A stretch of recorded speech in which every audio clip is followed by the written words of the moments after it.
who's it gonna be? In Hurricane Mills, Tennessee. Can you feel the adrenaline? Dirt flies hypnotized by the wheel spin. Hear the crowd, everybody's whistling. Line on the fence.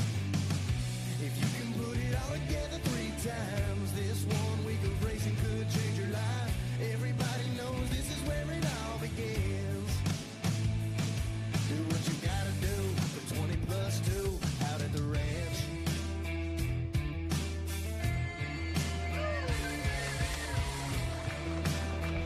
All right.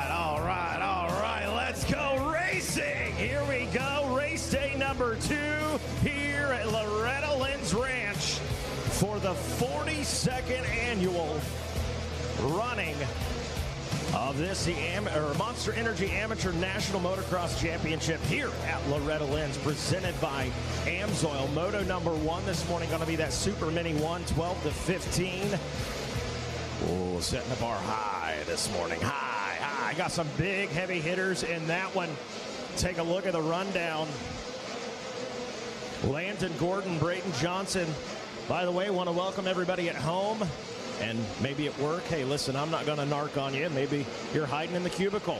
You're hiding on the job site. You're watching some Loretta Lynn's. Productivity's down at the day job. That's because productivity is up at Loretta Lynn's Ranch. How about it?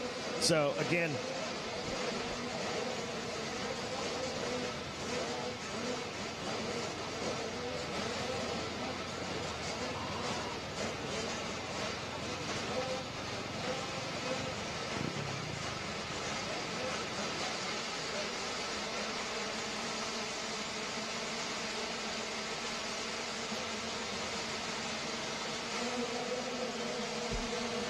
here we go.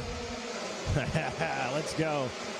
The gate is down and we're off. Super Mini 1, 12 to 15. Again, Landon Gordon, Braden Johnson, Byron Homan, Canyon Richards, Luke Carnes, Oliver Weitzel, Deacon Dino, Caden West, Lorenzo Diaz, Cody Wells, Max Shane, Wyatt Harrington, Nathan Hummel, McCaden Fitch, Braden Carpenter, Cash Peterson, Logan Mortberg, Benjamin Moya, as well as Brett Steelman, Mitch Pierce, Cole Timbo. That was Seth Dennis, that's what I thought, on that number 93 KTM with the whole shot and the early lead. Certainly a heavy-hitting class. This one's going to be fun to watch this morning. Coming up next will be the 65cc 7 to 9. Some more riders out there. Lincoln Bartholomew, Jet Kellogg, Cash Anderson, Brennan Harrison, Emily Crossetti, Crew Ketton, Gunnar Haikila, Chicken Killa. I don't know if that's, I might have butchered that, but it feels good. Feels good. Henry Vagel, SJ, Jace Coy, Nathaniel Ormax Bowling, Parker Harrington, Nicholas Stefancic, Grayson Townsend, Gentry Whiskers, Seth Dennis, that's your whole shot award winner. Stasic, Tanner Gorman, Aiden Bailey, Austin Rowland, and of course, on par. Morning, Zach Herron. What's up, buddy? Good morning, Mikey. How are we feeling day 2? Good. You know what? I got to be honest. Today was the first day. I slept up until my alarm went off, and when it went off this morning, I go, oh, come on, you got to be kidding me. But it didn't take long. Once I got my nice warm feet on the cold floor in the cabin, I was ready to go, baby. Yeah, eyelids a little heavy this morning, but the sweet sound of Super Minis definitely helped wake me up here. Amen. And Seth Dennis off to an early start. Going to get the updated scoring here in just a second, and it looks like it is still Seth Dennis out front on the number 93 with Brennan Harrison sitting in second, and Caden Fitch rounding out the top 3 with Max Shane sitting fourth, and Benjamin Moya rounding out the top 5. Just outside of that, Canyon Richards, we saw some great things out of him earlier. Of course, he's the double duty guy, man. He's great in the woods. He's battling for a youth overall championship in that, and hey, he's no slouch when it comes to moto. Matter of fact, I think that's where he started. And Mikey, I just talked to his coach Stu Baylor. He drew chip 41.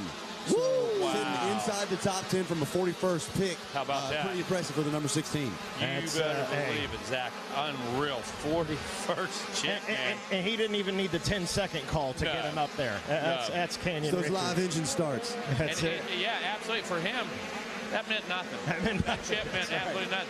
Hey, they're letting me start with my bike running. That was all the difference in the world to him, for sure. That's it. Outside of that, Wyatt Harrington in the number 7 spot, Logan Mortberg in 8th, Lincoln Bartholomew is one of the big names we mentioned in 9th, Nicholas Stefancic back in that number 10 spot. And Mega, I got to say, man, we've seen this all week. Some huge names outside of the top 10 as you look. Where'd he go? Nathaniel Orr back here. He's 21st right now. Landon Gordon.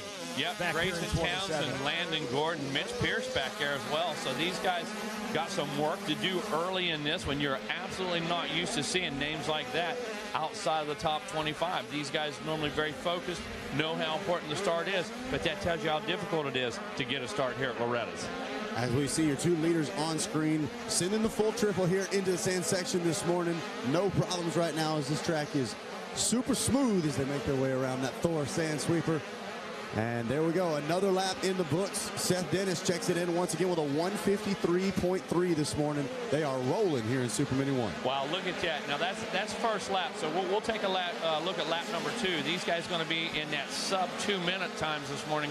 This thing, you said looks great this morning, looks smooth. It absolutely does, but as you know, that's only a matter of minutes, only a matter of laps before this thing changes personalities on us. We're going to go from Dr. Jekyll to Mr. Hyde real quick out here this morning. Absolutely, yeah. The clock is ticking before the ruts get deeper and deeper. I mean, yesterday we saw riders almost coming to a stop at some point because the ruts were so deep. But right now, as we get a view of our 10 commandments, look, one rider tripling through there. That's going to be a big thing for these Super Mini riders. If you're able to get a good drive and pull a triple out, some riders maybe even 2 triples there, you're going to have a great opportunity to make up some time. Oh, yeah, it's a matter of rhythm through there, Zach. No question. Options, options, options. Now, you have to be smart with your choices, no question. But when you set somebody up, you don't have to follow. You've got that option. And man, if you could put that 3-3-2 in there somewhere, that's going to be a big, big advantage lap after lap. Such a good point, though. Just because you can doesn't always mean you should. And we've seen that even in the 65 classes. Some of them trying to pull a double out. Next thing you know, they find themselves on the ground. Hey, this year at Redbud, Zach, we saw most of your top 10 in the 250 not jump LaRocco's lead. A couple guys did. I want to tell you something. It did not really benefit their overall position whatsoever. All it did was increase their damage to blow a wheel, blow a knee, come up short, bounce off the top of that thing. So, you know, the old adage was, you jump for show, you corner for dough. Well, today there are certain jumps, man, that can make a big difference. I see you. Something just happened on screen here. It looks like one of the riders had, I'm not sure if it's a bike malfunction. I'm trying to take a look out the window, but he came into that Thor sand sweeper at a high rate of speed and then pulled off to the side. Not sure. It looks like he's back up and running. But yeah, I believe that was Brennan Harrison because Deacon Deno now moves into the second place spot. Man, keep your eye on Deno too. That guy gets some momentum going. He gets the flow going. Look out. That guy can lay down burner after burner.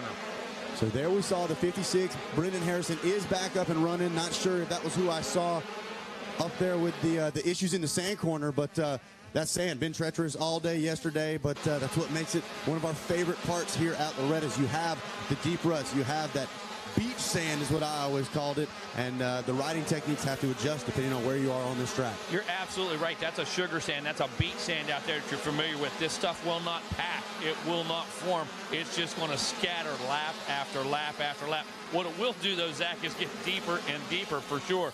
Take a look a little further back. We were talking about some of these other names. Look at some of our times we're seeing back in 12th place. Crew Ketton, he's still doing a 159. Landon Gordon turning a 155 back in that 15th position. Gordon was about 23rd last lap, last time around when you pointed that out. So want to see big changes in a hurry. These guys know the essence of putting themselves in good position early. You cannot wait too long. You cannot let the leaders get away at Loretta Lynn. And Megawatt, I can't stress how impressive that 155 is in traffic. And we're getting some information. It looks like Landon Gordon went down pretty hard on that first lap. So Gordon having to pick himself back up by the bootstraps and finds himself sitting in that top 15 position and running 155s in traffic, in the heat of it. I think it's dangerous if he gets some clear track. Oh, listen, that guy's absolutely dangerous. So we just listened to Kevin Kazad said he had to pick himself up, went down pretty good. That tells me we might have a bent lever. We've got some stuff on the grips. That shifter may be bent. So Kevin's just helped. Whoa, 2 guys involved right here after the sky shot. And now the red cross flag coming out. That's going to be the number 24. That's Wyatt Harrington. Wyatt Harrington, he's up. He looks like he's grabbing his bike right now. or actually that's the 23 that's grabbing his bike. That's Max Shane. Yeah, so Harrington. Max is back up. Harrington over there behind the Kawasaki pole, and he's being attended to right now. We're going to get his bike off the track, and he's in good hands, Zach. Yeah, without a doubt. Never good to see the rider separated from the motorcycle, but hopefully Harrington going to be okay as they try to get that motorcycle cleared off the track. And like we said, red cross flag coming out. That's a big adjustment for the rest of the field as well. Got to check up significantly, wheels on the ground. But hopefully rider's going to be okay as he's being tended to by staff. Awesome. Clear track right now. Great job by our staff. Those guys make sure the safety of the rider is first and foremost concerned. Make sure he's protected. Then we're going to get that bike off the track. That's exactly what we did. Right now, though, Seth Dennis, 154.1. Deacon Dennis said, really? How about a 154.3 right behind you, son? McCaden Finch, 157. Brennan Harrison, 158. Look at this. Richards, Stefancic, 157 apiece. Mortberg, 159. Back to Crew Ketton, 158. And Landon Gordon turning a 156. That guy's anywhere from 2 to 5 seconds quicker than the guys ahead of him right now. Yeah, taking a look back towards the backside of the top 20, Nathan Hummel also running a 159 there in that 19th spot. Look for him to be moving forward as well. And as we check back in, looking at some names moving towards the front. Richards now finds himself inside the top 5. And Stefancic there, I didn't really see him inside the top 10, and then he just kind of appeared. Listen, that's one of those guys you want to keep your eye on. Nicholas Stefancic, that number 83 machine. Coming through, though, right now, lap number 5, Seth Dennis. Look at this. Again, a 154.5. Deno, 3/10 quicker, a 154.2. That tells me Deno doing exactly what he needs to do. He's pacing Seth Dennis right now. Problems for one rider. Canyon Richards' bike, I believe, just came apart coming across here. Taking a look over, and I do believe I see a bike rolling off the side of the track. I'm trying to get the number. I saw a huge puff of smoke. Man, oh man, the number 16 machine, Canyon Richards. We just got done saying, Kevin, how important it is to keep these bikes. And there's a fine line between maximum horsepower and minimum life. Okay, it's a tough balance to get all you can get out of one and make it last as well. So these guys back there already, I can tell you what's happening. That cylinder and head's coming off. We're going inside. We're going to put new bearing, new piston, new ring in this thing, and hopefully we don't have to go into the bottom. So a tough break for the number 16 who had just worked his way inside the top 5. And now he's gonna have to take on the role of dark horse in the rest of this championship fight.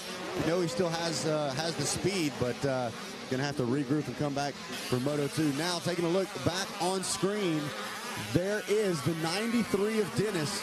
And look at the style over there. Dennis just feeling extremely comfortable as he launches into this Thor sand sweeper around the Polysport pond. Taking full advantage of the track conditions at the moment. We're starting to see a couple of bumps, a couple of ruts forming, but nothing these guys aren't used to. Very similar to what I'd say probably a local track is like here. Some solid braking bumps, some good lines forming, but not the chewed up legend that this track starts to become. And so we've got Dennis still leading the way. Deno, it was about an 8-second lead, or an 8-second gap back to Deno on the last lap, but he did run a little bit faster of a lap time, and once again, he matches Seth Dennis, a 156.2 from Dennis, and a 156.2 flat for Deno there, Mikey. Deno in second place is on the move. He's cut it down to just about a 7-second lead, as now we're taking a look at the Husqvarna on screen coming through the woods. And look at the gap here, about 12 seconds back to third place. McCaden Fitch finds himself in the third place spot, also on the Husqvarna right there on the number 29. And he's got Brendan Harrison, and I believe that's Stefancic there behind him as well. So our freight train of riders making their way towards the 10 Commandments. Yeah, outside of that top 5, Landon Gordon up there after a rough start. Did not have a good start. Yeah, exactly. Bingo. You got Landon Gordon turning and burning, baby. A 154.530. And again, after a not good start for Landon Gordon, he was one of the guys we highlighted, was well outside of that top 10. He's on the move up into the 6th spot. Plenty of moto left. He's going to be up there fighting for a podium. So, Zach, for a couple laps in a row, our leaders, Dennis and Deno, about 154.5, 154.3. Well, Landon Flash Gordon on that number 4. He brings that thing around on lap number 6 with a 154, while those guys are running 156s. Fastest guy on the track right now, the number 4. Keep your eyes on him, Landon Gordon, one of the lone Cowie riders out there repping for Team Green. Ryan Holiday, Fred Andrews, all the guys have their eyes on him right now. He's carrying the weight of the green team on his back. And the lean, mean green machine is headed towards the front. Landon Gordon is about a second and a half faster on that last lap than Nicholas Stefancic right in front of him, and only about a 5-second gap back to Gordon. So we'll see. Now riders checking in. Ooh, there Dino. He's continuing to keep this pace. Low 156, mid 155. Seth Dennis just checked in on 157.5. Dino, a 155.4. So we're starting to see a couple back markers now. Some guys went down. You have to pick your way through. They might be in that fast line. Deno down to a 5.8-second gap, and there is lots of time left in this one, Zach. Deno keeps chewing away. It's pretty simple math, 2 seconds a lap, and we've got 6 minutes left. About 6-second gap right there could be overcome. And I was doing a little peeking out of the window. Dino is within eyesight. If you can catch him, or you can see him, you can catch him. He's able to see Dennis coming out of the Ten Commandments. Right there, he's able to catch it. Oh, man down right below us. Flagger's on top of it. Fantastic. Getting him tended to right now. A couple guys already this morning in that big sticky sand section right there. Watching the surface wash around just a little bit. Going to get an ID, trying to look at the number right now on that back. It's a Yamaha rider there. I believe that may be,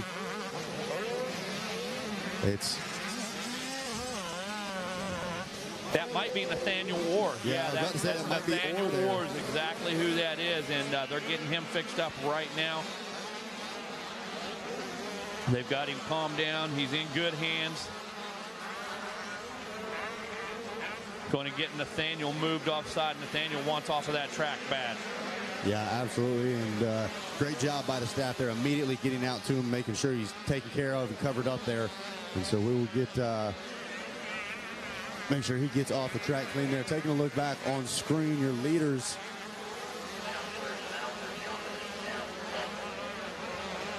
So right now down into 4.5 minutes to go, Zach. 4 minutes, 35 seconds. Deacon Deno, now your new leader. How about that, Deno? No surprise there, though. The consistency of the lap times, it just went to show that he was a man on a mission. There we saw the number 93 of Dennis. The track.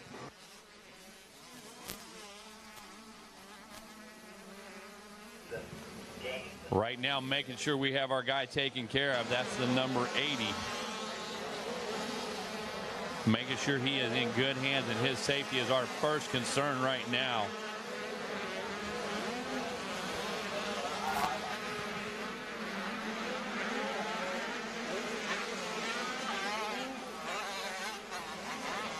Right now, watching on screen, your riders headed back into Storyland. Going to have to wait till we get a little closer shot to check on those numbers. We're watching outside of the tower to make sure Orr is being taken care of. They've got him moved off of the track now. There is the number 93 on screen here. That is your early race leader. Let me see. He has dropped off of our chart here. Yeah, Seth Dennis, where's he at? Yeah, I'm not sure. Maybe a transponder issue, but so we saw. He's in 20th position shown. I'm not sure whether he went down. Yeah, he just keeps dropping position right now. So definitely off of the course, I'm sure. There is the number 19. That is who we're showing as your leader, Deacon Deno, matching that last lap on 7, which I believe was a 156 with a 158 here on lap number 8.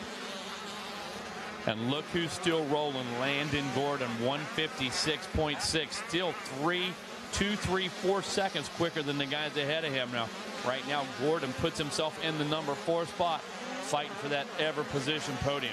Ever-important podium position. Yeah, Landon Gordon, he wants a medal here in Super Mini Moto number 1. And there goes the number 17 across the screen there. Listen, man, keep those hopes alive. Like we say, 5, 6, 7, if that's your bad moto, that's where you have to draw the line somewhere around there. You have to be consistent. You have to put 3 together. You have to survive. But, man, you have to limit the damage in these early motos. Deacon Deno again a 152 this time around. So Deno really starting to open it up just a bit.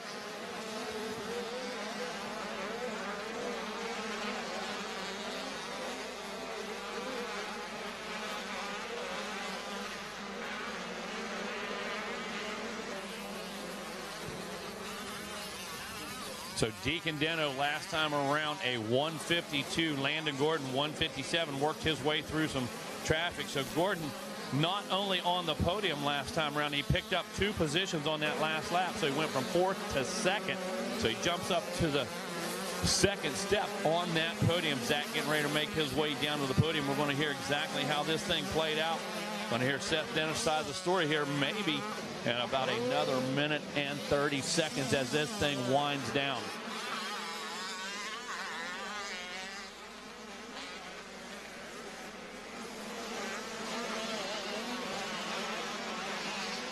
I believe the 2-lap card is out.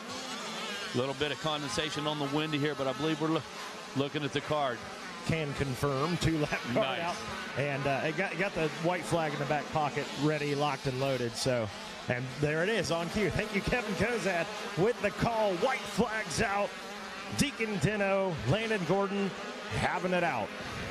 So on the white flag lap, actually just leading up the 2-lap board, a 158 for Deacon Deno. Still consistent on those times. Landon Gordon just about to check in. The gap was 18 seconds between Deno and Gordon last time around. Gordon able to pick up 2 spots. Took himself from the 4th position onto the number 2 step of the podium within 1 lap.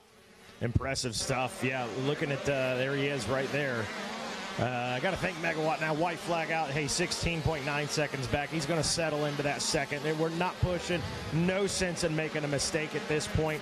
Deacon Deno, he just got to keep it on 2 wheels, bring it home. Exactly. We talk about smart decisions. We talk about letting the races, the motos, the track come to us as riders. Now is the time for Landon Gordon to do that. Can he cut into that? Absolutely. No question. The guy's on fire. But risk versus reward. I'm going to take that guaranteed second. Not guaranteed, but I'm going to take that 2nd place position and do all I can to solidify it right now. That's right. That is absolutely right. Yeah, Kevin Kazad keeps stating that, dude, he was laying on the ground, and when I said he went down hard. So again, that tells me there could be a loaded up foot peg. There could be a bent shifter, a bent lever, the bars, the grips could be ripped. All these things are critical when you're putting down the fastest laps of the track. Absolutely right. Super Mini about to wrap up here. Deacon Deno doing his thing out in front. Coming up next is going to be that 65cc 7 to 9. So Megawatt, they didn't get sleep in today. There was no hey, your first moto's at 10. Sleep in, little guy. Have your PB&J. No. They're over there. They're rubbing the sleep out of their eyes still, and I guarantee you once Nickelodeon was on this morning at 6 o'clock when they woke up. No Peppa Pig for the kids today. Man, I hope not. I have no idea how that kept showing up on the TV. Weird, wasn't it? We had automatic remote on the TV last night, Mike. I have no idea how that kept happening. Scary. Checkered flag flies. Deacon Deno is on his way down to the podium to talk with Zach Herron. And what an impressive ride by that young man. And you know what? He dropped the time. He was in that 156, 157 range in that last lap, 203. That tells me, he said, ride smart. Smooth is fast, right? We don't need to go 100%. I just need to make sure I'm hitting my marks and weaving my way through lap traffic. In the famous words of Mikey Wayne's, not going to risk it for the biscuit now, son. Yeah, buddy. Take it smooth, take it easy, take it as it comes right now, but get that first place any way possible. Landon Gordon ends up on the podium well outside. Yeah. I believe 23rd or 24th after the first lap. Kevin Kozad said he got up in 57th position, past 32 riders on that first lap. So great performance by Landon Gordon. And look at McCaden Finch silently putting himself on that podium. Not much ado about it. Turning some 203s, some 159s, that type of thing. But McCaden Finch slowly picking off riders and putting himself in good position. So I thought they pushed that bike off the track. I thought that's what Zach said. Okay, well, I mean, maybe that makes sense. Maybe some transponder issues, I guess. Well, that's exactly what's happening, because we have him listed as first. We saw the bike slow down, then we thought it was pushed off the track. So, well, hey, we know what? We're going to get the story. Zach Heron standing by. You can tell he's trying to get the details on it as well, but how about that? Well, that makes sense. All right, number 93. Take it away, Zach. All right, guys. So, yeah, a little bit of controversy there. We weren't sure exactly what happened, but it is the number 93 grabbing the win here. Put your hands together. Super Mini 1 also going to be grabbing the Stasic Whole Shot Award. And I know this is what you've been waiting on, man. Here is your gold medal. Congratulations. The number 93 grabbing your first moto win. Seth Dennis. Grab some shots there, and then we will get a word, like they were saying in the tower. Not sure whether it was a transponder issue or what, but we lost touch of him on your screen, man. We thought something happened. We were bumming for you. Look at, you must have just gone incognito mode on us. You're still up here on the box. Take us through your first race, man. It's nice when you get the whole shot. It makes it easy on yourself. The track was not rough, just to say that. It was really to see who held it on the longest, and I felt like I did pretty good. The quad into the sand was sick. Just a good moto all around. I was about to say, it looked like you were taking advantage of the smoother track conditions, really setting down a fast pace, matching those 155, 156s. Were you trying to just push it as fast as you can to run away early? Yeah, and then I was just trying to push as hard as I can. Got a little tired at the last lap, slowed down a little bit, just make sure I didn't make any mistakes, but it just felt good. You did exactly what you needed to. You got yourself a gold medal. Who do you want to thank for coming out here to the ranch? I'd like to thank my mom, my dad, my sister, Daniel from KTM Orange Brigade, Fox, Dunlop, Monster, Power Band, Twisted, Ethica, FCP, Scott, everybody else who supports me, thank you. There you go. That is your first moto winner here in Super Mini 1. Seth Dennis getting the job done. A fantastic performance there from the number 93. Going to chat with the rest of our podium as well.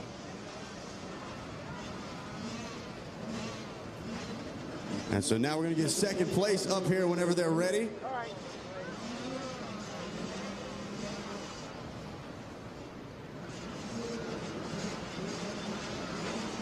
I just wanted to make sure that I didn't get everything switched up here. Deacon Dino grabbing the silver medal here. Put your hands together, second place in the first moto of Super Mini 1. Deacon Dino, grab a photo, man, and then we'll take an interview here from you. Absolutely, that's what it's all about. Give our 65 class a chance to head out on the sight lap. And then Deacon can take us through his race. Ran up front majority of the moto, putting pressure on for the lead at one point. All right, I think we got most of them off, man. You're sitting up here, you got a silver medal around your neck. I know you were wanting a little bit more, fighting for that first place spot. How you feeling overall? It's a really good moto. I had 31st gate pick, so I was on the outside, and I had a pretty good start, came out like 5th, and then Brendan was ripping, and then I don't know if he had a bike problem or something, got around him, and then pushed for the lead, and yeah, the track's not very rough, so it's hard to push for the lead. Definitely looks like you've got the speed. Clearly the fitness is there as well. You're going to come out swinging here for Moto 2? Yes, sir. All right, who do you want to thank for taking you out here to Loretta? My mom, my dad, Jesus Christ keep me safe, Gavin Graysick, my trainer, 100%, Monster, Ren and Bell, Rangeline, HB Moto Co., Pro Taper, and everybody else, thank you. There you go. Ladies and gentlemen, that's second place here in Super Mini 1. Thank you, man. Deacon Dino. And then next up, we got the bronze here. Quite possibly the most passes I saw all race here. Put your hands together. Third place here in class. Landon Gordon grabbing that final spot on the podium. And Landon, grab you a photo, man, and then we'll talk about it because you were a man on a mission. All right, dude, so you're on the green machine, and every time I saw your name on the screen, it was green. You were moving forward. Take us through the feeling. How'd you come out in that first turn? Not a great start. Yeah, not a great gate pick or a great start. I got a little too far back and started wheeling, and then I think I was just rushing a little bit, and actually took a pretty good digger, and yeah, dead last to third. Yeah, you got to be feeling confident about that, even though I'm sure you're wanting a gold medal. You've got the speed, and you had to put in a whole lot of work to get that bronze. You're in this title fight for sure still. yeah, glad I could bounce back from that. Hey, you got some great people behind you as well. Who do you want to thank for getting the job done? I'd like to thank Lord keep me safe, the whole family, Team Green Kawasaki, Mario, Ryan, and everybody else, Derek, and Alpine Star, Christian, 100%, Nick and Dave, Pro Circuit, Mitch and Snikey for everything, and yeah, Alpine Star, Dunlop, Throttle Syndicate, AP Designs, Monster Army, everybody else, thank you. All right, ladies and gentlemen, getting the job done, Landon Gordon working his way all the way up to the third place spot here in Moto number 1. Guys, that's going to do it for us down here from the podium. We're going to send it back up to you in the tower. Well, thank you very much, Zach Herron. Coming up next, going to be the 65cc 7 to 9. This will be an on-track school scholarship race. You can find out more by checking out ontrackschool.com. You can enroll now with $100 off. You can use promo code EVENT. We've also got a fun QR code right there. You can donate to some of this. Fun QR code, that's right. And do you know what, Megawatt Trivia? Do you know what QR stands for in QR code? Absolutely not. Quick response. Is that right? I think. It sounds right. I could be wrong. I may have just made that up.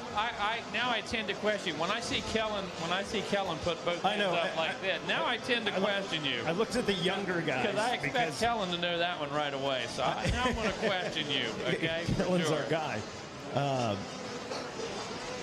He's busy, man. You're getting choked up over there. Oh, man. Kellen and Jackson join us up here in the town. Quick response. I believe that's code. I think Quick that's response right. code. I think that's interesting. Right. But 65cc 7 to 9. These young rippers about ready to go. Who's out there? Well, the number 5 of Cade Nightingale, number 11 of Martin Ospina, the 14 of Cooper Langdon, Colton Thierry on the number 15, the 16 of Gavin McCoy, Logan Lustig, as well as Bruno Rossani. Number 20 of Cole Workman. Number 21 of Joey Snyder. The 22 of Stephen Green Jr. 23 of Parker Beckington, as well as the 24 of Holden Lampkin. Number 25 of Nolan Cobb. The 26 of Nico Verhoeven. The 27 of Luke Shelton. The 28 of Seth Chemnitz. 31 of Chance Litchfield. 32 of Gavin Welsian. 33 of Beckham Smith, as well as the 34 of Levi Geis. The 37 of Shannon Tarno. The 42 of Jaden Smart. The 44, hey, we can't be biased. It's one of the strongest names, I think, in all of racing. Thor Thrasher. Love it, dude. The 45 of Carter Chambers. The 46 of Levi Letty. 51 of Carter Pilgrim, as well as the 52 of John Everett Pestrua.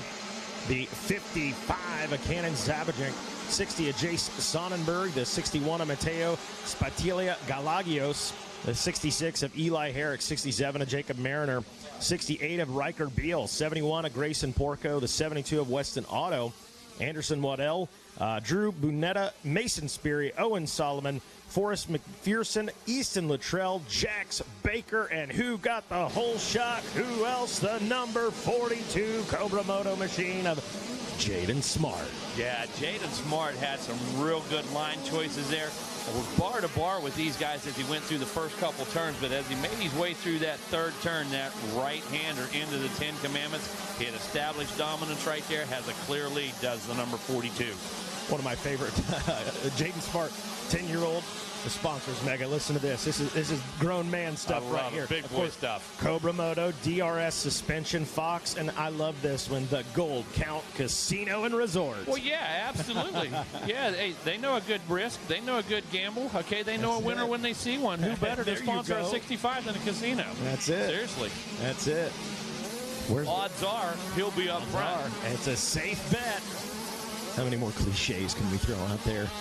I'm feeling good on a Wednesday morning. Right now, Jaden Smart making it easy. Now, not like Sunday morning, but he's making it look easy right now. Jaden Smart has some good lines, picking up some real good speed as he brings out lap number 1.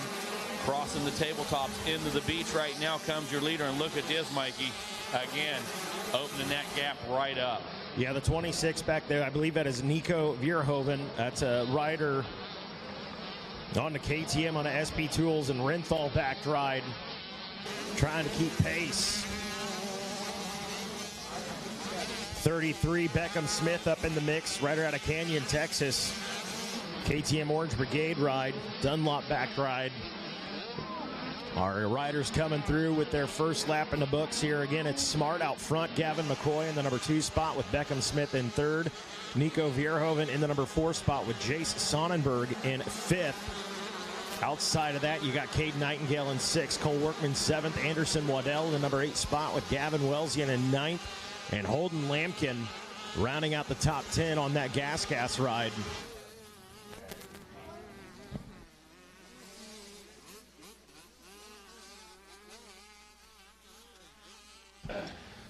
So as we watch it on RacerTV.com, again, welcome this morning. If you're just tuning in right now, this is our second race of the day, a 65cc 7 to 9.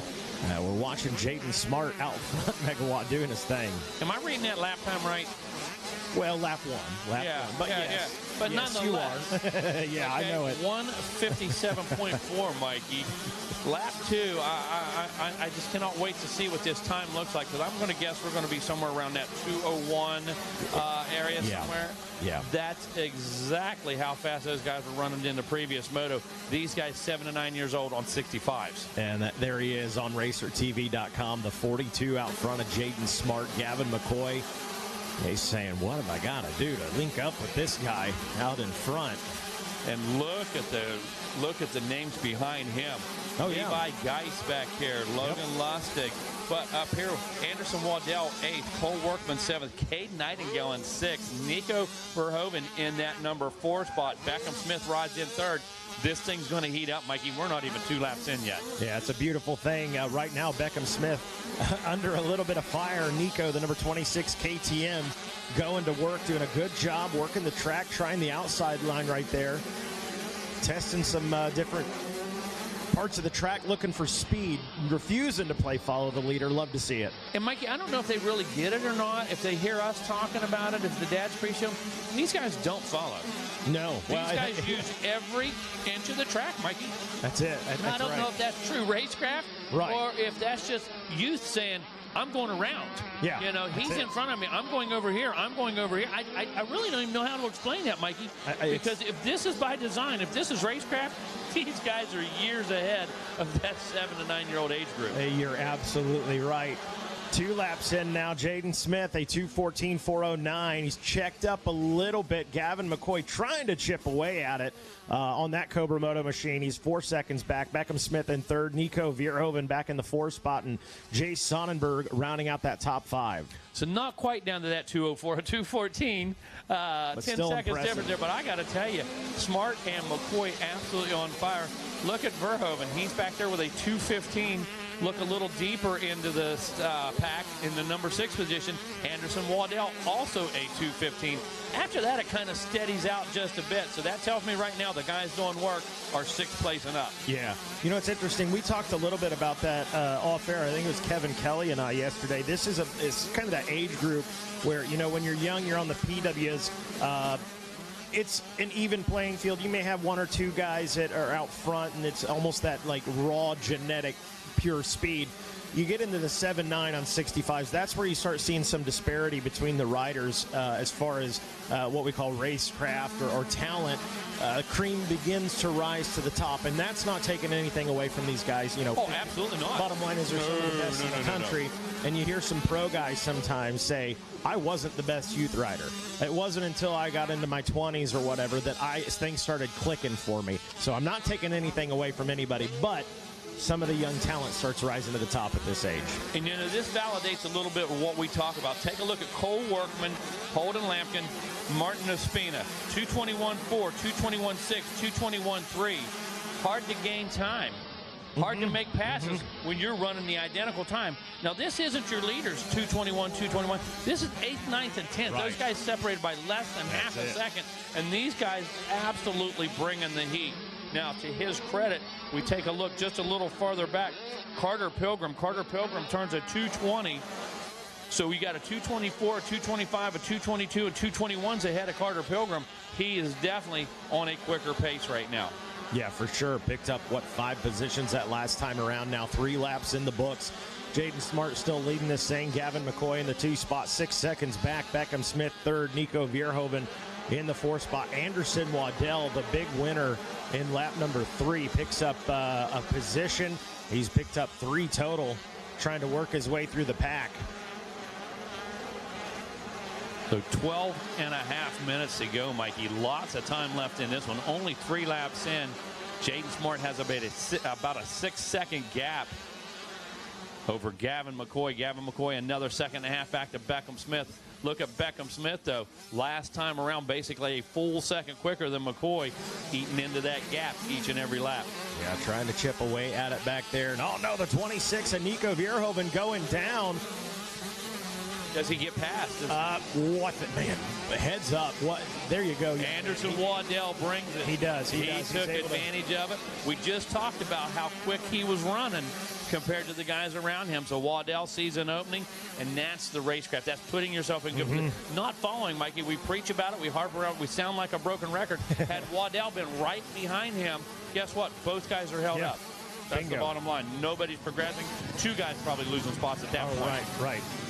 So heads up play there by Anderson Waddell, and hey, hats off to Nico as well. I went down, sure, got right back on that bike, only lost the 1 position, and he goes right back to work. We talked a little about this yesterday. You go down, maybe the heart rate, it changes, it escalates. You get a little nervous, the adrenaline, the seconds feel like minutes.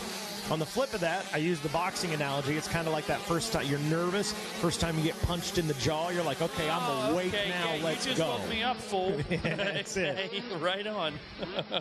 That's it. What's Mike Levi Tyson? Geis back there in the number 12 spot. He's trying to pick it up a bit. He's dropping that lap time, trying to close the gap on Nolan Cobb. Nolan Cobb a few seconds quicker right now. Holden Lampkin going to be under fire within the next lap or so. Good one developing. Plenty of race left for things to happen. Beckham Smith is checked in. Anderson Waddell again getting around Nico. Those guys only a second in between them. That's some pretty good gaps there. Good battle for the number 2 spot. We are following Nico right there, trying to track down Anderson Waddell. Gavin McCoy, when he checked in, I believe only about a 1.5 second difference between him and Beckham Smith. Martin Ospina, that was a guy we had our eyes on a couple of laps ago. Yes. Good lap times moving forward. He's picked up 6 positions, picked up another one right there into the 8 spot. And he's in the eye of the storm right now, Mikey. He's in the mix. Listen, he's fighting the current. When he moves up into this position, Ospina in 8th, and let me tell you, he's swimming with the sharks right now. Take a look at the times around him. Going to be tough, dude. Going to be tough. Challenging for sure. Want to say thanks to Adam Gordon, Dan Reinhardt, the entire team yesterday. Great job. Yeah. Jim Wells always giving us options on this timing. Is great. Yeah. Hey, guys, do you like this screen? Do you like that screen? You know what? Willingness to adapt for us. Willingness to adapt so we get better, more accurate information on time for you guys. So thank you, Jimmy Wells. And again, Adam Gordon, Dan Reinhardt, all the guys in the trailer, all you camera operators, everybody from Jordan on down. Appreciate all you guys. Dylan, great job. Dylan. I can't forget Dylan. He's always thrilling. Adam Atkins, the guy's a workhorse. Adam Atkins, dude. That's the mule right there, dude. That guy, Rodney he's the Tomlin's workhorse. nephew. You bet, for sure. So appreciate all those guys. Yeah, for sure. Lots of help and great job yesterday. Amen. Good crew. Good crew. And even though they fail to acknowledge me or recognize me, all good. True. Those That bunch is of punks. true. But anyways, They left you out. Bunch of good guys, but they're still punks. You were in the closing credits, though. I will say that. Yesterday, you made the closing credits. A couple other guys got snubbed. Hey, son, listen, I don't break character till the credits roll anyway, son. In their defense, there's only like 85 announcers this weekend, so we'd have to do like a theatrical film kind of credit style. Listen, I'm still looking for Matt Burrell and Zach Wayans, and going to be a Jackson Tomlin in there before it's over with, for sure. So. I love it. I love it. 5 laps in now. Jaden Smart, smooth, in control, hitting his marks, doing his thing out front. Just an impressive rider, man. And I feel like Jaden Smart should be like 16 You know, he's been this good for basically. He's one of those. I feel like we've been saying his name that long. Yeah, I mean, he's one of those guys that when he was, knee high to a grasshopper was still doubling, tripling when kids are rolling. At this age, it feels like he's ridden 72 classes. That's it.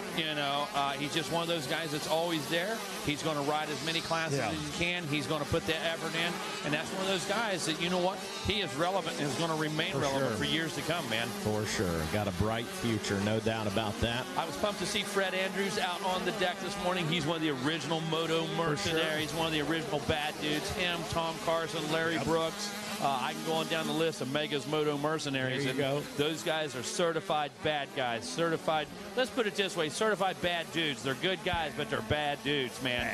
Bad. And they make that rank because they were willing to suffer. Because they put in the time. Yeah. Because they weren't intimidated by anybody, anywhere. Sand track, okay. Mud track, okay. Hard pack, bring it. Woods, we can do that too. These guys all known bad dudes in the Mega Militia, I will promise you. I like that, man. Freddie Andrews, while we're on the topic, he's one of the top all-time wins leaders in GNCC off-road. Absolutely. You know who is one win behind him? His own rider, Josh Strait. Oh, is that right? And I remind Josh of this every race. Another interesting fact. Who was the very last guy to win the Blackwater 100? The final Blackwater 100? Fred Andrews. There you go. Dig it. I'm about it. I love it. Had a rider down there. That was the number 21. He's back on the machine, though. He's all good. I think that's Joey Snyder out there. So Jaden Smart, lap number 6. Look at this, Mikey. 2:14.6, just about half a second quicker than McCoy. Doesn't sound like a lot, but that half a second multiplied by lap after lap gives us a gap of 7.9 seconds. Anderson Waddell picking up that position on Beckham Smith. Cade Nightingale picks up another spot, gets around Nico Verhoeven. And Nico, some troubles out there. He is dropping down the leaderboard. Jay Sonnenberg in the number 6 spot now.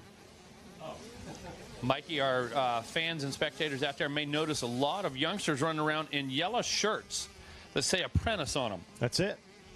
Great program implemented by our friends Andrea Lieb, Tasha, and the entire staff over at On Track School.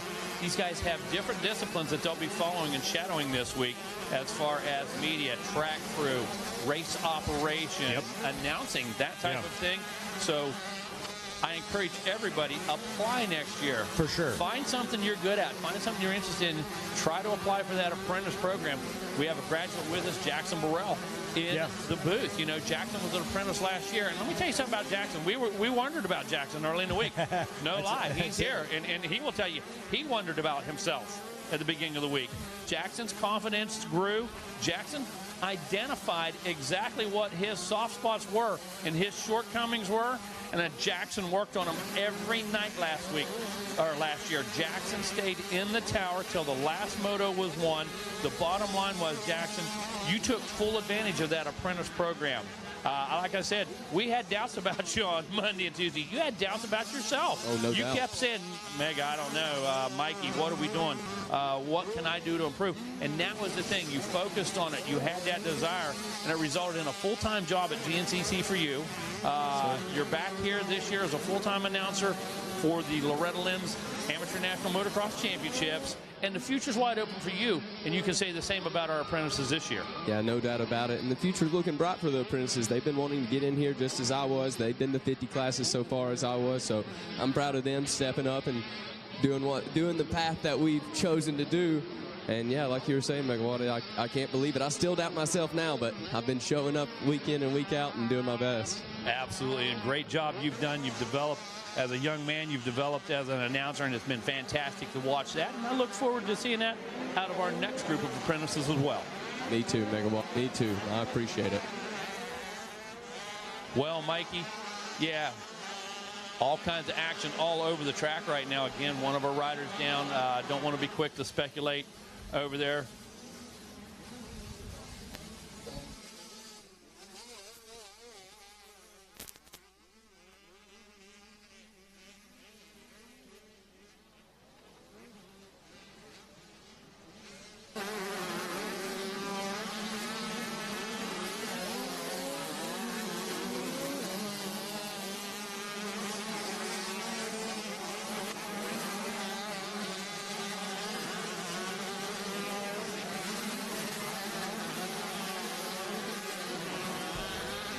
2-lap card out here for our 65, 7, and 9.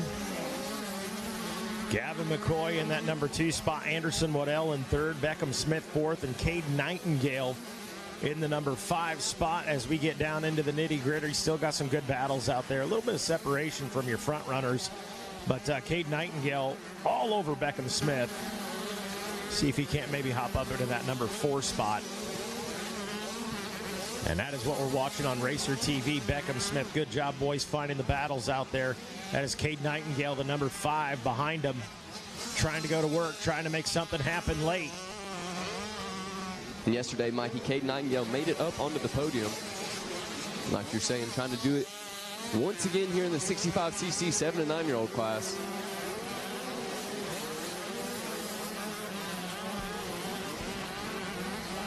White flag out now. There it goes. Bang. Jaden Smart, 8 laps into it. Young man still turning and burning, a 2:18. There's Gavin McCoy with a 2:18, but he's just shy 8 seconds back.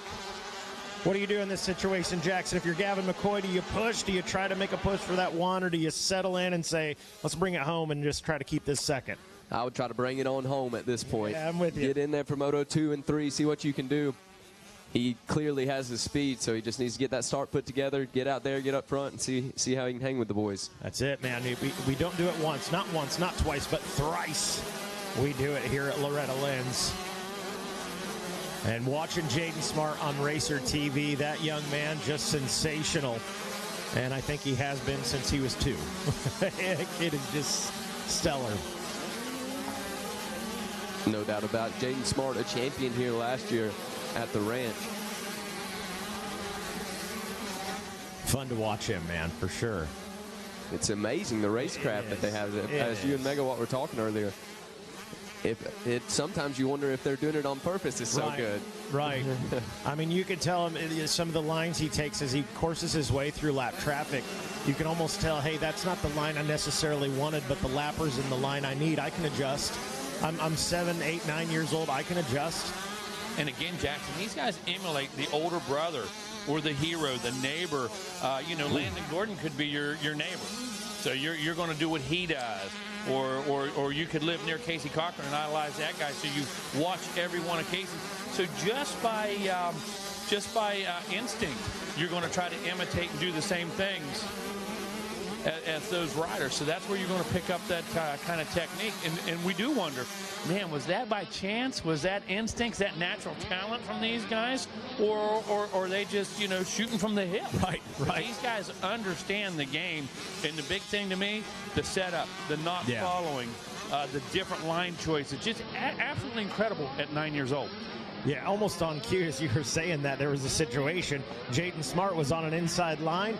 The lapper was on the inside line. He jumped right over, went right up the gut, and right around him. Smooth is fast. Bang! There you go. Checkered flag flies. Jaden Smart takes it. A stellar ride by Jaden. Gavin McCoy will take 2nd place, and Anderson Waddell will round out your top 3 as those 3 guys make their way over to the podium to talk with Zach Herron about this 65cc 7 and 9. A few more riders checking in there. The 33 of Beckham Smith.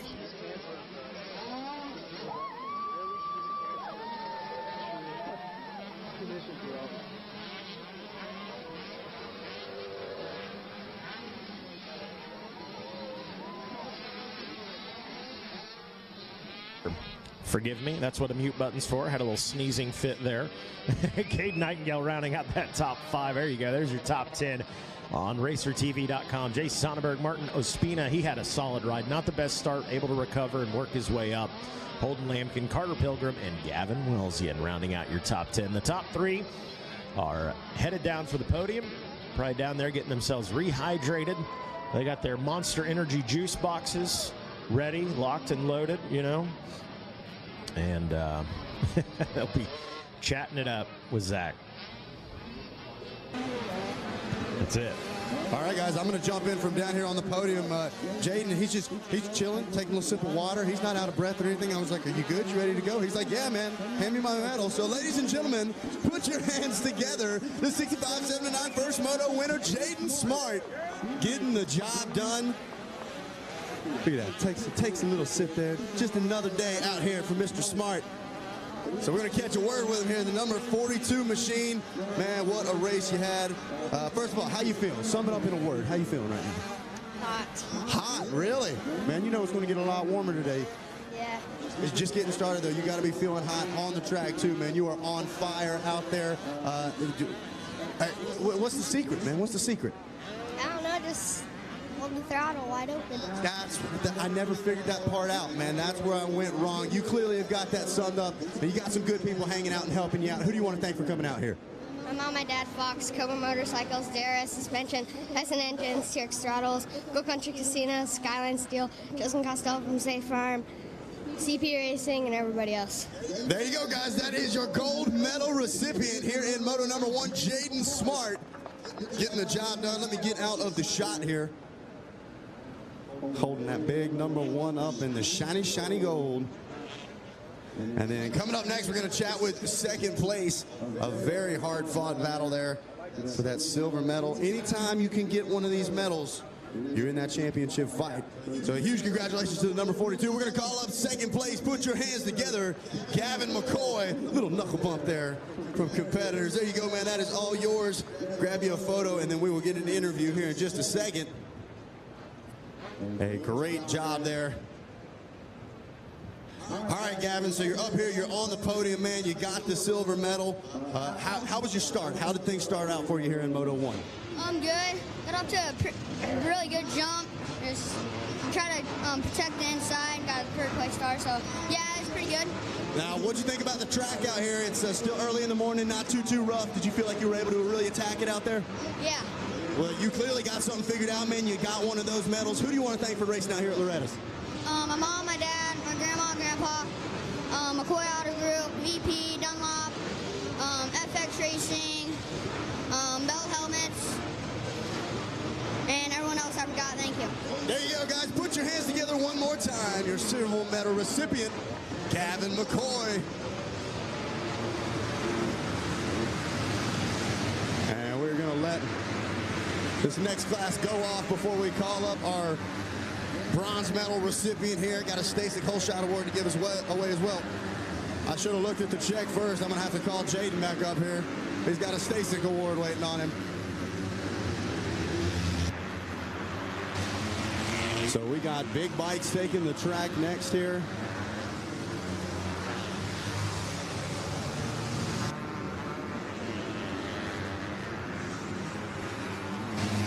Looks like that's going to be one of the C classes coming up next. All right, man, I think they're all gone. We're ready for you. Put your hands together, grabbing third place here in Moto 1, Anderson Waldell. All right, man, grab you a couple photos, and then we'll chat about Moto number 1 here. All right, now, come on. Everybody here at Racer TV's got to see the gear, man. You got to flex the whole outfit. How you feeling about your first moto? Awesome. And now, what gate pick did we get? 21. How'd you feel about that? That's not too bad. Could have been a little better. Could have been a little worse, huh? Yeah. Did you line up inside, outside?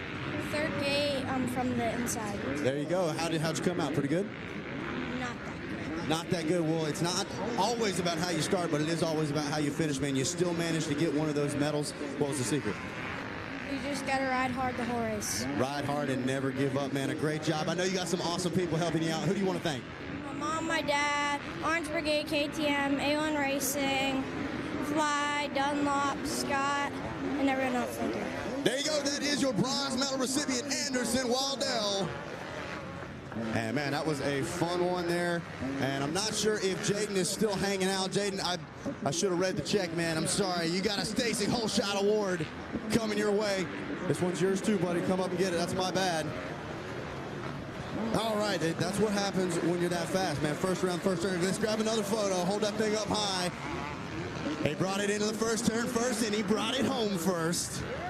All right, a great job, man. Jaden Smart once again getting the job done there. Guys, that's going to do it for us down here from the podium. I'm going to send it back up to you in the tower. Thanks, Zach, and we are about ready to roll here for race number 20, the 250C Junior 12-17 Limited. Gonna take us a little side lap real quick and line them back up. We'll give you a little rundown of who we got out there on the track. On the number 11 is Walker Mohan, and on the number 12 it is Drew Embleton.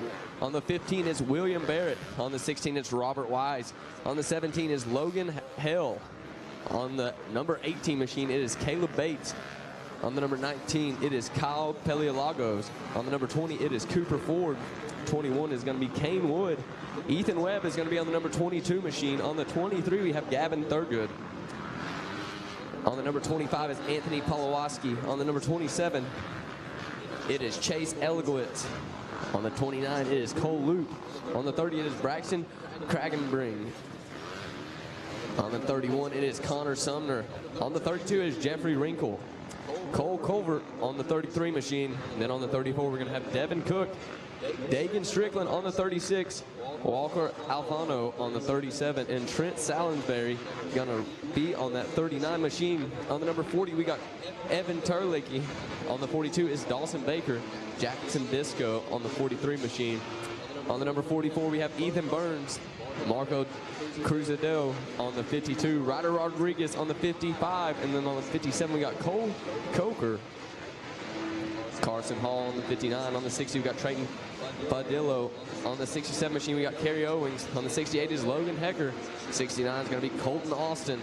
Caleb Narnado on the 70. On the 71 is Kevin Baker. Rich Smith on the 75. On the 76 is Kevin Bond. 79 is going to be Travis Tucker. Ryder Vitro on the 80. On the 82 is Bentley Good and Kyle Hagendorn on the 91. And we are about ready to go here for race number 20, the third race of the day here on this Wednesday morning. It is 250C Junior 12-17.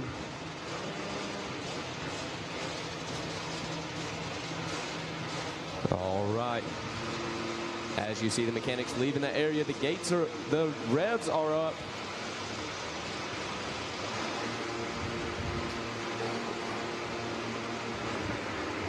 And the gate is down, and here they go, folks. And a close battle going into that hole shot. Who's it going to be? It looks like the Yamaha going to be able to grab it. Let's see who the official word is here on this one. Looks like the number 67, I believe, out front. And it's going to be the number 71 Husqvarna of Gavin Baker out of Hendersonville, Nevada. Going to take the hole shot here in this one, Zach. And, man, we are racing here in this C-Class. Yeah, we are off and rolling for sure. Got a couple of riders down in the corner just before the 10 Commandments. But a clean start there in this 250C Junior 12-17 class. So your leader off and into Storyland. All right, Zach. Screen, seeing some chaos. I believe we got the Alabama boy out front. That's Kerry Owings on the 67 machine. Yeah, that is going to be Kerry Owings. He's going to be riding for Rise Decals, O'Neill, Dunlop Tires, and Scott. Trying to get himself out front early here in this one. And it looks like that might be the 87 making a move for second place as well. I think that's still Gavin Baker, your Whole Shot Award winner. Hold on, it's the 67 making the pass for second. The 71 finds himself in third. All right, so a Yamaha out front. And the 71 makes the pass back, says I'm not finished yet. All right, that's going to be the number 19 leading the way. That is Kyle Pelialagos out of Auburn, Alabama on his Yamaha. He is 17 years old, riding for Triangle Cycles, Blue Crew, War Eagle MX part, Monster Mountain MX part, and Answer Racing. So your leaders making their way across the finish line for the first time. The 71 does reclaim second place. The 67, so it's Kyle Pelialagos. Yeah, Pelialagos out front. And Gavin Baker sits in second. Kerry Owings checks in third. Robert Weiss there in fourth. William Barrett in fifth. Dawson Baker, Devin Cook, Walker Alfano, Carson Hall, and Trent Salisbury round out your top 10.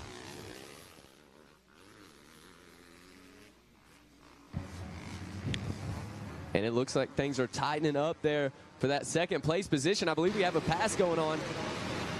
And we do. It's going to be the number 16, I believe. That's Robert Weiss there coming on the Husqvarna. And Weiss coming out of New Jersey, 16 years old. Sponsored by Scott Goggles, Callahan and Meg School, Factory Connections, and Focus X Gear, headed towards the front here in 250C Junior. And the 252 stroke moving their way up through. I saw 2 there right in the top 5. And the age-old argument, two-stroke versus four-stroke. Yeah, two-stroke versus two-stroke. But no, that is what a lot of these riders have to decide. We see Jeff Emick, perfect example, big fan of the two-stroke out here at Loretta's. Some riders, die-hard four-stroke guys. So the number 16 making the two-stroke work for him. Yeah, there's advantages and disadvantages, no doubt about it. And it looks like the 15 of William Barrett may be coming up there with Weiss as well. As now he's putting pressure on the back of the number 16. Up and over the Rocky Mountain they go as they head towards this Polysport Pond Sweeper. And the number 15 looks like he is on the move on that KTM. That's going to be William Barrett. Yeah, Barrett is coming to the front in a hurry. Cuts to the inside there, coming around the Polysport Pond. And there's the pass on screen. And he's down. So the number 16 of Weiss is down. The 15 of Barrett had just made the pass. There goes the 71 checking in. So it is now the number 15 of William Barrett leading the way. Barrett coming out of Georgia with Gavin Baker in second. Kerry Owings now holds down the final podium spot. And Zach, was that our leader that just went down there next to the Wall of Fame? I believe it was. Yes, that is going to be the number 15, William Barrett. Going to go down there just on the opposite side of the Wall of Fame. Tough break early in this moto for him. Simple mistakes starting to bite some of these riders and getting really excited. As soon as they get in that lead, they want to try to put the hammer down and run away with it. But we've got a close battle up at the front still, as now the 71, Gavin Baker, takes over the lead. And one of those riders able to pull a triple in the commandments. That's definitely going to help. I think that was the 67, Kerry Owings, now making a pass around Kyle Paleologos.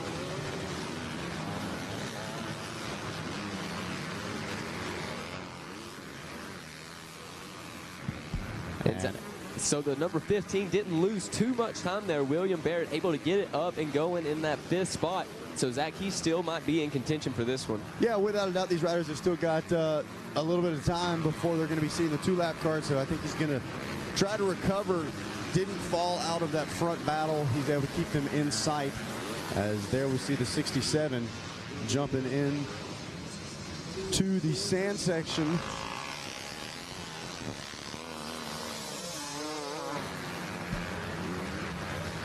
And Zach, taking a look here at the board, is William Barrett on that number 15. He had to pass 4 people to get up into that top spot last time, so he just has to do one more time as we see the number 71 entering his way here into the Polysport Pond Sweeper. Yeah, the battle is on for the lead. The number 19, Kyle Paleologos, there trying to make a pass around the outside. He tries to take the long way around.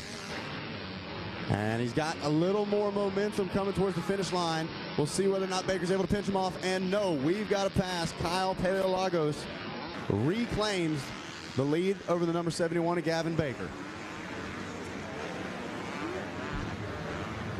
And it looks like Baker trying to take some alternate lines, find a way back around, back into that top spot.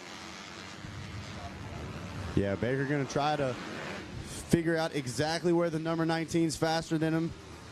See if he can remount a charge here before this thing is said and done. You better be careful, though, because they've got just about a second back. Kerry Owings still in this fight as well.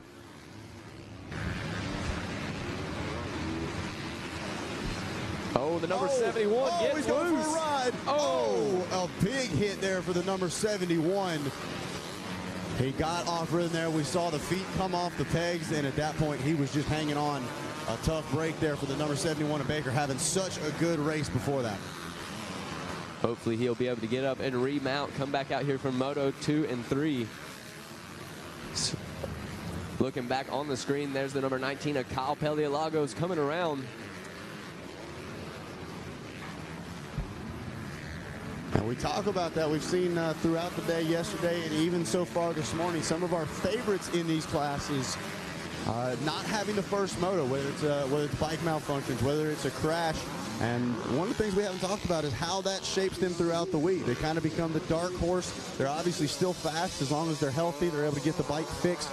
And so the number 71 just going to have to try to refocus. Hopefully he's going to be okay.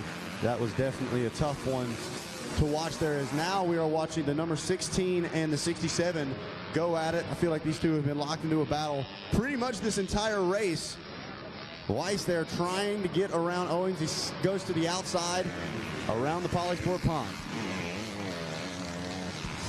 And watching now the number 67 on screen, as Kerry Owings as he makes his way around through the finish. And Zach, just a couple bike links separating them. Gonna have to find an alternate line, find his way around, and looks like he's gonna try to do it here next to the Wall of Fame. Here we go. Weiss runs into the inside, gonna try to get a clean drive out of this corner. And there we go. The number 16's able to close the door as they exit the Yamaha Mechanics area, headed into the woods.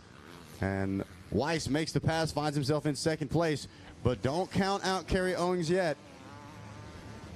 And it is a 252 stroke battle here in the 250C Junior 12 to 17 Limited. And Jackson, just a little update there. One of our early race leaders, 71, still looks to be down. Hopefully he's okay as the riders make their way through those commandments. And now we start to see the ruts, not crazy deep, but very solidly formed. You got 3 to 4 different lines in almost every corner. And those options oftentimes, the smart riders are able to make the most of it. As you saw there, Weiss able to duck to the inside in the mechanics area and make the pass. There, it looks like they're choosing majority outsides coming through Storyland.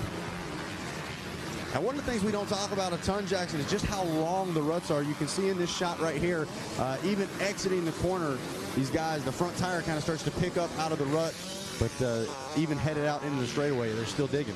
Yeah, Zach, and those are the kind of ruts that you're not going to find at your local track, not go on for 100+ feet.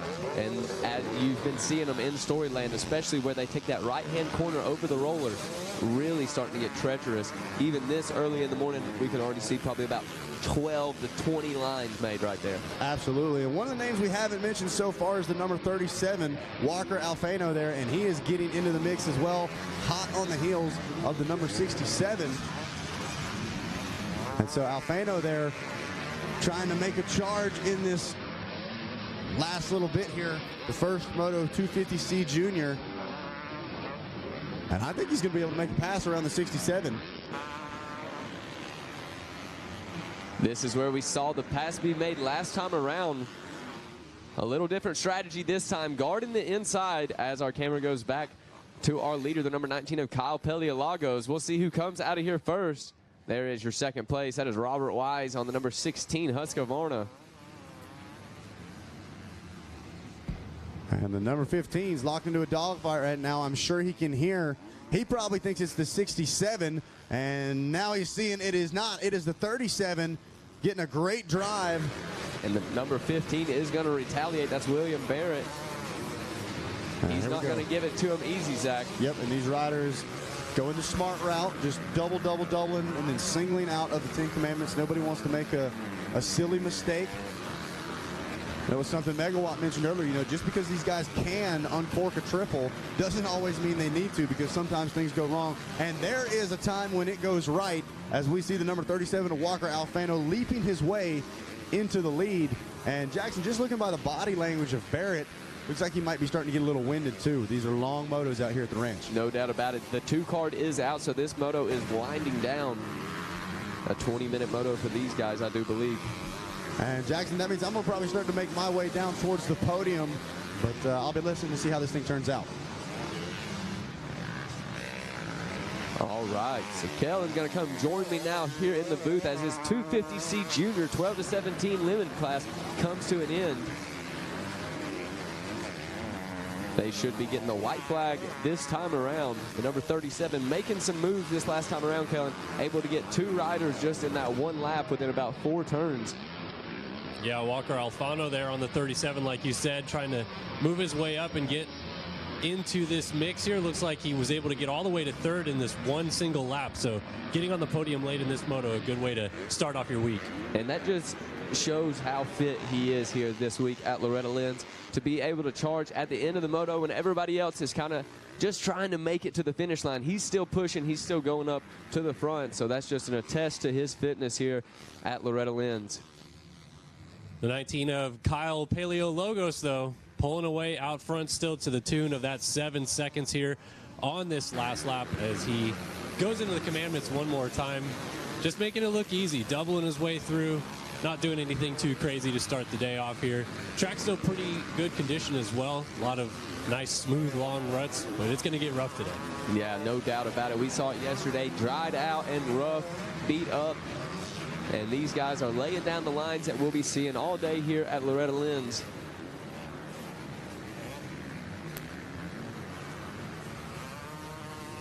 So Paleologos working his way through Storyland one final time. Inside line both times through there. Definitely seems a little bit richer, the dirt this morning. I feel like it's not as sticky and wet as it was yesterday, I feel. Yeah, I feel the same. Yesterday we saw it getting beat up pretty early, and that might be because Mike Brown and all those guys got out there first and dug it up. But yeah, I agree. Not quite as rough as we saw yesterday morning at this time. So just 2 turns left now for Paleologos as he's going to bring it back through the middle of the track. Everyone else on the track right now getting the white flag, but it is going to change over here in just a moment's time. One more time through the Thor Sand Sweeper for the 19 of Kyle Paleologos. And down to the finish line he comes. Your winner, 250C Junior, 12-17 Limited, Kyle Paleologos. And what an awesome race for him. 7.7 seconds was the gap last time around. So coming here and doing exactly what he wanted to at Loretta Lynn's. Yeah, Robert Weiss also going to cross the line there in second. Follows him through. See the 15 of William Barrett go across the line. Looks like he picked up that 4th spot behind Walker Alfano. Those guys all running pretty similar lap times here towards the end. So looks like that fitness held up for a lot of our front runners. Exactly. A 2:07.2 there for Kyle Paleologos last time around.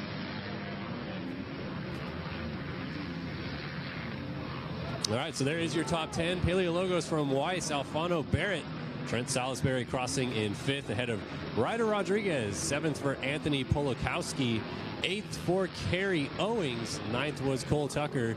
And 10th for Drew Hamilton. As that is the end of 250C Junior, 12-17 Limited, Moto number 1 here at the ranch. All right, guys, I am going to jump in from down here at the podium. What a race we had here in 250C Junior. And we're going to call up our first moto winner, a hard-fought race, and the number 19 gets the job done. Do a little debrief whenever he's ready. Ladies and gentlemen, put your hands together. Your first moto winner, Kyle Paleologos, getting the job done and getting the gold medal. Grab you a photo, man, and then we'll chat about this first race win out here at the ranch.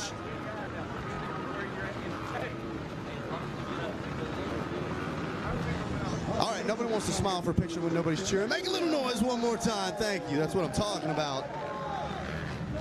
All right, a great job there, Kyle. Man, a big smile on the face. How you feeling right now?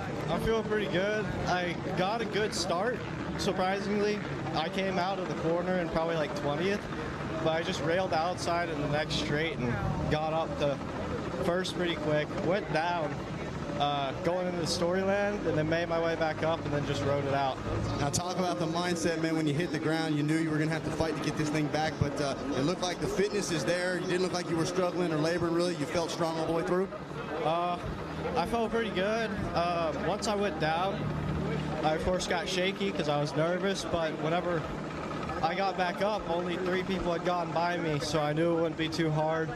Made my way through them and then just rode smooth. I knew I had a gap, so I just rode slower, tried to keep it on 2 wheels, not like I did the 3rd lap, and just finish it out. Hey, man, you never gave up, and it's paying off. You got a gold medal around your neck. Who do you want to thank for helping you out? All my family, of course. Triangle Cycles for helping me through the mess that we had through regionals. I don't even know what to say right now. It's just all of the local tracks and the people who helped me train. War Eagle MX, Monster Mountain MX, Shea Bentley, Kendall Mason, of course, everybody on my fender, Factory Connection, Answer, Mika Metals, 100%, Magura, Pit Posse, Dirt Tricks, and everybody else who helps me. Thank you. Emotions are at a high right now out here. Put your hands together one more time. Kyle Paleologos getting that first moto win. So a fantastic job there for the Yamaha rider. And we are going to have our silver medal finisher come up next, ladies and gentlemen. Making his way over towards the podium. Please put your hands together. Robert Weiss going to be grabbing the silver medal here in 250C Junior. Sorry, that might be my earpiece here. I said make a little noise. Thank you here. Hey, congratulations, man. That was a hard-fought race. Grab you a photo, and then we're going to chat about this first moto. You were a man on the move. All right, so we saw slicing, dicing, people going down. Man, it was chaos out there. Take us through the first moto. Yeah, I pulled 37th gate pick, so that wasn't the best. And then I just did my best to get a good start, came out around top 5, and then worked my way up to the lead, I think, first few laps. And then I just made a stupid mistake and tipped over right before the finish. And I just charged till the end. You talk about those simple mistakes, man. They're real easy to make out on this track. Something about it just seems they pop out, don't they? Yeah. Hey, you're going to work on it. You're still up here on the box. You're in the title fight. Who do you want to thank? My mom, dad, Callahan MX School, Factory Connection, Johnny Knowles at Scott Goggles, Focus X Gear, Ian K Heating and Cooling, Haynes Reality, Kurt Mayberry Home Improvements, my grandparents, my aunt and uncle, my buddy Zach and his dad for letting me borrow a bike to use for the qualifiers, and everyone else, thank you. There you go, guys. Grabbing second place, Robert Weiss. And then the final spot up here on the podium, the bronze medal coming up next. Please put your hands together for Walker Alfano. And the crowd goes wild, man. Grab you a photo, and then we got to chat. You came out of nowhere, it seemed like, and then, boom, you were inside the top 5. Next thing you know, you're inside the top 3, man. How'd you feel about that first moto? Yeah, I felt great. I definitely had to work for it. I didn't get the best start, but I fought hard all the way to the end. Now I'm up here, so. Hey, man, the hard work pays off, and it looks like a lot of people say it's tough to pass out here. You didn't seem to have that problem. You were making them happen. What was the secret? Man, you just got to find different lines, because there's like a bunch of lines going into every corner, and they make a lot of mistakes, just like trying to go into the deep inside, so I was kind of going around the outside. So there you go, being smart, man, using every inch of the track. Who do you want to thank for getting up here on the podium? I'd like to thank my mom, my dad, everyone, my whole family for coming out and supporting me. Alfano Racing, SFL, Mon Racing, Boo Bear Racing, Fast House, Moto D, and everyone else I forgot. Thank you. There you go, guys. That is the third place finisher, Walker Alfano, grabbing the bronze here in 250C Junior. And don't forget, we got a Stasic Hole Shot Award to give away as well. And that's going to be Gavin Baker, the first one around the first turn. Put your hands together, courtesy of Stasic, your Hole Shot Award winner. All right, man. Well, we know you figured out how to get around that first turn quick. Did you get a good jump? What was your gate pick? I always like to ask that for the whole shot. I got the 11th gate pick. Inside that top 15, you're sitting good, man. It's got a good drive out of the gate. How'd you finish up? I didn't finish up too well. I crashed in the 10 Commandments and knocked the wind out of me pretty good, and my back really hurts, but, you know, it's part of racing, so we'll get back to it and go back to the cam, fix what we got to fix, and get ready for the second moto. Hey, man, you clearly got the speed. I'm glad to hear you're feeling all right. We'll see you back in second moto. Thank you, guys. Have a good one, guys. Absolutely. Put your hands together. That was the Stasic Hole Shot Award winner, Gavin Baker, and that is going to do it for us down here on the podium. We'll send it back to you guys in the tower. Yeah, thanks, Zach. that is going to do it there for the 250C Junior race number 20. Race number 21, 450B Limited on the line. After that, we'll get race number 22, 85cc 10 to 12 Limited. Following them is going to be race number 23, Schoolboy 1, 12 to 17 BC.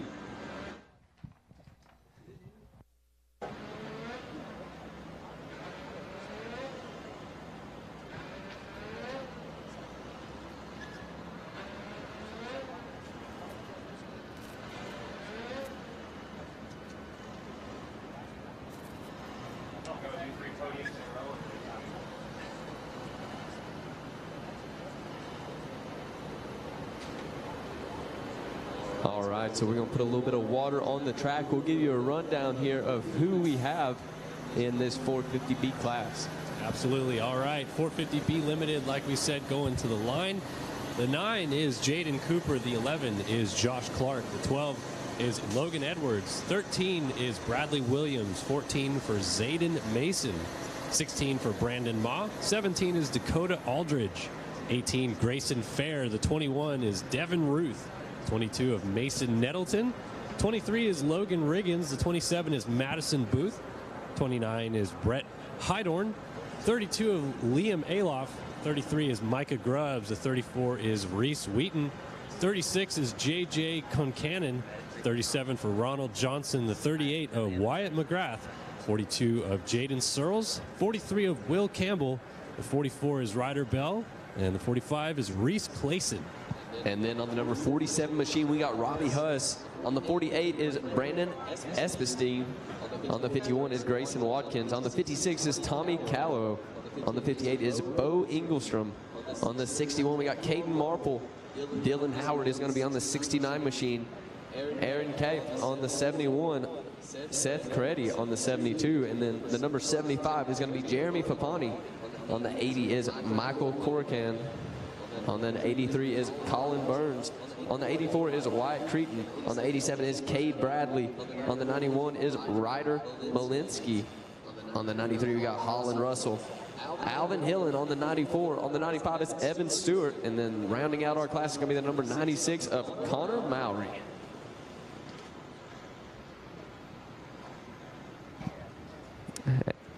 And it looks like our water truck going there through Storyland, about to get them wrapped up, and we will get this 450B Limited class out on the track. And 450B, Kellen, one of the funner classes to watch here at Loretta Lynn's.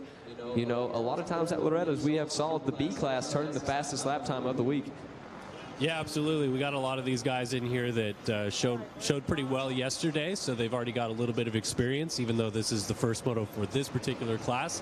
And we see some familiar faces in here that we expect to do really well here today in not only this race, but obviously any other classes that they've got coming up a little bit later on today for those second motos. So this is going to be a fun one to watch. Liam Aloff, Jaden Cooper, a couple big names out there.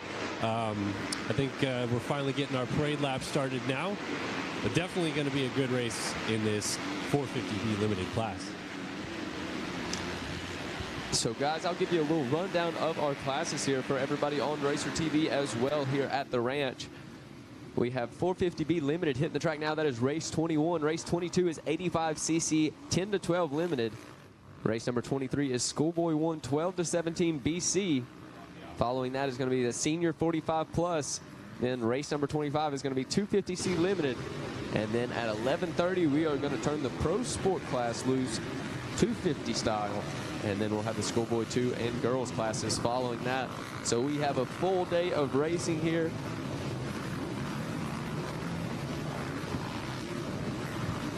And then at 2 o'clock, we're going to run the Super Mini 2 13 to 16-year-old class. That is one you won't want to miss. And then we're going to start the moto order back over with race number 1, Vet 30 Plus there at 2:30.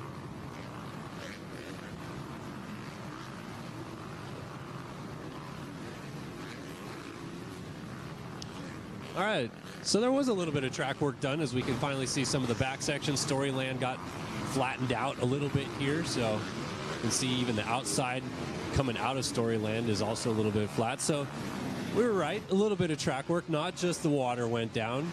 We're seeing a little bit of fresher spots already on the track this morning. Nice, yeah, going ahead and getting some of those ruts gone so we can make some new ones. And I was looking there at our scores from last year. In Super Mini 1, Jeremy Fapani was your champion.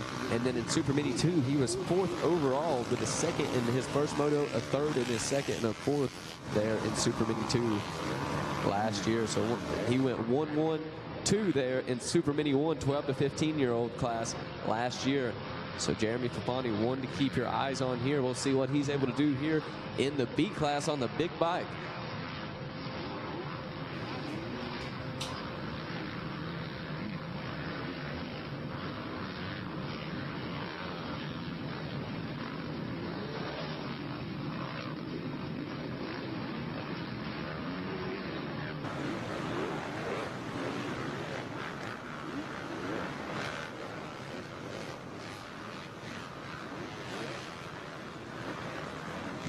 So that's going to do it for our parade lap. We're going to get them lined back up and turn them loose here in just a minute.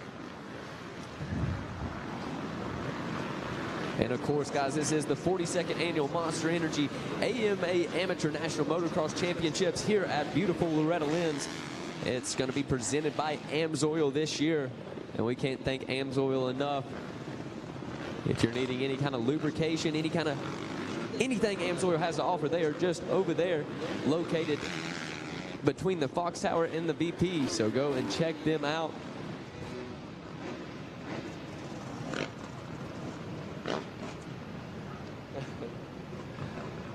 And AMSOIL, the first in synthetics. We'd also like to thank Stasic, Oakley, U.S. Air Force's Special Warfare Division, Alpine Stars, Dunlop Motorcycle Tires, Moto Tees.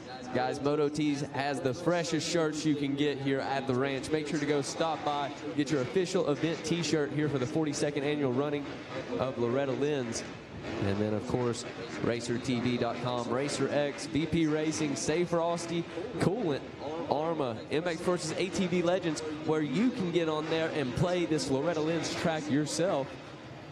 And Arma keeping everybody hydrated here at the ranch.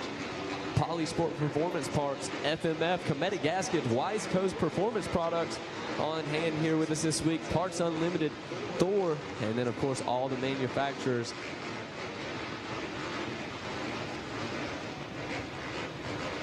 Yeah, absolutely. Thanks to all of our sponsors that help make this possible here at the ranch every single year. And now the attention turns to the gate. We are finally ready to go. The 2 card is up. 450B Limited. Moto 1 is set to fire off into turn number 1. And we're going to see who runs through this first turn and picks up that Stasic hole shot. All right, folks, here we go. Card is sideways. Revs are up.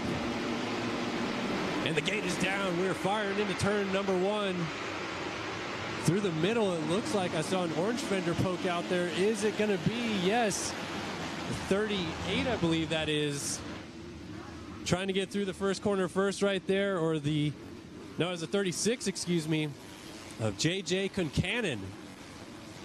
So JJ out front early on, coming into this next corner. He's got the 84 right there, the 75 of Fapani trying to go down the inside. Looks like the 84 ride might have actually taken over the race lead for a moment. Wyatt Creighton.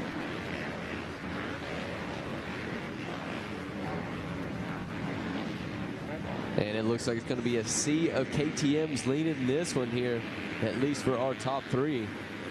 Yeah, I think that is still Concannon leading going into Storyland on the 36, but the 84 right there of Creighton to the outside. Or excuse me, the 18 actually jumped up into the lead out of nowhere. So apologies there. The 18 of Grayson Fair had taken over the lead, but he coughs it up now. Fapani also sliding around the 18. He goes up into the 2 spot.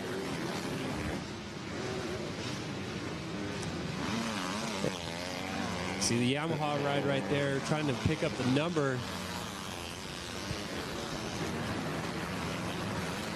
Up and over the Rocky Mountain they go. It's the number 18 KTM. Then on the Yamaha, I believe that is the number 6, trying to make some moves here in this one. It's actually the 9 of Jaden Cooper. So Cooper down the inside into the sand is going to almost tuck the front wheel and go down.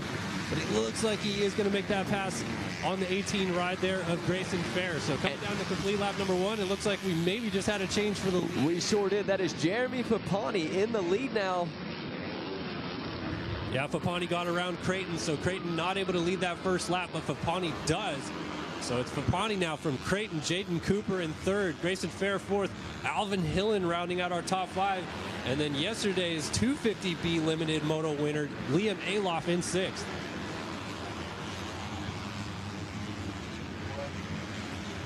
All right, as we watch now on screen, seeing all the riders come through, there is the number 9 of Jaden Cooper, making his way over into the 10 Commandments. As you can see, Jeremy Papani on the right side of your screen going through. Yeah, Papani came up a little short halfway through the Commandments, nearly had a moment and then dragged Peg going through the next corner. Nice little save right there, hangs on to the race lead as we kind of focus back on this battle. Jaden Cooper is going to have Liam Aloff closing down on that 32 here in a hurry as they head back into Storyland. And Aloff making his way up there quick, coming all the way from 6th spot, trying to make the move there into 3rd place. Outside line for Cooper, inside for Aloff. Inside both lines there for Aloff, trying to use that power to the outside now, and looks like he is not going to make that stick just yet. Cooper able to make the triple there, gave him a little bit of time, but it looks like we're trying to make a move to the outside for the number 32.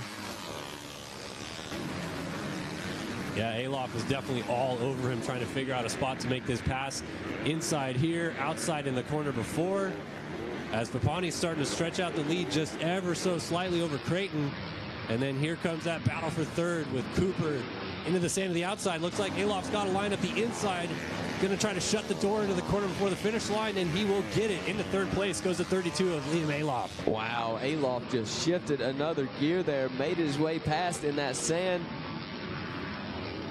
As we see him go across the finish now, so the number 9 going to settle in there. That's Jaden Cooper into that 4th place position. The number 32 now in 3rd place as Jeremy Papani on the number 75 KTM still leads the way around. He's followed by Wyatt Creighton on that number 84 KTM. Biggest movers early on. Aloff, of course, up 3 spots on that first lap. Also saw Will Campbell jump up 3 spots. He's down to the 6th spot. He's just behind Alvin Hillen, who is now in 5th. We saw the 84 of Creighton get a little off kilter going into the Commandments. So Aloff is going to set sail after Creighton.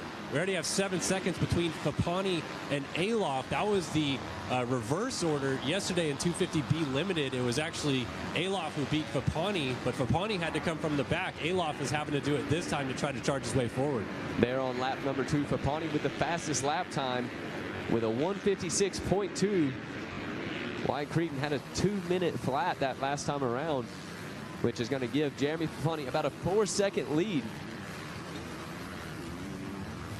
Taking a look right there at the 94 of Alvin Hillen.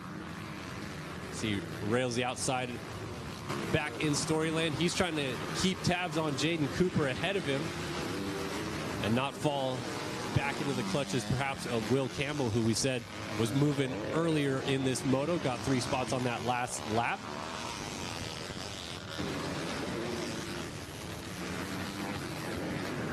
It actually looks like the 94 there of Hillen is starting to reel in Jaden Cooper a little bit for that 4th spot. It does. We saw some ground gain here in this sand last time around. We'll see how it is this time as the number 94 heads to the inside.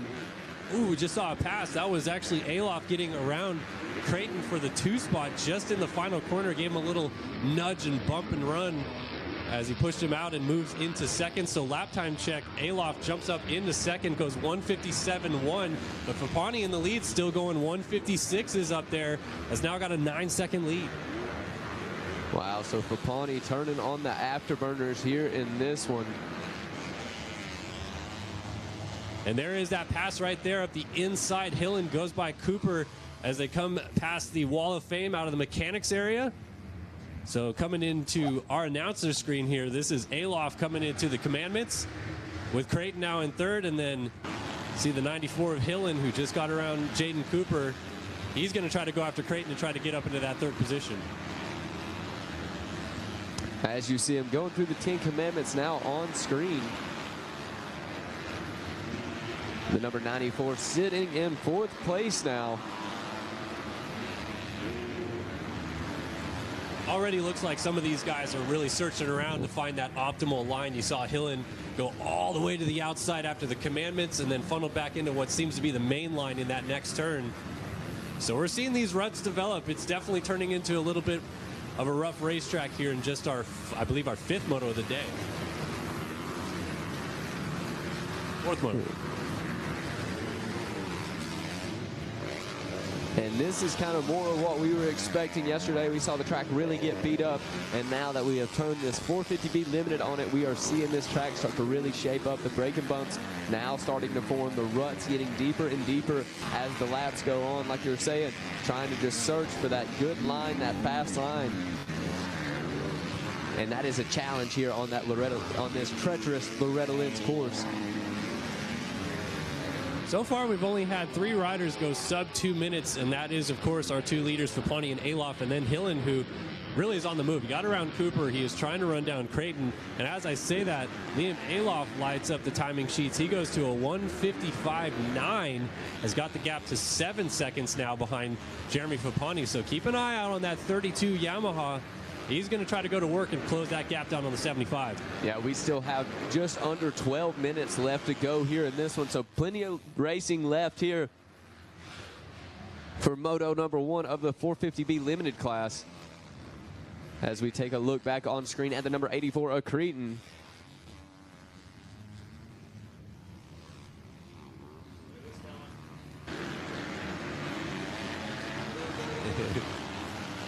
Working our way through the commandments right here. Still taking a look at that 94 ride. I believe that is Alvin Hillen. So 4 seconds to make up. Actually, I believe we're looking at a KTM ride there. Trying to see the number.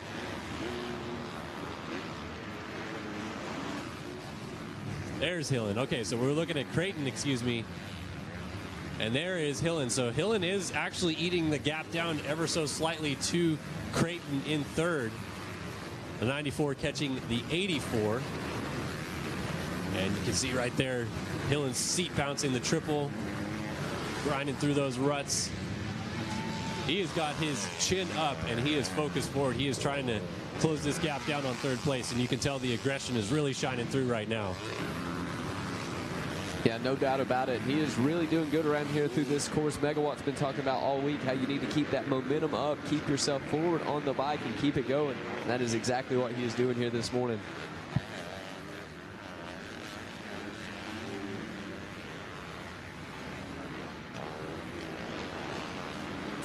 All right, Alof once again goes 155.6 to a 157.3 out of Fapani.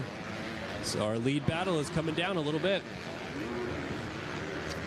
All right, to give you a little rundown, the number 75 of Jeremy Fapani out front with a 6-second lead. And then sitting in second is Liam Alof on that number 32 Yamaha. Wyatt Creighton holding down the number 3 spot on the number 84 machine. In fourth, we got the number 94 of Alvin Hillen. In fifth is Jaden Cooper. In sixth, we got Will Campbell. In seventh is Logan Riggins. In eighth, we got Zayden Mason. Ryder Malinsky in that 9th place position. And then in 10th, we got Dakota Aldridge. Well, a change there. It is going to be Logan Edwards now in that 10th place position. Dakota Aldridge moving down to 11th. Jason, what are you seeing? Yeah, I see the same exact list of names and riders you do. So you want me to do it? Should I repeat it? No, we're good. 450B Limited, it's the battle I think that people were hoping to see coming into this week with Olof against Fapani, but we haven't seen them start together yet. But remember, we're still in the first motos, and you do get those random gate picks, and that definitely makes it difficult to get the favorites up front. If it ends like this, Fapani gets the moto win, and Olof takes second, well, then they'll have the first and second gate picks for the second moto, and maybe that battle will be on. You can see Olof back there, or Alof back there, trying to inch up, and he is doing it. The last time around, he was 2 seconds quicker than Fapani. Watching him hit the finish line area right now. White flag waving. It is not yet, actually. Sorry. The white flag is just dangling from the flagger stand. He is not actually waving it. We got a long way to go. I'm like, what? 8 minutes left. Let's check the lap times again. Look at that, Jackson. Alof a little quicker again. 1 second faster. He's still 5 seconds behind. But you're watching this number 32. He is not giving up. Liam Alof trying to catch Jeremy Fapani. Ever since lap 2, he's been able to keep it there around that 155 to 158 mark. So like you're saying, gaining time. It was an 8-second lead, made it all the way down to 5. We still got a few laps left. If he is able to keep gaining those seconds each lap, he's liable to be able to catch up to him here in this one. Oh, he was not as good getting into the 10 Commandments as Fapani, though. Just watching it out the window here, and look at the gap now. And that might just seal the deal here on this one. That 156 is going to be hard to do after that run through the 10 Commandments. As you see the number 75 of Jeremy Fapani on your screen. Yeah, Alof is going to have to be perfect over this last probably 4 laps or so to have a shot to make up that 5 seconds. We'll see the lap time when they're done with this lap, but I have a feeling that it's going to be to the advantage of Fapani, who you're watching here in the 75, part of the KTM Orange Brigade unit. And you were talking about his results last year in a Super Mini, transferring over to the 4-stroke now, and obviously doing a great job with it. And we might see these two facing off for 2 classes this week, both 450B limited here and 250B limited. It's kind of odd if you're wondering how it works with the B class being split with the limited divisions. When you get up to Pro Sport, everybody has to race each other. We have Open Pro Sport, 250 Pro Sport, that's it. Back in the day, we used to have 4 different A classes here. Not the case anymore. The A classes are called Pro Sport. And the way they did it back then was we had Pro Sport classes for riders who had done a few pro races and A classes for riders who had not. So you got this, some guys race one, some race the other. Not everyone raced against each other all the time. They scratched that. All the top riders have to meet in Pro Sport. There's only 2 classes for them no matter what. In B, we do have the limited divisions, which breaks it up a little bit. And primarily, it seems like the factory kids go to 250B and sometimes Schoolboy 2. But don't sleep on these limited classes, because it was a few years ago where Levi Kitchen rolled these 2 classes, and he really came to life. He went from a top 5-ish borderline podium man to winning both of the limited classes a few years ago. And a lot of people were wondering, well, the lap times were good, but would he really have been able to do that if he were in the 250B and Schoolboy 2 classes, which were a lot of the big names? Well, the next year he came in Pro Sport and won and collected the Horizon Award. So the point being, sometimes a rider has a breakthrough here in limited, and even when they do race those 250B riders at another event or next year, they're good enough to beat them. So if you're Fapani and Alof, that's the story you're trying to tell. And as we expected, Fapani did stretch it out because of the mistake by Alof. It's now 6.5 seconds where it was just a little over 5.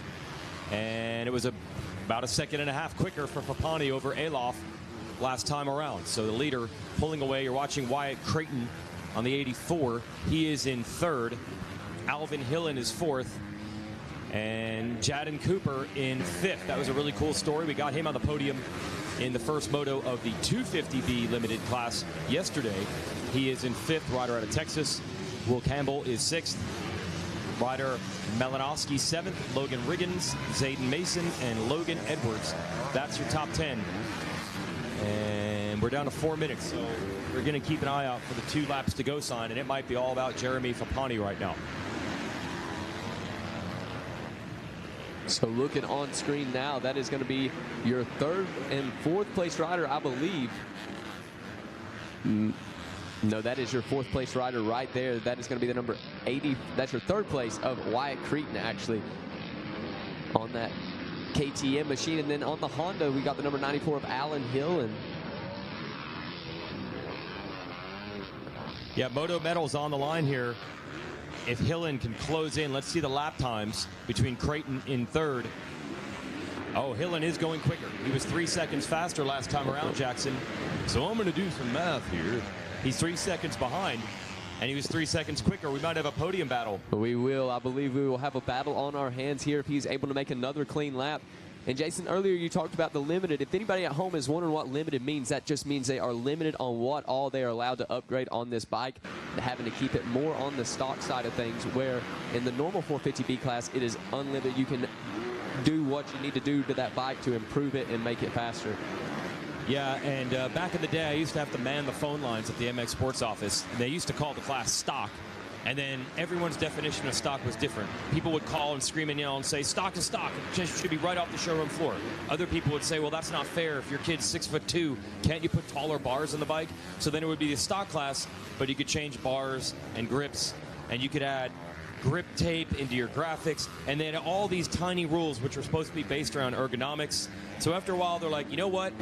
Let's just call it limited. It's limited changes. You can change handlebars if you're tall or if you're short. You can change the seat cover material if that's more to your style. We just mean you're not having built race engines and A-kit suspension and things like that. So that's why they changed the name from stock to limited, because, dude, back in the day, like, bikes came with steel handlebars. You really couldn't just do a stock bike. Or, also what happened is KTM was the first one that started making bikes, say, with aluminum handlebars. So then it was a huge advantage, one stock bike over another. Nowadays, you could pretty much take a stock bike. They come with good bars, they come with good pegs, things like that. But back in the day, that wasn't the case. Yeah, pretty much ride one in actually stock nowadays. It's not a problem anymore, really, for any of the brands. They're good enough, but I get the point. If you're a short guy or a tall guy, you might want to change something ergonomically, and then people will get mad. There was the pass, Jason. That was what we were looking for. That was Alvin Hillen making his way around the number 84 on the number 94, so he was able to do it. He got those 3 seconds that last time around. And did it again. He did it again, a pair of 3-second quicker laps, and he did get there. And look at Alof. He is not giving up. He just made up another 3 seconds on Fapani. It's still 4 seconds, but he's going to run it to the end. 3 seconds faster that last time around for Alof. So really on the move. And guys, I know we were talking about limited stock and mod, but don't be confused. These 450 bikes have plenty enough power for anything that they need to do here at Loretta Lynn's.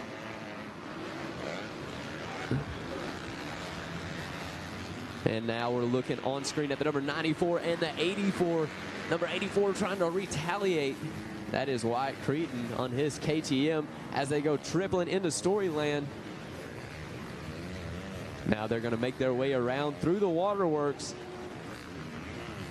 And the number 94 is looking solid, but 84 of Cretan is not giving up just yet. The white flag is out on this one, so only one more time around. And here comes Jeremy Papani into the sand sweeper here. He's about to take the moto win. Boy, I'll tell you what, Alof got really close here to Papani at the flag. And the checker flag is out. Papani wins it, but only by about 2 seconds. And you can see Alof himself was like, just missed that one. So, folks, in Moto 2, keep your eyes out for Alof and Papani. Alof knows he was running that 2 seconds a lap quicker lap time. And if he had one more lap, he would have been right on his tail. So that is going to be the Moto 2 watch. Moto number 2 of the 450B Limited. We should have us a face-off. Wyatt Cretan and Alvin Hillen, they were going at it as well. So good battles all the way through here in this 450B Limited. Yeah, and Hillen did take advantage, get into third place on that last lap around Creighton. So he ends up on the podium. Creighton will finish up in fourth. It looks like Jaden Cooper crosses the line just now. He will round out our top 5 as all the other runners work their way around the final few corners here of the racetrack. So there's your top 10. Papani from Alof, Hillen, Creighton, Cooper, Will Campbell, Ryder Malinowski, the Jaden Mason in 8th, Logan Riggins 9th, and Logan Edwards rounding out our top 10. And we'll throw things down to the podium to Zach.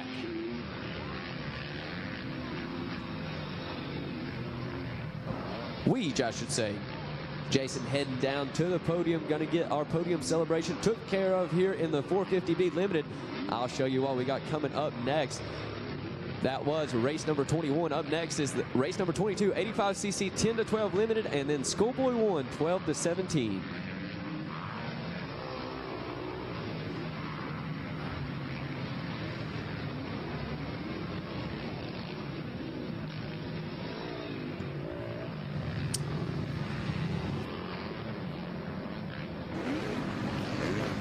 Yeah, great moto, and we'll see more showdowns as this week goes on, with Fapani getting the win over Alof and Alvin Hillen late charge to end up in third place.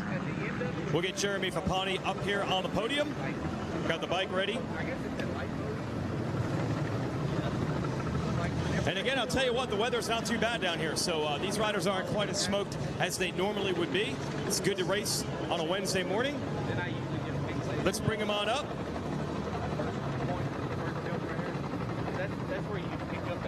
Second place will be our whole shot winner, but our gold medalist, let's hear the 75, Jeremy Fapani.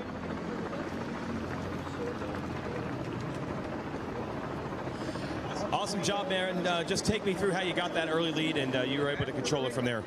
Yeah, so it was a great moto. Got off to a really good jump. Some 450s got the drive on me for sure once we got out of the gate, but made quick work and just tried to set sail. Put down a few good sprint laps and then checked up a little bit. I then saw some people were closing in the gap, so I tried to put down a few hard laps, and then, yeah, last few laps, lappers got a little heavy out there, so just had to maneuver those. But besides that, it was a great moto, and I'm pumped to be here. So, all right, who do you want to thank, Jeremy? I'd love to thank my mom, my dad, my mechanic Tyler and Wyatt, KTM Orange Brigade, 100%, Monster Mike, Monster Energy, Dunlop tires, 7 Bell helmets, A-Stars, and Pro Taper, and everyone else that gives me this opportunity to be up here. Thank you very much. All right, there it is, our gold medalist, Jeremy Fapani. Good job, Jeremy. We'll let him go cool off. We're going to bring Liam Alof up to the podium because he got the Stacing hole shot.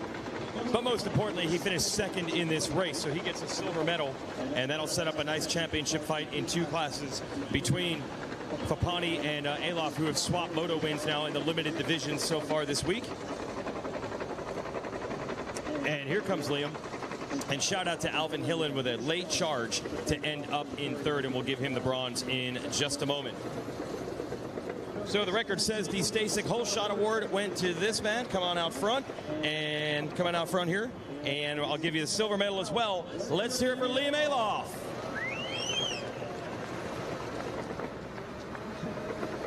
Well, an odd moto because I feel like you were trying to make up time, but you did get the whole shot. So take me through what happened at the beginning. Yeah, honestly, I'm super surprised I got the whole shot, but yeah, that works. I mean, my goal was to get some whole shots this year. Obviously, some moto wins, but yeah, moto went pretty good. First corner had a little bit mishap with a couple other riders. But yeah, other than that, got into a good pace, started picking guys off, and then I just started putting in my laps, made a big mistake before the 10 pack, and then reset and went back after Jeremy. Jeremy was riding good this whole week. Props to him. Yeah, it was honestly a good moto. Just, limit the mistakes, and we'll be good. Should be some battles coming up. Who do you want to thank, Liam? Yeah, I thank Mom, Dad, whole family, my sister Kai Films, Jay for helping Dad all the time. Grandpa, Grandma for all coming out, both Mom and Dad's side. All my cousins coming out, thank you guys. Moose, Alpine Stars, Monster, Bell, 100%, Asterisk, Dunlop, NSA, National Sheriff's Association, Yamaha, ODI, and everyone else, thank you so much. All right, let's hear it for Liam Alof, second place in 450B Limited. And I want Alvin Hillen up, and we'll talk to third. Good job, Liam. We're looking for, keep that, yep. And we're looking for Alvin Hillen, who took third place. We're looking for our third place finisher. There he is. And just took some work. It was a late pass to be able to get that third place position. We'll bring him on up.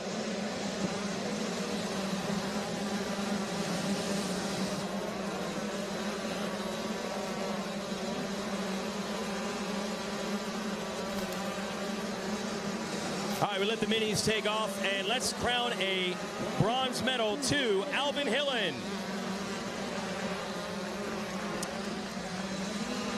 Hey, you never gave up. Did you know that was for third? Because you were coming late. Yeah, I had it on cruise mode, and I finally, when a 2-car board came out, I had to push. Yeah, I mean, getting a moto medal, that's a big deal, right? Yeah. Who do you want to thank, Alvin? Mom, Dad, Monster, TLD, SLR, Mika Metals, the 2-1 Air Filters, Alpine Stars, Scott, Shannon, and everybody else, thank you. All right, there it is, Alvin Hillen, third. Good run. That's 450B limited. Thank you, Alvin. And I'll send it back up to, I believe we're going to preview a little bit of our freestyle tonight, which is brought to you by Monster Energy. We'll talk to our buddy Wes Kane, and we'll also get to our next moto. Yeah, absolutely. Thank you, Jason. Back here in the tower, and we are here with the Wes Kane, talking about that little freestyle demo we got going on tonight. Take us through what's going on and what you guys are doing. It's going to be great out there. We got special guests. It's going to be co-starring for me. He's going to be coming in, a big elite monster athlete. So it's going to be huge down here. We've got all kinds of guys. Taka going to be in here. Sayers, Wanky. And, of course, Axel Hodges is going to be right down here. If you want a good spot, get down here at 7. The show is going to start at 7:30. I'm telling you, the Monster Energy Freestyle will never disappoint. It'll underdeliver, but overachieve. You guys are going to be great. It's going to be super. We're going to get some guys upside down here, I think, right? Oh, it's going to be good. You know, Twitch always sends his crack troop of commandos. They're going to unleash the beast. But I'm telling you, you're going to be very, very surprised at the special guest that's coming in here that's going to help me co-host that. We told Taco Bell, stand down. We've got the superstar coming in to help me out. It's going to be good. Do we have any hints? Do we have any teasers? Or is it all just hidden behind the scenes? He goes very, very, very, very, very fast in a race car. Okay. And he is a champion at his craft, so it's going to be good. All right, definitely check that out. 7:30 right here tonight. Yeah, if you want a good spot, we always set up here. Judd sets up the DJ booth. But if you want a good spot, a front row seat would come on out at 7 o'clock. It's going to start at 7:30. We're going to have music down here. We're going to pump it up. All right, Wes Kane, thank you so much. We appreciate that. Looking forward to that freestyle demo here tonight. And remember, I'm Wes Kane, and you're not. Let's go. You guys are great. You're doing a fabulous job. I love it. All you guys. Get her done, son. Yeah. All right. Great to have Wes Kane up here in the tower with us again. And definitely check that out tonight at 7:30. But get here at 7 if you want a good spot. He isn't kidding. I've been to that freestyle show before, and they will unleash the beast. Taka, Axel, all those guys, X Games gold medalists. So we're not just putting on any little run-of-the-mill freestyle show. You're going to get to see the top athletes as far as FMX goes right here at Loretta Lynn. So like you were saying, don't miss that. Absolutely. Well, don't miss this either. Coming up next, we have got a great 85cc 10 to 12 limited class. We'll go give you guys a quick rundown of the order here. The number 4 is Wyatt Thurman. The 12 is Callan Tollin. The 13 of Brecken Moss. The 14 is Corbin Durbin. 15 of Braxton Mees. The 17 of Hunter Porco. 18 is Sawyer Geek.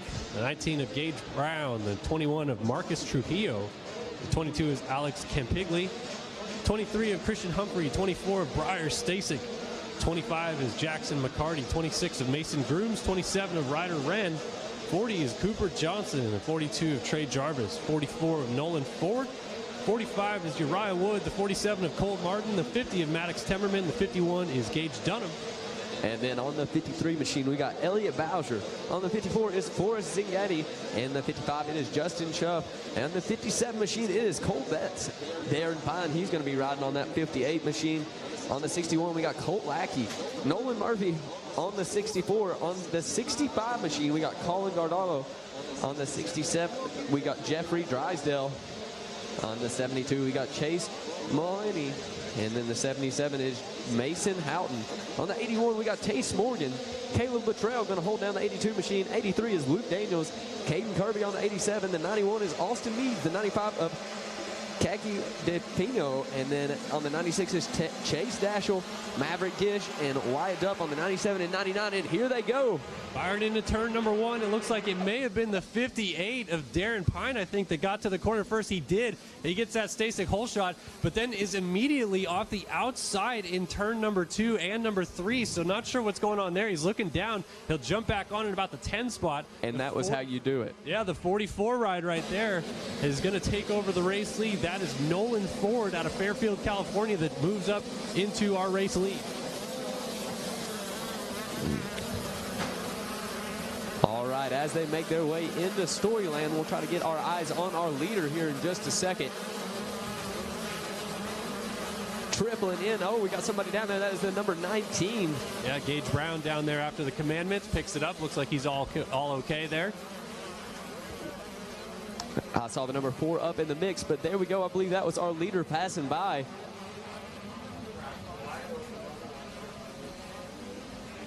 So as they come out of Storyland, it looks like it is still the 44 ride of Nolan Ford leading us as we head down through the long sand sweeper. Trying to get a number on who's chasing him down right there on that. Looks like that Husqvarna in the second position. I see the 4 machine in 4th place. That's Wyatt Thurman out of Burleson, Texas. And coming towards us now, launching out the 44 of Nolan Ford right there. The 53 is in the 2 spot. That is Elliot Boucher. 97 also up here in the mix of Maverick Gish.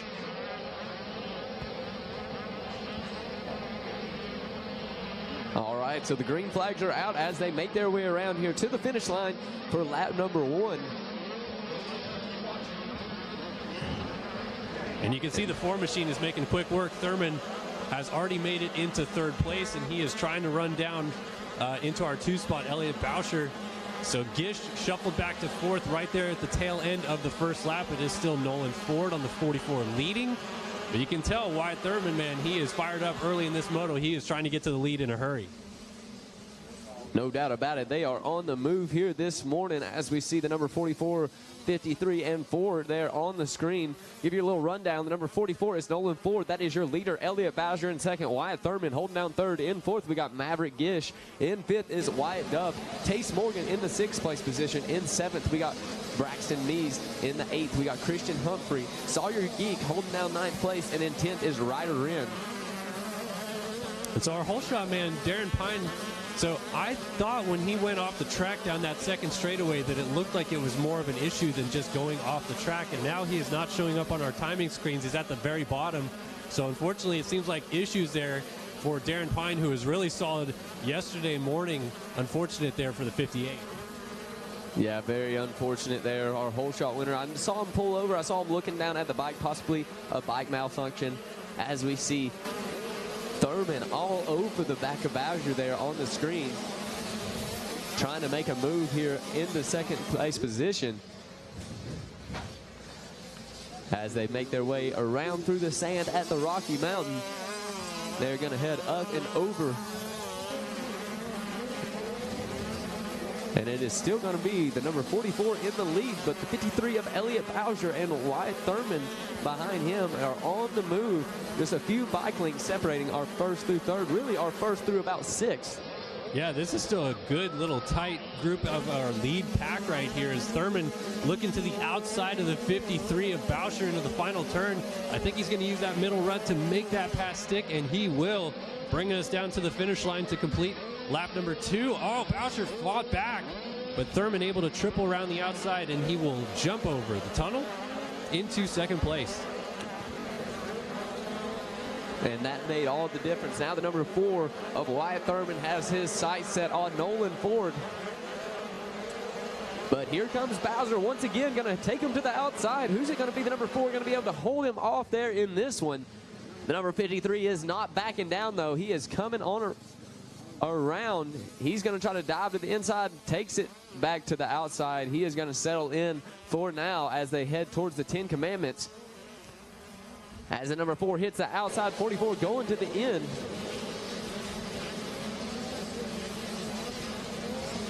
Yeah, both lines working out pretty even right there. So Thurman was 2nd in our 85cc 10 to 12 moto yesterday behind Darren Pine, who of course now looks to be out of this moto. So he is possibly the favorite now. Nolan Ford was 7th in that moto, but Ford is doing a pretty good job right now maintaining this little gap that he has and not letting the 4 there of Thurman close up too quickly.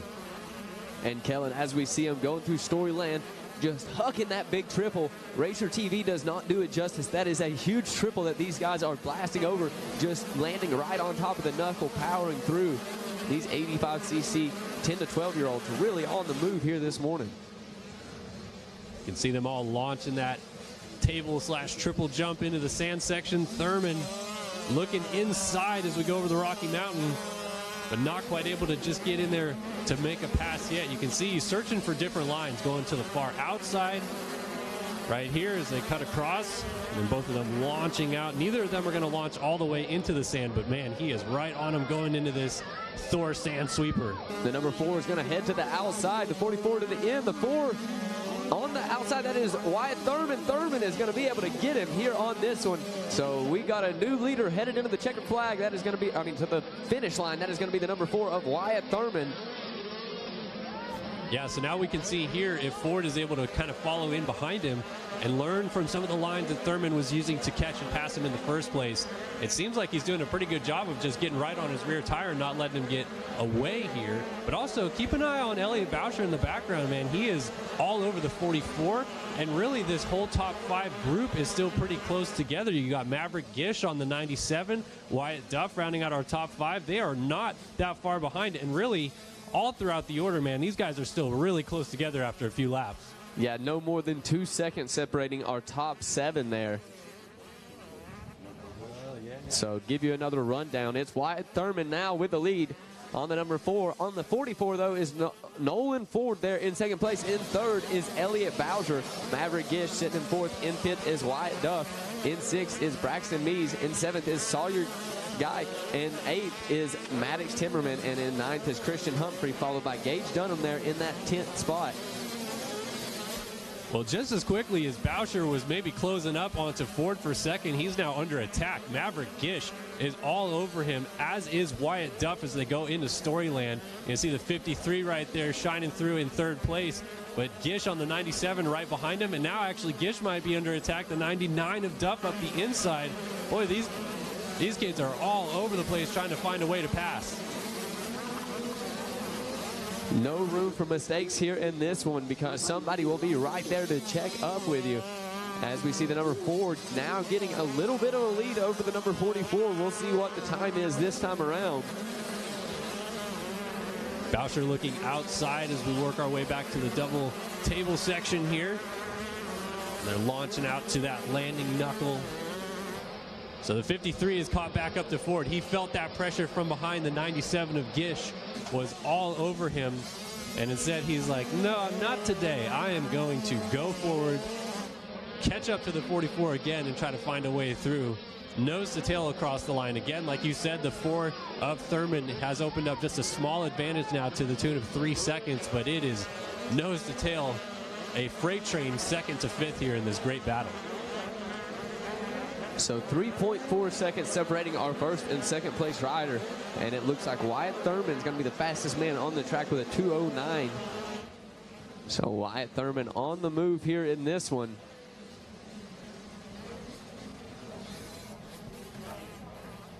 And we still have a battle going on there for that 2nd place, the 53 and the 44. That is Nolan Ford and Elliott Boucher.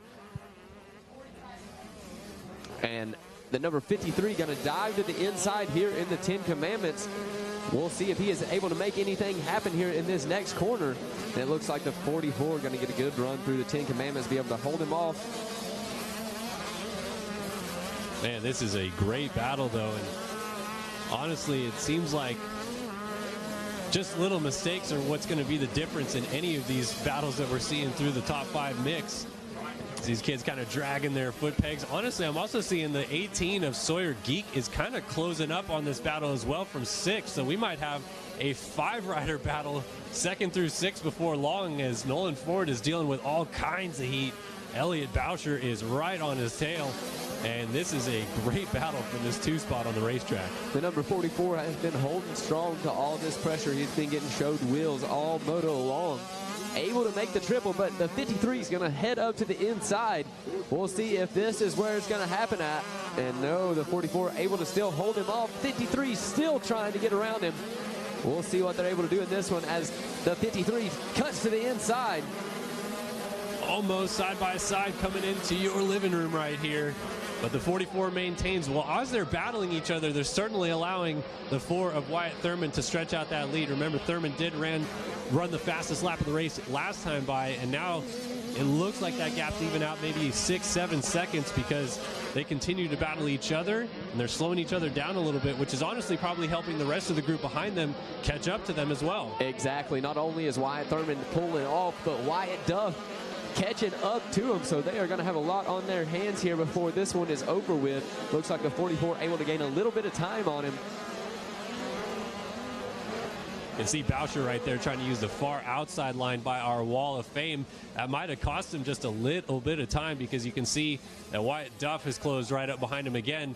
And as quickly as Boucher was battling Ford for second, Ford's got kind of a little bit of a gap reestablished, and here comes that 99 machine, Wyatt Duff.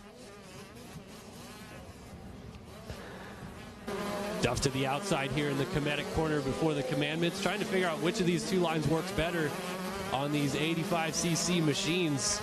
And you can see Duff go far outside after the Commandments as well. So he's really using the momentum side of things, trying to keep it wound up and maybe make this pass stick. Looking inside in the next turn. Elliott Bowser was not able to jump this last time around. So the number 99 was. We'll see if that makes the difference as he skies it out. It don't seem that too much time was lost there this time around. And just behind them, not too far back, is still the 97 of Maverick Gish. But Sawyer Geek has caught him. Sawyer Geek did a 2:11 last time by. And the 18 machine is also closing up on that battle. So as we continue to watch Nolan Ford in second, Boucher still right there. Duff, Gish, Geek. This 2 through 6 battle just continues to deliver. We're bound to see some passing at some point. Someone's going to make a move. All right, so now we go over the Rocky Mountain. And we're headed towards the Polysport Pond now, as we see the number 44 not able to jump that one. The 53 skying it out here for us. And they are in the sand sweeper now. It seems that the number 53 of Elliott Bowser doing good this morning in that sand, able to gain a little bit of time every time they enter it. But he has got some company, like you were saying. Just right behind him is the number 99 of Wyatt Duff. Yeah, we have two kind of separate battles going on. We got a 3-rider battle for second and a 4-rider battle for what looks to be fifth. Maverick Gish has got Sawyer Geek right behind him. On your screen here, we see Maddox Temmerman and then Gage Dunham also in the mix on the 51. Temmerman has caught all the way up to Geek. He's doing some pretty solid laps, just laid down a 2:10.6 of his own. And so that 3-rider battle that we were watching for second, this 4-rider battle behind them's got even better. Wow, we get a little, it highlights their names blue when they come around the finish. That is the first time I've saw 4 names highlighted. That means they are that close together, folks. Yeah, and Gish is doing a good job at keeping Geek behind him, but Geek is looking for an opportunity, and actually they both just got held up in the ruts together. So Temmerman looking inside. Actually, Dunham squeaked around Temmerman, and he's now alongside both these guys as they go through the Commandments. So look at the 51 of Gage Dunham trying to make moves, going to the outside. Looks like Geek finally got around Gish up into 5th, and still Temmerman right there as well. This is a crazy battle.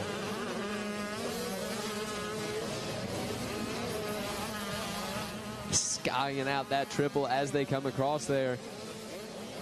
And into Storyland they go.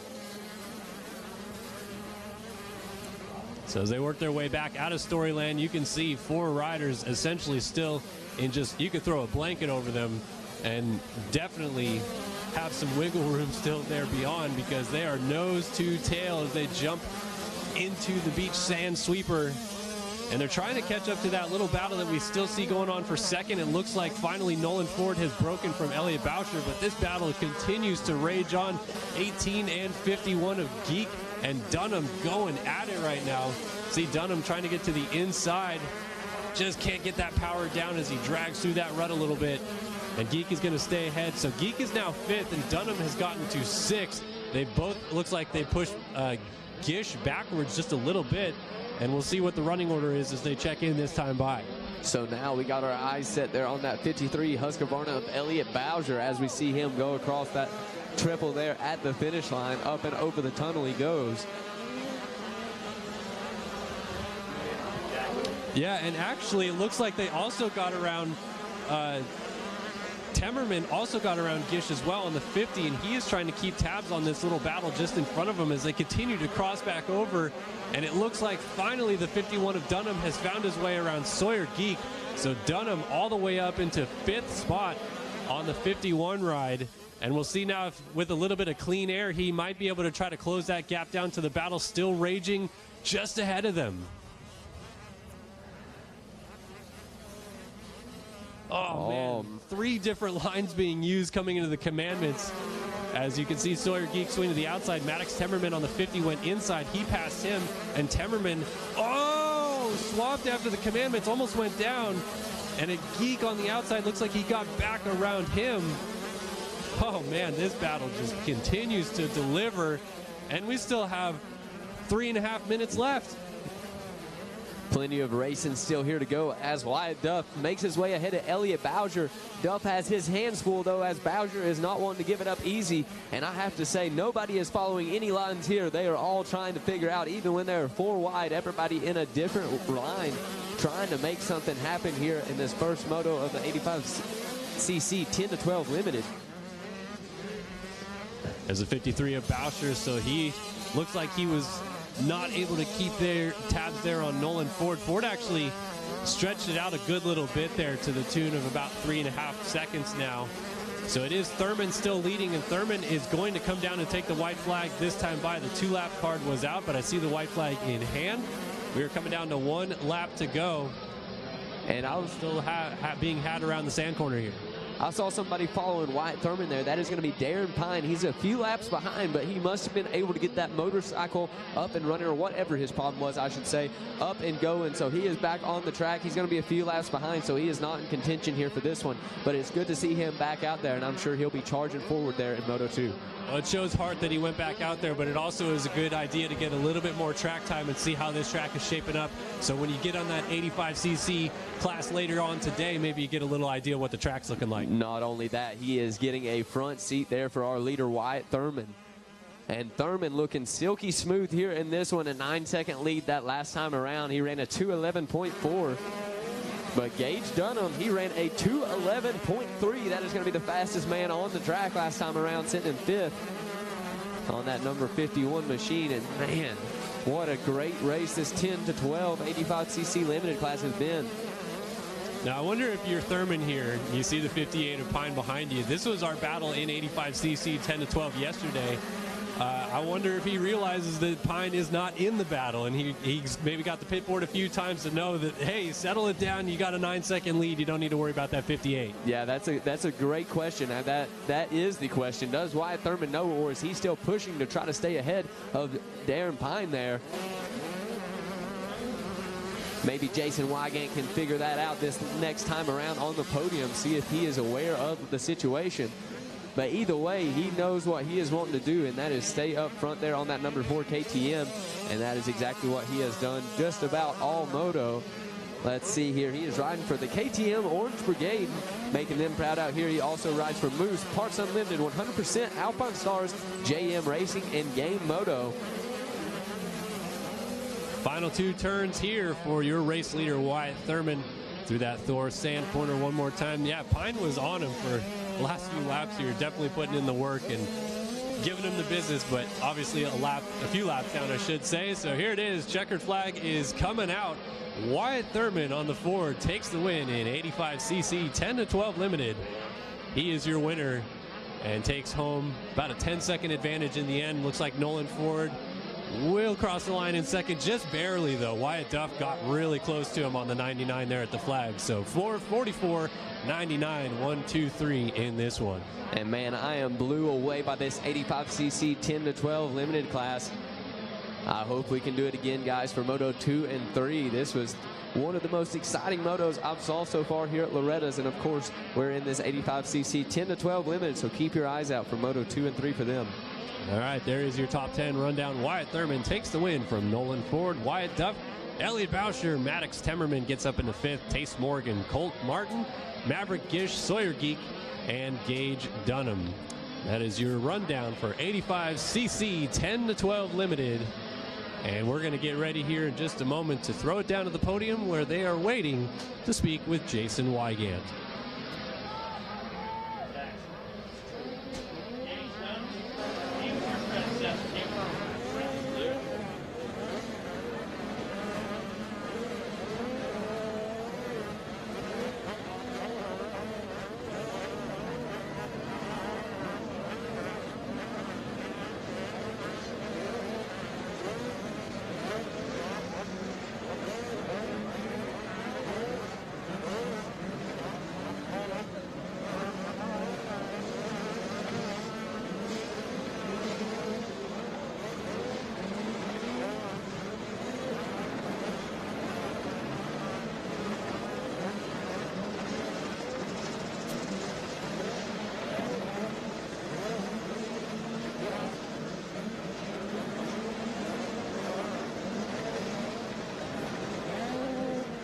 All right, who's ready for a podium here in 10 to 12? We got a gold medal. Let's hand it out to Wyatt Thurman.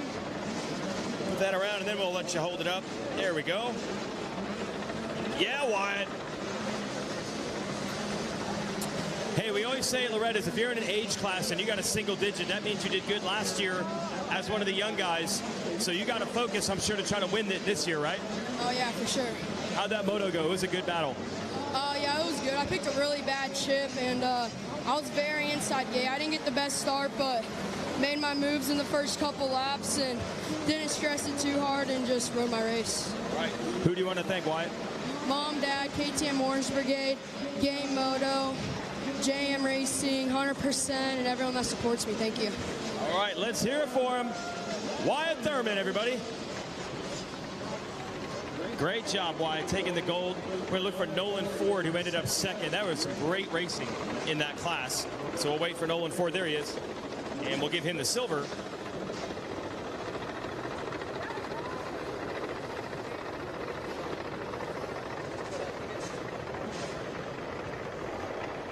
We'll bring you out front here. Come on out front. Let's hear it for Nolan Ford.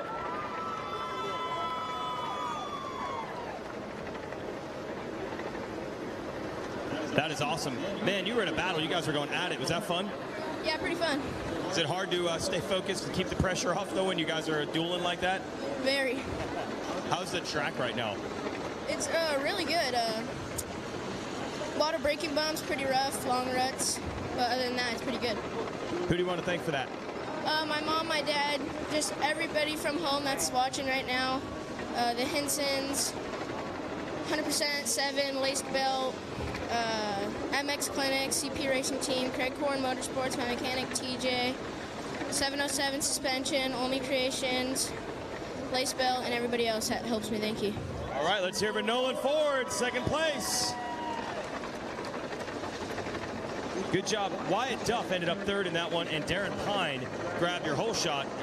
We'll bring Wyatt on up, and if Darren Pine's around, we'll give him the Stasic Whole Shot Award as well. Bronze medal, keeping himself in title contention. Let's hear it for Wyatt Duff. Spin that around for you. Same thing as I said to Nolan, man. That was a good battle. You guys are all over each other. It was fun to watch. Yeah, it was fun. We were so close at the finish. I was like, come on, come on, come on. And it just like, the outside had a little more momentum, but see what we can do next time. Yeah, you're still in title contention. Who do you want to thank? Oh, I'd like to thank the Lord Jesus Christ for keeping me safe. My mom and dad, my brother, everybody who came to watch me. United Motorsports, Fox, Oakley, Power Band Suspension, Bruce Graphics, Dunlop Tires, and everybody who supports me. Thank you so much. All right, let's hear it for Wyatt Duff, third place. Awesome job. It's awesome to be on a podium at Loretta's. If Darren Pine's around, we'll give him that Stasic Whole Shot Award. Thanks to Wyatt. Congratulations. There's Darren Pine. Like we were saying, some great racing in this class, some big battles, and some big names. Well, I know you wanted the gold for sure. Real quick, it's Stasic Whole Shot Award, Darren Pine. Well, it starts what you wanted. Then what happened? Yeah, just a little bike malfunction, but whenever I got back on the track, I feel like I had the speed, I just didn't execute. I'll let you, hold on 1 second, I'll let you thank some people once these bikes go by. Got 125, 12 to 17, going to be out on the track next. But let me just let Darren Pine, who is in contention in his other class, he's got a gold medal. He had a gold medal in your other class, so you still got a shot at a title. Who do you want to thank for a good week so far? My mom, my dad, TTMX, Van Martin, Kobe Gilstoff, my practice mechanic, 100% Troy Lee Designs, FMF, JM Racing, John from JM Racing, HB Motoco, Blazing Gun Dogs, and anyone else. Thank you. Okay, there it is, Darren Pine, your Stasic Whole Shot winner. Thanks for coming up, Darren. Sometimes a disappointment. It's hard to face those podium words, but That's part of the business. He came up, he smiled. We're going to send it back to the tower. We got schoolboy racing, or should I call it, it's just 125, 12 to 17. It's kind of like schoolboy. Send it back up. Well, thank you very much, Jason Wygant. We are up here with Schoolboy 1, 12 to 17. Just about ready to get back locked and loaded. Who have we got out there? How about the number 5 of Landon Hart's, the number 9 of Clark Robbins, Anthony Hill aboard the number 11, the 13 KTM of Gavin Templin, number 14 Honda of Jonathan Yelton, number 15 of Thor Powell, number 16 of Mike Caradra, number 17 of Cade Johnson, the number 18 of Dylan Sullivan, the 19 of Christian Merman, number 21 Wyatt Bass, as well as the 22 of Caden Gonzalez, number 23 of Cade Groen, number 24 of Owen Koval, number 26 of Cole Stetskow, the number 28 of Trinity Batchelor, number 30 of Milo Moss, number 31 of Deegan Van Vried, the number 32 of Cody Samples, 33 of Nathan Abbott, 36 of Austin Schaefer, number 42 of Michael Pillar, the number 43 of Tiger Wood. And who else we got? Megawatt Matt Watson. The 44 is Carson Milliken sitting atop the number 45. That's Ryder Thompson. Wearing the 46 Pirelli, that's Vittorio Fazio. The 49 belongs to Austin Parker, while the 50's on the bike of Chase Lawton. Anaki Abazua wears the 51, while Franklin Bozier proudly displays the 55. The 57 is underneath of Jessen Turner, and Kyle Held shows up to the gate wearing the number 61. The number 64 is Cody Harrington. 66, Robert Saucy. 67 is Jesse Furtado. Alessandro Carminati wears the number 71, and Clayton Stockstill is number 82. Going to the line wearing number 86, that's Adler Cotto, and the 94 is Cohen Jackman. Carter Malcolm wears number 95. Jamison Muschler wears the 96, and sitting atop the 97, well, that's Tristan Dalton and Mikey. That's our Schoolboy 1 Division BC. This is certainly a heavy hitter class. Megawatt Matt Watson, some of those big names we'd mentioned. Be remiss not to talk Tiger Wood. He has been sensational for years now, and he's been doing well at the ranch this year for Loretta's. Oh, absolutely. But again, man, we say the same thing each and every race. Look at this. It's a who's who. There's Wyatt Bass, Dylan Sullivan, Gavin Timlin, Landon Hartz, Clark Robbins, the whole deal. And right now, guys, it is my pleasure to introduce you for the first time this week here at the ranch. On the mic today, live with us, Wes Kane, going to be part of the broadcast. Oh, yeah. Well, I've been here all week. I've been doing a lot of behind the scenes for Monster Energy. Then I'm yes, around. Absolutely. First time you've called a moto with us. Yes, so. first time. DP Fuels, I'm back there with Kevin Perlat, the Vice President of Marketing. We're doing a bunch of stuff over there. So I kind of like... Busy. Yeah, I'm busy. Busy. Yeah. But this is going to be great. You guys are doing an amazing job. I'm listening to you guys, and I'm really pumped to be a part of this and a part of you guys up here in this new announce tower. I got Kevin Kelly breathing over my shoulder, just like normal, with his hot breath, and we're about to call some hot superstars out there getting her done. I can't wait, big guy. Been looking forward to it all week. Mikey Waynes, they are just about to bring it now in that Schoolboy 1 BC division. Yeah, Schoolboy 1's loaded for bear. These guys are cutting their teeth out there, and they're going to be good. You can see that great shot right there, lock and loaded. Bikes are about to ready to hit the high rev, and we are going to shoot them down the first turn like a Pop-Tart out of a toaster as they come down to the first turn. All right, the revs are up right now, just about. Time to get it on. Gate is down. Here we go. Schoolboy 1, 12 to 17. Who is it? Watch that inside line start to come alive as riders rifle through that first turn. Here they come. They shoot out of the cannon down the back stretch. What do you got, Megawatt? I tell you what, Mikey, this is a I said, Mike, I tell you what, Wes, is a fantastic view right now as they work their way back in. It is definitely Tiger Wood on the number 43 machine. Didn't want to make that call too early. He took control down there in the long short shoot. The long short shoot now through the 10 commandments. Thou shalt not bobble in the 10 commandments if you want to get through there squeaky clean. Commandment 3, thou shalt not drop the front end. Yeah, watch those ruts. Owen Koval is next to the 24. I saw the 9 of Clark Robbins, rider out of New Jersey. He's been doing well this week, but they're all chasing Tiger Wood. right now the young Australian. It's funny you mentioned that. Robin, one of the guys I just mentioned, I got my eye on him. Got second yesterday, yeah. Yeah, I've seen some stuff out of him. Very impressive. Very impressive. Tiger Wood down here from the MTF camp, always delivering out here. He's a multi-Loretta Lynn champion, but we got a Tumbelina out there. Hopefully he springs back to his feet and gets back in the action. Got to tell you, seen some of these guys with cat-like reflexes, Wes, back on their feet quick. These guys, highly trained athletes, but look at Tiger Wood right now, goes to the inside, protecting, riding defensive. He's got control of the racetrack right now. It is his race. He has anywhere on the racetrack he wants to go. He has clean air. He's not ripping through the tear-offs right now, but with that comes a heavy weight. You're trying to defend the 41 other best in the country. They're going to be kind of, but I think he's building up enough of a gap. These three riders, second, third, fourth, fifth, they're going to start hooking it up. You got Justin Turner on the 57 in there as well. They're starting to battle, and Wood's starting to get away. Yeah, the problem is, once it's a three-man battle, you bog each other down. When it's a two-man battle, you're going to work your way up to Wood. No question about that. I have to agree with you 100% there. And you give Tiger Wood an opportunity like that, it's about like giving Jet Lawrence an opportunity. Well, when you're rolling around back in third, I call that the catbird seat. You're kind of back there drifting, watching these two guys battle out. They're playing offensive defense. That's a good eye and opportunity for you to just jump right in the mix and make a pass.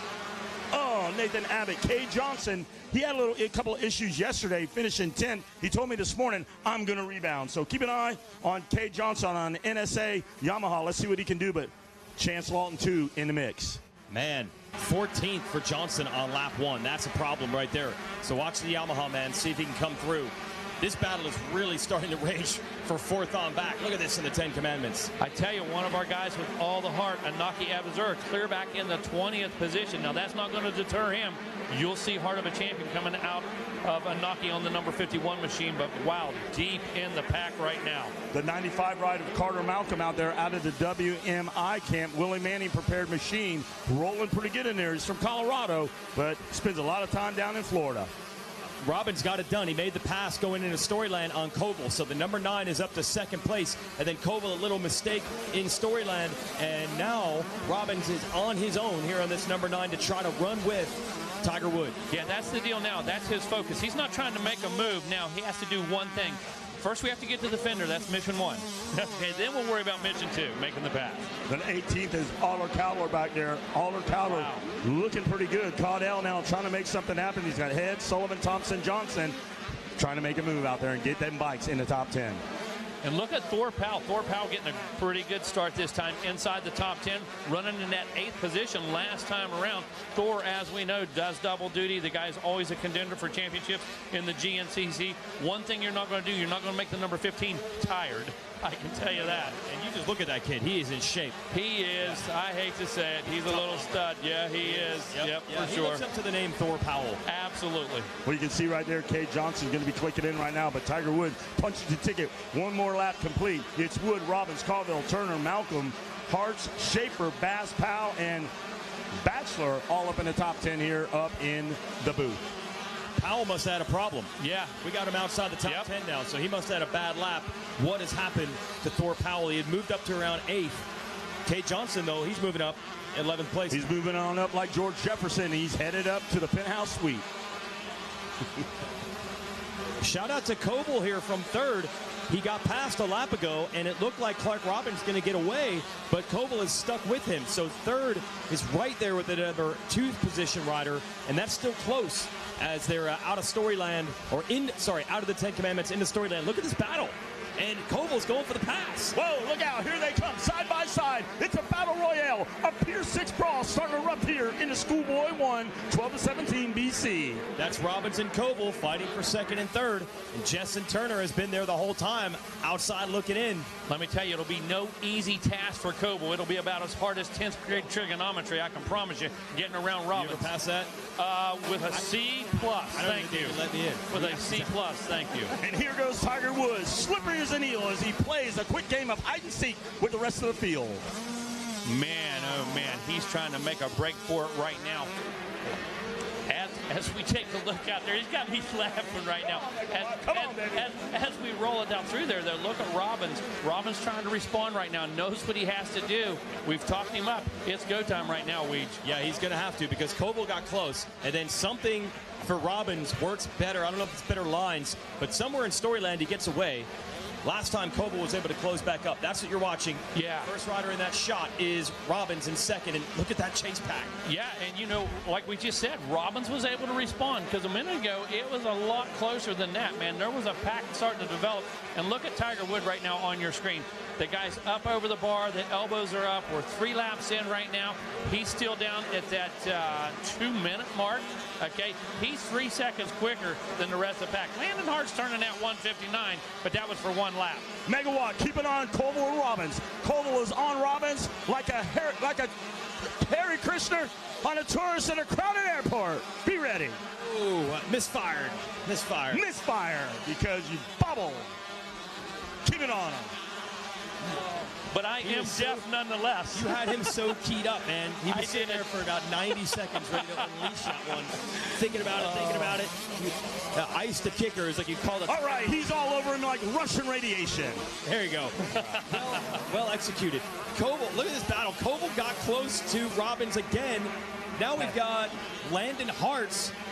Landon Hartz is the rider to watch on this number 5. He's in 4th, but he might be able to get them both. 2nd, 3rd, 4th, all in the shot back in Storyland. Yeah, look at this. I got to tell you, Hartz is really rolling. Robbins right now, he's in a tough spot. Hartz made the move. He got the 3rd. There we go. So he's in 3rd. Clark Robbins, you are in trouble because the number 5 of Landon Hartz is on the run. You better look out, Robbins. It's like sticking your feet in a light socket. There's so much electricity going on the track now.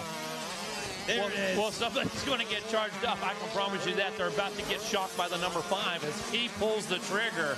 Hartz puts himself into that number 4 position. He's not done, Weege, by any means. No, not with that lap time. I mean, under 2 minutes, and even Tiger Wood, our leader, didn't do that. So Landon Hartz, fastest rider on the track. He's in 3rd. He's closing in on 2nd place. Keep an eye on Kay Johnson. We're going to do a check on him. A notable, he's up there moving in the top 9, so he's made the machine in the top 10. Let's see what he can do with that. Hey, Wes Kane, tell me who's in 8th place. Give me the name there. That is Trinity Bachelor. Trinete Bachelor. Hey. Trinete. He's got cheese and wine being delivered on the gate before he drops in. Hey, Trinete. It's a good. Hey, it's a good for me. It's a good for you. It's a good for him. He's in the top 10. All right, here we go. Hey, it's better than him going to battle in the square octagon. The square octagon. It's on right now. We got the square octagon in this battle for 2nd, and he just went right around him. Landon Hartz making it look easy, coming from 5th to 4th to 3rd, now to 2nd. Tiger Wood is gone. Does Hartz have a shot at running him down now that he's in 2nd place? I believe Hartz does have the heart to get it done. He's just got to stay steady and focused and get it done, Megawatt. You're absolutely right, and you can see that's what he's doing. He's Robbins. racing the track right now. No, he's not really concerned. No, Robbins just put it back on him. He just threw fisticuffs over there as they erupt.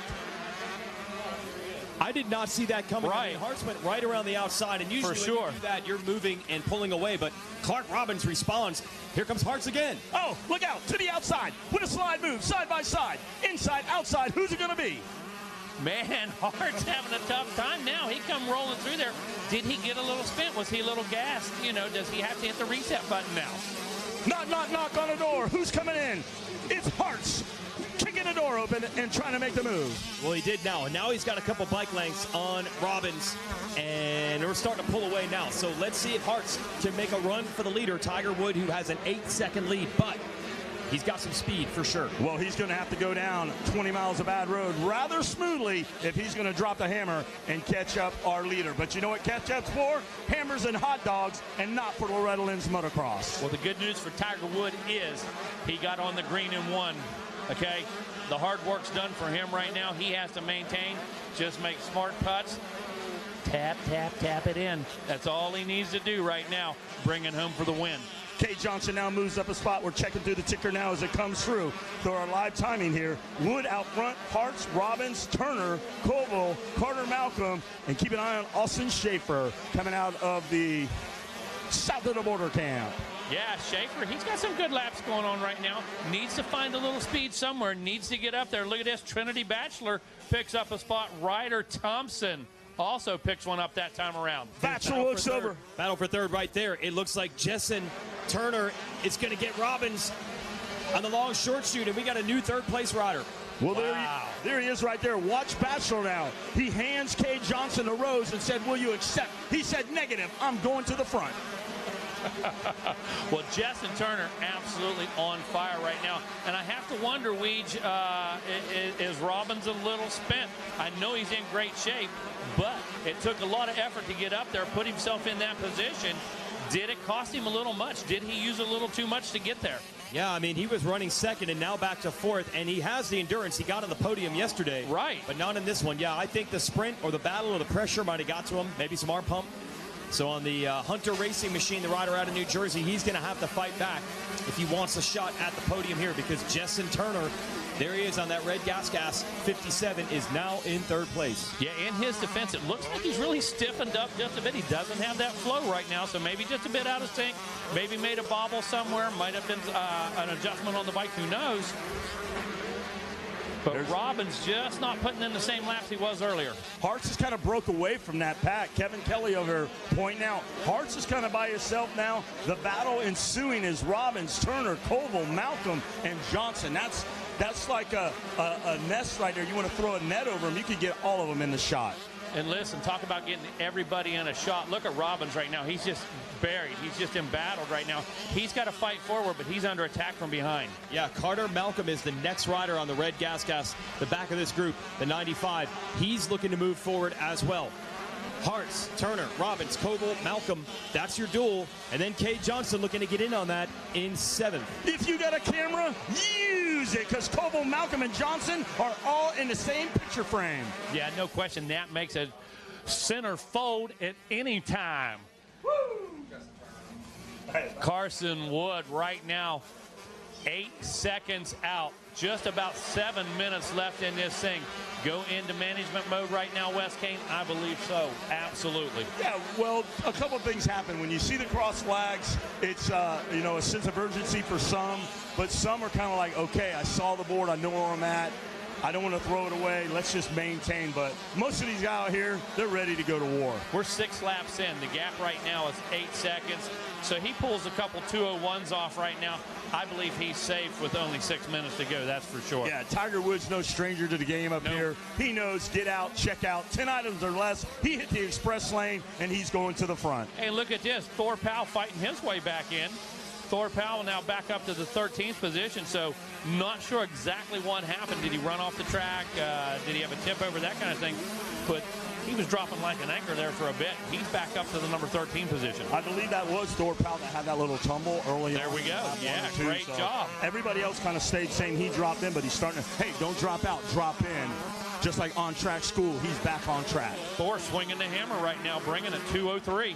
Carter Malcolm on the 95. He just passed Clark Robbins, and there's more company.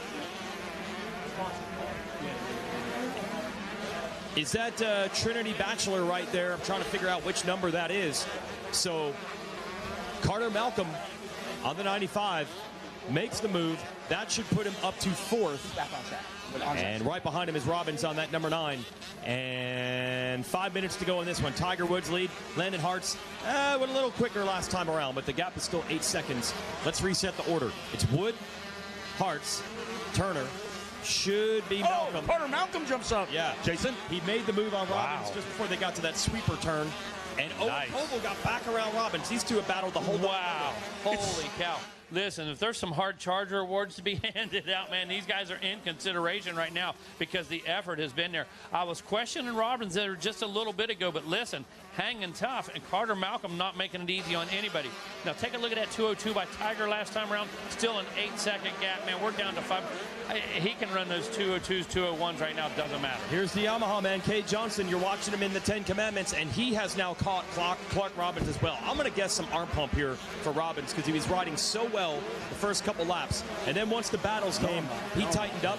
So I'm going to think it might be that. And now he's going to deal with Cade Johnson. You see the blue gear, the blue bike, blue crew down on the inside. He's looking to take away 6th. So a nice little comeback here for Cade Johnson, and he's trying to make the pass on Robbins, and he makes it. Oh, here he goes. It's a shuffling of the deck as the dealer now makes the move, and he takes a position. All right, look at Johnson. A nice hand right there, Cade Johnson. And he said, He was a pair of pocket aces we're going to be watching as we go into moto number 2. Hey, you know what I heard from Amy Cochran? Amy Cochran told me yesterday, we ain't playing checkers, we're playing chess. Yep. Yeah. Touchdown, checkmate, three-pointer. He did it all. Kicked in the face. Speaking of Amy Cochran, we were just over there and doing a great job up there on the booth. Always fun to talk to her on the deck. And, you know, probably as tough as any one of our athletes out here is Amy Cochran. I'll tell you that right now. And it was great to see her and hang out with her for a few minutes. And, you know, within 10 seconds, you're laughing. You're smiling. You're feeling better about yourself after talking to Amy Cochran, I will guarantee you. Touche. Tiger Wood looks like he's just got to maintain. Hearts maybe in the next moto if they get out together. Maybe Hearts and Wood could have a little something. Megawatt's looking at it very closely. I like to see that Carter Malcolm drop the hammer a little bit. And Kay Johnson, I think you're going to have to give him a big notable. He was well down buried and brought that machine up in the mix. And I'm bumming for Robbins right now. Gave up another spot that time around. The bottom line is I honestly have to believe, dude, that he's a bit gassed. And that's nothing whatsoever about his endurance. Watch rider number 95. He's got to move on. It's still not over yet. Malcolm Turner, the 57 ride. Watch Carter Malcolm trying to bring that machine. If Malcolm can get around the 57 ride on these closing laps, that puts him up on top of the box for an interview. Listen, all these guys in the top 5 are alive. No question about that. And the box makes all the difference, oh, Wes. Get on top of the box. That's the ultimate mission. You got to strive to survive down here. You got to do it 3 times. You got to suffer. You got to persevere. But you have to put it together. And hey, easiest way to do that, be on the box every time. They're still flopping around like fish on a deck, out of a boat, out of the water, and it's not over until you put them in the net. if you say so, Wes. Hey, that's what's happening, guys. You know how I roll. Anyway, let's watch it right here. Can Carter Malcolm, there they are. Hey, Carter Malcolm over there. Watch Carter Malcolm now as he rolls up on Turner. Malcolm, Turner, Willie Manning at home, grabbing his computer, going, go Carter Malcolm. Malcolm in the middle. Who's it going to be? All right, taking the white flag right now, the number 43. There he comes. Tiger Woods makes his way up and over the tunnel of love. Down past the billboard. Here we go on the gas, kicking the roost up. The number 43 not relenting in the least bit. West Kane, 1 to go. You got to be pumped if you're Brian Johnson, Colleen Millsaps over there. Sure. They put a lot of work into him, and Tiger Woods a very nice guy. You're walking around, and he's very polite. He's very absolutely very knowledgeable, and probably one of the just the polite goods. I call him a great citizen of the sport. He is, man. He gets an A in citizenship. So do Brian and Colleen. Yeah, absolutely. That's who you surround yourself with. They take these guys over there, MTF. They mold them. It's like clay over there. They're molding, shaping you. Absolutely, man. And they're like Pierce Brown. They're dropping you right into the mix, into the pro rank. So good stuff. Out comes a beautiful piece of art. Here he is. Hey, I'm Tiger Wood. Look what I did. They molded my arms bigger than my body. Well, there he is out there. He looks like Popeye. But there's Wood, Hartz, Turner, Malcolm. I don't think Malcolm was able to make the move. We're watching now. It's a white flag lap. Kevin Kelly, this is the sense of urgency when it starts to drop in. Yeah, you folks listening at home, watching at home, you see Tiger right there. Man, he just sent it for 3 up and over there. Still, half a lap to go. You don't want to back off the throttle. You guys are used to riding this pace all race long. You might give a second or 2 up, that's fine. But the bike, the body are used to reacting to this rough track. You have to keep that drive to the finish line. That's exactly what the number 43 Tiger Woods is doing right now. Just a few turns left for him. He makes his way onto the beach right now. You can see he doesn't go. He doesn't send it all the way to the beach. Couple corners left, going down into the Bermuda Triangle. And that's going to be it for the number 43. One last turn. Takes the long way around the Bermuda Triangle. Out he comes. Checkered flag is out. There you have it, the number 43. Tiger Wood with the win. Took control of this one early. Landon Hartz, man, nothing was easy for that guy as he put himself in the number 2 position. Going to be second on the box. But Tiger Wood took control early. Had clean track, had the weight.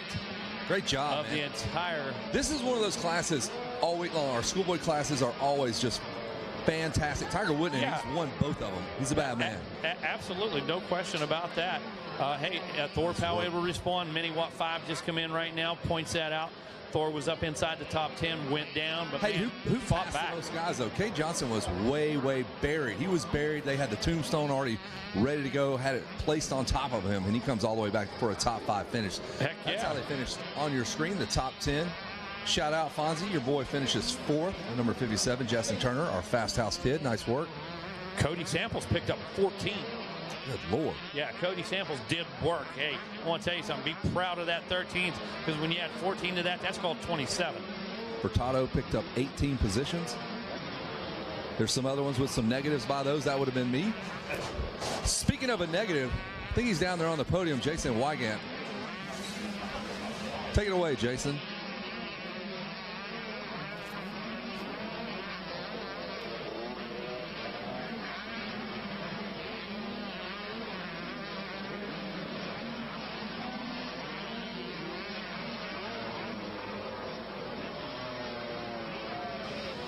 Yeah, we're going to get Tiger Wood on up here. He had a little extra cool down time because he had a pretty solid lead in that moto, and it started by getting this whole shot award. And in these first motos, man, that is everything because of the random gate picks. Sometimes you see favorites have their titles slip away in the very first moto of the week. That will not be the case this time because he's looking at the Stasic whole shot and a gold medal. Let's hear it for Tiger Wood.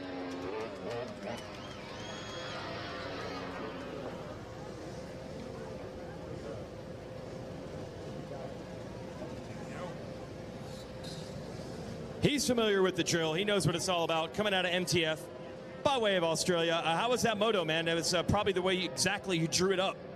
Yeah, man. Got 18 gate pick, which was so much better. Got up to an amazing start. The links, gas, Dunlop tires. Man, it's such a perfect combination. Gets me up to the great start every time. But yeah, struggled a little bit that moto, but yeah, had heaps of fun. Really took advantage of getting the whole shot and trying to sprint out early. But yeah, stoked. All right, but still more work to do. I know you. Who do you want to thank, though, for a great week so far? Oh, man, I'd like to thank Daniel, Maddie, and Jennifer from Gas. They did so much for me. 100%. Dave and, yeah, everybody from 100%. They helped me out so much. Lynx, Dunlop, Monster Mike, and Nixon from Monster. They helped me out a lot as well. Yeah, just everybody in my corner that helps make this happen. Jacob, Colleen, Little B, Big B, everybody at MTF. We put in some hard work to get here, so yeah, stoked to be up there. It's not easy making the American dream happen when you start in Australia, but he's becoming a contender here at Loretta's every year. Let's hear it for Tiger Wood. Landon Hart's finished up second in that moto. We'll take him on up, and man, he was putting in some fast lap times to get there. Some great racing in this class. Wood was controlling it with about an 8-second gap most of the way, but man, going second to about 8th. Those guys were slugging it out. I'll bring you over to the front here. Hard-earned silver medal. Come on out front. Let's hear it for Landon Hart's. Well, you got to be happy, man. You earned that one. Come on down the center. You had to make some passes. You were riding really well. Yeah, I ended up getting 36 gate pick. The chips didn't do me right this year, but we were able to push through on the first lap and make a lot of passes and really make it count. With the lap times you're putting in, do you think you could challenge for gold with a better gate? For sure, just a little bit better start, and I think I'll be right there with them. Who do you want to thank, Landon? I want to thank my whole team, EBR. All of them over there got the bike absolutely dialed. I couldn't do it without them. All MTF, Fly Racing, Bill's Pipes, 100%, just everybody else, my mom, my dad, just everybody that's behind me. Thank you. All right, Landon Hart's, everyone. Second place. These guys rode hard. Good job, Landon. And last lap change for third place. Carter Malcolm just never gave up on it. And I believe he's going to come up with the bronze. And you never know. A pass or two in the final couple laps, which is what he did, could make all the difference for a title when the week is over. Come on up and let's talk to our bronze medalist, Carter Malcolm. There you go. Put that on. You earned it. And I really mean you earned it. Last lap, did you make a pass? Yeah, I really thought I was farther back. I thought I was kind of fifth, and thought that was a pass for fourth, but then I came up and saw it was for third, so it's cool. Hold on a second. We'll let these bikes go by. The thunder in the air of the four strokes. I think we had an age class coming up next. Yeah, were you so far back you didn't even know where you were? Because I saw you probably outside the top 5 at one point. Yeah, I think I came out. I got an okay gate pick. I was probably 7 or 8 out, and I think I probably came out around 8th, or I want to say. First few laps weren't amazing. I was a little too patient, and then just kind of got into a groove and started picking some guys off. All right, who do you want to thank? First off, I want to thank all my friends and family here watching, everyone back home. Money Inc., he's got the bike ripping. Willie Manning, FAF Graphics, Performance Cycle, Crush Gloves, Performance Cycle, I already said. Ryan Fetzer, and everyone else in my corner, thank you. All right, let's hear it for Carter Malcolm, 3rd place. Good job, Carter. All right, that's going to do it for Schoolboy 1. Send it back up.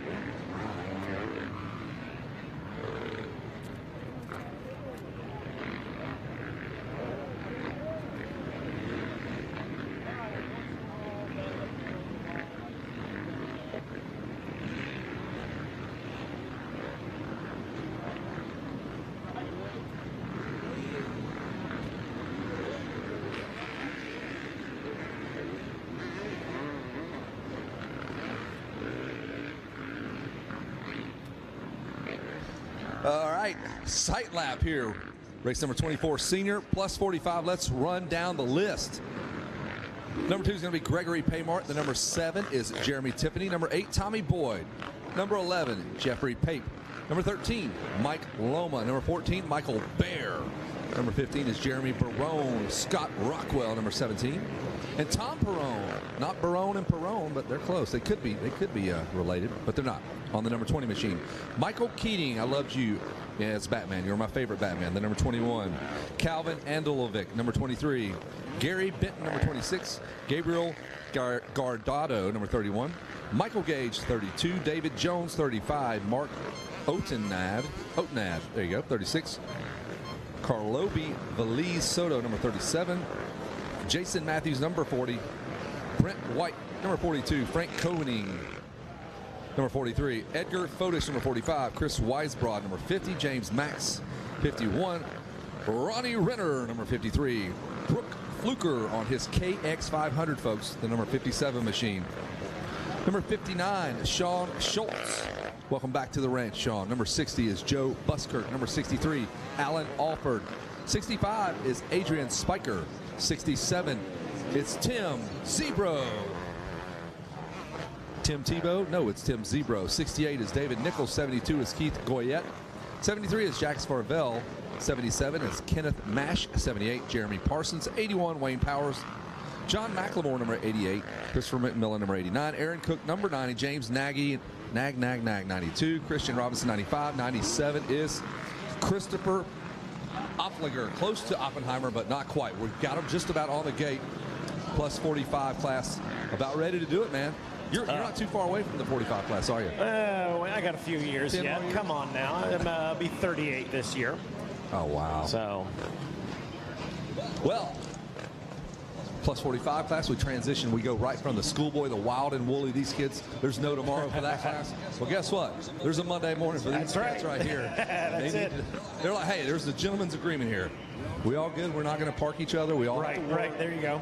We don't have a pension just yet. We're not vested yet. We're not vested in motocross like Jeff Emig was. He's talking about getting those checks every month from motocross. Yeah, he was kidding, but so yeah, there's a gentleman's agreement there. I've worked an event in New Hampshire one time, and Don Collins is listening right now, and he was with me. This guy crashes at the finish line. 10 people start crashing. I run out there. I'm flagging. Oh no! With that heavy Connecticut accent, he goes, He goes, hey bro, how'd I finish? And I said, like, goodness. This is 19. He goes, oh, it wasn't worth it. It wasn't worth it. Crashed into this guy. Oh, how'd I finish, bro? It wasn't good. That's rough. We had the screen right there. I could give him the bad news. Yeah, here's the bad news, buddy. You're going to have to let the boss know you were in an unfortunate picnic accident or something. I need this back to be 100%. It's My rough. accent's terrible. It's all over the Northeast. I don't even know. I crashed in the curve, bro. Okay. Shredding the nah, dog. Yeah, bro. Yeah, shred the nah. The curves are wicked, yo. Wicked hot. Wicked hot, bro. Oh. We love it. All right. The gate is packed, thankfully, so we don't have to hear our nonsense. Got a little bit of an overcast, which I dig. That's coming from the promoter side of me. I love when it's overcast, not really windy, so the track doesn't dry out. These vets are going to get a great track. It's not super hot. Oh, yeah. Plus 45 guys, like if you could pick a day or pick a time, this is it. And now Right it's about here. time to watch this gate drop. Bang, it's down, and we are rolling with the senior 45 plus. Might have been the number 43, perhaps. Frank Koenig with the whole shot. That's what I'm going to go with. It's at least what it looks. Nope, 53. Ronnie 53. Renner going to backflip his way right out front. Ronnie missed Loretta's last year. He got hurt or something. He was really bummed out. But he looks good right now. Watch Ronnie. He's the baby of the class. The original free rider, letting it rip right now, Ronnie Renner. The whole host of Renners are watching back home, I'm sure. Ronnie, Ricky, Bobby. Yeah. all the I don't know, maybe Ronnie, Bobby, Ricky, and Mike. Cool it now, man. Just cool it. Cool it. And he's already working on a good lead, and it is early. It is early in this one for sure. He is already trying to check out to Laterville. Buckle up, Buttercup. Gonna be a good one. It's happening. There's Greg Paymart. I believe we're getting a good shot of him on the Kawasaki. Frenchie has his own line of shoes. Hey, what are the name of Frenchie shoes? MKS, something like that? MKS. Moto Kicks. Moto Kicks. So that's Frenchie, Greg Paymart, one of our longtime friends. This guy's been around. Oh, yeah. He's been in the plus 45 class for 40 years. Since I was 7, he was in the 40 class. Yep. I don't know how that works, but he looks good there on the green Kawasaki. That's who we are, I believe, following around. Nope, that's Jeremy Tiffany. Nope, that is Greg Paymart. Yeah, I got a pair. I got a pair of the MKS at Moto or at Minios last year. Yeah. Love them. Long day at the races, great for announcers. That's it. Yeah, you know, you got to have that. I'm getting that age. Like you said, I'm knocking on the door, hanging out with these guys. I need that arch support. I need that cushion. So Renner credited with our whole shot on the number 53. He is one of the original Dade City Assassins. So he's right here at home in the sand. Not a problem for him. Coming across the stripe, he will be credited with the first lap, leading this bad boy. Green flags are out. Chase this man down. There's Paymart. Then the number 67 of Tim Tebow Zebro. All right, going to do a Tebow if he top threes that thing right there on the podium, right? Jeremy Parsons in 4th. McLemore. He doesn't have a lot of cash. Sean Schultz is 7th. Frank Koenig 8th. Wayne Powers 9th. And Gardado rounds out your top 10. Got a little battle heating up here. Yeah, Tim out in front of Christopher McMillan right there. McMillan working track, trying some different lines. And going for it right there's the pass. Can he make it stick? 89, Christopher McMillan around Tim Zebro for the number 3 spot. I sound dumb because I know guys on Vital just sit there. You're an idiot because they immediately if you mess up. And I'm wondering if this guy's related to Kurt McMillan, who used to race the Nationals back in the day. Why not? Everybody's head's about to explode. No or yes or yeah, whatever. No. Just waiting to pounce. I even saw guys posting today. They have their Vital MX forums pulled up hot, just sitting there ready to type. And this. So nice. as soon as you mess up, they're on you. Yeah, they're on you, baby. Mike, what's your last name so they can spell your name correctly in the post? W-A-Y-N-E-S. There you go. So direct all of your hate mail to Mikey Wayans. M-O-U-S-E. Yes, absolutely. As we continue to watch the number 67 of Tim Tebow Zebro. Can't help me saying that. Got a lot of hate for that Tebow stuff, man. He really did. And I don't know why he's the nicest guy you ever met. He is a nice guy. Tebow is fantastic. Yeah. Documentary coming out about those Florida Gators, I believe, too. I'm looking forward to that. About those 2-time Georgia Bulldogs as well. Like a dumpster fire. There's the 53 of Renner. He's not on your screen. I just looked and saw him. Well, if you blink, you miss Ronnie Renner. I'm going to be honest with you. First time around, he had, just shy of a 6-second gap. Let's see what he is between him and Frenchie Gregory Paymart in that 2 spot. That's a nice gap. 5 seconds that first lap. Stretching her out. Christopher McMillan on RacerTV.com. Got around Tim Zebro up into the 3 position. Hard to say. Zebro. So a 2:10 lap time for Renner. Paymart with a 2:14. Zebro with a 2:14 as well. Zebro, let's go with that. There's somebody on vinyl right now. It's Zebro. I think Zebro. I'm going with it. It's one vowel. I think that's not know that. What about Wes with this? It's Zebro. What about Trinity? Trinity. Trinity. That was so good. It's a good. Trinity. It's a me. All right. Alan Alford trying to get up inside the top 10. He's 13th. Let's give you a top 10 rundown. Wayne Powers in the number 10 spot. Buskirk is 9th. Macklemore is 8th. Well, you know what? You got it on your screen, but the folks out here, they don't have it. So we'll have to talk to good point. Both there you go. There, and the Vital MX audience and the Whip It motocross guys. Fresh dirt. Fresh dirt. Fresh dirt, yep. So Guardado 7th. Koenig is 6th. Here's your top 5. Parsons, Zebro, we'll go both ways with that one, just like you do. McMillan, Paymart, and Renner.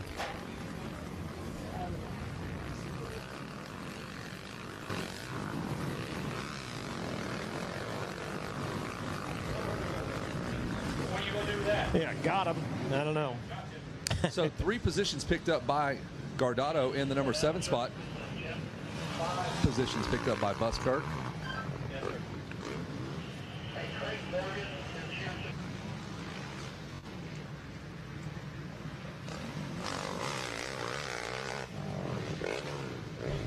There is the number 57, our friend on the KX500, Brooke Fluker.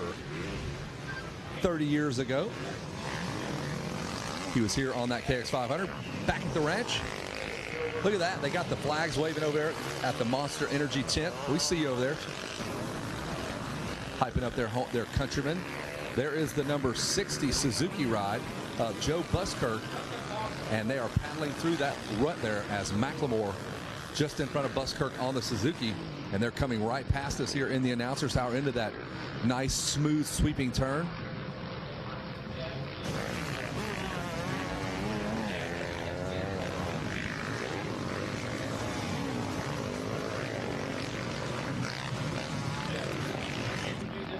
Ronnie Renner still doing his thing out front. There is Tim Zebro checking in the 3 spot now, so he's back around Christopher McMillan. McMillan actually, having some issues. There he is on Racer TV, but he falls back to the number 6 spot. So Jimmy Parsons around him, Frank Koenig around him. Well, that's a good battle right there by the billboards, by the mechanics area. What do you say to a 45-year-old man that's right in the middle of a race? Like, he knows everything. Spent his years riding on pit boards, so yeah, he's riding in his head. I know what I need to do. That's true. I promise. Is it just breath? Just breath. That's what you put on no there. E, just man. breath. No E. Don't have time. No so E. Paymart is all by himself in second, and Renner is in Storyland like he's just bored out of his mind. There's another look at the number 43 of Frank Koenig, and he has Parsons just in front of him. Yeah, Christopher McMillan going back to work after the little mishap right there. So we'll see what he's got for these guys. Got about, 12 minutes left. Joe Buskirk back in the 7th spot. Gabriel Guardado in 8th. 9th place, Wayne Powers and John Macklemore rounding out that top 10. Yeah, we are watching this number 43 of Frank Koenig. That's a great little battle there. It's for a top 5 finish. He's holding on to it because McMillan, Buskirk, Guardado, they are all on the move. And look at Buskirk. On the screen, it says he has picked up 7 positions since that first lap. Of course, that's when they win a full lap to even get that. Right. So there's no telling how many positions he picked up in that first lap that we don't know about. So yeah, he's moving. He is moving. And yeah, shout out to LiveView. Hooked us up with that, seeing cool, the man. position change. Yeah, I like that. So for those of you at home, you don't see this screen, but we have a screen that has tons of information, fast lap, current lap, and plus or minus positions they have moved up or down in the field. And it tells you on the screen each time they come by if they're faster or slower, green, yellow, or red. So as an announcer, you sound like you really know what you're talking about. That's it. Hey, they're making it easy on us. On Vital MX could do this. You could do this. If you aren't homeschooled and you know how to read. Right, that's true. That's true. That's a good point. You got to be able to read. Public school, baby. That's where it's at. That's it. Crisscross applesauce. We don't say Indian style anymore. So. That's true. That's true. Man, Ronnie Renner's fast. There's Renner coming right at us. I know you're still watching this battle on TV. The 78 of Parsons and Koenig. Going by the billboards, racing that John Deere tractor. Oh, it's a good line there. There's Parsons and Koenig.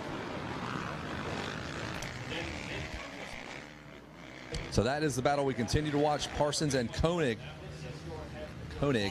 There is the 67 of Tim Zebro. So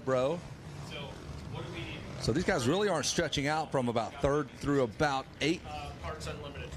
Choose your poison here on that straightaway.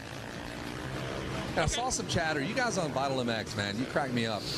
Bummed out about this racetrack. This track is absolutely super raceable. A lot of passing. You can do some passing, and it's not a slot car. There are ruts, absolutely.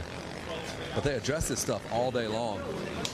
And it has to be wet enough to go the distance. We have to make this thing wet enough to last hours at a time when it's mid-90-degree temperatures. So I've done this for a living. I know how hard that is to do what they do. And it's got to be rough. It can't be smooth, can't be a freeway, because then we don't have any way of differentiating these guys from the next guy.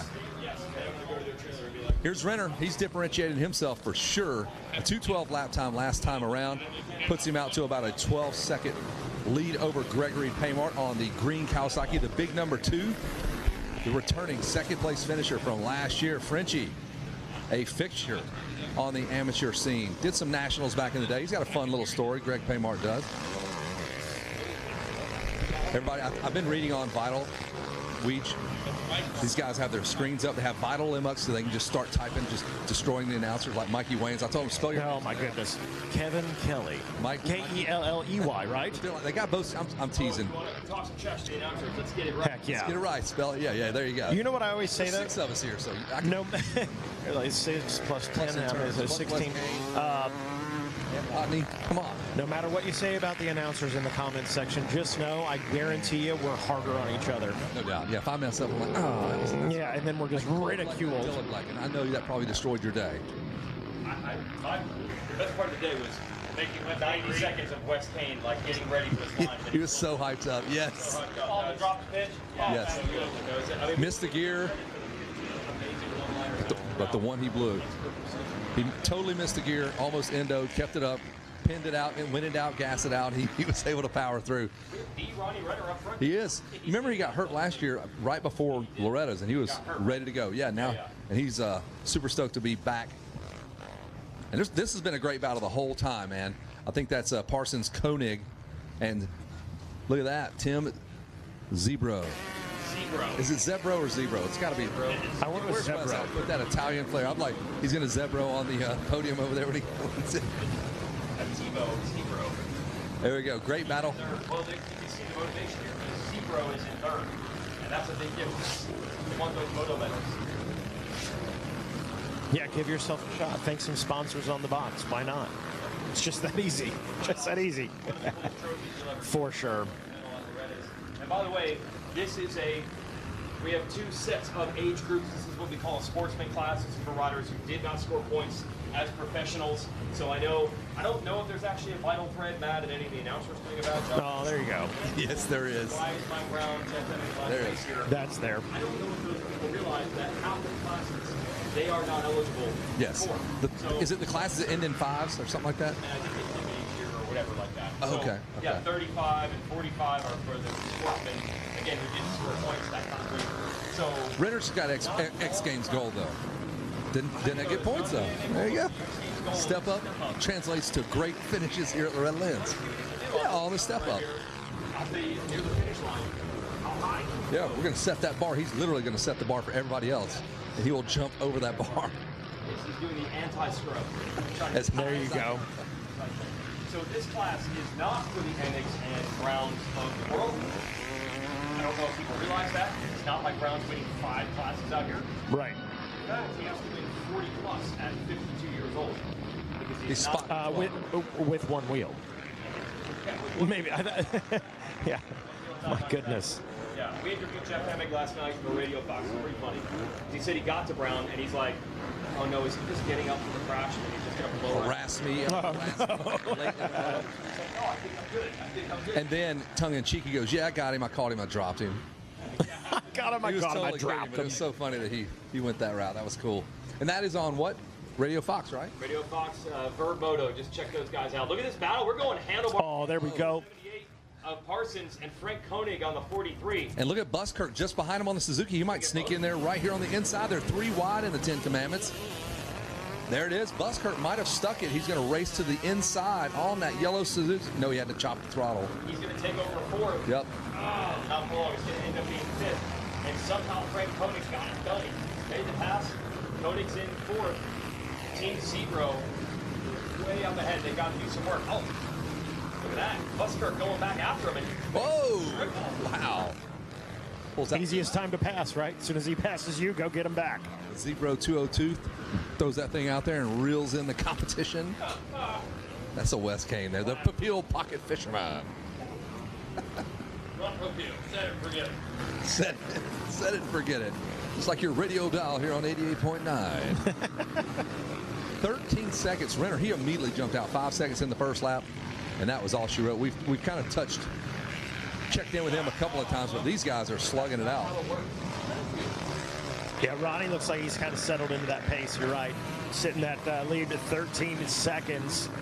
And Gregory Paymart was running about the same lap time. Renner checks in. 7 laps completed now. Runs a 2:15. See where Frenchie's at in the 2 spot.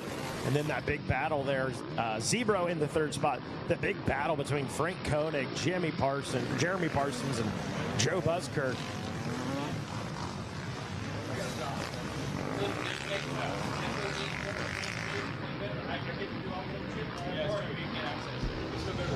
Still watching that Suzuki, Tim Castrone, like, yes, let's do this, Jersey Joe. We got a bike to work on, my man. He's in the top 3. RM Army. That's right. Podium. And that is the 43 of Koenig. Man, these battles in these vet classes, once they get there, they know how important, how hard it is. They just don't give up. Their mental fortitude, those dudes are gnarly. You're one of those dudes, too. Unwavering. Are you gnarly, though? Young third announcer. You are up in here. You're middle of the road. At my age, you're old for a motocrosser. Oh, dude. Yeah, I mean, Kevin Windham and I are the same age, and by the time we turned 30, he was old man. Done. He's yeah. You're just getting started. I'm just warming up. We just the diesel. The lifespan of an announcer. Well, look, I mean, Herb Braun was in his prime. And what was he? Almost 70. Yeah, Don Collins, 100. West is 75. Just getting it. Long pull on the dyno. Yeah, man. So 43, Koenig, see on the screen here, not giving up on it. Joe Buskirk, can he hit Zebro and get to that 13 spot? That would be huge. Swap these batteries out. We're going to pit stop right here at the tower. And let's Kmart and Zebro. give it a shot both ways, man. Yeah.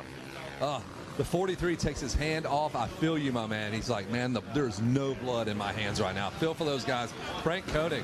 And I think this is about as good as you can ask for this track to be. It's not, I mean, it's rough, but it's Loretta, so it's rough. Temps are great. Hey, like you said, the overcast. It's overcast. That's killer. It's still 143%. That's also true. That's always a given here. But we can keep the moisture in the ground this way. That's right. So into that left-hander, he's trying to run him down. The 43 just not going to give up. He wants a piece.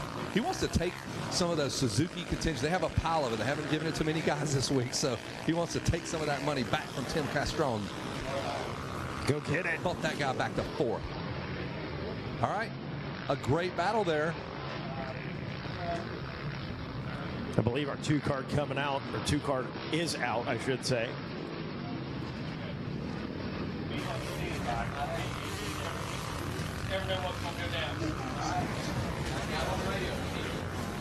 So Zebro is not far. I'm telling you, Buskirk is making a move. There's Renner, finally.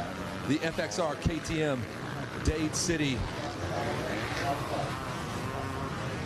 Florida tourism ride of Ronnie Renner. Been fun watching him. He's going to head into the 10 Commandments, I believe. Somewhere I've lost him. There's Buskirk, I know, on the Suzuki. Paymart's still That's a second. 63. Where is it? Here comes the 67 now. Yes, there we go. 67 coming into the 10 Commandments, and Buskirk can look up and see there's lap riders. He doesn't even know who he's racing. He's just passing everybody. So Buskirk, there's blood in the water for that man. Buskirk has Zebro just in front of him. There's Renner on your screen. And it's not James Stewart on the number 7 machine. Renner goes around Stewart. This is an incredible ride. Loving it. Renner. Little throwback race for you. How about that? Yeah, watching Ronnie Renner on RacerTV.com, doing his thing. trying to bring out that white flag.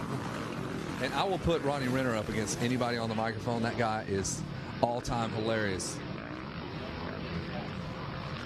He's all business right now. He's having some fun on his bike, bouncing around that sandy little turn there. As we look for a white flag, it should roll out. There it is. Everybody's like, thank you, Ronnie, for making that thing come out, brother. 18 seconds before this moto's to end, so perfectly done there by the MX Sports crew. Up and over the tunnel of second marriages now for Ronnie Renner. There's Renner into the left-hander. Into the right there, the big foam thumbs up. Good for you. Doing well. Congratulations. Everybody texting him. He's not going to get those messages till he gets out on the interstate there and his phone catches fire. Ding, ding, ding, ding. Look at that. Good form. The whole Renner clan. One of the brothers got busted up here recently. Ooh. You had Ricky, Ronnie, Robbie. There you go. Leah Cantrell married to one of the Renners, one of our longtime Loretta's friends. There's Ronnie, tripling, hopping through the 10 Commandments. I don't know what that even feels like, but I know it's got to be awesome to lead a moto and just for sure. Back. And I mean, just flowing. He's flowing with the track his entire moto. Been fun to watch him. Yeah, I've heard like when you're winning, it's fun. Like, I've never done it, so that's just what I've never done it. I've never won anything in my life. I won region tennis doubles. That's what's up. Senior year. Dang. Yep. Come at me. I think the best I've done is like a third and a spelling bee in like 5th grade. That was it. I've never I podiumed. That's all that mattered to me. I won my heat races in a BMX race, lost the main. I'm terrible at everything. Just average at basketball. I'm just good enough. Again, hey, this week we've got the best subpar announcers in the nation, 100%. baby. We get to talk about the best riders in the nation, and the number 53 is the best 45-year-old guy that's not a pro, that's never gotten a point. Yeah, has man. an X Games gold. That is the name of the class. That's you have cool. To be an X Games rider. Never got one. It's a pretty specific class. I'm teasing. That is Ronnie Renner of X Games Red Bull. Ride to the Hills with Ronnie Renner, all that stuff. He's on YouTube. He's a legend. His kids laugh at him. They don't have any respect for him. Yeah, Dad. Nah, you're Dad. You're not that guy. Some goofy old dad. He's one of the best. He's a fun interview. We have a good time with him. He is an OG. They've been at it for a long time. Good. I mean, all the way to the end, man. Ronnie looked good. He looked strong. Didn't go crazy on the lap times. No. Like going way off the average there. Yep. So there it is. Congratulations, Ronnie Renner. Shake that wrist out. Let's go get some Tums, man. He's on his way to talk to Jason Wygant down on the podium. That's right. He's going to oil him down with some Bengay, get that whole process started, get those muscles loosened up there. There's Frenchie. He's going to be on the number 2. I think there's Greg. There's a couple of Kawasaki's coming through at the same time. Another one that's not Paymart still. There's a 6. Looking for Tim. Zebro, did he come through? Yeah, Paymart's on. Yeah, pretty good gap. He was back about, 35 seconds there or so. There's the 77. I believe he might be a lap down. Man. Big gap. Well, Ronnie Renner. And there is your top 10. Florida, PA, all in the mix there. That just changed it in. You see that change real time? Florida, PA, Texas, Illinois, South Carolina. Wayne Powers. There it is. Oh. Jersey. Oh. Shaking things up. How about that? Gary Benton jumping in. Tim Zebro has some trouble on the last lap. Still has not checked in. Now back to at least 8th. Everybody at home watching Tim just fall off the board. Yeah, man, he was that the first round sucks. draft pick, and now he's the next day of the draft. He's day 2, and he's still sitting at the table waiting to get picked up. Yeah. Oh, no. No good. All right, did he make it top 10? Yes, he got in there. Got in there. What a bummer. So we'll shut our mouths up here and get ready for Jason Wygant to run his down on the podium with a happy podium. Renner, Paymart, and Benton. That's how they finished, plus 45.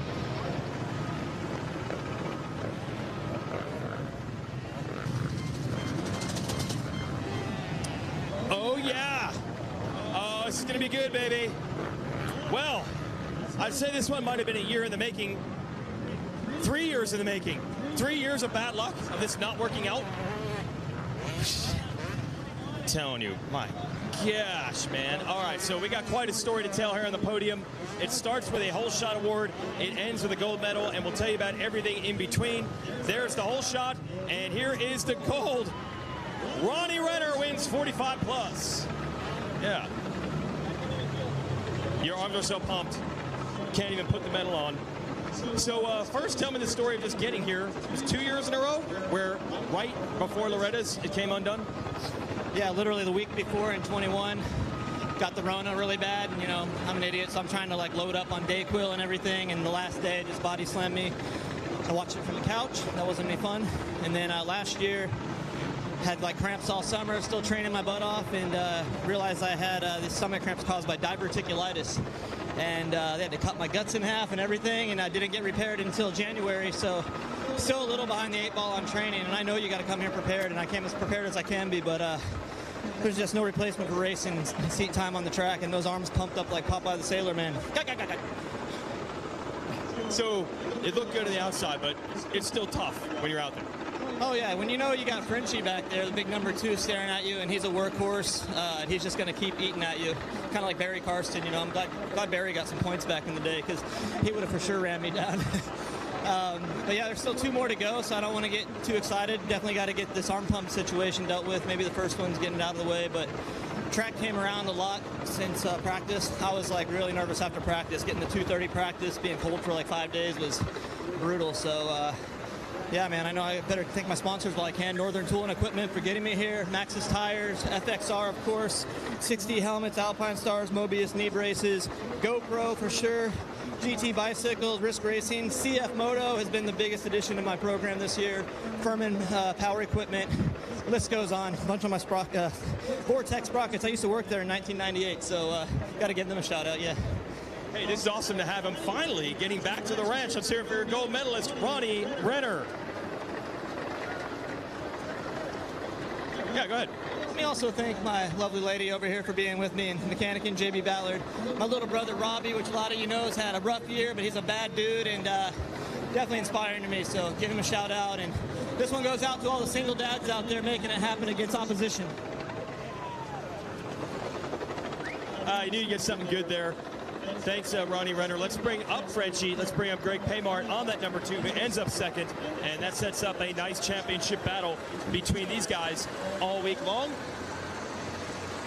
And it's our annual check-in with the man we call Frenchie. I'll bring you out front so we can see your logos. Let's hear it for Greg Paymart. Yeah, all right, always good to see you here. You can like set your clock, set your watch. We will meet on this podium 1st of August.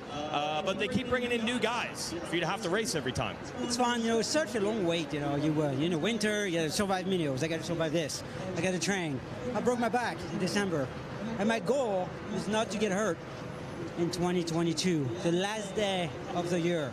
I broke my back. So regardless, man, we had a great time here. You know, it's awesome. You know, I want to thank Team Green, FX Air, True Ride Suspension Camps, Crossroad Power Sport in Upper Derby in Philly. Have been helping me forever, for like 80 years or something. You know, so it's a treat to be here. Everybody else, Twin Air, you know, everybody at home that helps. It's awesome. And you guys how do you do this all week?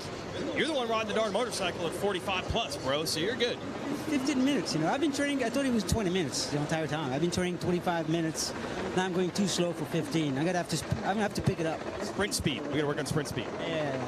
Thanks to Michelle, thanks to my girlfriend, you know, and everybody. Yeah, I can't wait. You know, I usually take it easy the first moto, then I take it easy the second moto, then I take it easy the third moto. That's a great strategy. All right. Anybody else you need to thank? Are we good?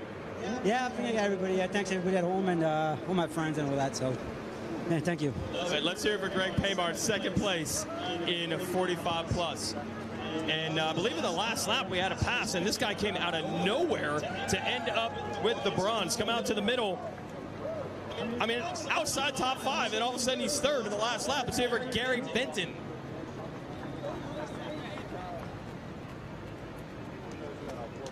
Take me through those last couple laps and how you ended up in third, man. I didn't even know where I was at. I thought I was about 9th place or so, and I had a line I was setting him up on there. There was a line that cut out of that deep rut, and he ended up tipping over and made it easy for me. Wow. So. How cool is this to get on the podium? Got to be pretty awesome, right? Yeah, it's my 4th third that I've got down here, so we're hoping to get a silver or a gold next couple motos. Yeah, better start probably help you out there, right? Yeah, I think I was like 17th off the start, so. Who do you want to thank, Gary? Who's Joe? Oh, Joe, sorry. I'd like to thank Hoosier, TCD, Monster Mountain. I go down there in the wintertime and ride. My wife, my son for practicing with me, God above, my mechanic Tim, just everybody that's helped me get here. FXR, anybody else I forget, thanks. All right, let's hear it for third place. Well done. All right, Joe. That was good stuff. Sorry, I watched the monitor down there, and it messed me up on who got third, so good job, Joe.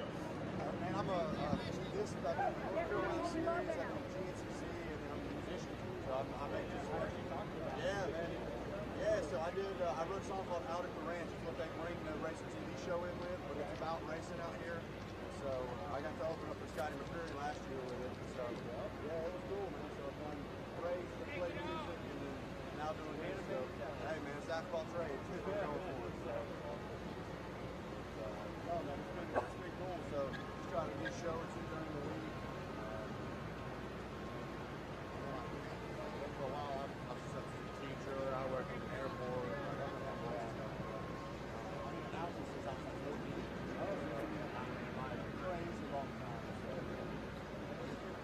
I appreciate it. I was going to read the comments on YouTube. Everybody's loving it. They sound great.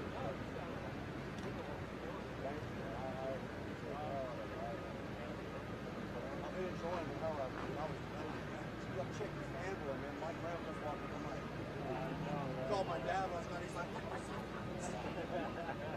he was freaking out. So, it's been cool. It's a special place.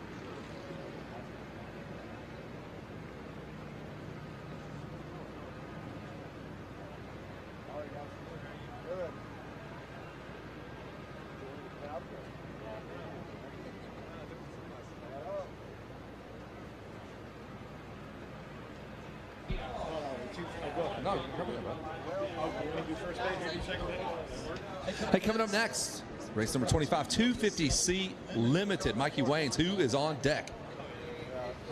Hey, I'm glad you asked. Again, 250C Limited. We got the number 12 of Seth Wallace, the 14 of Brendan Rodecker, number 15 of William Barrett, number 17 of Logan Hale, the 18 of Thomas Wachasow.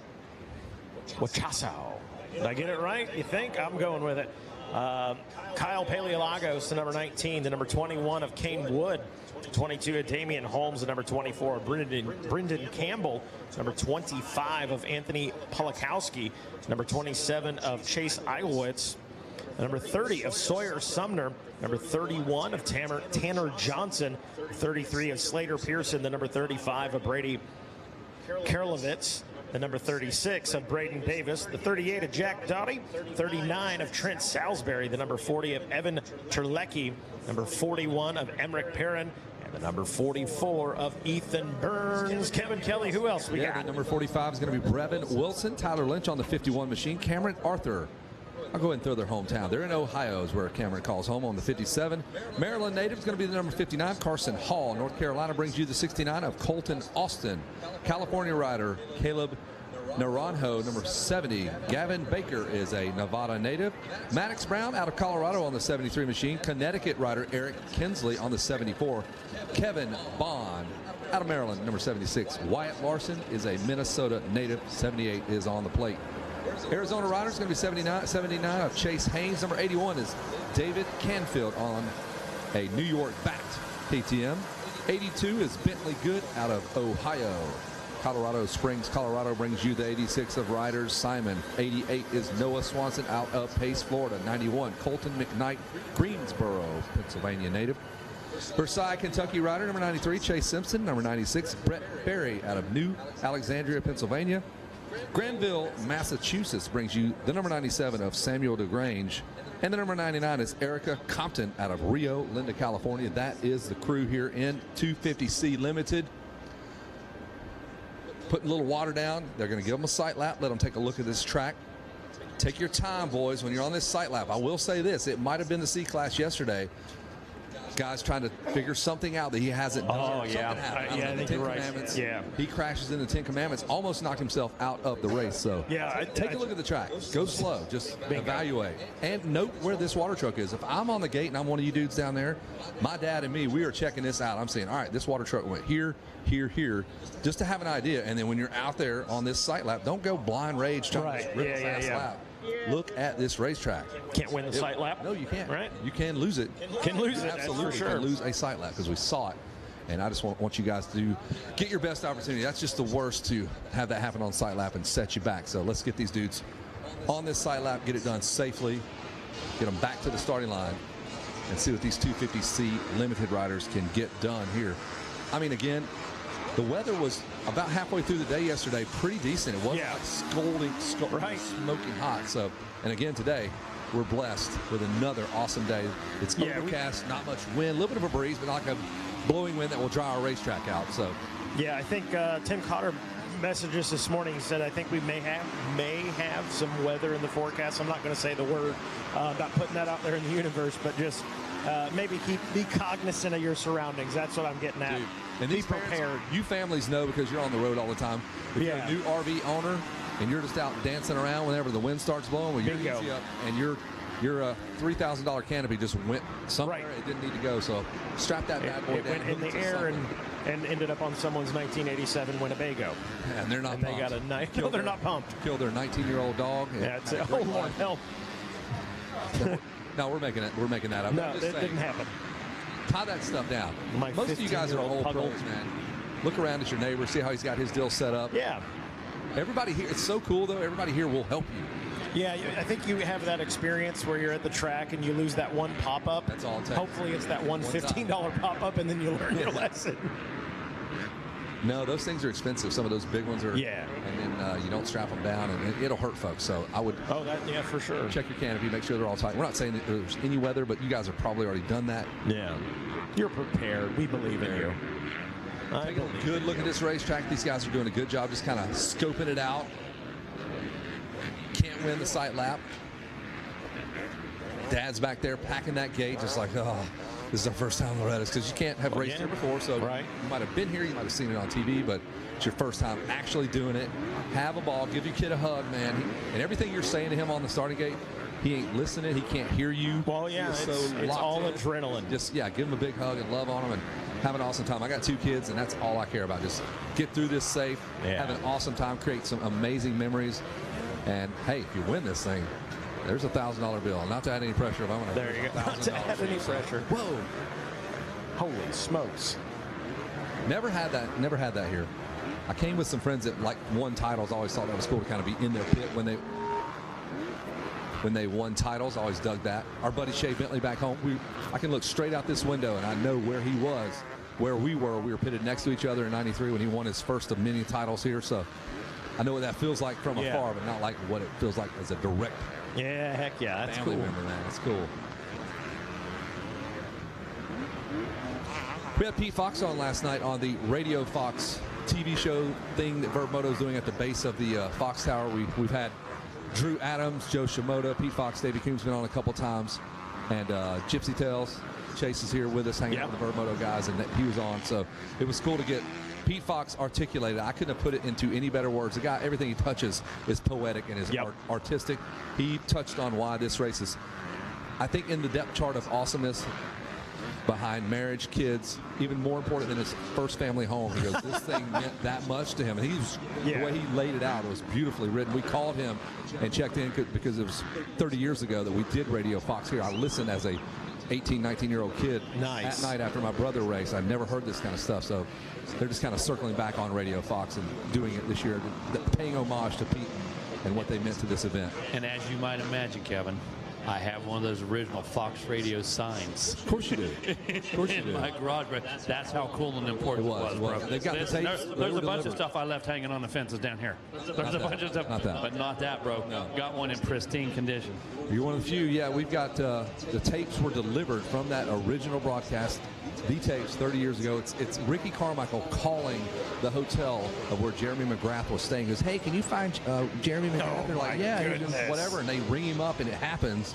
Jeremy McGrath, Ricky brings Jeremy McGrath onto Radio Fox here for all the hundreds of people who might have been listening over the airways, and it got recorded on tape. The Verb Boys have digitized it, and it's a moment in history. It's pretty cool. That is a piece of history. And I'm telling you, you've never heard riders talk like that. That's why Radio Fox was cool, because all you'd ever heard was Tell me about your moto. Good ride. Thank you, sponsor. Yeah, for sure. Because there's no internet. There's nothing. Oh, you're right. I mean, and just how far we've come as an industry. Everything. You know what socks guys are wearing in the morning at this point. There's so much coverage. Kids are spoiled. I'm telling you. And then you said tape. Now, for those kids out there that are under the age of 35. So riders lined up. They've got their sight lap handled here. We're going to get ready to rock and roll with 250C Limited. 250C Limited riders. They are serious. Head down. Gate is down. And we are ready to battle. Oh, my man didn't get. Oh, my goodness. That was 4 guys collected in that first turn about 100 feet out of the gate. Let's hope those guys are all right. We've got a great staff to take care of them. We'll try to check in with our Whole Shot Award winner, Kawasaki rider. Yamaha riders, check that, and we'll see who this young man is. Hey, folks, real quick, we have a truck out there that needs moved. Sounds like a Chevy Silverado on the other side of the old announcing tower. That'd be like right at the entrance. That's got to be moved immediately, or we will move it for you. Yep. Hey, it's a banner day for Chase Haynes out of Arizona. He grabs that hole shot on that number 79 Kawasaki, the red gear green bike. And he avoided some carnage there. We have a few riders down on the start, 1 rider down in the 10 Commandments. So everybody else trying to nurse their way through. Let's hope those kids are okay.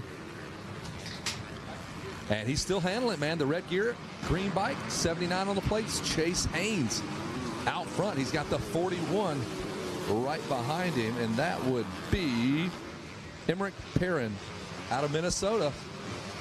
Emmerich Perrin on Minnesota. the Yamaha. Hey, same state as our truck over there. And it might be him. He might have pulled over there with kids racing. I'll get it in a minute. I'll get it in a minute. Truck needs to be moved over there by the announcer's tower. And the crazy part about the C-Class, this is a class of so much parity. You'll see. Oh, for sure. Watch how many pluses you see on these dudes on this board, how many guys they pass, because they'll get horrible starts and then just put the hammer down. Yeah, you know, the idea behind the C-Class, you can't have raced Lorettas before. Correct. I think you're right, yeah. But yeah, you're right. It's interesting to see. You'll have a guy lay down a heater, and then, oh no, that was all my energy. Big mistake. Yeah. Whereas the guy that's, hey, maybe back in 5th, 6th, 8th in that first lap, he stays consistent on those lap times and creeps his way up. Well, I'll tell you who's coming. This guy, did you see him scrub that jump to number 15? Oh, yeah. William Barrett on this KTM. You see him in the screen. He jumped over that tunnel jump, and he looks like a B rider. Yeah, with that KTM to the outside line there. Working the track, trying to find some speed. Good battle there between Emmerich Perrin and Kyle Paleologos in the 4 spot. Yeah, a pair of Yamahas for 3rd and 4th, but the kid on the KTM trying to track down our leader, Chase Haynes. He got that hole shot, and William Barrett on the move. Check him out in the 10 Commandments. You can see him. And now this is where fatigue for these riders will come into play. These guys aren't quite used to running 15-minute motos locally. That's a good point. 4 or 5 laps, so they are just kind of getting to that point. So they have to go find it, train for it, run those long motos to get ready for these 15-minute motos. We go 15 in the C class rather than the 20 for our B classes. Who can hang? So let's see. Can Chase Haynes hold on to this thing as we zoom back out to those Yamahas? Perrin and Paleologos. They are battling it out. Somebody at home is mad because I'm butchering that name. I know I am. That's a tough one. Has all the vowels, all the consonants. They're all there. The entire alphabet, folks. A-E-Y-O-U. Sometimes Y. A-E-I-O-U. Tomato, tomato. It's not a fruit, or is it? I don't know. Or is it? I don't know. It's up for debate. Yeah, what's not for debate here is our leader trying to knock down a 2nd lap lead. Chase Haynes got the whole shot, but here comes Barrett, and he's on a 2-stroke. See that thing ripping around? Yeah, Barrett closing in. He got him in the crosshairs now, baby. Well, he had to point the crosshairs up because my man Chase Haynes shot this double right beside the announcer's tower, and our rider in the number 2 spot not going to take that chance. Now watch Barrett here. He looks pretty quick here. This next whole section all the way across the start line, he's pretty solid. It's where he was able to make a pass. He's good. He's doing something a little different here over the tunnel jump, trying to scrub that bad boy. And William Barrett. We got William Barrett. Is that the number 15? Yep. Yeah. Okay. Yeah. William Barrett in that number 2 spot, turning a 2:02.439. A little faster than Chase Hayes. Pit boards are out for our 3rd and 4th rider, Perrin and Paleologos. Carson Hall, first call for him. He's moved up 1 spot with a 2:06 lap time. So look back here, a 2:01, and Well, it was a 2:01. 2:10 now. That was interesting. So moving up 3 spots was Cameron Arthur in the number 14 spot. Moving up a couple of spots was Samuel DeGrange, or DeGrange, as we continue to watch the moto, or the leaders, Haynes and Barrett, slug it out. 10 more minutes to go. 10 more minutes to go. This is about the point at your local night race where the white flag's coming out. Yeah, you're right. 55-second lap times. They've run 4 laps. We're going to go 5 for the C's, boys. 8 laps for the pros. 7-minute motos, yeah. And William Barrett, to your point, has checked up a little bit. He's lost a little bit of time on Chase Haynes. That, or maybe Chase has wicked it up. We'll see on the lap times when they come through. But it looks like William Barrett, that last lap around, was trying to take a shot, wasn't really able to make anything work. And now he's got to reset. Man, a fresh re-prep on the track, overcast. If you're a C rider, this doesn't get much better than that. You're stoked on that. Track is about as good as you could ask for. Track's pretty moist. It's not super rough.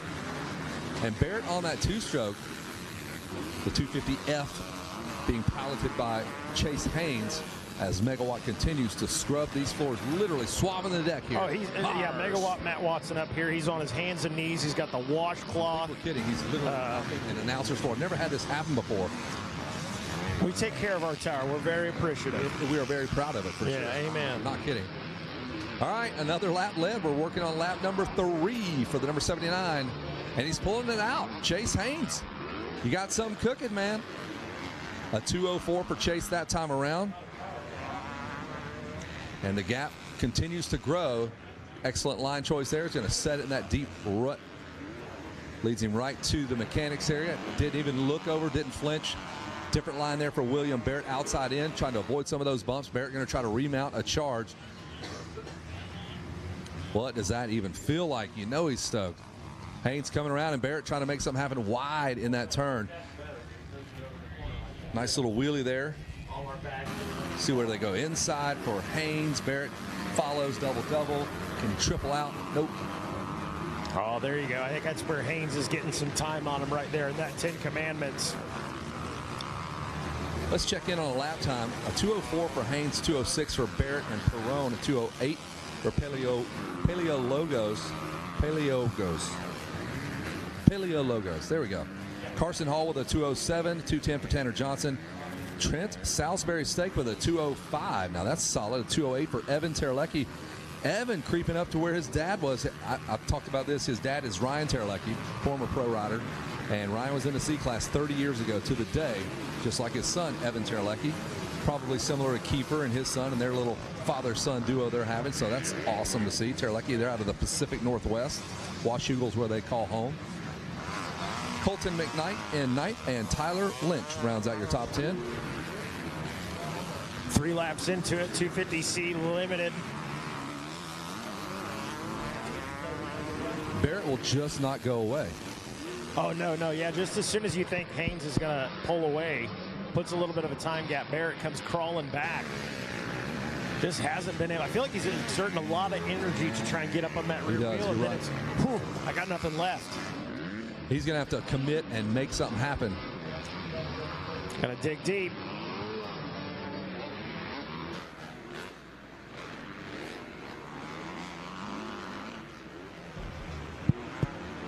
So 2:06s for the top 3.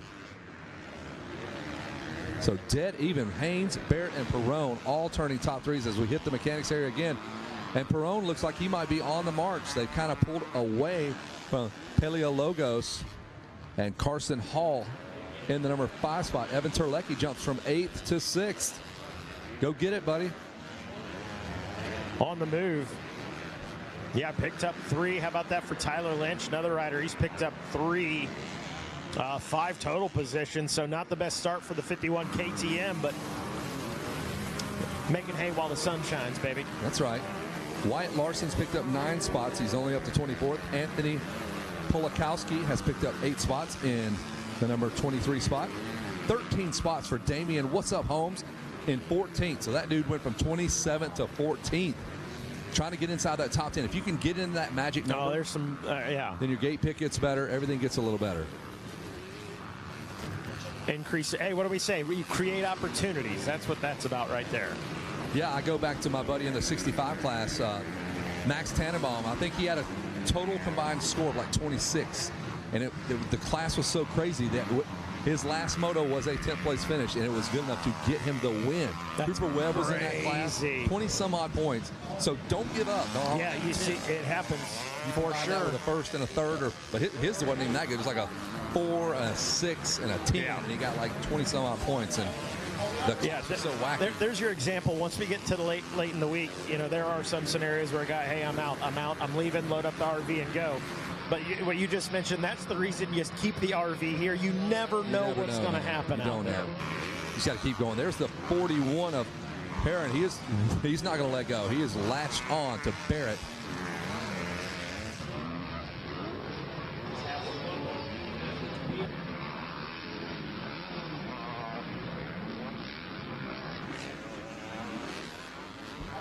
So 4 more minutes to go. They are 10 minutes into this race.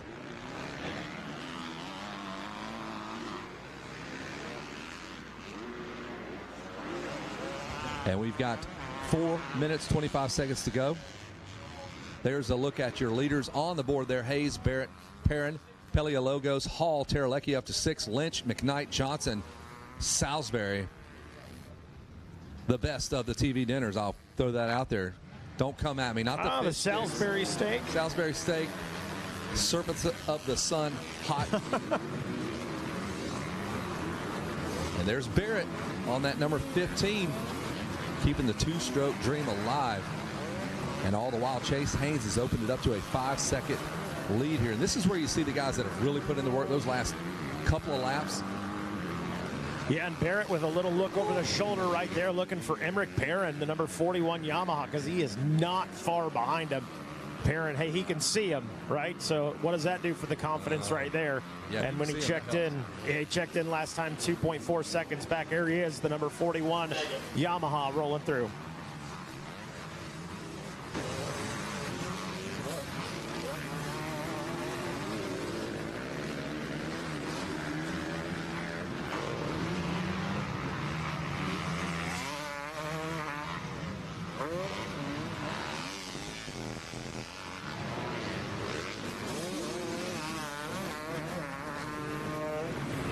So there's another look at the 41 of Emmerich Perrin. And Emmerich has been right there in that spot for most of the moto. He's got Barrett just in front of him on the orange KTM as time, it's running out, man. He's got to figure this out. Hey, speaking of running out, time, whatever, that's a terrible segue. What are you doing tonight? You're playing some music tonight? Yeah, man. We figured it's race day, race week is started. Not everybody's having a good week, so probably going to be some people hanging out over the beer tent. So we're going to be playing a little live music this evening, trying to pick up some of those spirits. Yeah, don't call it quits just yet. Just abandon all hope and go to the beer tent. Let's go to have a good time. You're going to play some music. Our buddy Magic Mike Burkeen from the AMA puts on a great show. He's a fun guy, man. I love Mike Burkeen. Yeah, Mike's making it happen for sure, and I'm super excited to do it. But no, first and foremost, we got to cover this racing beforehand. I am super impressed with what I'm seeing out of Chase Haynes once again, finding himself in that first place spot. The fourth place spot, though, Kyle Paleologos, he's been one to watch. He has been up towards the front. Talked to him a little bit earlier today on the podium. We know he's got the speed and the fitness to go along with it. The red gear, that is an intimidating move there. The 79 on the Kawasaki. I'm guessing we're going to see the 2-lap board if we haven't already seen it yet. It's out, so the white flag will come out this go-around. And talking about Haynes rocking that red gear. Oh, one rider going down right next to him as he heads off into Storyland. Well, this is what we talk about, folks. You get towards the end of the race, you're starting to get through lap traffic. You got to be careful. You got to stay focused because you never know when a rider's going to make a mistake next to you. Chase Haynes getting through clean on that one. That was a close one for the number 79. But yeah, the green machine, he likes that red gear. He threw black pants on today, but he was a full-on red racer out there yesterday. And so Haynes, some of those guys superstitious. You know, they need the blue gloves. Days, matching this, pairs with that. Got to put this on first, right knee brace, then left sock or whatever. I don't know. Everybody's got their own thing. But whatever it is, Chase Haynes seems to have it figured out as the 79 makes his way through the center of the track. Got the whole shot and is looking forward to seeing that white flag come out here. He will bring it out. 2-lap board is out. Transition over to a white flag as we work our way to the finish line under the Monster Energy trellis And the red gear, the green bike, there it is. One more lap to go for the whole shot moto leader, Chase Haynes out of Arizona. They are dancing in the streets right now, watching him do his thing. And this is a big one for Haynes there as he checks in running a 2:08, still a solid lap time for the number 79. And just want to keep this thing rubber side down, keep the wheels rolling forward on this final lap. Got about a 7-second lead now over the 15 of William Barrett. Emmerich Perrin checking in once again, 5 seconds back in the 3rd place spot. All right, so now you have to worry if you're Chase Haynes. We've seen this happen before. 3 motos ended for leaders on the last lap yesterday. So Chase Haynes is on. Let's just preserve this thing. Let's get through this. I saw what happened yesterday. That is not Axel Hodges with the 96, although he's got the same numbers. Hodges was out here in the C-Class one year. He was. I was here when he did it. The 79 of Chase Haynes. And Haynes, as you can see right here, really taking his time. He checked up a little bit in the commandments. He didn't want to risk the rider in front of him getting squirrely and collecting him. So the 79 playing it smart here on this final lap, making the most of that lead that he's built up and trying to bring this thing home in the first moto of 250C Limited. So about a minute's worth of work here for Chase Haynes out of Arizona. And he's going to lock up an elusive moto win. It's impressive. Yeah, without a doubt, Haynes has got something figured out here. Seems to be gelling well with this Loretta Lynn's track as he has continued to find himself towards the front of the field. William Barrett also deserving a big shout out on the number 15, running strong in the 2nd place spot. Emmerich Perrin holding down 3rd at the moment with Paleo Lagos in the 4th place spot. Carson Hall rounding out the top 5 with Colton McKnight, Evan Terlecki, Tyler Lynch, Damian Holmes, and Tanner Johnson rounding out the top 10 when they came to the white flag. Here we go, one more turn to go for our leader. Chase Haynes can see it, he can feel it, he can taste it. The champagne, the bubbly, the smiles, the gold medal. It will be yours, the 250C Limited Moto 1 winner, Chase Haynes. Fantastic ride there. Looking for William Barrett on his KTM. There you go, William. Congratulations. Great ride for you, young man. Rounding out our podium is going to be Emmerich Perrin.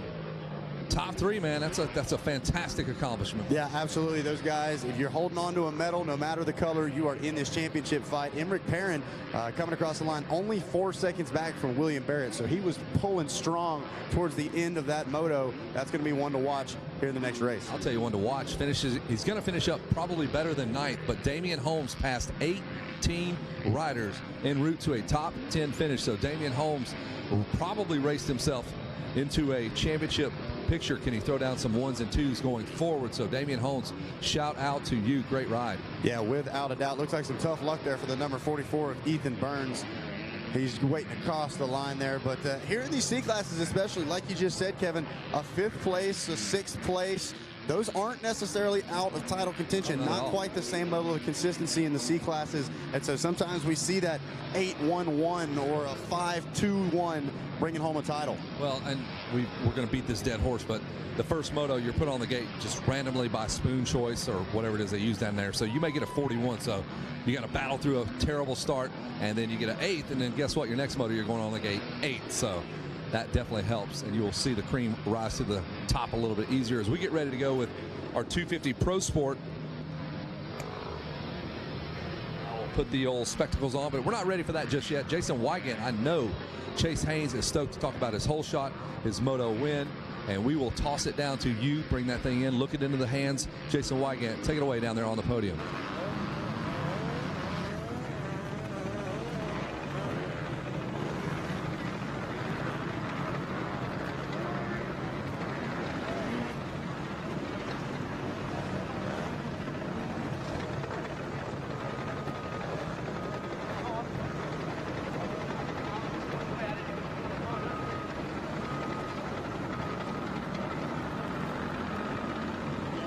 Check.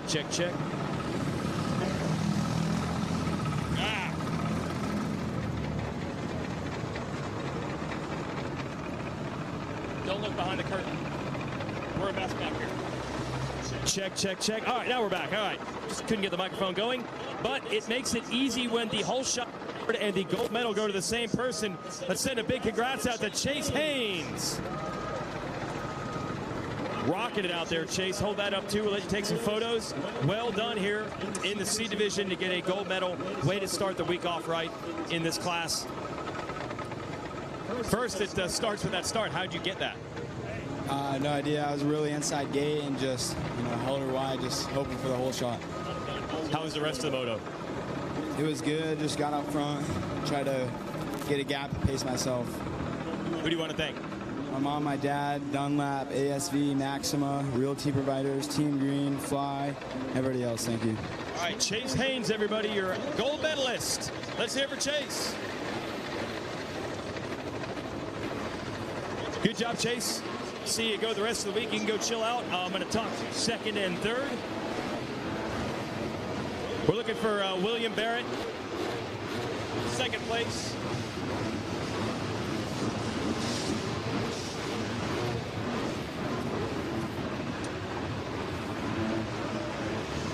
There you go. Put that around. Congratulations. Going to give a silver medal to William Barrett. Good rod, William. Tell me about that race for you. It was good. Track's pretty rough right now, but I finally got it dialed in. I know where I'm going. I felt pretty good that moto. Who do you want to thank? I want to thank Jesus Christ for keeping me safe, my mom, my dad, Tyler Thompson, the whole TMA crew, Philip Graham with SoPro suspension, keeping my suspension always dialed in, Mike Anthony for keeping my motors always fresh, 110 Racing, and everybody else I forgot. Thank you for supporting me. All right, there it is. William Barrett, second place.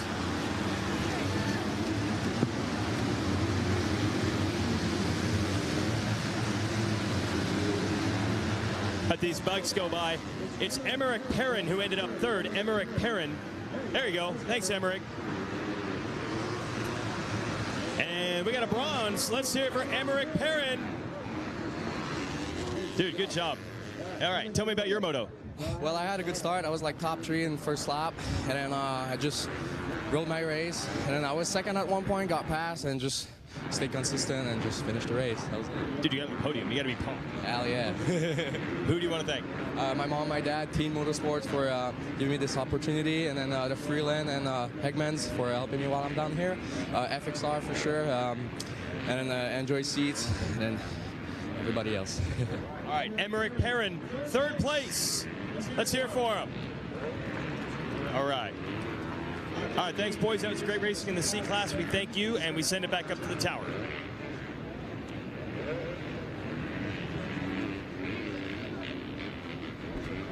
All right, thanks a lot, Jason Wygant. We get ready to go racing with the 250 Pro Sport. The number 3 is going to be Jaden Cloth out of Minnesota. California brings you the 12. Parker Ross had a good day yesterday. Matty Jorgensen is going to be on the number 14 machine out of Florida. Pennsylvania native. Number 15, Gavin Towers, clawed his way back to a top 5 finish yesterday while being outside of the top 20. Furman Sisamara comes to you from Argentina aboard the number 18 machine. Peyton Jackson going to be on the 20 ride out of North Carolina. Illinois native, that's our buddy Lucas Geisler. He will sell you an 87 Cutlass as soon as this moto is over. The number 21. Preston Massiangelo, number 22, comes to you from the great country of Canada. 23 is Michael McLean out of Alabama. Brad West, the number 24, comes to you from California by way of Australia. North Carolina rider is Trevin Nelson, number 25. Jesse Wessel is going to be on the 28 machine out of Massachusetts. Julian Balmer on the 29 machine. He can get it done. He's out of Arizona. Modesto, California is going to bring you 31. Kyle Wise, his dad, is a fire chief back home. 33 is Carson Eads out of Kingsport, Tennessee. 34, Bryce Shelley, got a good day yesterday as well. Pennsylvania native. Ohio brings you the 37 of Landon Armbruster. The 39 is Taylor Beckwith out of Massachusetts. North Carolina, a quick little drive over, and he made quick work of this class yesterday. Daxton Bennett. 43 is Kyle Epperson, Washington native. Cairo, Georgia brings you Noah Smearton. Number 44, Slade Varola. 45 out of Simi Valley, California. Westport, Massachusetts is Grant LaFrance. Number 46, Lux Turner. 47 out of Gardenville, Nevada. 18 years of age. Take it away, man. And on the number 48 is going to be Keegan Rowley coming out of Illinois. Reagan Cochran on the number 49 coming out of Georgia. Out of Indiana, it's going to be Mark Fennes there on the 51. The 54 is Leo Tucker. And we've got Dylan Kunha on the number 55. Corey Rogers on the 57 coming out of Virginia. Marietta, California brings you the 61 of Noah Viney. And then Kyler Brabeck on the number 63. Cody Williams going to be on the 67. Ohio, that is going to be Mitchell Zarimba on the number 70. The 73 is Ronnie Orrs. Then we got the 75, Little Red Dog, Evan Ferry coming out of Florida. Avery Long having a strong performance yesterday on the number 76. Then we got Derek Leatherman on the 77. The 79 going to be Connor Berger. Kobe Carper on the 87. Let's see, the 88 is Cameron Scalerud, and then the 93, Preston Bosflug there coming out of Washington, and that will do it for your 250 Pro Sport rundown. This one's going to be exciting, without a doubt. Saw some great racing in the Open Pro Sport yesterday, and we're going to do the same here for 250 Pro Sport Moto 1, race number 34. Yeah, about to get serious. They're running down the line, pointing at these guys, making sure they are good to go. Look at that start line, man. They kind of rolled it in, and it looks absolutely fabulous. Left about the first 30 feet of that launch pad where the ruts are, and then they went in there and addressed the starting line itself. Killer overhead shot as we get ready for this gate to drop 250 Pro Sport. A lot of those guys you talked about in that 450 class, I think only 3 of them were on 450s. The rest of the gang, at least in the top 10, 3 were on 250Fs. So everybody on 250Fs here in this 250 Pro Sport class. And that's something that's talked about a lot out here at Loretta, is the decision whether or not you want to go 250 or 450. Well, I mean, a lot of those kids, their first stop's going to be on a 250, so they typically ride 250s in both classes. Gate's about to drop. See if Julian Balmer can get off to a cleaner start than he did last time, along with Gavin Towers. And it is Gavin Towers on the 15. We called that one. Good start for Gavin Towers. Now, what are you going to do with it? Gavin, fresh off of some injuries, he's had some conversations with Star Racing, so he wants to prove himself. Man, we just look at that. It's Balmer and Towers. We literally just highlighted those 2 guys there. And going into the 10 Commandments, Towers on the 15, Balmer on the 29. Where's the 41? Where's the 75? There's a lot of dudes we're looking for. There's the 34 of Shelley. Looks like that 75 settling into the 3rd place position. Ferry up there as well. He got hung up in one of those ruts. A rider came in behind him and ended up going over the bars. As they make their way into Storyland for the first time. And we've already got a lead change. Julian Balmer has hopped up and passed the 15 of Gavin Towers. Towers got bounced off of the start yesterday. And looking like that's the number 25 of Trevin Nelson, already trying to pull the trigger and get around the 75 of Evan Ferry. Ferry in the all-red gear, and he will make that pass. Trevin Nelson will get around Evan Ferry. They work their way around to that super rough and beat out beach there, looking for the 41 to come into frame here. Where's Dax Bennett? I got to be honest with you, I like when the superstars get bad starts. It makes it really fun to, I'm sure Dax is like, seriously, how about you don't say that? Because I want to get a good start and just lead this thing out. But we'll look for Dax Bennett here. There's Ferry. And number 24 applying some pressure as well. He's going around the outside of Evan Ferry, coming around the Polysport Pond. And Bennett in about the number 10 spot, just came around the big sweeper. So that'll make it fun for us, and not so fun for him, but he's got some work to do. They will come through. The green flag is out. We'll check in with him. Julian Balmer will lead this. Towers, Nelson West on the 24, Evan Ferry, Matty Jorgensen, Avery Long, Dax Bennett. So all the boys are here. Massiangelo, Jaden Clove, Finesse with that's a decent start for him. Noah Viney in the mix there. Kyle Wise, Base Fluke, Turner.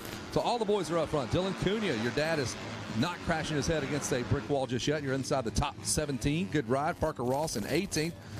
We should see him move up along with 34. They're going to work their way through the field. Yeah, without a doubt, I'm sitting here looking at the 24th position. Jesse Wessel checking in. I know he's going to want to push inside that top 15 at least. Had a strong run yesterday. But yeah, without a doubt, I'm excited to see what Matty Jorgensen is able to do with a good start, as well as the 15 of Towers. Well, the guy that's really making hay while this Loretta Lynn sun shines is the 29 of Balmer. He got around Towers quickly, and now he is ready to go. Brad West, good to see him up. Yesterday, not his best day. Ferry fighting off Jorgensen. Long. Bennick is coming through. He came through in 8th, and I expect Bennick to be top 5 as we kind of peel back the onion here, the layers to this race. There is Ferry. He's got his hands full with a ton of Yamahas. Yeah, it looks like it is still Ferry, West, and Nelson all swapping positions around. Nelson currently shown in 3rd, but I believe both Ferry and West have been able to get around. And that was a shot of the 41. He's got red gear, blue bike. There he is again, the 41 of Dax Bennett. Through that sand section, your leaders can look to their left. There's Balmer, a good shot. You'll see Towers coming in the mix there. And then Trevin Nelson. And then Evan Ferry holding on to that 4th place ride there. There's Ferry. They're coming right past us here, and you'll catch your first glimpse of Bennick right here. Not making the headway he wants to make, but he's rolling up onto these guys. Plenty of time. 21 more minutes to go. We're 2 laps into this thing. We'll get you a lap time here. Should be around the 154.5 or so when they come through. There it is, a 154 for Julian Balmer. This is what he wanted. He wants to square up with Dax Bennick. He's hearing all this chatter about this Dax Bennick guy. Well, he's done some stuff on these futures races as well, so Balmer can roll with these dudes. And Dax Bennick on lap 2, what did he turn? Everybody's in the 55, 56. Is a 58 for Dax in traffic. So your 55, the high mark is a 154 by Balmer out front. He's got clear track. Line choice is at a premium for him. So again, this is good for Gavin Towers. A clean start for him, but he is trying to fight off the company. He does not want anybody coming over to the house. His mom and dad said, do not let anyone in this house. And Brad West is going to be kicking the door in with about 30 of his buddies and just party hard up towards the front of the field here. Looking back on screen, the number 3, Jaden Clow there, he's putting a push on as well, getting around the outside of one of the riders coming into the Ten Commandments. It looks like he was trying to do the same thing as they get ready to make their way into Storyland. One of those riders at the tail end went off of the racetrack. And there's Ferry still hanging in there on the 75-foot dragging.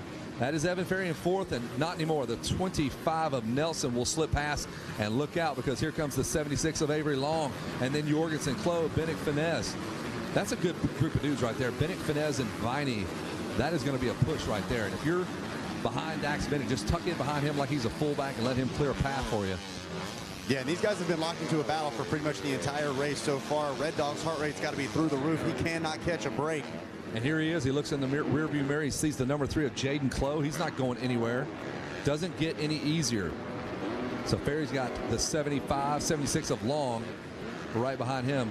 And then Dax Bennick has slowly started to catch him. He's on the rear bumper of the Kawasaki of Jaden Clow.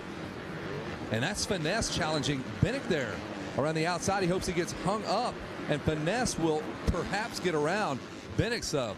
That's fun to watch. Keep an eye on that battle right there. They're over the tabletop right now, over the tunnel jump. Finesse, yes, he might stick it, and Bennick fights back, heading towards the Wall of Fame there, and all the while your 2 leaders are getting out. Balmer and Towers settled in. They have actually really distanced themselves. If you look over here, Zach, they're saying we don't want nothing to do with that right there. Look at that. That's 1, 2, 3, 4, 5, 6, 7, and Finesse still battling with Bennick. That's 7 riders fighting for a podium slot here. 4 wide as they go towards the Ten Commandments. Finesse and Bennick just having a heavyweight slugfest here, passing each other. Bennick going to try something on the inside.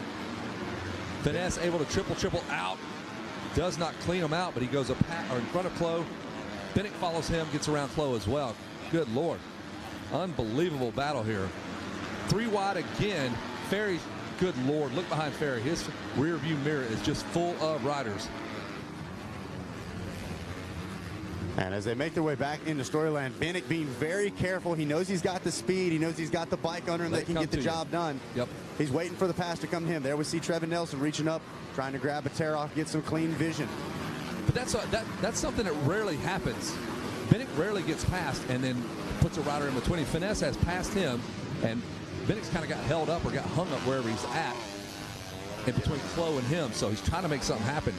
It's kind of like an alligator feeding frenzy. He's just trying to keep from getting an arm bitten off out here. He's going to let these guys fight it out, and then once they settle, he'll try to sneak around the whole group. Love it. Trevin Nelson, Brad West hanging on in 3rd. Then it's Nelson, Ferry, Long, Clow, Bennick. There is the 51 of Finesse, and Bennick will make the pass on that number 25 machine. So Bennick slides to the inside of Trevin Nelson, getting the pass just before they come across the finish line once again. Clough. Thank you. Thank you very much.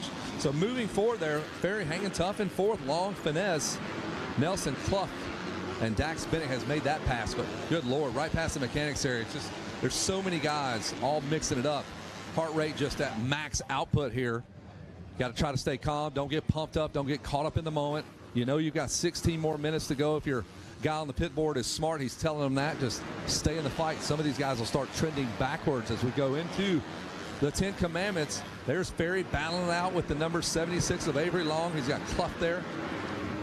Bennett trying to reel those guys in, and it is a 3-horse battle now. Finesse wants to get in on this. He's just behind those guys. The white gear, the orange KTM. 3 wide again out of the left-hander. Don't count out Ferry either. The 75 running that real tight inside line, headed back into Storyland. He's trying to slingshot around the outside. This is Evan Ferry's best ride, no doubt. He struggled a little bit yesterday, and this is a little bit more of what we expected. And look, what you're looking at is a super deep class. You're like, how did this guy finish 7th? Well, I'll tell you how, because you got 9 guys that could jump in a 250 Pro National and make the motos, no doubt. There's Finesse working on Ferry 3 wide, and he's got Long right there with him.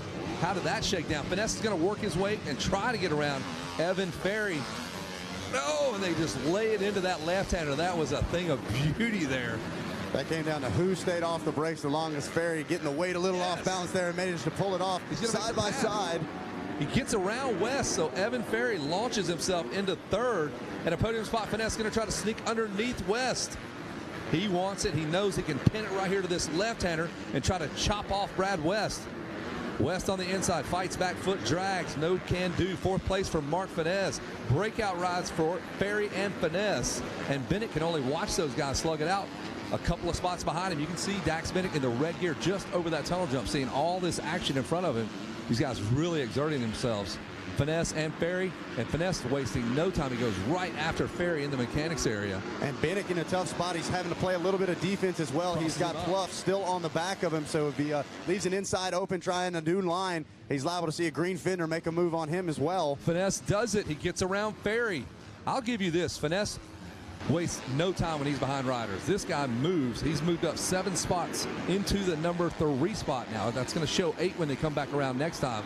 So Mark Finesse, a statement ride right here. What do you got, Zach? And watch this. Evan Ferry did not get a good run through the 10 Commandments. That's going to allow the 2 Yamahas to close in on him. I think he might lose a position from one of them.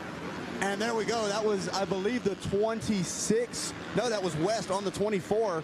Tried to slam the door. Now it looks like Ferry has responded. It is just not easy for Ferry right now. He has got just so many quick guys behind him. They will not leave him alone. They are harassing him. Yeah, Ferry has not gotten a break from the moment the gate dropped, and you got to wonder how long he's going to be able to keep up that pace. He has not gotten a second to breathe. So we're still watching Balmer just handle business right here by the announcer's tower. Then you have the 15 of Gavin Towers in the number 2 spot.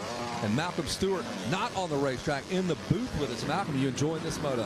Oh yeah, no, it's always good to have everybody shift it up. You know, Evan Ferry's had a really good moto going in yesterday, and it kind of faded back a little bit. He's running solid in 3rd. Julian Balmer, Gavin Towers, like I said, it's always good to have those guys shift up. You know, we're looking at Bennett. He hasn't really moved up too much, but right there on your screen, he's trying to. 13 minutes left. You know, again, he killed those boys yesterday with him coming through the pack. So, you know, again, we got 13 more minutes in this, so let's see what he can do. Now, Malcolm, you've been one of the hot guys, the one to watch, the one with expectation. If you're somebody like Daston Bennett, he's got those guys right in front of him. Kind of looks like he's just waiting for an opportunity. Do you agree with the patience you're seeing out of the 41 right now?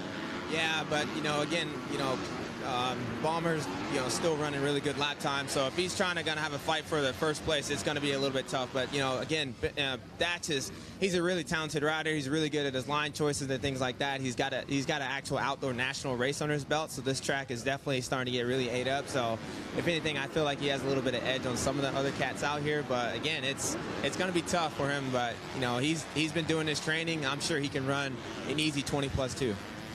Without a doubt, as we see Bennett now starting to creep up on the back of West there, I believe.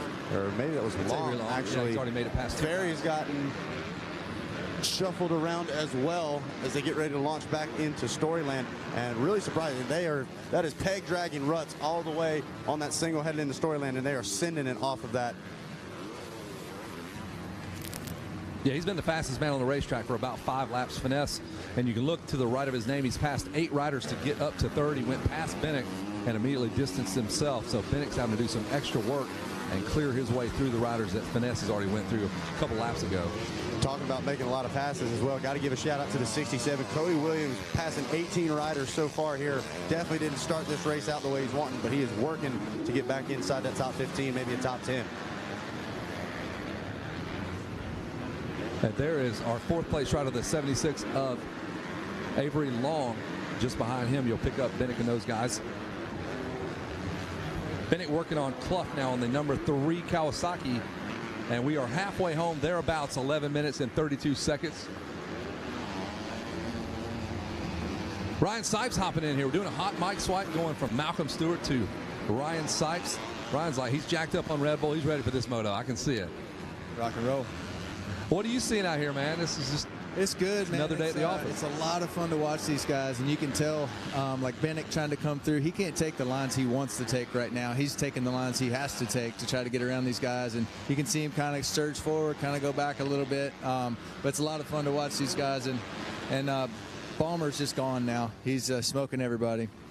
Well, one guy that's not settling behind is Mark Finesse. He put down the fastest lap in 3rd now, and Mark's making a run at Gavin Towers.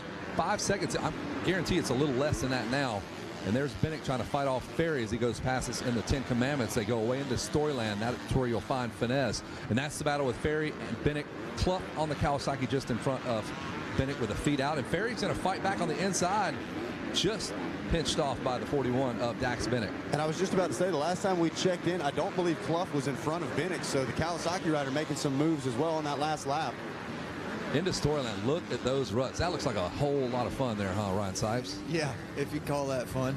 But the thing is, where you go in those first ruts kind of dictates where you go in the whole rest of Storyland. If you start off on the inside, you're going to stay in there the entire way. All the way until you come out of it.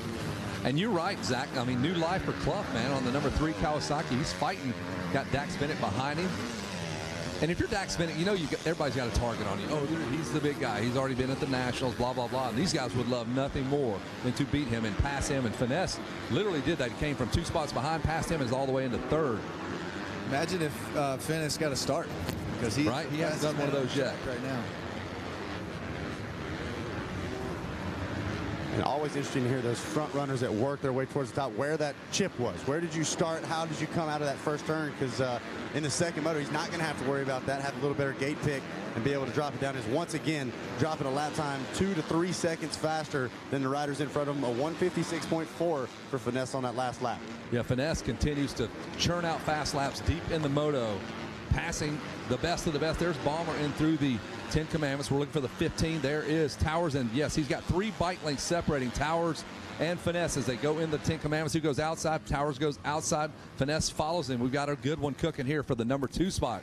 Going to try to finesse his way into second place here before it's all said and done. There it is. That was a lob right there. I had to. It's Dad Joke City, folks. Clough still in front of Dax Bennett. Feet off the pegs, and Ferry might get him. Bennett almost crashed. Ferry's off the side of the track himself. Just got a little excited there with that mistake. You see that, Sipes?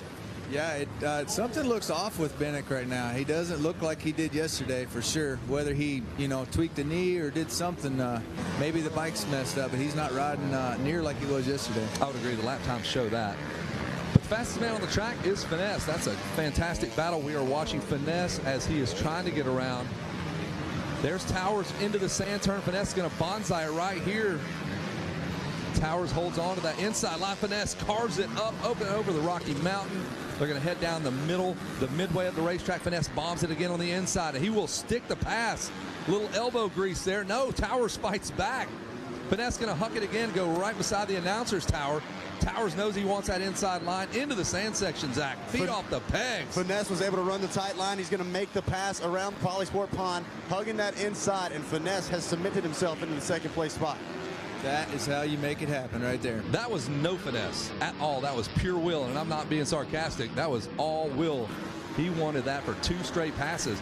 Now, I mean, does the guy have enough time to run him down? We're 7 minutes. We still have 7 more minutes to go. And I gotta point out, look at the gap he immediately was able to put on Towers. It shows he's still charging forward. He's not settling for second. All right, if you're in the Ballmer pit, Ryan, he just matched his best lap time, so he knows there's some movement behind him. Yeah, and you got to wonder, is Ballmer kind of, chilling, taking it easy, keeping an eye on him? Is he going full out? He does have 10 seconds, but that could go away quick if Finesse starts running 2 seconds faster like he was earlier. Jake Clough, you're right, man. The number 3 matches the fastest lap time in 5th on that number 3 Kawasaki. So Parker Ross now coming to life in 8th with a 158. Jorgensen base flew with some 159. So if you're sub 2 right now, you're doing work. And Bennick, once again, having trouble putting down those hot lines like he wants is a great point. Malcolm even said he's not taking the lines that he wants to. He's taking the lines that he has to, playing both offense and defense out there at the moment. Just got passed by Ferry, too, in those 10 Commandments. So Ferry leads them into Storyland. Yeah, I'm sure there is an absolute story there. It's not the same rider we saw yesterday. And no discredit, these guys are all riding great. We're not saying he would just automatically win this thing, but just doesn't quite look like the same guy when you look at the lap times 2:01 when he's 4 or 5 seconds off of your leader. There's Balmer. Lap traffic all over the place now into the right-hander right past the announcer's tower. The Thor sweeper. Great start for him. He passed Gavin Towers in the first lap and has not looked back. There's the 51 Finesse inside line for him. Towers trying to keep pace with him. A podium would be a great finish for Gavin Towers. Then we look for our 4th place rider to come through, Avery Long. Where are you at, Avery? Number 76. There's Avery. He's got Clough now. Clough on the Cowie, side by side with Avery. That is for 4th. Man, what a great late moto surge. Yeah, Clough's making moves. He's on it right now. Let's see what that lap time comes in at. Hey, Ryan, with your experience back in the day riding these things, that Ryan, there's 2 Ryans in here. All the Ryans are here, man. Get Ryan Villapoto up here, and Ryan Sipes, Ryan Hughes, Ryan Reynolds. But so when you raced and you saw guys slowing down deep in the moto and you knew you were fit, then you just love those last few laps if you're fit. Yeah, when you can tell that you're catching them, it's like this guy's just lunchtime for me. Lunchtime, there it is. Let's go. Let's carve this man up. Yeah. Dad sharpened my knife. I'm going to slice right through this guy. It definitely gives you confidence when you see his elbows start to drop and he's kind of heads bobbing. Yeah. So yeah, I think that's what Clough's seeing right now with the guys he's catching. And Ryan with a 156. Oh, yeah, Finesse putting on the heat, and Rhino here just pointing out as well. In 6th place, Parker Ross has made 12 passes, consistently running sub-2-minute lap times. He's going to start putting pressure on Clough here before it's all said and done. If he keeps this up, he's now around Daxton Bennick as well. You got to like it.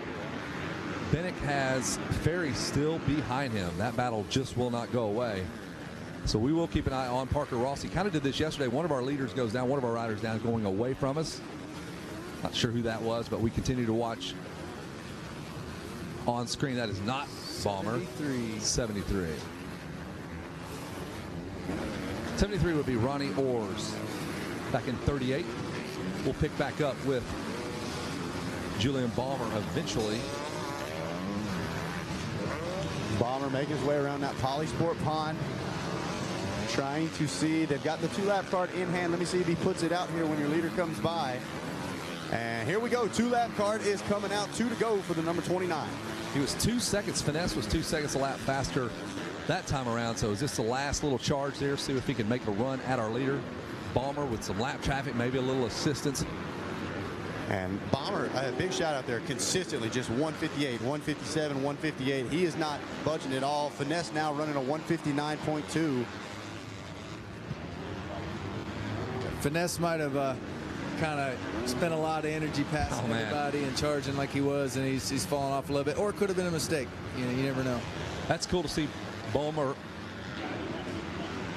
find his gear here late in the moto, dig down and put down a 158 with the 2-lap card out. He knows Finesse was trying to make a run at him. So, and look here, Parker Ross once again running a 158.3, almost 5.5 seconds faster than the rider in front of him. That was a 7-second gap the last lap, now cutting it down to just over 3 seconds. So Parker Ross may be knocking on the door of a top 5 before this is all said and done.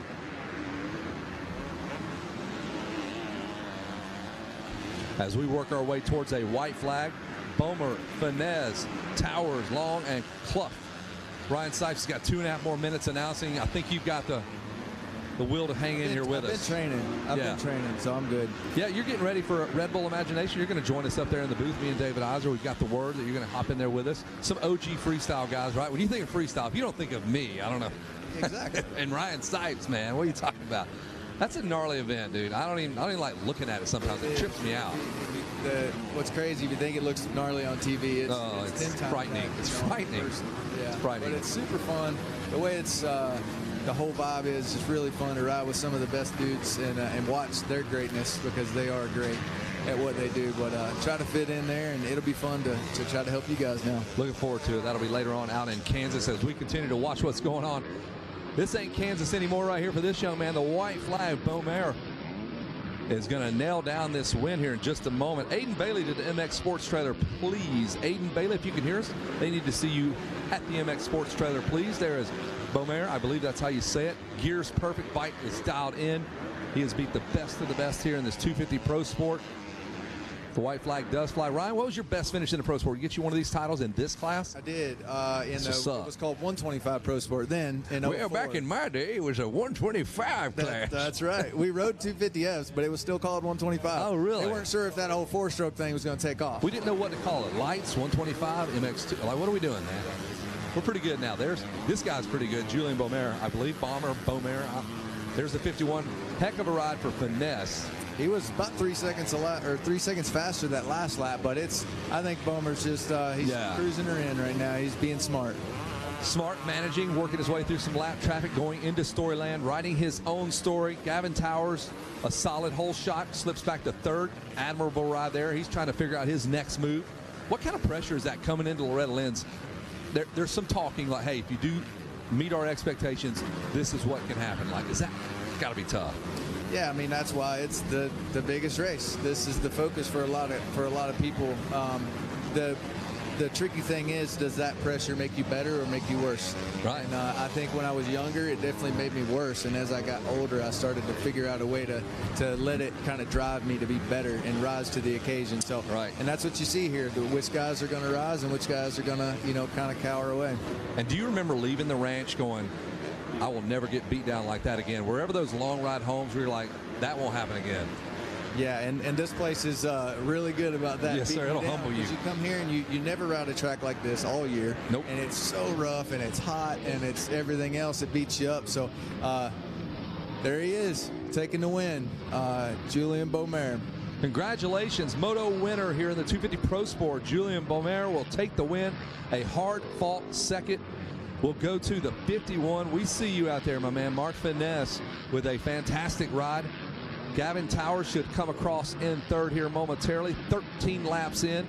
And there is GT, Gavin Towers. And, dude, there was some battling back here. This is where the meat and potatoes of this class of Avery Long fighting off Jaden Clough. Great ride for Parker Ross to pass 12 riders to get inside. And that's a championship position. The way this class is so deep, I don't think you're out of it if you're 7th or 8th in that first moto. Yeah, you say that, but man, the way Beaumare rode that time, and with Bennett coming in to Moto 2 with the 7th, that's a lot of work to do to make up, right? At the end of it. But it's going to be who can be consistent. There it is. There's your top 10 250 Pro Sport. That was a banger, as the kids say on the interweb. All right, they're so dumb. I think the girls 11 to 16 might be next. Is that right? Yep. Schoolboy 2. Okay, good deal. That was correct. Schoolboy 2, 12 to 17 coming up next as we get ready to toss it down to a very excited, I am sure, your winner, Julian Beaumare. Jason Wygant, take it away, bud.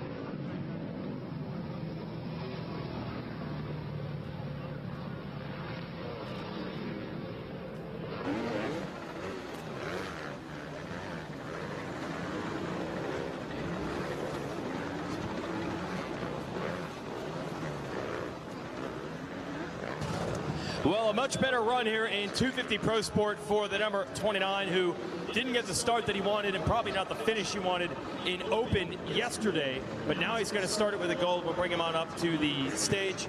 And speaking of the stage is set. See what I did there? For a good championship battle there, because Mark Finnis had some really quick lap times, but a bad start. So you give him a better start in the next moto, that could be a player. Gavin Towers is going to be in this one as well.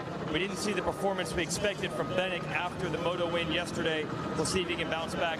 But for now, the focus is going to be on the 29, Julian Beaumare, who takes the moto win. Let's get him on up here, and we will talk 250 Pro Sport. Finnis ends up in second, and Gavin Towers third, and Towers gets the Stasic Hole Shot Award. He's just debriefing with Davey Millsaps, who helps out. It's been a big, big part of Beaumare's program. Here he comes. Well, you saw this guy on TV at Supercross Futures. He's back here at Loretta's and better than ever. He's got a gold medal. Let's hear it for Julian Beaumare.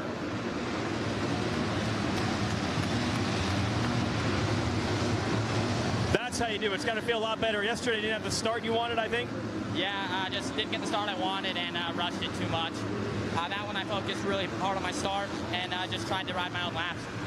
Focus on myself, focus on hitting my marks, and that's what I did. Yeah, it's got to feel good to get it started this way. You've always been in contention at Loretta's, but do you feel you're better than ever right now? Yeah, for sure. I feel like I'm better than ever, and I'm ready to fight for this title. Who do you want to thank, Juju? I'd like to thank my mom, dad, Davey for everything he's done. We've worked our butts off these last couple months, and it's showing. KTM, Orange Brigade, Alpine Stars, O'Neill, Scott, and everyone else, thank you. One other thing, is it true or not true that you've been in a jet ski in that creek? Did I see some video of that back in the day? You took a jet ski out there? Yeah, I backflipped the jet ski in the creek a couple years ago. This man's very multi-talented, trust me. Check him out on Instagram. Let's hear it for the 29, the gold medal, Julian Bomer. That's awesome. Let's bring up our second place finisher. And dude, he was setting some blazing fast 156 lap times to end up in second on the gas. So he could be a contender as well. And we've had him up front at Loretta's many, many times. This could be the week for him. Let's hear it for Mark Finnis. Well, as they say, you were ripping. You were ripping in that moto, man. Yeah, they watered the gate pretty good. I came out of the gate and just spun, which everyone else did, but I kind of missed my shift, and they got around me. I was about mid-pack, and I had to make my way through the crowd and hopping bumps and being smooth.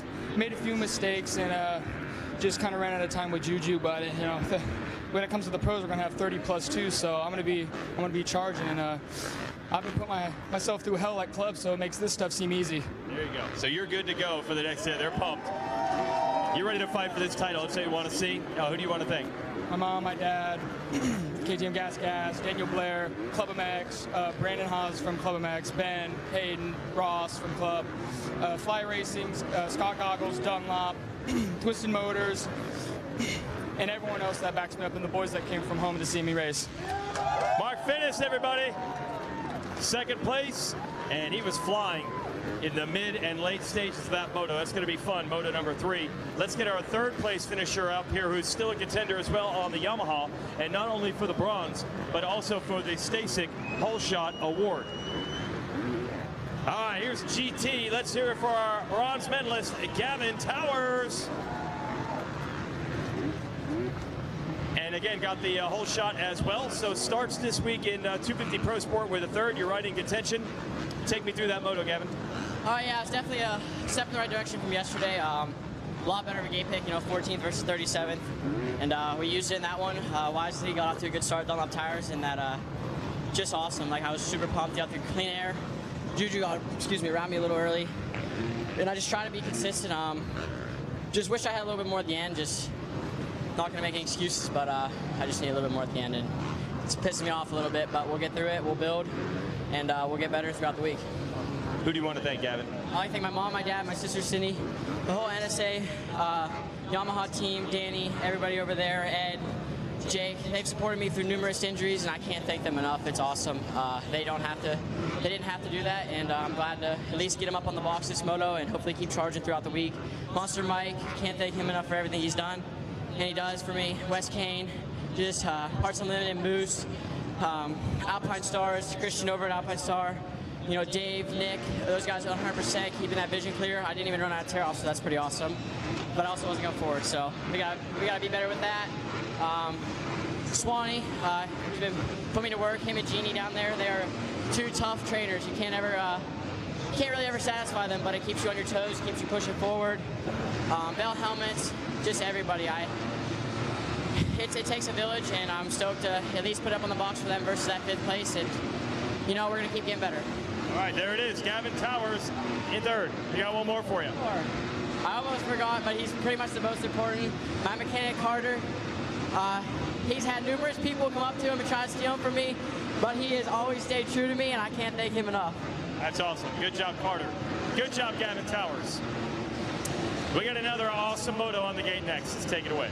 Yeah, that's absolutely right. We have got Schoolboy 2 coming up, 12-17 BC. We have got so many riders going to the gate right here. We'll get through them all, but we are ready to drop the gate. That cart is already sideways. Who's going to fire into turn number 1 and get that Stasic hole shot? And they are makes it through this first corner first. Out of the other side, it's a 27. Looks like that's Christian Janik getting that hole shot. Can he control it through the next couple of corners? Down the inside, we got a KTM to the outside right there, trying to get the drive. 72 machine sneaking down the inside of Gavin Betts, but Janik shuts the door. 81 of Enzo Temmerman is also up there with a good start. Trying to see where the 66 of Casey Cochran is.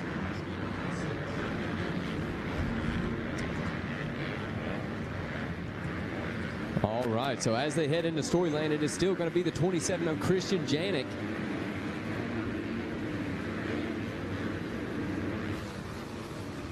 Yeah, Janik leading him back into Storyland.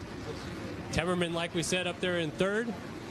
So the Cowie guys trying to make some early moves as Gavin Betts still holds down second, but man, Enzo there trying to make this early move happen and get going. Janik already opening up a little bit of a gap as the rest of the field funnels down through this back straightaway.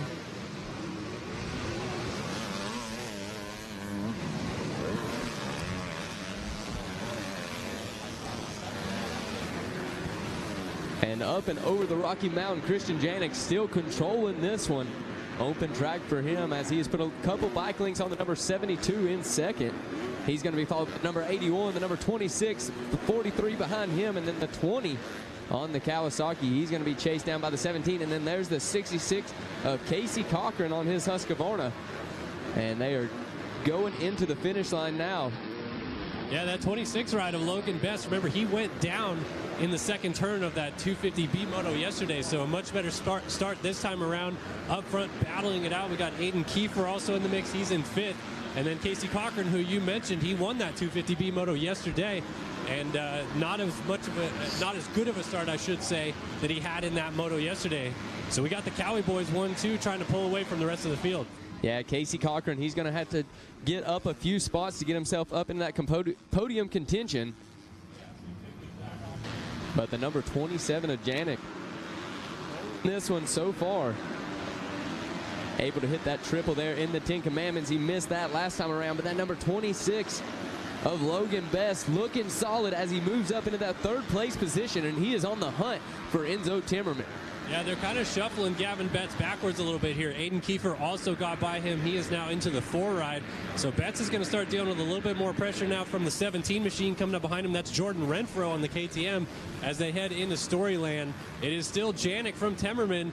I'll tell you what, though, Temmerman, he's starting to reel Christian Janik in a little bit. We might have a battle for the lead on our hands here before long. I believe we are. We're liable to have a 3-way battle as Best is making his way up as well. Just about the same length between Best and the number 81 of Timmerman as there is between the number 27 of Janik and Timmerman. So the two Kawasaki riders leading this one. Casey Cochran looks like he just made his way into the 5 spot, so he's working his way forward, and he might be going after Gavin Betts there on the 72 next. Cochran dived to the inside, but I don't think it's going to be enough this time around. Man, Temmerman definitely closed up on Janik that lap, and he's bringing Logan Best with him. I feel like Aiden Kiefer is also starting to tighten up on Best as well. He wants to try to make this a Cowie trio at the front of the field. And now Cochran has gotten around Gavin Betts, so he is into 5th place, and his eyes are focused forward. He wants to charge and catch that 4-rider train ahead of him. And we have quite the battle going on there for about 7th place. Give you a little rundown of our top 10. Up front is Christian Janik on the 27. The number 81 of Enzo Timmerman, he's in 2nd place. We got the 26 Yamaha of Logan Best. Aiden Kiefer sitting in 4th. In 5th, we got Casey Cochran. Gavin Betts going to hold down 6th. In 7th is Jordan Referro. In 8th is Drew Adams. In 9th is Jackson Driscoll. And then in 10th is Landon Peppard. And there's another name that we are expecting up towards the front. That's the number 30 of Drew Adams. We'll see what he's able to do here in this Schoolboy 2 moto. Somewhere along the line through the mechanics area, looks like Aiden Kiefer maybe tipped it over or something like that. He is not in that front 4 group anymore. He's fallen back behind kind of that next freight train of riders. So Cochran moves up to 4th. Kiefer looks like he's in about 8th or 9th spot now. As battle for the lead is on, it looks like Temmerman down the inside maybe just made it happen. He is through on Christian Janik by the looks of it, and Logan Best is right there on Janik as they come down this back straightaway through the sand. Logan Best, he's going to go to the inside.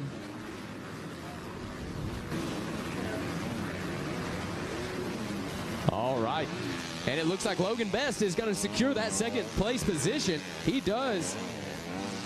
Janik going to move down to the third place here. The number 81 of Enzo Timmerman is now leading the way around. Yeah, you're watching here on the screen the battle. Drew Adams just getting around the 37 ride of Landon Peppard as they head into the Thor Sand corner around the Polysport Pond.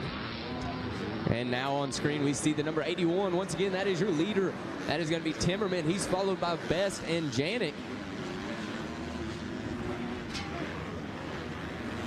And you can see the intensity these Schoolboy 2 riders have as they come into that Wall of Fame turn, and back down through the start stretch they go.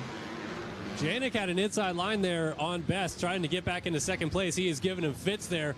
The 27 machine catching up to the 26 ride again. So just as quickly as Best was maybe going after Temmerman, he's got his ears full of that Monster Energy Kawasaki right behind him. Actually, look at this, to the outside. He might get alongside Temmerman.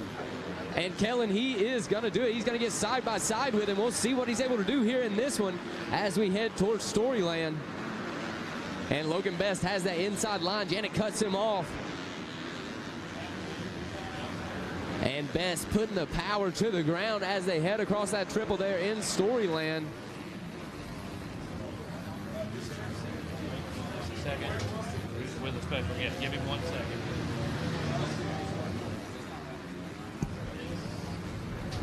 All right, so Best is going to settle back into that second place position. Enzo Timmerman controlling this one now there on that number 81. And I believe Mikey Waynes has a special guest with us. Hey, I do, guys. Thanks for throwing it over to me, man. We're up here with Fred Russell from This Turkey here. He's got the live going on right now. He's taking videos, man. I've been hearing about these turkey legs. We got 2 boxes of them. I'm looking at them right now. They're breaded. They're beautiful. We got some Newman's dressing in there. I'm going to do 1 bite. Everybody knows the rules in a second. But, man, where are you located? You're out here at the track. You're hustling this weekend. Tell us about it. Yeah, man, we located out of Dixon, Tennessee. We're local, so just about an hour east of right here. So Dixon, Tennessee is where I set up This Turkey Here food truck trailer. Our motto is, let us show you how turkey should taste. We got turkey tenders, our #1 seller. We got smoked turkey. We got turkey burgers, gourmet style. We have turkey salad wraps. We also have breakfast, man. 2 eggs, turkey tenders and waffles. So we're doing our thing over here, man. This Turkey Here, man. Come check us out over here in the black and white. You can't miss us. The turkey with the thumb in the middle. Thumbs up, baby. All right, everybody knows the rules. 1 bite. Let's see. It's hot. All right, I'm going to pull the Rodney Tomlin, guys. I'm going to take a bite of some food on the microphone. All right, on a scale from 1 to 10, I'm going to give it an 89. Okay, go get you some This Turkey Here from the Fred Russell. What do we got going on the track? All right, well, we got a change to the lead. Looks like just happened. Logan Best around Enzo Timmerman. Oh, and then Janik almost went down going into Storyland right behind Timmerman. So Best able to get by into the race lead. Keeping an eye on Casey Cochran in 4th place, so he's starting to put some good laps together. And I think maybe that Logan Best could sense that and was trying to get away before Cochran caught that group. So we're about 11 minutes into that, and I would say you are right. Logan Best knew it is time to lay the hammer down. And he is in control of this lead as he goes up and over the Rocky Mountain. The number 81, though, he is not giving up without a fight as he tries to dive to the inside. Best is going to hold the line. Timmerman tries to scrub it down as we head into the sand corner here. Inside move for Timmerman. He's kind of swapping his way around, figuring out which line is going to work to maybe get a little bit closer. But you can tell these guys are absolutely sending it right now, trying to battle each other and get away from Janik behind. So now your new leader checks in out front, Logan Best, into the race lead, but Enzo Timmerman is not done with him yet. Whew, ladies and gentlemen, we got a race on our hands here in the Schoolboy 212 to 17 BC. And the boys came to play as Best leads the way around. So yeah, Best is right there.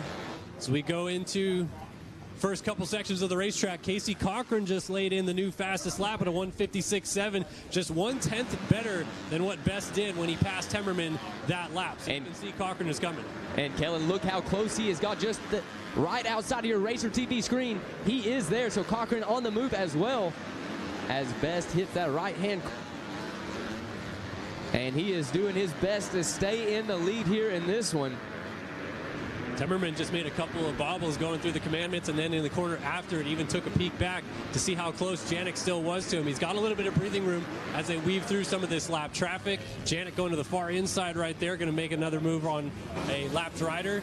But man, Temmerman lost it a little bit there on that last lap. Couldn't quite figure out what was going on with him, but a 1:59 versus a 1:56 out of Logan Best. That kind of lap time while in the race lead is not going to fit you very well. And just behind there's Casey Cochran on your screen now. He is making his way up there on that Rockstar Husqvarna.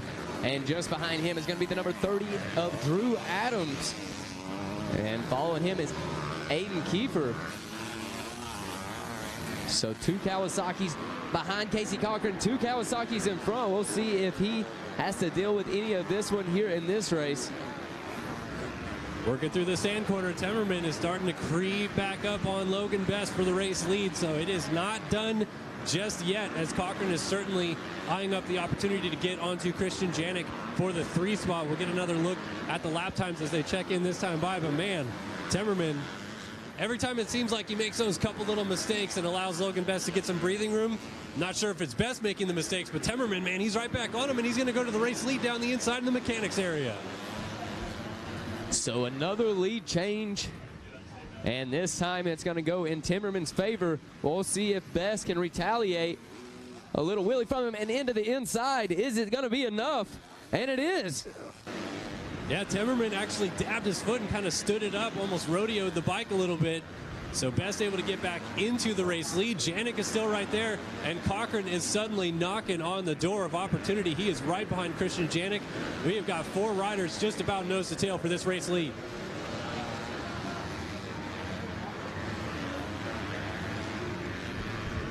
All right, so he's going to go Logan Best, Enzo Temmerman, Christian Janik, Casey Cochran, Aiden Kiefer, Landon Peppard, Casey Bernard Jr., Jordan Refro, and Jace Allred for your top 10 here in this Schoolboy 2 12-17 BC Moto.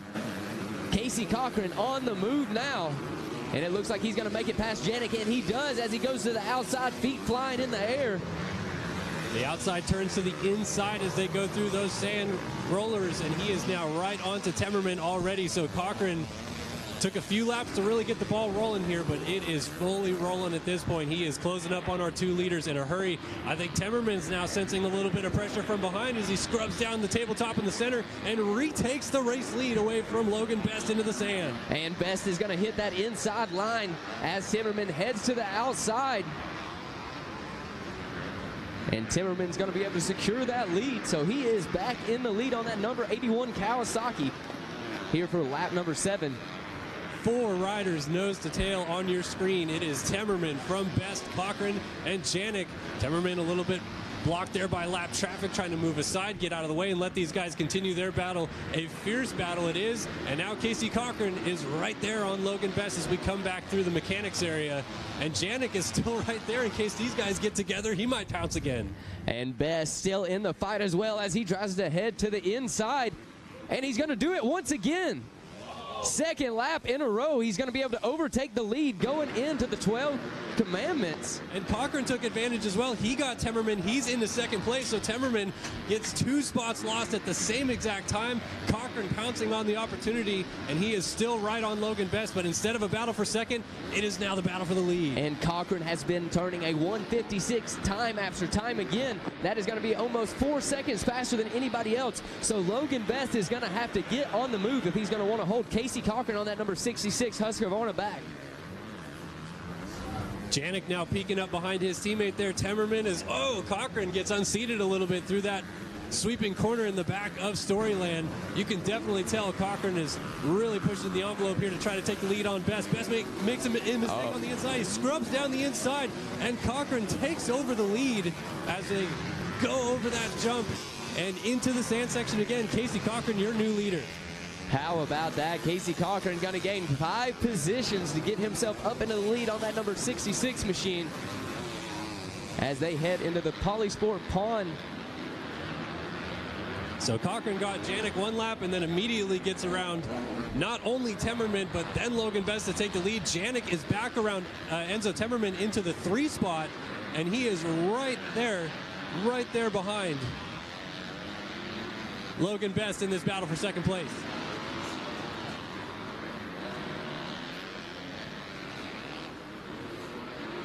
So Casey Cochran checks in now as another new race leader in this race. He has come from a ways back to get there. He is now in the lead, and the question is whether or not he can take off and run with it from here. 157.8 last time by to a 201 out of Logan Best. Casey Cochran still putting in some of those early race laps now later in the race, and the battle for second is still not done, folks. Logan Best has got Janik to deal with as Temmerman has slipped back to 4th, but he's still right there just in case.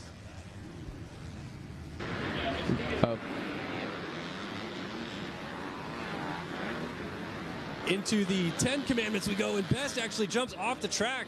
Kind of landed on the side of one of those jumps. Looks like he missed 2 of our 10 commandments and was able to rejoin there, still in second place. But Janik is trying to get down this inside. They got a couple lapped riders to deal with in the mix of this. And they are side by side heading into Storyland up and over the triple.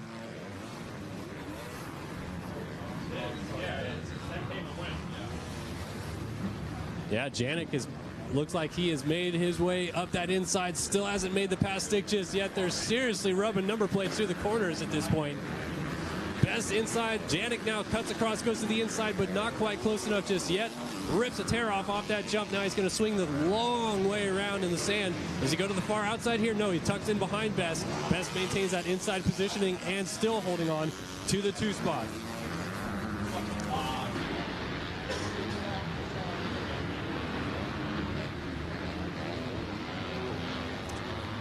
So Best still able to hold off Janik as of now as they jump into the Polysport Pond Sand Sweeper. And into the finish they go. And they got the white flag this time around, so one more time for Cochran.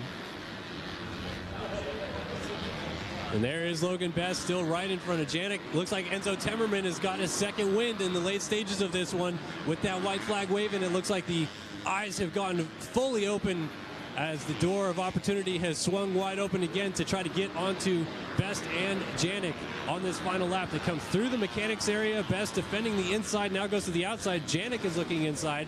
But we've seen Logan Best go hard inside into this next corner right here. He's got lap traffic to deal with. Let's see if he gets through clean. It looks like he does.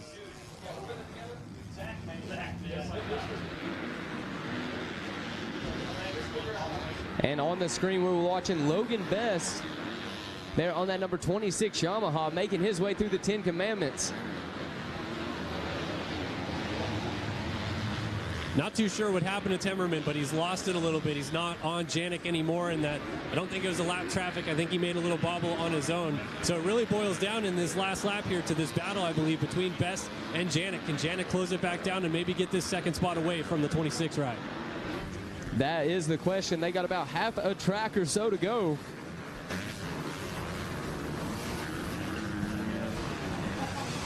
Casey Cochran works his way down that back straightaway one final time. He's going to deal with a couple lap riders here before the flag waves, but he's got a big enough advantage at this point that he could coast this thing home if he really needs to. Looks like Logan Best is finally just about broken free from Christian Janik, but Casey Cochran came from a little ways down in this moto. It looks like he's about to take us all the way home, Jackson. He does as he heads into the Polysport Pond Sweeper on that number 66 Husqvarna. One more turn to go. And Janik still all over Logan Best, but it is going to be the number 66 of Casey Cochran going to take the moto win here in this one. Logan Best going to hold down second. And Christian Janik crosses just behind him in third, still waiting for Temmerman to cross. I didn't see Temmerman go. There goes Temmerman across the line. Not sure. Looks like he did hold off Drew Adams, his teammate, I believe. They had a pretty big gap on Adams, so I think that was okay. Not sure if Enzo made a late mistake, but it was a little while. There's Adams going across the line, and he just there will beat out Landon Peppard. Aiden Kiefer 7th, Casey Bernard, Jace Allred, and Jordan Renfro. Wow, what a race. That was a good one. What a race, man. That had me on the edge of my seat the entire time. And shout out to the number 87 gas gas of Jackson Glarther, gaining 21 positions there in that moto, so coming all the way from last up into that 21 spot.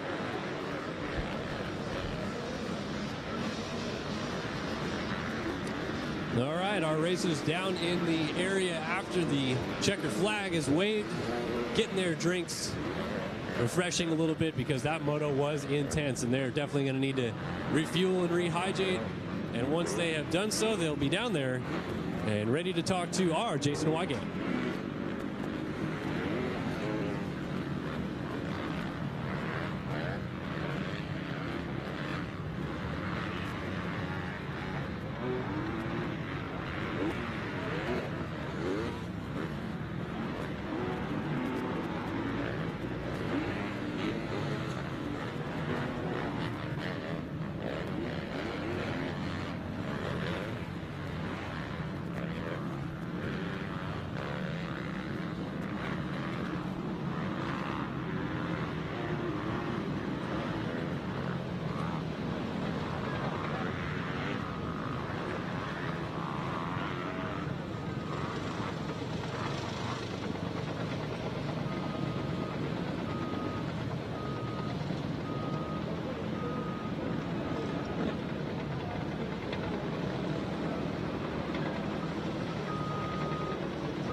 Well, that might have been the race of the day. I know we're only halfway through the day, but it's going to be tough to top that one. So much talent, so many riders pushing so hard, and how about the come-from-behind effort to go through all of that to make it 2 gold medals so far this week. Impressive here. Got one in 250B, and now we go into schoolboy and dialing it in as well with the gold and doing it, making passes too. I think the gate pick was not favorable in that one. So it's going to end up being Cochran, Best, and Janik. And let's hand out the gold. Another one to Casey Cochran. Well, it was fun to watch. I'm sure you wish you didn't have to do that much work coming from behind, but it was impressive. What was the gate pick there for you in that moto? Yeah, we stuck our hand in the bucket for the chip, and it was 42, so. Straight up, 42. 42, so it took the pressure off of me picking a gate. I just had what everyone else didn't want. And yeah, we made it work, got a decent start, but man, I had to ride my butt off on that one. I knew I wanted to win, and I got the second, and I could have settled, but I wanted to win more than anyone else, and it shows, and I'm stoked. Awesome. That's amazing. All right, who do you want to thank for it? Yeah, my mom, my dad, Lord Jesus Christ for keeping me safe out there. The whole Rockstar G Husqvarna factory racing team, we've been putting in the work. My mechanic Grizz, my trainer Mike Brown, Alden Baker, back in Florida. We're grinding every day, and I'm so stoked to be up here. We got Pro Taper, Factory Connection, Fly Racing, and everyone out there who supports me. I appreciate each and every one of you guys. Nice job, Casey Cochran, with the moto win in Schoolboy 2, making the Husqvarna people happy. And again, so many great riders in this class, and they put on a show. We'll bring up our second place finisher, also a real nice kid to talk to. And he led some laps in this one as well. He will end up in second. Let's hear it for Logan Best. I don't think people realized how well you rode yesterday. I think you went down in like turn 2 yesterday and came back for 10th or something. This one had to feel a lot better to get up front. Yeah, definitely. My gate picks haven't been the best this year. I had 27 yesterday and then 37 today. So, yeah, yesterday I just got a little bit antsy, got a little bit too excited, and ended up tucking the front. But and 42nd to 8th was a lot of work. But you know, I'm glad I was able to regroup today. And Gene always tells me don't turn one mistake into 3. So we were able to get it done today. I'll let you put the medal on there. And yeah, just take me through that moto. I mean, you're battling with Enzo, you're battling with Janik, you're battling with Casey. There was a lot of battling going on. Yeah, definitely. I just, Brandon wrote on my pit board, just look forward. So, yeah, that's just all I did. And just, it was going to be what it was going to be. Who do you want to thank, Logan? My mom and dad, the whole NSA Rocker Yamaha team, Danny, Ed, Jake, my mechanic Jacob, Carter. I mean, everyone. I have such an amazing team. Monster Army, I want to thank Jeannie and Swanee. They helped me out so much. Dax, I mean, all the guys over there, they really push me every single day. Bell, 100%, Moose, Asher Knee Braces, Alpine Star Boots, 100% goggles. Enzo, we put in a lot of work with suspension, and just everyone, thank you so much. All right, let's hear it for Logan Best, second place. And I believe Christian Janik ends up third. There were so many riders in contention for the podium in this one, but he was able to pull that one out. I mean, we're talking 7, 8 riders deep putting in fast times. He was in the fight. He ends up on the podium. Christian Janik. Well, you never gave up on it. You were up, you were back, you were moving up again. You just kept fighting. It was fun to watch. Yeah, I got the whole shot, so that was good. And then I got my first couple laps were really bad. I got passed by Enzo and Logan, and I caught back up to him a little bit, and we were just riding really good. Track's rough, so I got a little tired. And then Casey went around all of us, so he's riding good. But yeah, it was really bad. All right, Joe, you're all right with third though? You'll take it? Yeah, it's all right. Okay, yeah, he wants gold. Okay, we'll see when he gets in the next one. Who do you want to thank? My mom, my dad, my whole family that came out, my sisters, my grandma, the whole Monster Energy team, Green Kawasaki, Pro Circuit, Dunlop team, the whole Fox crew, the wrist brace guy, my mechanic Garrett, he's helping me a lot. Maximal, Renthal, Hinson, never forgot, thank you. All right, let's hear it for Christian Janik taking the bronze in Schoolboy 2. A little bit of track maintenance going on. Girls class will be up next after our break. I'll send it back up to the tower. Thanks, Jason. Yes, the girls 11 to 16 class coming up next, but as you said, a little bit of track maintenance going on right now. We got the dozers out, we got the water truck out, cleaning up a few of these outside lines here and there, particularly before the commandments. We're seeing them putting in some work right now. Definitely starting to see these ruts get really deep here around this Loretta Lynn's race circuit. Going into Storyland, a lot of deep ruts back there. So always nice to get a little bit of track maintenance down, make sure that the track holds up well throughout the day.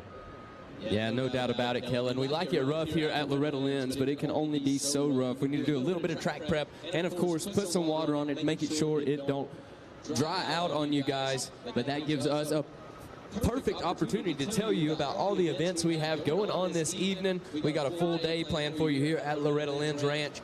We're going to start things off at 6 p.m. We're going to have the Gas Trials demo with Josh Roper. That's going to be on the beach, guys, so don't miss that. That'll be compliments of Gas. And then also at 6 p.m. we have the Twisted Tea Suzuki Cornhole Tournament at the HEP Suzuki Pits. So once again, the Twisted Tea Suzuki Cornhole Tournament at the HEP Suzuki Pits going to be going down at 6 p.m. And then at 7 p.m. we have the chapel service with Reverend Kevin Kozad of MXers for Jesus there in the FMF Pits. And we can't thank Kevin and MXers for Jesus enough. It's a great thing what they do for our sport. And if you want to go join them, that'll be at 7 p.m. at the FMF Pits. Then at 7:30, we're going to unleash the beast with Keith Sayers for the FMX demo. That's going to be on the racetrack, guys. So if you're wanting a good seat to that, make sure to show up early. And Monster has a special guest for you guys. So that's going to be one you won't want to miss. And then we're going to have the FMF line dancing at the Monster Energy Arena at 8:30. So if you want to go do a little line dancing with us, meet us up there at the Monster Energy Arena at 8:30. Always good after a long day of racing to dance off a little bit, boogie it out, stretch the legs. It's a nice way to loosen the legs up as well. Do a little two-step after your moto. And of course, guys, the trackside support is open for all of our OEM manufacturers. So make sure to stop by over there if you're having any kind of bike problems, you're needing a part that you cannot get your hands on. Make sure to stop by your OEM, see what they can do for you.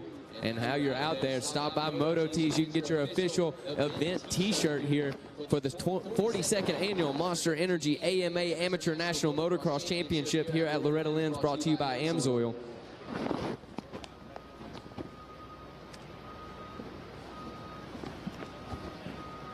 And so I'm going to pass things off here to Zach for the girls class. Zach, take it away. Thanks, Jackson. Yeah, excited to see what's coming up here in the next race. We got girls 11 to 16. going to go down the line here, starting off with the number 4. Looks like Madison Casimir going to be rocking the number 4. Callie Sutton on the number 10. Then it's going to be Katie Nalder on the number 12. Julia Lord on 13. Hannah Trujillo there on the number 14 coming out of Texas. Lillian Judd on the 16. The number 18 is going to be Hannah Cole. Mayla Herrick on the 19. Jayla Wishon on the number 20. Shayna Tomeo on the 21. Tinley McCoy on the number 22. The 23, that's going to be Riley Hoffman. Then the 25 of Piper Carver-Coons. The 27, that's Brandy McClarty. Tatum Ashkin on the 29. Ellie Walls on the 30. Kylie Hayes, the 31. Then it's the 33 of Caitlin Lane. Isla Phillips on the 38. Sophia Williams going to be the number 41. And the 42 of Logan Schlauderdoff there on the 42. Morgan Schlauderdoff. Ooh, looks like some siblings out there on the track.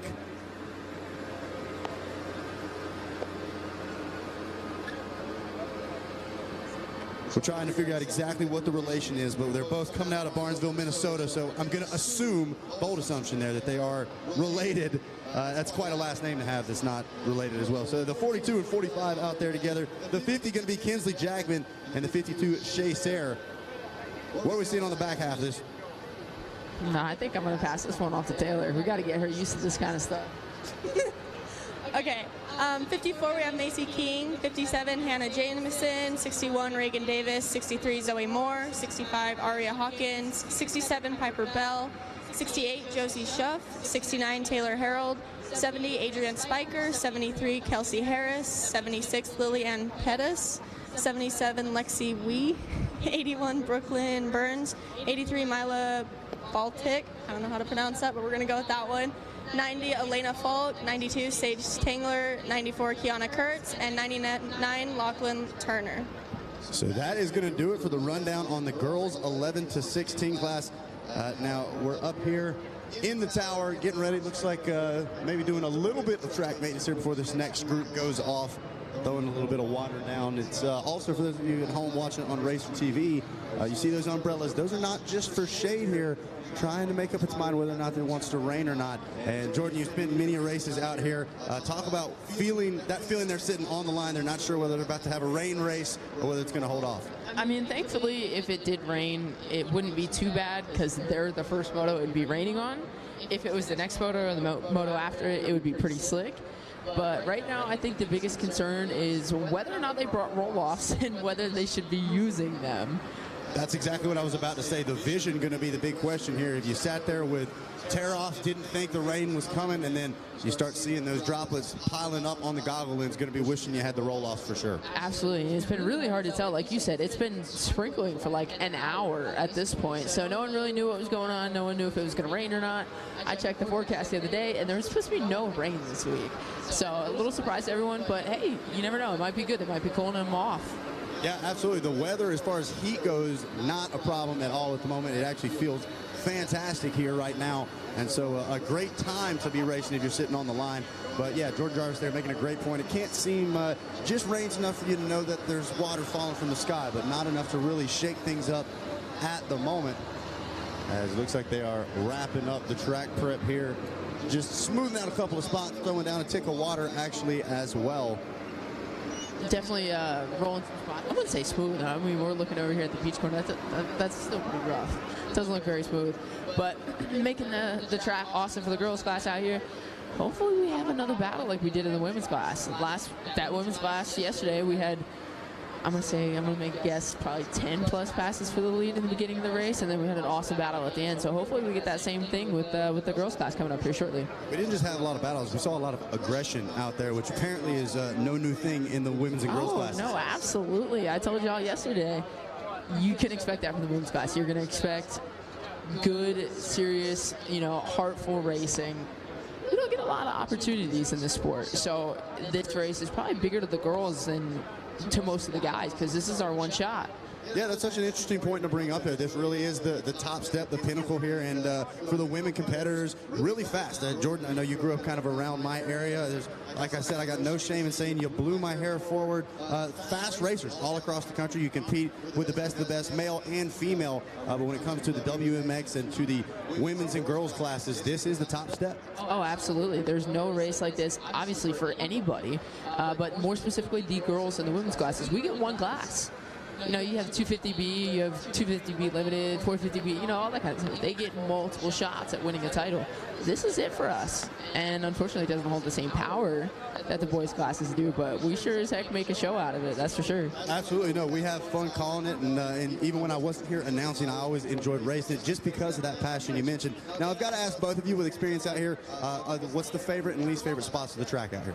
I love the Rocky Mountain Monster Beach Corner over there. That was always my favorite part of the track. I always made my most passes over there.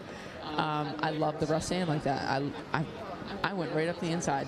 That's where I made all my passes. Brutal, chewed up. You even said yesterday you liked it when the track was at its roughest point. How about you? Everyone's going to call me crazy for this, but I love the 10 Commandments just because with that one, you know, you can pull anything out. I mean, like, I've never gone triple, but I thought about it, you know, so you can go. I've always tripled out, triple in the middle here and there. But my least favorite would probably be coming out of Storyland. I don't know what it is, but every year I just lost so much time back there, and to this day I still can't figure it out. So. Yeah, each section here at the track, Jordan, you know, in that Rocky Mountain sand section, it's got those long, drawn-out sand whoops. In the 10 Commandments, we've got ruts going all the way up some of these faces, and while it's a great opportunity to make up time, one mistake on that second or third commandment, the rest of the rhythm section is going to cost you. And then back there in Storyland, like you were just saying, super long ruts. They come all the way out of the corner. It's like you're in a rut the entire time you're going through Storyland. So each section out here got its own characteristics. Oh, absolutely. That's part of what makes this track so difficult is you never get a break. It doesn't matter if it's early morning or late afternoon. The track's rough. It's got some gnarly lines. Even in the first moto, it's got some gnarly lines. So you never get a break out here. That's part of what makes this track so hard. The heat, the longevity of the motos and stuff like that. There's so many things that makes this one of the toughest races in the world. And one of the other big things, intensity. I feel like in a lot of your local races, it's, you know, you maybe got a battle inside that top 5, but when you start slipping towards the back of the top 10, don't get me wrong, they're still racing, but the intensity isn't quite there. Here, you can find just as hard of a dogfight in the battle for third as you can in the battle for 23rd. Oh, absolutely. I mean, this race, it doesn't matter if you finish 42nd or, you know, top 10. It means a lot just to be here. So, you know, when you get here, you're racing. It doesn't matter what position you're racing for. You're racing, you're at Loretta Lynn's, you're one of the fastest kids in the country. You're going to race hard for it. I think it's that big picture mentality, right? I think it's so easy for you to zoom in and you've got the burden of expectation. I'm expecting a top 10. I'm expecting to bring home a title. For a lot of these riders, they're just like, wow, I just got a bib. I got that bib. Yeah, yeah. The bib definitely... just even being here, between the being here, the bib, everything like that, getting the chip, the first moto, when you get to pick your gate pick, for those of you guys who've never been here, never raced, in order to get your gate pick for the first moto, you reach your hand in a bucket and pull a chip, and I never got a good chip. I was always in the back. I was just about to say, that's the perfect segue. Everybody's got a chip story. I got one, 16th chip, not bad by any means. I got the gate I wanted. You've obviously pulled a lot more chips than I have out here, both of you. What was the worst? Did we ever pull old Lucky 42? I don't think I got 42, but I definitely got close. But I had a whole other kind of curse here. If I picked a good chip, something happened. My bike broke. I got hurt, something along the lines of that. So I honestly didn't want a good chip. I wanted to stay away from that. And looks like we're actually going to jump on camera here to the folks at home on Racer TV, checking in here in the brand new tower out at Loretta Lynn's. We're having a great time waiting for the girls class to take off. They just finished up a little bit of track work, and we're up here hanging out, talking a little bit. All right, we heard one chip story. Let's hear yours. You said you pulled old 42, huh? I did. I think it was 2021. The main focus for me that year was the women's class, and I had qualified in 250 Pro Sport.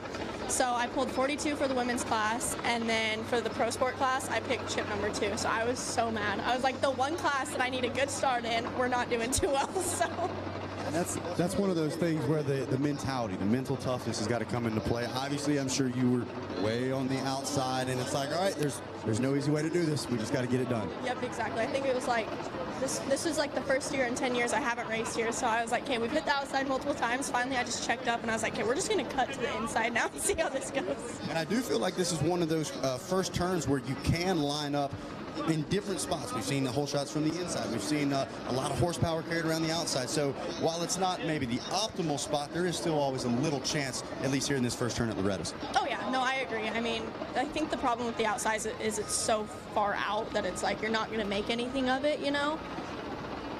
You're not wrong. You're not wrong. Yeah. Good old Adam Cincerella. That's the one that pops up in my mind on the back wheel on that old Super Mini. But yeah, it's definitely interesting. Some tracks around the country they've got 4 or 5 maybe good gates, but here you do have that variety. And then the cream rises to the top in the first moto, and then that is how they line up in the second and third motos. So yeah, interesting to bring up that chip there because we're always like, oh, we expected so and so to be up towards the front. Oh, so and so didn't get a good start. Well, there's a chance whoever we're talking about might have pulled Lucky 42 just like you, and so gotta put the hammer down and just hope for the best. Oh, absolutely. What do you think about the greats? I heard that there might be greats coming here next year, possibly. What do you think about that? So that was one of my questions coming into this year. I wasn't aware whether or not I figured I'd have seen a picture. That was my question too. I didn't know if they were going to have it this for sure. Yeah, and so I'm not old school enough to where I don't agree with whole shot devices. I know if my old man's out there watching, he disagrees. He thinks that's cheating. But the greats, I feel like I'm not a big fan. I'm just going to say it. I'm not personally. I think there's technique. I think we see a lot more, not even separation in the sense of, oh, there's not going to be a first turn crash, but I think it puts a little more, we use that golden word, racecraft out there. It puts a little more emphasis on having proper form, getting your weight in the proper position. And then I'm a fan of concrete starts even, not out here. You're crazy. Not out here. You're absolutely crazy. I'm just saying. Concrete starts? I usually wasn't even that good a start either way, so it doesn't really matter. But no, I am curious to see. I do think on the flip side of that, professional racing now, Supercross, outdoors. If they're going over to Europe, they're going to be starting on great. So if this is the pinnacle of amateur racing and this is that final step before the pro ranks, it might make sense to have them out here. I personally love greats. I get much better starts on the greats. Yeah, right? Sorry, guys, I'm trying. All right, I'm no Kevin Kelly. No, I do agree with you. It does take a specific aspect away from it, but I also think it kind of adds to it as well. The greats are so grippy, and it's honestly, it's hard to not wheelie off them. But then you have, the control of the clutch and your gas. You don't want to spin. You don't want to give a little too less, a little too much, everything like that. But I think it makes a much better rut coming out of the grate.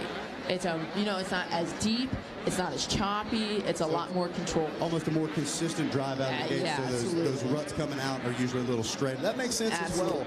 And I know a lot of riders, just like us, thought there was a chance we were going to see grates. I know some even went out, built their own grates. They found the specs. They went and took pictures and made their own at home because they thought, hey, if we've got them out there, that's an advantage I can pick up right here before we ever get out there. Oh, absolutely. They have them at Minios. They have the grates at Minios. Yeah, so even if you're not out here at the ranch, if you're out there doing practice starts, maybe throw in a grate there. Yeah, it wouldn't hurt to build yourself a great start. It looks like we might be shifting that way next year, maybe, possibly. Absolutely. Well, it looks like we've got the sight lap underway, and I think I'm going to bring in Mikey Waynes here. He's going to call this one with you guys, and I'm going to go down and watch the action. I'll see y'all. Thank you so much. I'm gonna call another audible, Jordan. We're gonna swap. Yeah, we got a celebrity guest with us up here. Craig Morgan, come on over here. You grab that mic. You know what? Hey, stay right here. Step up right here. That's what I was getting ready to say. Everybody watching at home, they go, "Oh, well, Craig Morgan and Mikey Waynes, that's cool," but the TV, it's not as good looking as it just was, brother. That's a fact. That's a fact. I just degraded the value of your show. No, not at all. Y'all stand closer so we increase the numbers back up. That's it. Hey, pull that mic up just a little bit. There you go, Ours is sensitive. Craig, man, first and foremost, thank you for an amazing show. So great to have you out here with us, bringing the ass down. Thank you. I'm gonna probably get us in trouble, but bottom line, we had a margarita machine that was available. I think they went through 5 gallons of margarita mix before you were even on your second song, so you were throwing down for the people. And no fights, so I'm happy. No fights, man. That's a good show, man. I said this is the only crowd where you can have that kind of alcohol and that kind of community. There you go. Everybody still had a good time. It was a lot of fun. That's right. Hey, they may have made some notes, though, maybe throw a few elbows on the track, but they were safe through the show. Right? Save it for the track, yeah. That's it. Craig, we got word, man. You're a veteran yourself, and from what I understand, have re-enlisted. I did. I went back in the Army. Man, I love it. I missed it. I had the opportunity to work with Army recruiting, and they've asked me back. And, you know, I had 17 and a half years, so I only needed 2.5 years, and I've always felt like I quit something, and I don't quit anything. In the Army, the soldier's creed is, I will never quit. And so for all these years after I left, I always felt like I had quit something. So it was a great opportunity for me to come back, work with the Army, help encourage some of these young people. I just talked to a lady outside. Her daughter, 19 years old, just joined, and she's telling me their story. Jessica Coombs, I believe. Yes. So, I mean, I love sharing those stories, and that's my goal, is to encourage these young people and older people. You know, a lot of people are like, oh, dude, you're too old. Like, you know, come run with me, stud. That's it. Come hang out with me. Come play. You want to play? You want to talk crap? Come play with me. You know what? But it's a reality. You know, we need young, we need everyone. And if you're an expert in your field, you'd be surprised. I know some guys that work with the Special Forces training them how to ride motorcycles. Yeah. Because they're experts in their field. Bingo. Yeah, so there's a place for everybody. I love that, and you got a couple of years on me. We won't despair how many, but you know what? We talked off camera. We won't say everything we said, but you kind of challenged the younger generation. Hey, if the old guy like me and you can do it, young man, young lady, why not you? That's the whole purpose. Yeah, I want to show them that, you know, if you're taking care of yourself and you have ambition, you have desire to succeed. The Army, and I'm not just saying this, this isn't them speaking, this ain't no notes that they gave me, this is me telling you from experience. The Army gave me so many opportunities, tools, and assets that all I had to do was pursue it. I just needed the desire, and I had that, and because of that, it opened up a lot of doors for me in all of my life. And I think if you want to succeed, the Army provides you with tools and resources to succeed. Oh, amen. And you get free hunting clothes. Free hunting clothes. That is the best. You just spoke to my heart right there, brother. No doubt about that. Well, Craig, it has been amazing to have you out. Have you been out here all week? Were you gone for a couple of days? Have you been able to watch some racing? Watched a race earlier. We just got here today to watch some. We literally came out today just to watch some races and hang out and show our appreciation to everybody. We love this family. You know, we were a part of this community for a long time. Kevin Wyndham, I think y'all had him up here earlier. Not the brightest light bulb in the house, but. Oh, he's listening. I'm kidding. He's coming at you. I hope that door's locked. But Kevin, Fred Andrews with Kawasaki, both these guys, man, these guys are legends. You know, when I was a guy riding motorcycles, my oldest son raced in the GNCC series, and we all did this. I chased him around the track. And I admired these guys. And one of the things that I loved about the motorcycle industry the most was the family. Amen. It's a very family-oriented sport, so it's always a pleasure to come back and feel like, and it's funny, some of these guys I haven't seen in years, and you walk up and you feel like you just left them yesterday. That is it. Lifetime friendships. I got friends from all over the country, all over the world, because of racing, because of things like this. Yes. I second that right there, man. Sounds like we are getting close to getting them fired up for this girls' class. I just want to say, on behalf of everybody here at Loretta's, thank you for your service. Oh, thank you. I'm grateful for the opportunity. Yeah, amen. Craig Morgan right there. Feel free to stick around if you want to call some racing. Smart stuff. Let's do it. There we go. Thank you very much, Craig. Great to have you on with us. So just about ready to get things dialed right here. For this girls 11 to 16 class. I can hear them buzzing down on the starting gate. How we looking, Jordan Jarvis? I think we're looking pretty good. Looks like the rain might hold off a little bit, at least for a little while anyway. Track looks awesome. We're up here in the tower. We get to see the beach corner right next to us. They just backdragged that a little bit. Still very rough. Just cleaned up a little bit. The track work did some good work, and the gate is down. We have a very clean start, so that's awesome to see that. We had a good crash in the women's moto yesterday. We are looking to see who is out front. I want to say that's Mayla Herrick. right? 19? Looks like that is going to be the number 19 of Mela Herrick coming out of Colorado, grabbing the whole shot on the Husqvarna. That is awesome. She's looking fantastic right now. I'm looking for Lachlan Turner. I see the number 4 of Madison Casimir back there in second. And it looks like... Oh, it looks like we got a battle going for the lead right now. Mela Herrick is fighting off. Oh, we got a good pile up over there. Yeah, riders coming out of that little downhill there. We saw Jacob Hayes go down there yesterday. That's been a tricky spot. It gets super rough braking bumps and ends up throwing riders over the front end of the motorcycle if they aren't careful. She's taken a little while to get up. Hopefully she's okay. We are looking at the section coming out of Storyland, and it looks like Madison Casimir actually just made the pass into the lead, passing Mela Herrick. How about that? That was an awesome pass right there. That was all about setup. That was a veteran move right there. You see that number 4 on her bike. That means she got 4th place in this class last year, so she's definitely looking to better that number, see if she can't get the top spot. Casimir been there, done that, and trying to grab a podium overall out here this year, as now we see her come right by the announcer tower for the first time, skying that thing out. And the number 4 takes over the lead. And like you said, that was a veteran move right there. She had that pass set up before she even left Storyland, carried the momentum around the outside, and Casimir going to find herself in the number 1 spot coming across the line for the first time. Absolutely. I'm looking over here to the two doubles by the finish line, and I'm looking for our my pick probably for this class, number 99 of Lachlan Turner, coming around in 4th. Had a little bit of a rough start there. Terry pointed out that she was running about 8th earlier on in this lap, so she's making some quick passes. She's got to be careful, though. She doesn't want Madison Casimir or Mela Herrick to get a little too far out front. That's going to be hard to make up. Well, that's what I was just about to say. You got to find the balance between I got to get to the front right now and risk making a mistake, or take my time, only make passes when I can, and risk those top 2 running away, because Madison Casimir and Mela Herrick right now are on a mission. They're already starting to separate themselves. Absolutely, and it looks like Lachlan Turner has made the pass into 3rd, not too far off the lead. It looks like this battle between our 1st and 2nd place rider, Madison Casimir, might be slowing them down a little bit. I think that's what we're seeing right now, and it's allowing number 99 of Lachlan Turner to start scooching up on that back end. And it looks like these girls were listening to Taylor, as a couple of them pulling triples out in the 10 Commandments and able to use that to gain a little bit of time here. And a couple riders tripling off into Storyland as well. That's top 3. Top 3 were doing that. And so a solid run there from the number 4, the 19, and now the 99 rounding out the podium at the moment here in girls 11-16.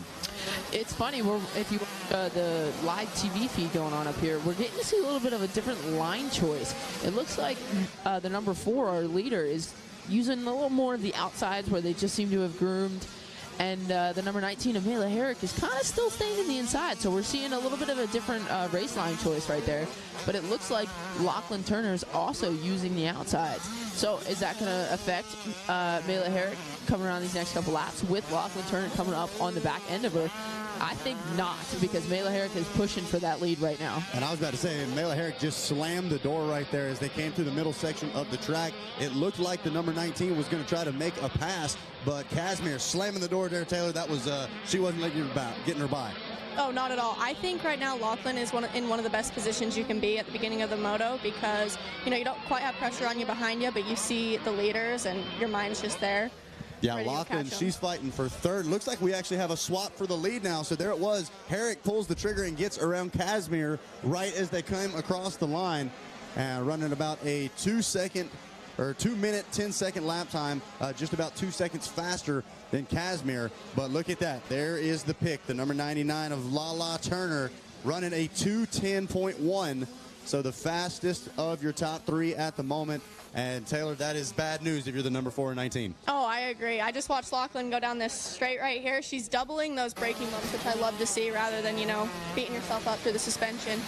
So this will be interesting for sure. Without a doubt. So it's Herrick in the number 1 spot at the moment. Casimir sitting in 2nd with Turner holding down 3rd. Then behind her it's going to be Mila Baltic on the number 83. Hannah Cole rounding out your top 5. Piper Bell, Hannah Jameson, Callie Sutton, and Tatum Ashton, as well as Josie Schuff, rounding out the top 10. Your leaders getting ready to make their way back off into Storyland. As we're watching one of the KTM sky out that triple, headed back into the infamous Storyland section. And Taylor, this is where we talked about deep, long ruts. It seems like the rut you enter Storyland in, you have to stay in it pretty much the whole time. Oh yeah, for sure. I mean, once you go in, there's no coming out. They're as tall as your shrouds. So I think that's the most difficult part of, Loretta's is any rut you enter, it's going down the straightaway to the lip of a jump. So definitely strategic out here. So.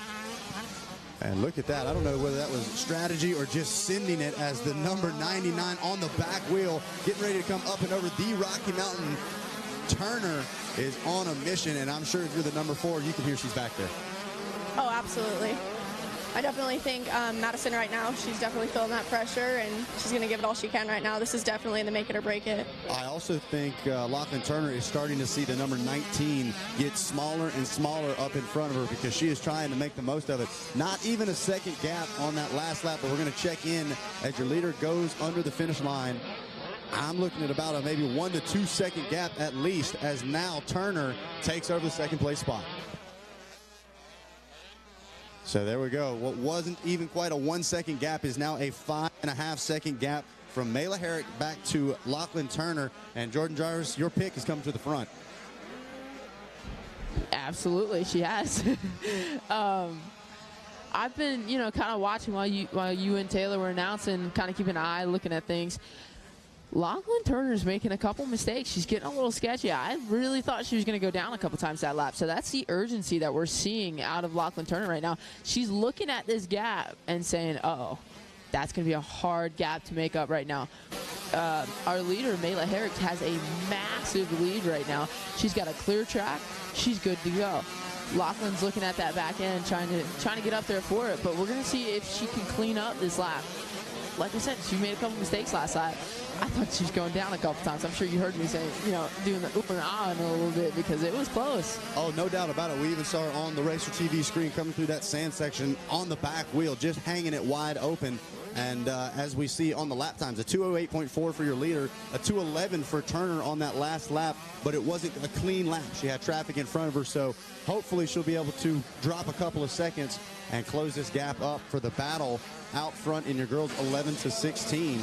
And looks like a couple of riders making moves. Hannah Jameson, she's now passed 3 riders to find herself in the 7th place spot, looking to be knocking on the top 5 before it's all said and done.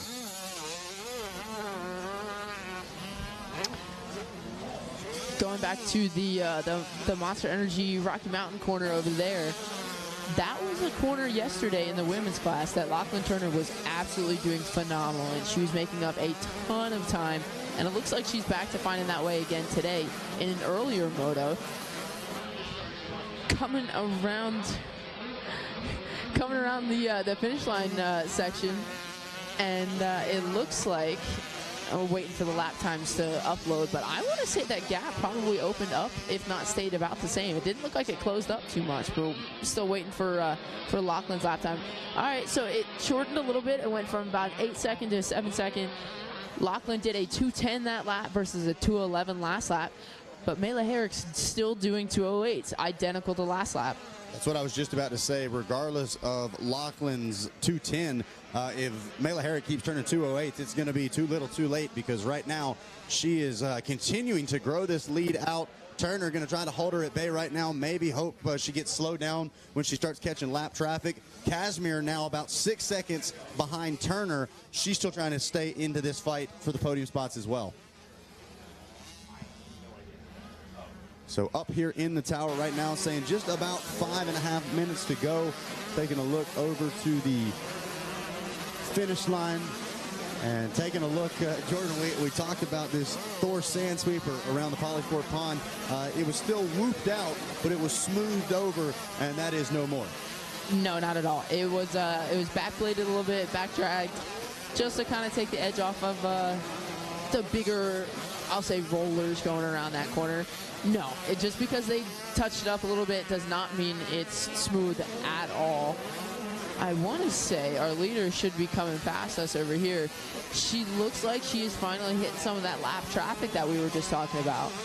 That was a big factor yesterday in the women's moto. That made a huge difference. We saw Stallings and Lachlan Turner both coming into traffic while battling, and we saw Stallings get the better end of it. Lachlan kind of faded a little bit after that. That allowed Sophia Phelps to come in, get right on the back end of Stallings. So we'll see if something like that's going to happen today. Without a doubt, there's always the big end and the short end. If you're sitting in second place right now, if you're Lala Turner, you're hoping lappers are everywhere. They're going left and right. But if you're Mela Herrick, please just stay out of my way when I'm coming around.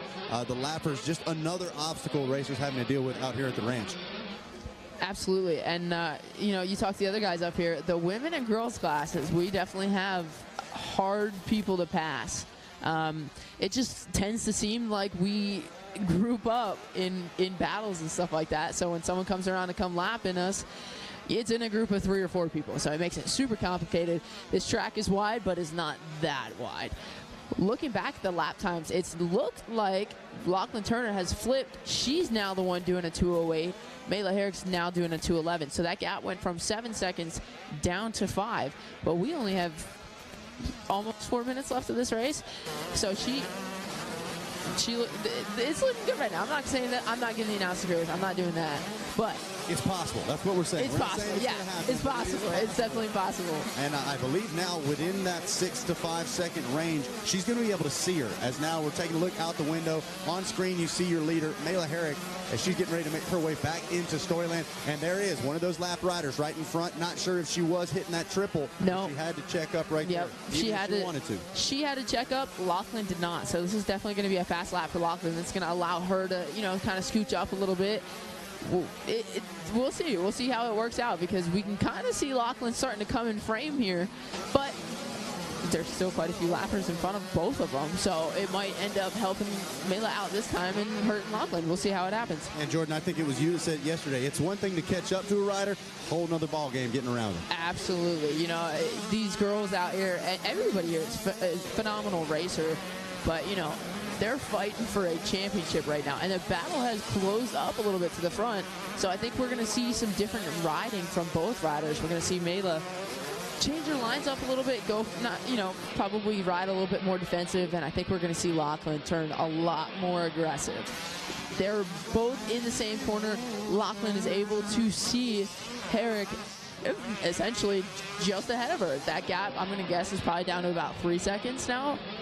As now they're in frame just in the backside of the screen. You could see the 99 of Lachlan Turner trying to chase down Mela Herrick coming around. We'll see what this next lap time is. So Herrick once again dropping about a second there, down to a 2:12. So she ran a 2:11 the last time. Now Lala Turner checks in at a 2:10. So 2 seconds faster than your leader, and it's now to a 3-second lead. And it's also white flag. White flag's flying right now. So we have one more lap to go. She's got about a 3-second gap. I guessed it. I think I did a pretty good job. So Mela just needs a couple clean laps. She needs one more clean lap. She's got to get through this group of lappers right here, Taylor. If you don't look over here, look at that group of them. Mela made it through fairly easy, but now Lachlan's got to get through it, and that looks like it's opening the gap for Mela just a little bit. I agree, and Storyland is definitely the hardest place to catch lappers because, I feel like it's not necessarily one line, but you either have that inside or outside, and inside's usually the fastest. So 10 Commandments through outside of Storyland is definitely the roughest place to catch up to some lappers. So I think Mela definitely had an advantage there getting through them earlier on, and Lachlan might get a little stuck behind with them. Oh, we got a little look back. I don't know if you saw that, Mikey Wayne. We got a little look back from Mela Herrick. Got to check a little bit. She's probably looking to see how hard she's got to go right now. You don't have to. You don't want to push too hard. You don't want to fall in the last couple corners and throw away a perfect moto.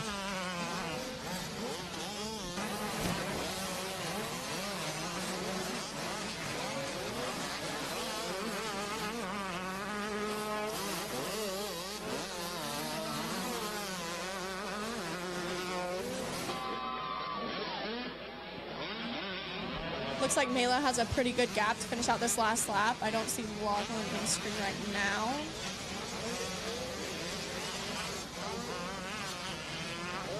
This is going to be a phenomenal race. One final look back to make sure she's got that first moto win locked down.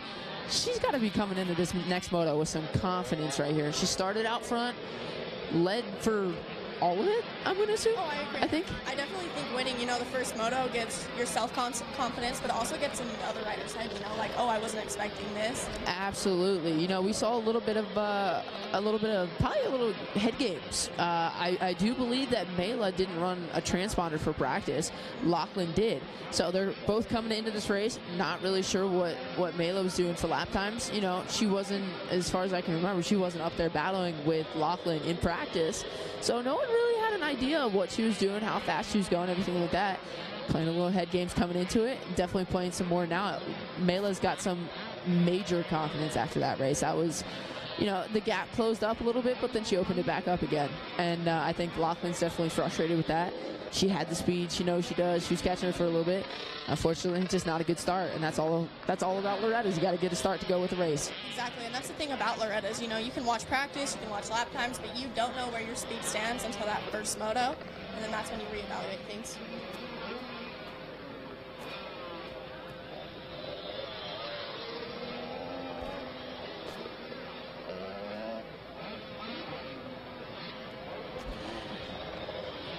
And that is the girls 11 to 16 race. Top 10 rundown is Mela Herrick in first, Lachlan Turner in second, Madison Casimir in third, Mila Baltic in fourth, Piper Bell in fifth, Hannah Jameson in sixth, Hannah Cole in seventh, Callie Sutton in eighth, Brandy McClarty?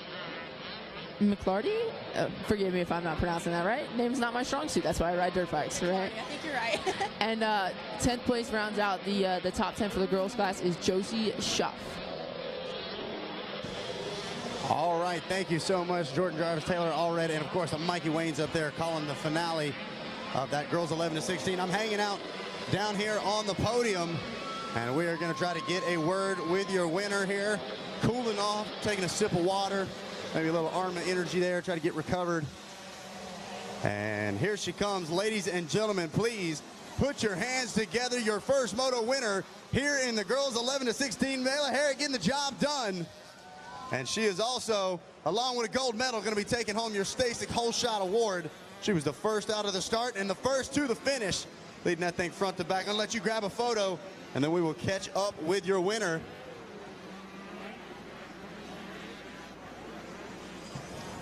All right, Mela, you got that thing done in dominating fashion. That's how you're meant to do it. Nope, I'm calling you up here. You got to flex the gear. You got to show the whole fit out, especially after a performance like that. How's it feel leading start to finish? Feels really good. That was, I'm sure, exactly what the game plan was. How was the gate pick? I got like 17th gate pick, and I went about the middle, and I just held it wide. Held it wide open, and I don't think you let off for the entire race. You looked fantastic out front. The fitness is there. The speed is there. You feel like this championship's yours to win? Yeah, I think I could do it. Think you can get the job done? I know you got a lot of people backing you up. Who do you want to thank? I'd like to thank my dad for being my mechanic, my family, my little brother Eli, Brian from WTT making my bike really fast, Fox, Matt Moore for getting me hooked up, Dunlop Tires, Rob Fox, VP Race Fuels, Pro Circuit, Mika Metals, and everyone else I forgot. Thank you. There you go, ladies and gentlemen, getting the job done. Mela Herrick grabbing that whole shot award courtesy of Stasic, as well as a gold medal to kick things off. Going to catch up with second place next, Lachlan Turner. That was a hard-fought ride there for the 99 machine as well. And here she goes. Put your hands together. Turner grabbing a silver medal here in Moto number 1.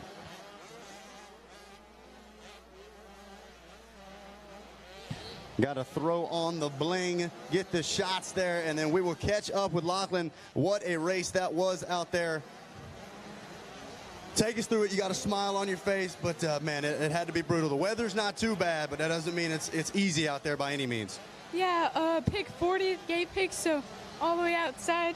Had like almost dead last, and I had to make my way up. Yeah, that's got to be tough. You pull the chip out, and it's like, oh. Here comes the work, but you were able to put in the work. Clearly the fitness is there, the speed is there as well. Overall, got to be satisfied being on the podium. Yes, ma'am. Or, sorry. No problem there. Without that, hey, you're tired. You've been working. I'll let it slide. No problem. Who do you want to thank for taking your racing out here? The whole family, Phi, Hope, Dunlop, Rob from Dunlop 100%, Nick Dave from Dunlop, making medals, my trainer Jay Ripple, DT1 Filters, FMF, Clover Hill, AEO, RGR Motors, and NLab. Thank you.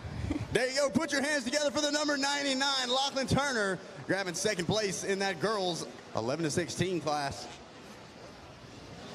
Grabbing the shots there, flexing for the gram. And then next up, Madison Casimir grabbing that final spot on the podium and grabbing a bronze medal to go along with it. Put your hands together for Casimir.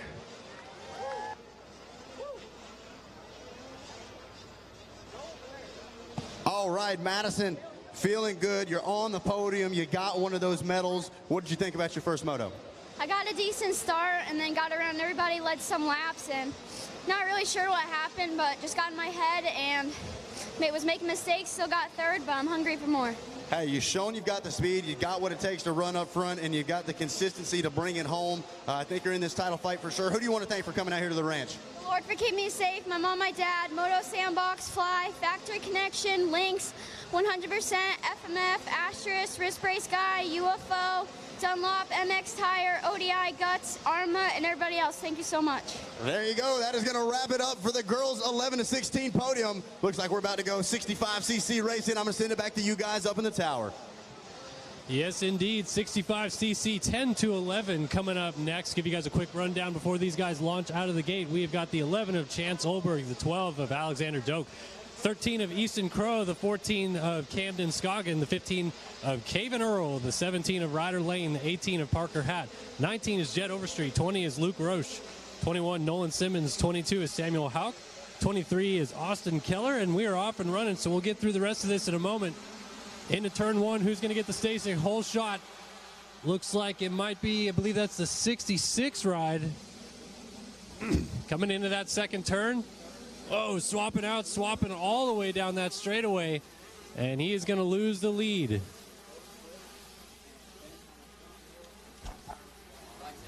Number 89 out front now. Let's take a look here on the sheet. We'll see who that is. That is Waylon Ballinger. And that whole shot did go to the 69 of Carter Gray. So Gray was out front, kind of swapped down that second straightaway, handed over the lead. And they're heading out to Storyland. Everyone looks like they got through the commandments and everything pretty good, so we've got a good race.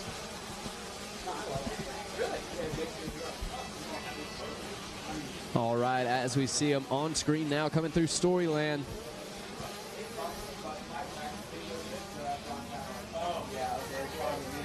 Kellen's got the binoculars out, trying to get that bird's eye view, see who we got here in the run, and as they head in to the Rocky Mountain sand section. Leaning off the back of that machine out front, making sure they get through the sand A-OK. It is going to be the number 89 and the number 70. On the number 70 machine, that is Jackson Vick out of Texas. Yeah, chasing down Waylon Ballinger, like you had said. So they're going to pull away out front just a little bit here. Our two leaders trying to sneak away from the rest of the pack. It is still the 69 machine of Carter Gray right up there behind them, though. And they're going to come down to complete lap number one. 20 minutes in this moto. A lot of time left for this race to get real good with the 70 closing up. Ballinger leads that first lap, though.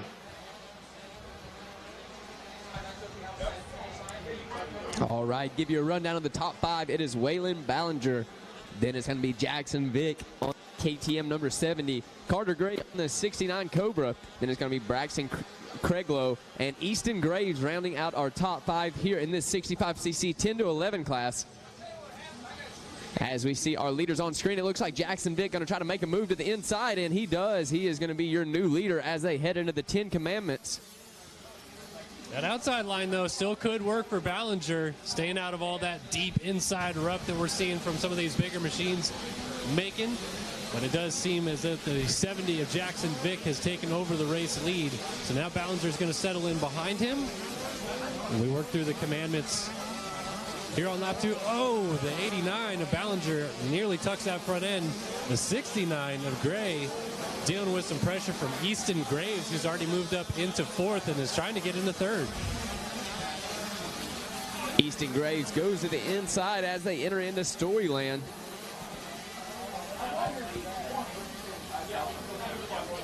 And it looks like Easton's going to try to go to the inside. Will that work for him?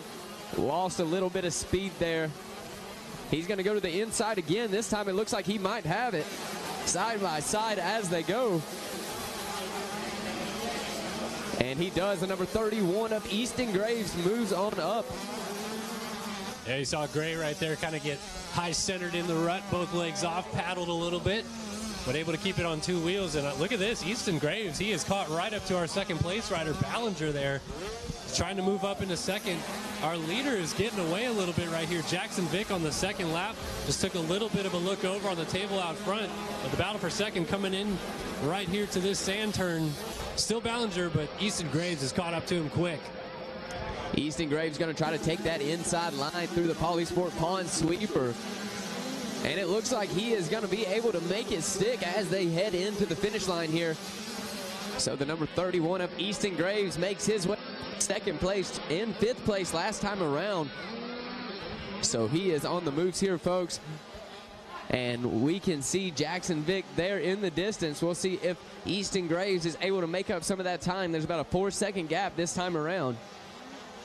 Yeah, Graves did run a pretty similar lap time to our leader, Vic, there, both of them in the 2:15s, and Graves had to make 2 passes on that lap to do so. But Jackson Vick also did make a pass around Ballinger to get into the lead. So it's now Vic, Graves, Waylon Ballinger, Brayton Craiglow, and Carter Gray has slipped back to 5th behind Craiglow. So 29 of Craiglow on that Yamaha also starting to charge up into the picture as well. He is right behind the 89 of Ballinger. And I believe our leader has went down here in this one. I don't see anybody ahead of the number 31, and he must have. So that is going to make Easton Graves your new leader. Jackson Vick on the number 70 going down. There he goes now through the 10 commandments. We'll see what he's able to do in this one. It looks like he's going to fall back to 1, 2, 3, 4, about 6 spots there. And tough luck for Vic. He was looking strong earlier on the number 70. Not sure exactly what happened. Might have tucked the front in there or something. Looks like he had some issues, but good to see the number 70 back up and running early in this. And his speed was really good early on, too. So we'll see if he can maybe start to reel back in the group that was in front of him. He was the only rider that was kind of matching Easton Graves' pace. Now that Graves has got clear track, we'll see if he can start to sprint away, but also got to keep an eye.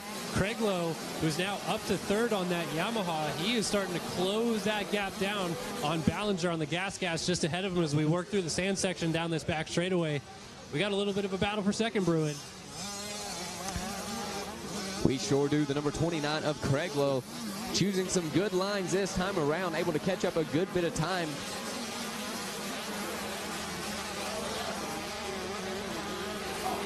And the 29 carries his speed over this tabletop. Will that be enough? Side by side as they go into the Polysport Pond sweeper. Number 29 trying to work his way into that inside. Not going to be able to do it through that one. And they were as close as you could get. Leg off right there, kind of dug his foot into the sand on the inside. But was able to keep the throttle on. That's all you really need to keep moving forward. Inside move right there for Craiglow to try to move into second. Ballinger holds it, though, around the outside. Not able to get by just yet. Let's see if Craiglow makes that pass around the outside over the tunnel jump. And he is trying to do so. But it looks like Ballinger going to be able to hold him off here through this Wall of Fame corner. Craiglow going to reset and try it again. Always interesting to see in this 65cc class the way that these riders will ride the track, because a lot of these lines are being formed kind of outside in. These guys will cut across a few ruts and find a little bit of a smoother line, not get buried in those deep holes. And you can really see Craiglow on the 29 searching around, looking for that opportunity side by side into the commandments. Oh, coming over a little bit, but he does get that pass done by the looks of it, and into second place goes Brayton Craiglow on that Yamaha. The number 29, that is how you do it right there. He's constantly looking inside, outside of the rider in front of him, and the Yamaha is able to get himself around and put himself into second place as they get ready to head back towards Storyland. And Easton Graves, I don't believe, is too far out ahead of them. So we'll see whether or not the 29 of Craiglow is able to send this thing all the way to the front, as he is now comfortably sitting in that second place. Ballinger going to try to pick up on some lines, see if he can find out exactly where the Yamaha was a little faster and remount a charge before this thing is said and done. I think our early leader, Jackson Vick, is already now up to 4th. I think he's gotten around Carter Gray. So keep an eye on the 70 machine. He's flying through the sand section. He is trying to reel in Ballinger now, who slipped back into the 3 spot. And he is on a mission trying to catch this lead group. Obviously, Craig Lowe up front trying to roll up to Easton Graves, our leader, on the 31. This kid's sending this triple jump in the middle. But yeah, this battle for second tightening up in a hurry. Jackson Vick on that 70 has his eyes set on the 89 of Ballinger.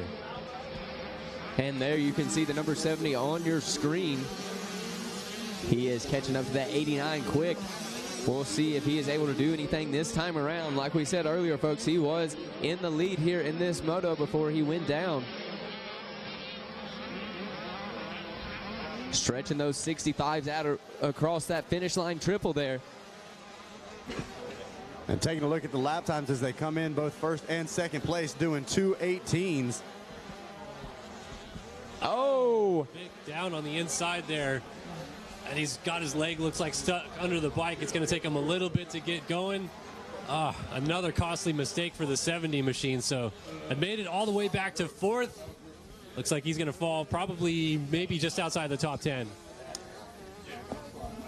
He's going to have to push that reset button there for Jackson Vick, get his head back in this one. Luckily, this is just Moto 1 here at the ranch. There you get a good look of our leaders going through the 10 commandments. You saw Graves and Craig Lowe behind him. There's Ballinger coming through.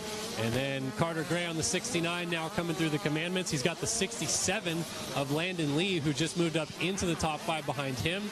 So actually Vic didn't lose too many positions. It looks like he's now behind, we got Shoma Nagasawa on the 66 now up into 7th, and Vic is right behind him. So Jackson Vick is kind of the rider to watch in this moto, because he is making it interesting. Couple crashes, charges forward, crash again, battle his way forward again. All hard there for the number 70 of Jackson Vick. And there on screen we see the number 67 of Landon Lee now rocking that purple front wheel.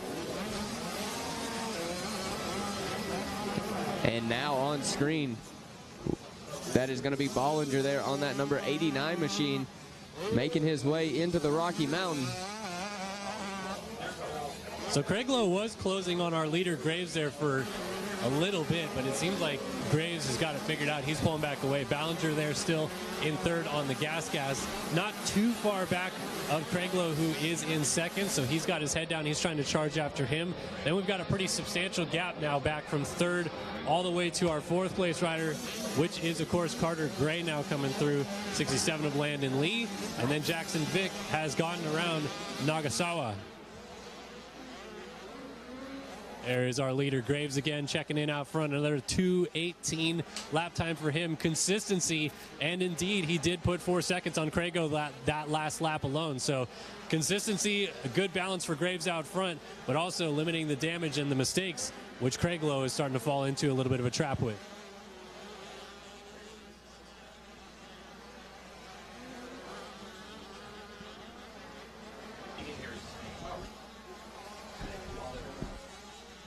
Back to a little bit further down the order, we find once again Jackson Vick, as they go through the mechanics area, is now closed onto the 67 of Landon Lee.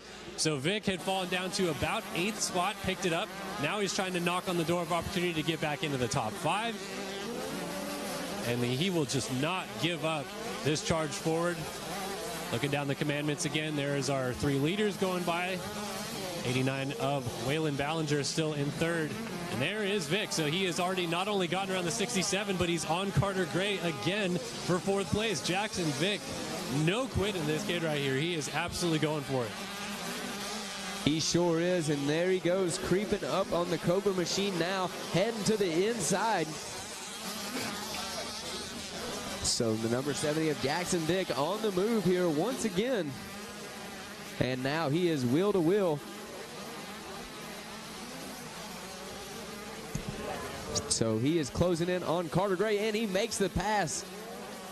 So Jackson Vick gonna make himself up into that 4th spot, I do believe. And it looks like Craiglow may have just gone down up the ways a little bit. He's down in the sand. So Ballinger gets back by in the second. Craiglow is trying to right the ship in the sand. So Vic is going to go by for third. There is Craiglow down right now, kicking and kicking. The machine trying to fire it back up. Jackson Vic goes by into third. Carter Gray now finds himself up into the fourth position. Well, he was fourth, lost the position to Vic, but now is fourth again. And Craiglow is still kicking away in the sand. You hate to see it. And Kellen, just like that, the number 70 of Jackson Vic back up there into that podium spot. And the grit is paying off for him here today. So now if you're Jackson Vic, you made it all the way back to the podium. You've been down twice. Still eyes forward for him. A little mistake right there.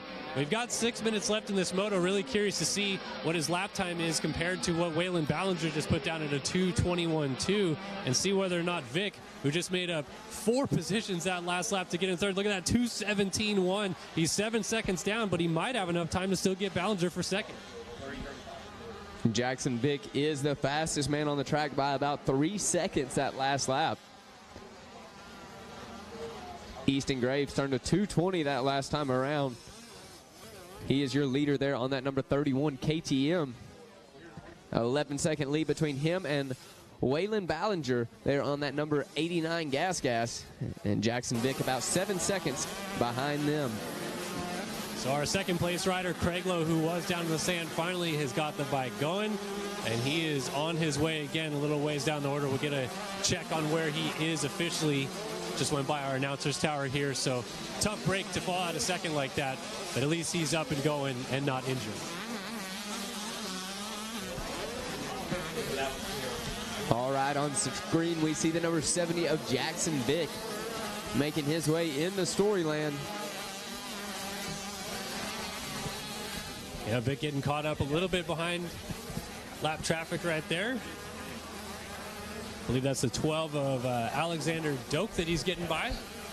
So Graves, Ballinger, Vic, Gray, and Landon Lee is your top 5. And Graves has now pulled this thing out to over 11 seconds on Ballinger. So as long as he keeps it on 2 wheels, this looks like he's got this thing pretty well wrapped up. I think the real question mark is whether or not we can see Jackson Vic charge all the way back up into second place. Waylon Ballinger just coming through the corner, coming back towards this announcer's tower, jumping that big jump in the middle, and then Jackson Vic going to follow him. So eye test wise, looks like he's brought that gap down a little bit. It was at that 7-second mark. I'm thinking maybe 4 or 5 seconds gain this lap now, so gain about 2 seconds.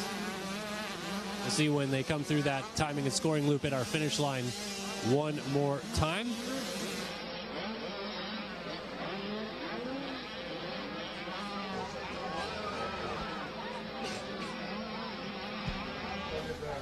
All right, so Jackson Vic makes his way through the finish line once again. We'll see what that time is. It looks like Ballinger able to knock a second off of Graves, and Vic going to knock 3 seconds off between him and Ballinger.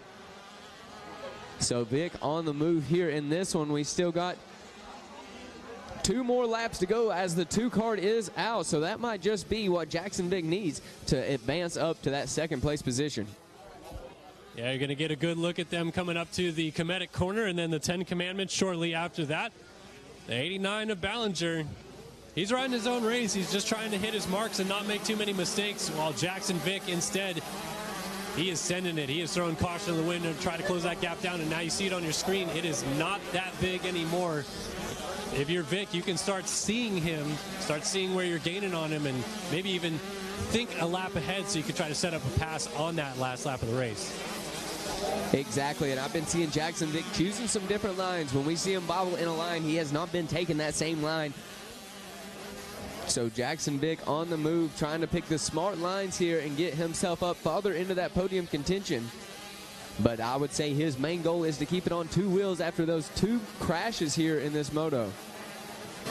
Really good job of salvaging, though, with those 2 crashes. Still, at the moment, at least going to get third, could even get second. And when you start off your week with 2 crashes and still get on the podium, I think you have to leave there a little bit satisfied that it didn't go worse. Most definitely. That's a great way to get you some confidence headed into Moto 2 and 3. And taking a look here on our scores, Craiglow going to fall all the way down to 33rd. there on that number 29 Yamaha. So tough break for him here in this moto, getting held up in the sand.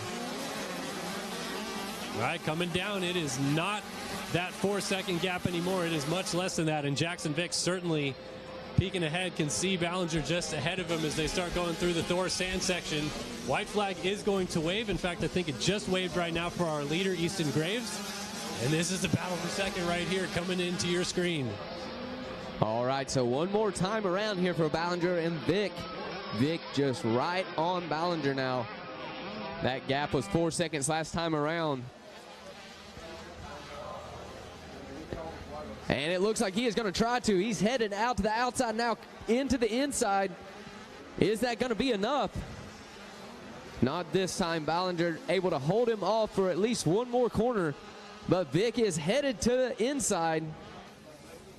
They're going to be almost side by side coming into that third corner. Vick holds it on a little bit longer on the brakes. Gets to that inside line. As long as he makes it through clean, he will be into second place. And Jackson Vick, what a comeback, a remarkable one for the 70, all the way back to second place here on this last lap. Yeah, Jackson Vick let that bike dance all the way up to second place here in this one, and he is already pulling a few bike links. Boy, at this point, he might end this moto and be bummed that there wasn't an extra lap or two to maybe even try to catch Easton Graves at the rate that he's going.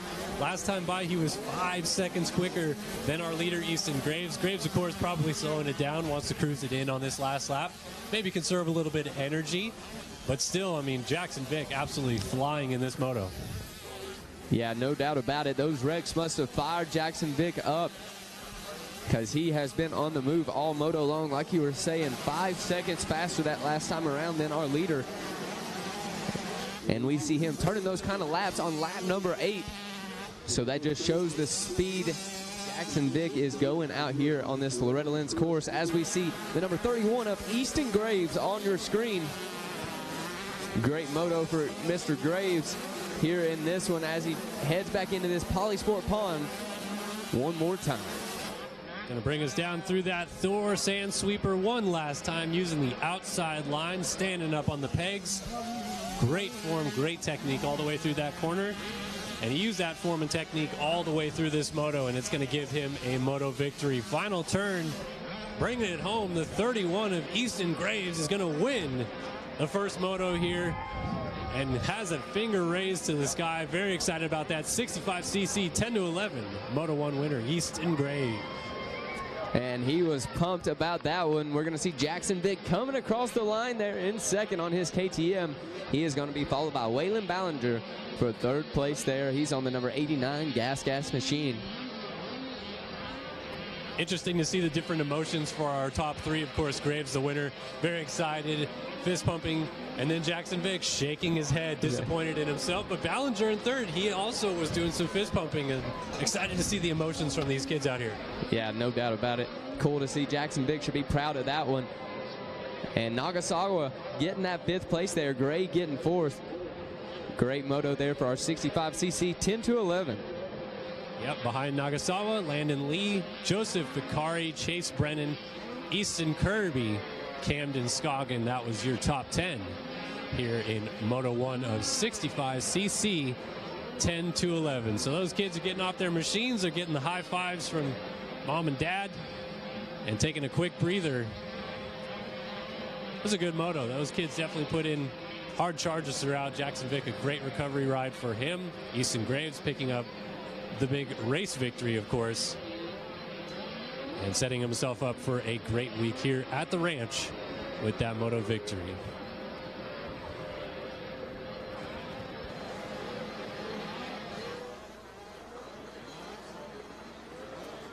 All right, we got the medals ready, and we're going to get ready to send it down to the podium where they're ready to speak with our Zach Herron. Yeah, thanks, Kellen. I'm hanging out down here at the podium. Lots of emotions down here in the impound tents just after, where the top 10 sit down, take a quick drink of water, debrief about what just happened out there. But what a race we had at the front of the field here in this 65 10-11 class. Easton Graves going to get the job done on the number 31 machine. Now we're going to try to grab a word with him here in just a second. Shaking the fans off. He's signing autographs. Hey, the kids these days, I swear, they're like rock stars out here. And starting to make his way towards the podium. Your winner, Easton Gray, is headed towards the box. He's got a gold medal waiting on him.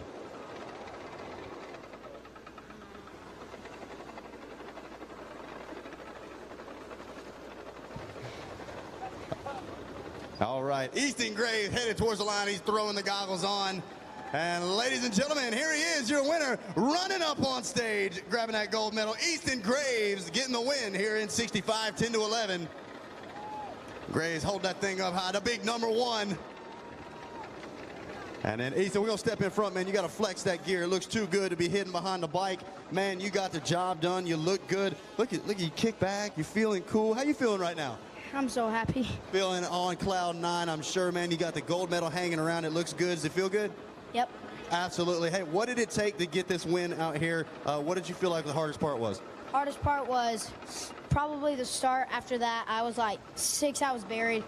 I finally came through. I found a good line in the sand. First lap, I almost got hit by a few kids, and then after that, I got the triple after the finish line, and then after that, I just put my head down and started charging towards the front. Did exactly what you needed to do, and you got the job done, man. I know you got a lot of people helping you out. Who do you want to thank for getting the gold medal?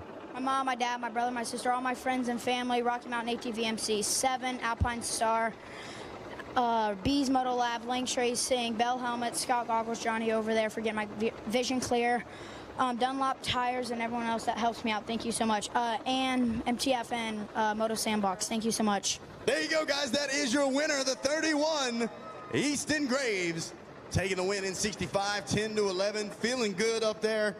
Feeling good on the podium as well. And next up, second place, nice little fist bump there. Put your hands together, a hard-fought ride there. Jackson Vick gonna grab second in class. And grab you a photo, man, and we'll chat up on the front of the box. It was a hard-fought battle. And man, I know it's got to feel good to have that silver medal, but I know here we got to make sure the phones at Racer TV at home can see you, because man, you were on fire. You were rolling good, and I know you were hoping for just a little bit more. How you feeling right now? I feel amazing. I was ripping. You were, man. You were on fire. We were even saying you were going. Take us through what happened when you went down.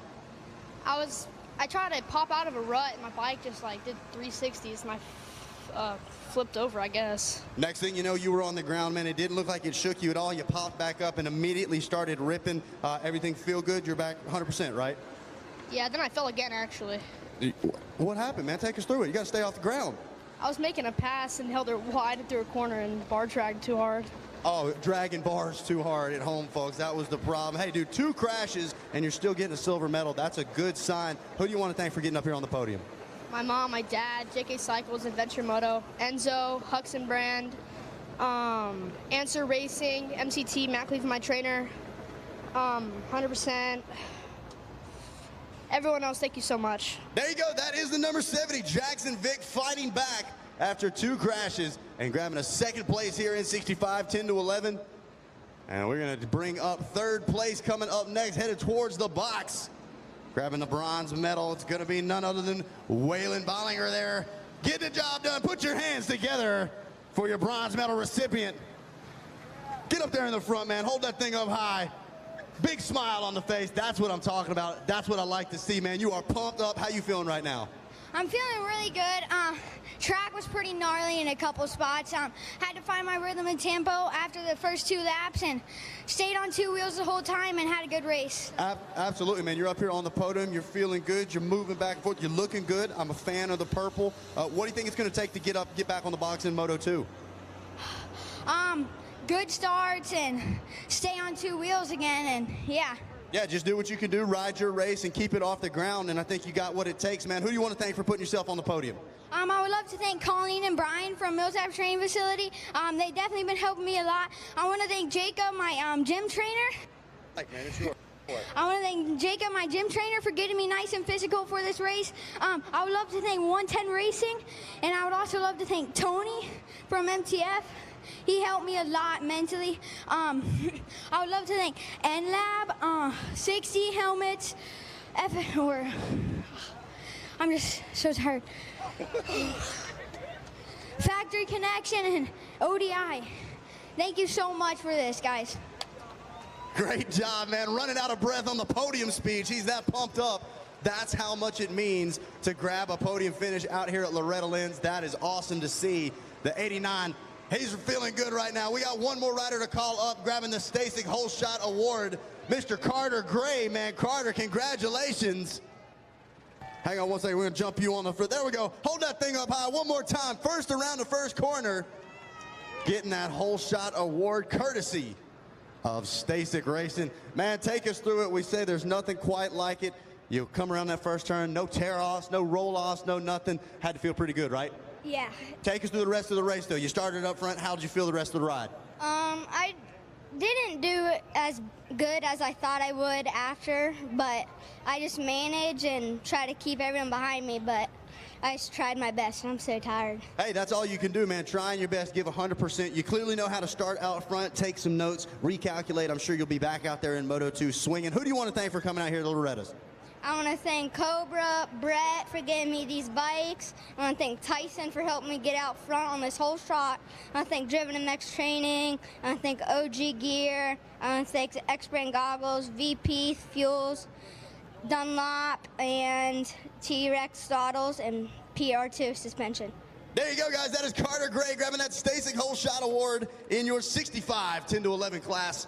Man, I love it. I love to see the emotion. I love to see the excitement. That's what it's all about out here at Loretta's. That's going to do it for the podium. We'll send it back to you guys up in the tower.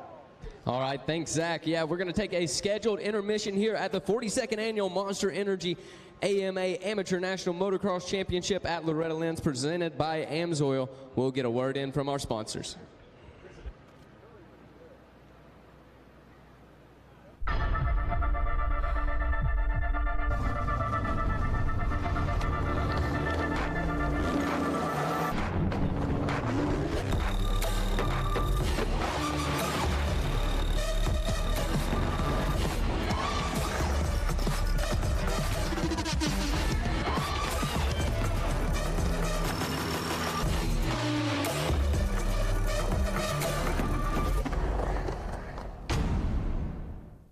AMSOIL runs on freedom and has since 1972.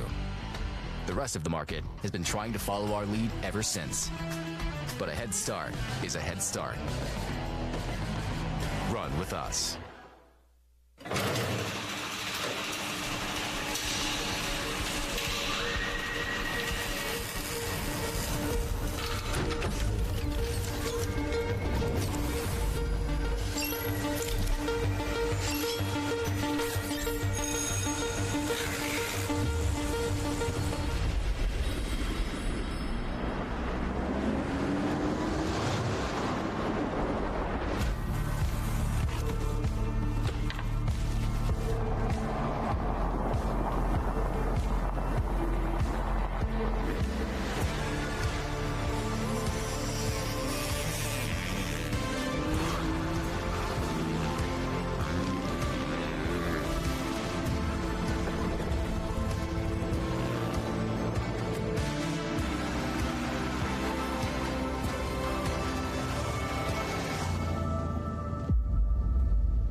Born of family values and a homegrown work ethic, Cometic Gaskets seals your machine so you can focus on the finish line. Cometic Gaskets are the competitive standard for racers who demand the very best. Cometic Gaskets are constructed from superior materials designed to perform in the most demanding environment, whether it's championships on the line or a day in the dirt with friends. Professionals and enthusiasts depend on Cometic. Cometic Gaskets, sealing championships since 1989.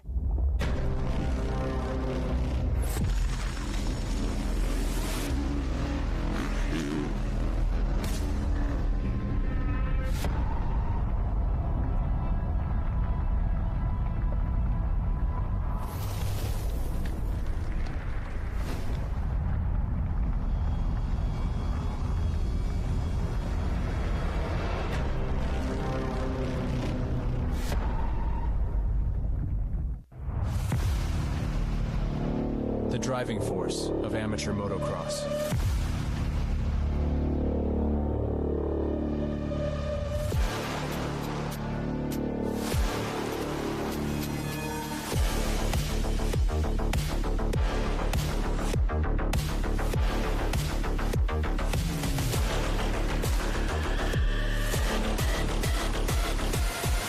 Team Dunlop, elite. The United States Motorcycle Coaching Association has been setting a standard for motorcycle coaching since 2016. Coaching is important for all riders, no matter the age or skill level. The USMCA connects riders with coaches, whether the rider is just starting out on their motorcycling journey, to a competitive amateur racer looking to reach their next milestone, or the professional athlete trying to clinch a title. Download the Motorcycle Coaching app and get connected to a USMCA certified coach today. The Earth is 70% water and 30% land. But the entire sky belongs to us.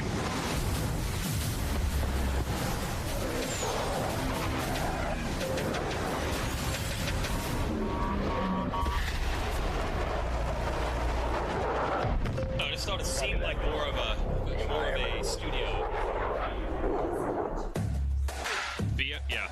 Be ready to get some feedback on that.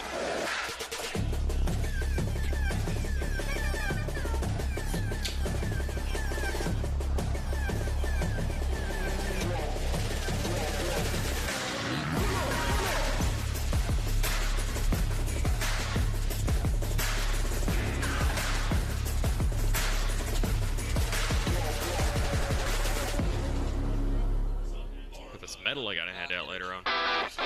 On Track School is an online private school catering to some of the top athletes in the world. We offer a flexible schedule for students that are chasing their dreams and always on the go. We are an accredited K-12 school where students can graduate with a diploma. Scan the QR code or call us to book an appointment with one of our learning coaches to discuss your students' next steps.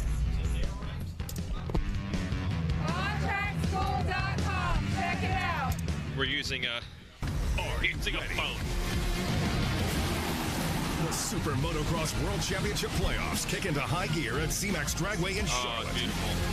The world's best 22 riders face off on a one-of-a-kind track in pursuit of the first ever World Championship and the sport's biggest prize. Don't miss the final quest for the Super Motocross World Championship, fueled by Monster Energy. Get tickets now at supermotocross.com. FanFest included with purchase.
Welcome back, RacerTV.com, and back to our studio. This is the first time I've worked out of this in this new tower, so I wasn't even smart enough to hit the button on my headset, but now we've got it dialed in.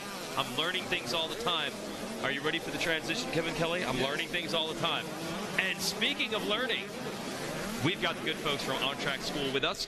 We have one of their ambassadors, is that what we call it? Yes, sir. Ambassadors. We got Thor Powell with us. Thor, who actually, speaking of learning, was helping my kid learn how to ride a bike with a clutch when he first got a YZ65 a couple months ago. He's a teacher. He understands. And now Thor Powell, representing On Track School, is going to put the screws to us with a little trivia for Jason Wygant and Kevin Kelly. The hammer of Thor. The hammer of Thor is coming down on us. Oh, yeah. So good to see you, Thor. By the way, your moto, we saw you up front battling. Yep, Didn't end the way you wanted? No, I ran into someone right after 10 Commandments and had a problem, but fell back to 30th and came back to 11th, and I just tried my whole time, so that's what mattered, and I'm happy with it. And what did we learn because it's on track?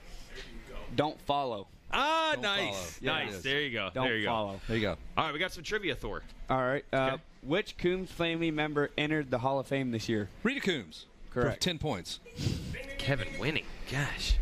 Bonus points if you can name the 4 others who joined her this year. Oh, this is an excellent class. It is Pastrana, James Stewart, Langston. Yep. 4 others in the sport of motocross, I believe, that are connected. Yeah. You get 2. Barry Hawk, who's our GNCC guy. You're a GNCC guy. You get that. Oh, yeah. I don't know, man. I don't remember the And I got one other. Yeah, it just got announced a couple weeks ago. Barry Higgins again for the second time. Did I say Pastrana already? Yep. Come on, man. Can I use Pastrana again? He's done a lot of different things. Twice. He's done a lot of different things. Missing somebody else. Langston, Pastrana, Barry Hawk, Rita Coombs. There's a 5th motocross person. Shoot, I'm going to lose the points. He's one of the best of almost all time, I think. One of my favorites. Number 5? Oh, that's right. The weird Ryan Dungey is going into the Hall of Fame despite racing last year. Yep. That's right. Okay. Ryan Dungey's going into the Hall of Fame despite racing last year. Yep. All right, I don't know if I get the points for that one. No, you cheated. They helped you. Yes, they did. Yes. That's like cheating on a test here, and the people that are teachers are helping you. I know. What the crap, man? I know. The Lieb family over there helping me cheat on a test. Yes.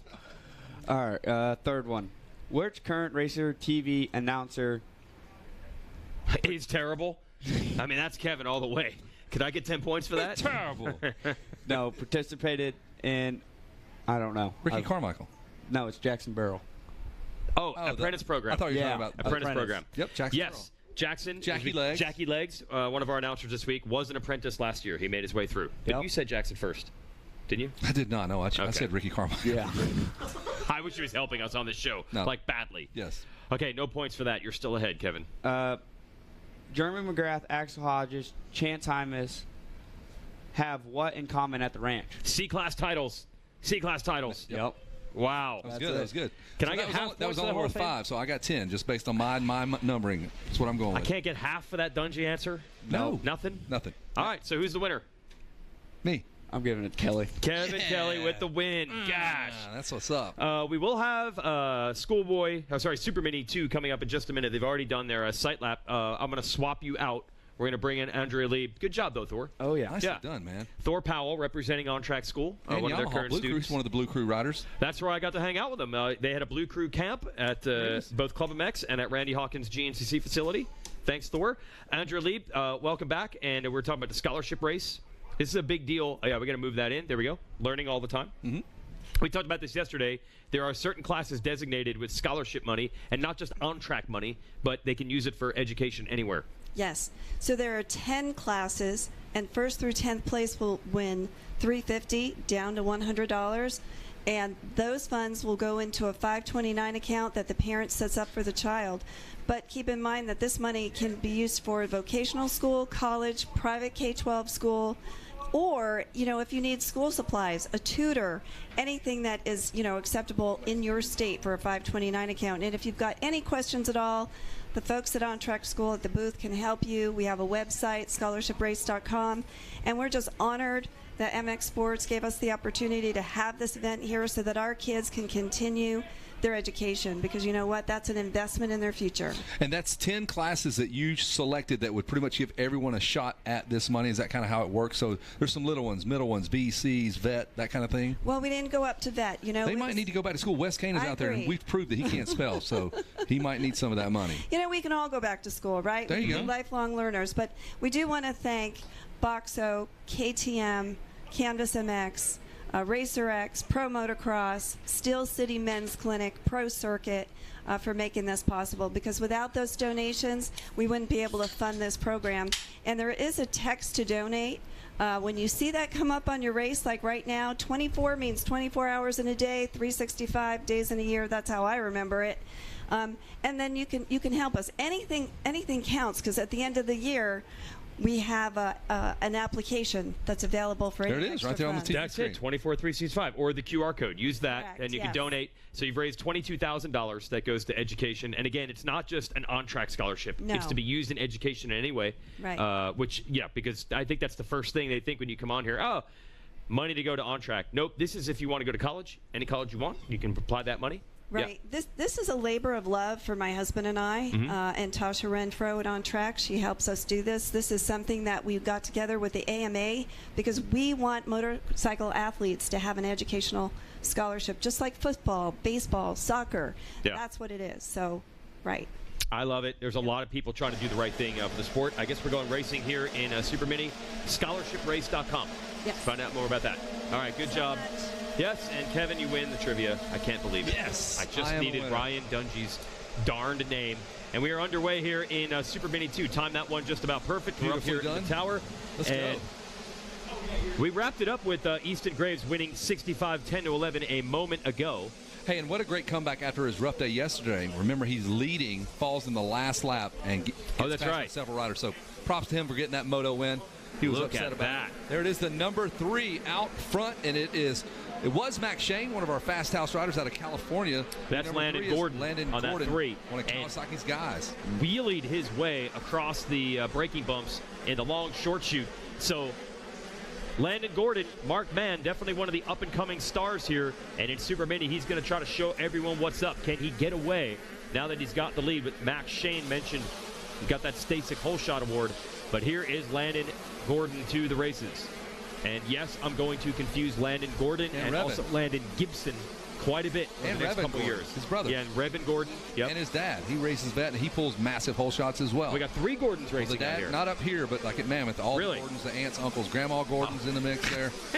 The GG Grandma 70-plus women's division. Very popular on the mountain there. The Pap Gordon. There's the number 3, Peepaw Gordon.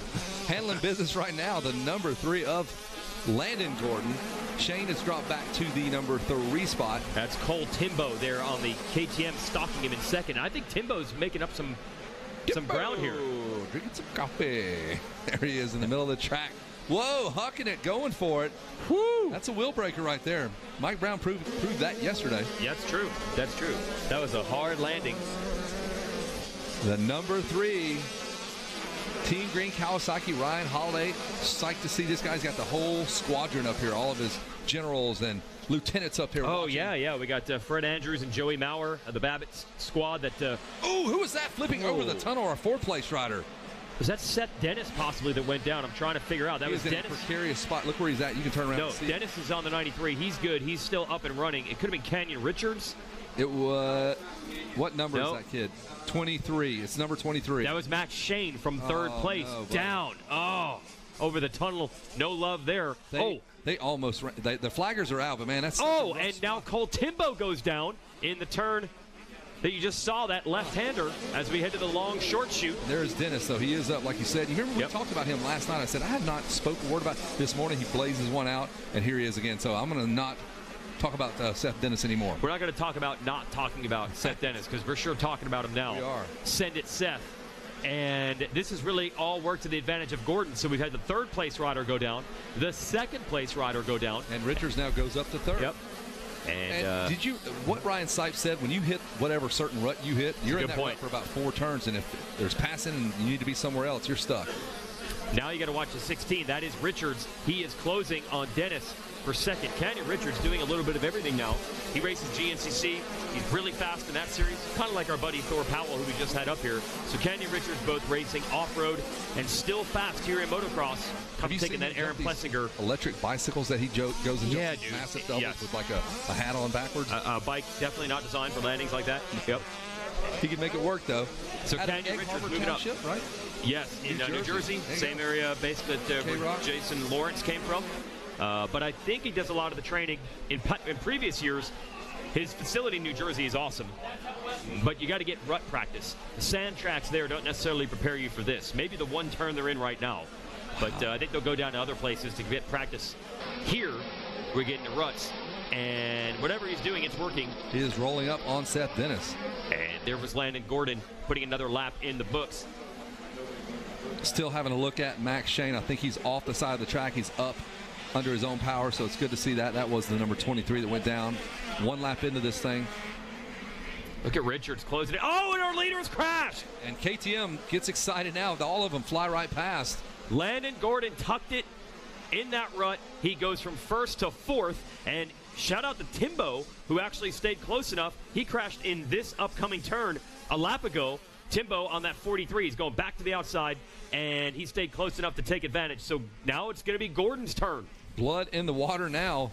Seth Dennis, Canyon Richards, Timbo. Where's Deacon Deno? I believe he's back in 5th on the 19 machine. But Dennis is going to have to deal with Canyon Richards, man. Probably one of his best motos here at the ranch in a minute. Yeah, I remember back in 50, 65 days being up there. Haven't seen this in a while. Richards wants the lead. Look at the line choice there. Oh. He likes that on the inside all the way to the outside. Gave up a little bit of time. But now we're going back into Storyland, Jason. There are so many lines to pick from. Just jump out of that rut, man. Yeah, nice job, Kenyon Richards. He's right there on Seth Dennis right now. And Timbo and Gordon, can those two, after crashes, can they find the pace, find the flow? Kenyon Richards wants the lead here. So 10 positions. Look at Nathan Hummel from 6th. He's in 16th. He's picked up 10 spots in 2 laps. We'll kind of keep tabs on him. So has Jet Kellogg. Around the outside, Kenyon Richards getting closer. You know he likes that sand. When he grew up riding there in New Jersey. Around the outside, big power move here, Kevin. Can he get to the inside on Dennis?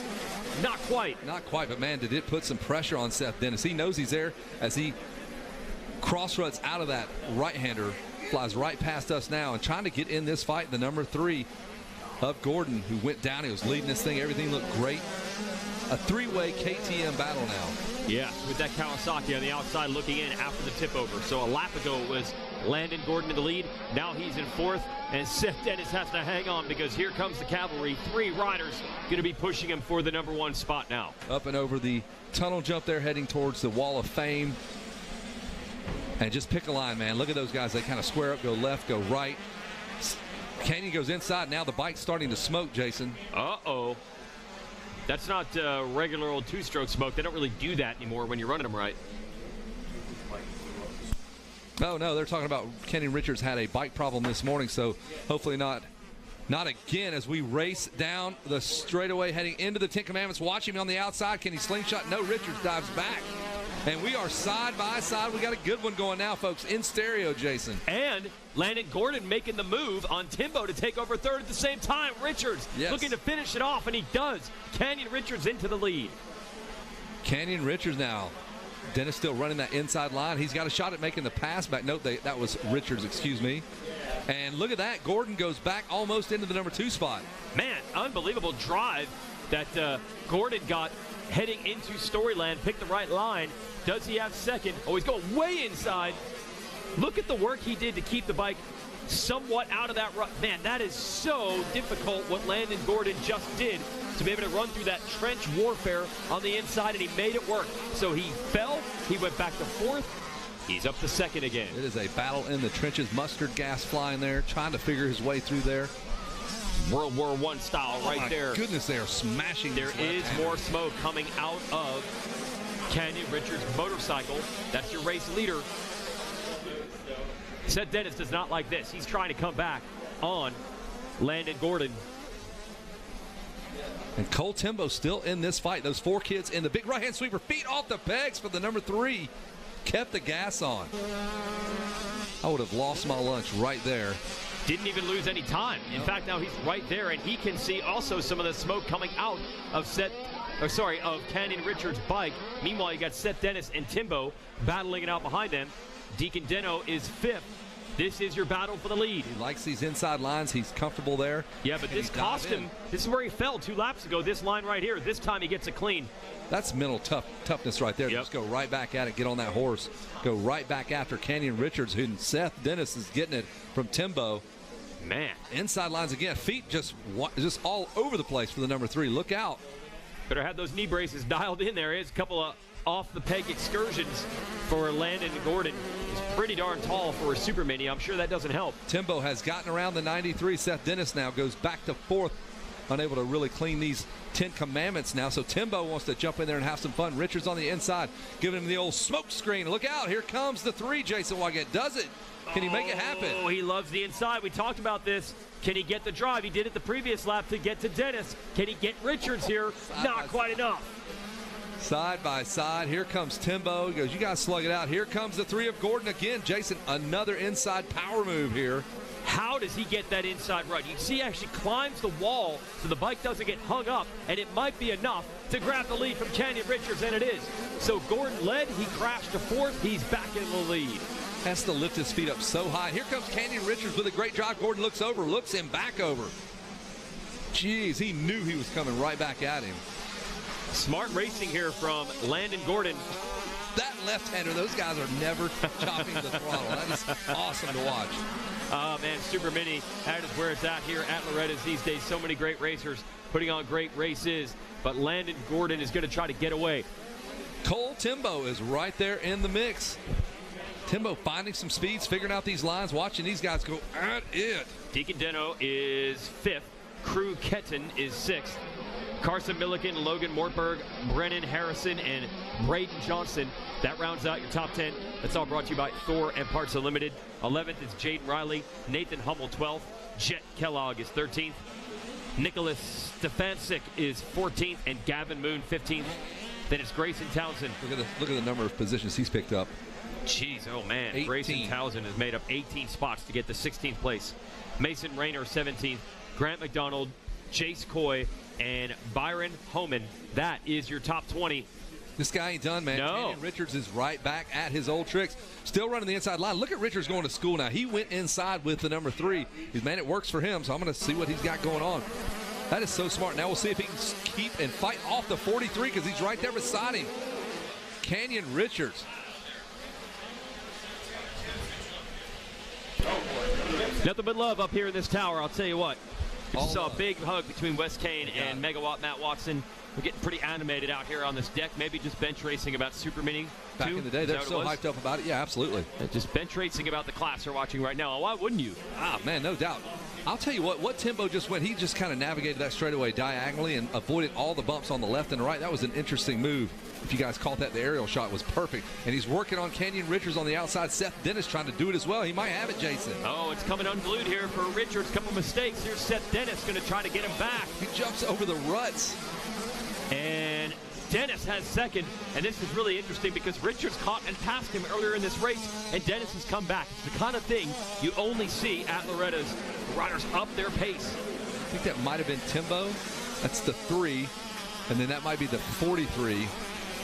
Oh, is that Timbo? I believe it is. Yeah, Timbo likes those outsides. Okay, so that makes a little more sense. Timbo's been working on these guys for a long time. He had a crash earlier in the moto also, as did Gordon.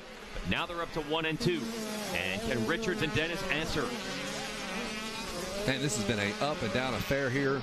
Dennis trying to get around Kenyon Richards. Did he do it? I believe he did as they worked their way by the finish line. He does. So Richards goes back to 4th. Whew. Wow. You got to wonder if something's wrong with Richards' bike. Pretty much any time he's entering a corner, there he is on the right side in the 16. And he got him back. He did get Dennis back. Nothing's wrong with my bike, Jason. No. Well, we don't see into the smoke anymore. It was the weird thing where it was almost like it would load up. Yep. If you got the spot where he got off the gas like in the entrance of a corner, then the next time he accelerated, you'd see smoke come out, which is not what you see from a 2-stroke when you're riding it at this level these days. But whatever it is, it's fine. They got to negotiate a rider who is down in the long short shoot. Long short shoot there. They'll get out of these Ten Commandments and shoot. You are too. Timbo in the number 2 spot. Deal with that. Kenyon Richards back in the fight again. The yo-yo effect here with whatever he's got going on. He is just inside. He's committed to number 3. Shortens that racetrack by a long way, man. Yeah, but he's taking his chances. One of those insides. One little bobble, yep. Yep. It cost him. He had a crash in a big, deep rut earlier, but he also made a bunch of passes using these inside lines. Cole Timbo, he's not letting him go. He's got the gap still under 2 seconds. Timbo coming out of Calamasa, California, and Gordon from the hot spot of motocross, Murrieta, California. Yep. Same spot where Jeremy McGrath came from. And this might be the biggest lead for our leader. Yeah. Number 3 has opened it up just a little bit, maybe 2-3 seconds. Man, that's my favorite part on the racetrack. The left-hander out of that big sand sweeper, they come into that and they just G out right there. What a great shot right there. That is like road racing corner speed in that sand berm. Still battling here, Timbo, and Kenyon Richards won't give up. That's the good thing. Somebody gets Richards, he fights back, and he's trying to do it. Oh, my goodness, Timbo around the outside of that sweeper. Standing up, Nico Izzy style. Heading towards the finish line. We are at 5 minutes to go, so still some more time to go racing. Kenyon Richards' bike hanging in there. They said had motor problems this morning. Yeah, we saw a little bit of smoke in this moto, but we haven't seen any for the last couple of laps. None of that smoke. Can't handle that smoke. He's back. He's not letting Timbo go. A 2:03 for Gordon, so that was the difference. 2.8 seconds now, right around 3 seconds to lead. A couple of lappers now for Timbo to deal with. Kenyon Richards, I like his loose, flowy style there. Oh, that was a big problem there for Timbo, and he is now going to have to deal with Richards. He got hung up in one of those lines, and Richards now draws alongside him in the 10 Commandments. Love that middle line that Canyon Richards used there. It's a lot smoother than those main ruts on the inside or outside. Now he's on the inside of this corner, and look, Landon Gordon is still not that far up the road as they battle for second. Oh, they're both fighting for that outside real estate there. Richards going to try to square him up, go across the racetrack. Timbo barely able to fight him off. Gosh, this is such great racing. I mean, Timbo is like, I'm going to pin it around the outside, and I hope that there's nobody there when I go left.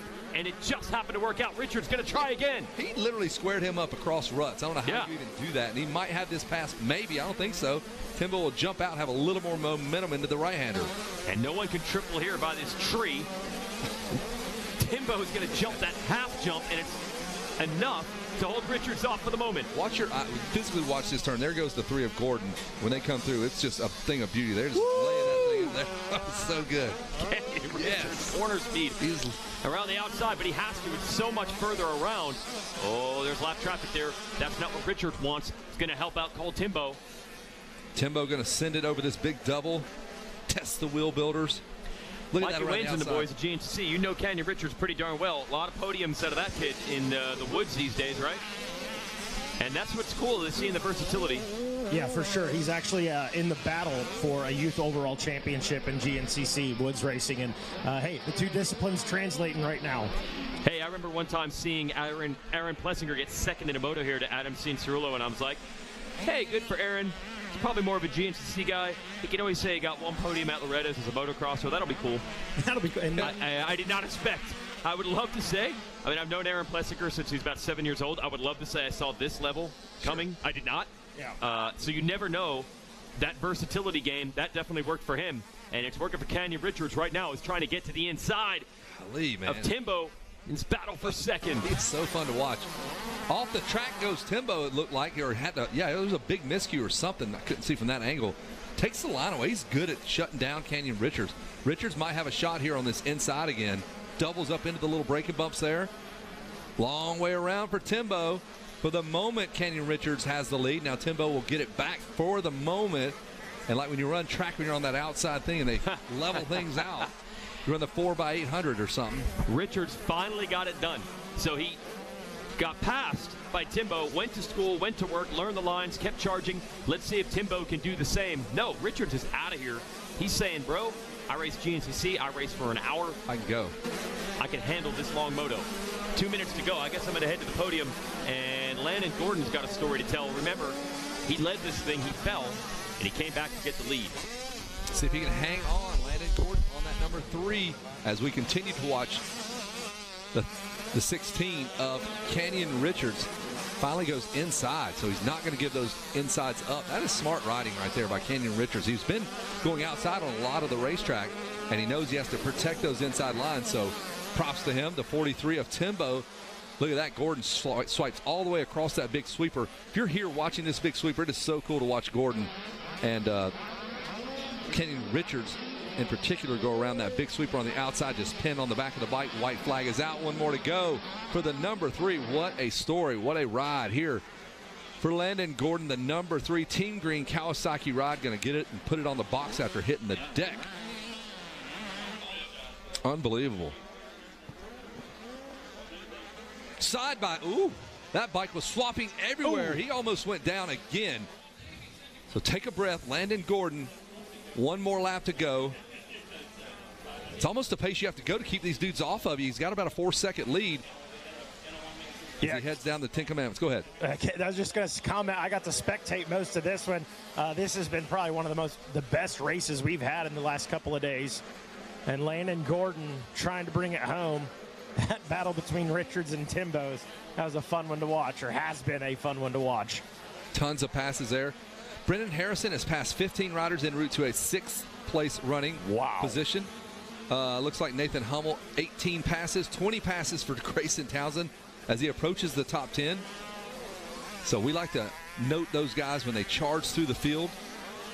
As we continue to watch the number 3, your leader, he's fallen, he's come back up. It's Landon Gordon. There's the yellow helmet of Canyon Richards, a staple of his attire. He's always had that yellow helmet. I believe he was sponsored by a cat dealership.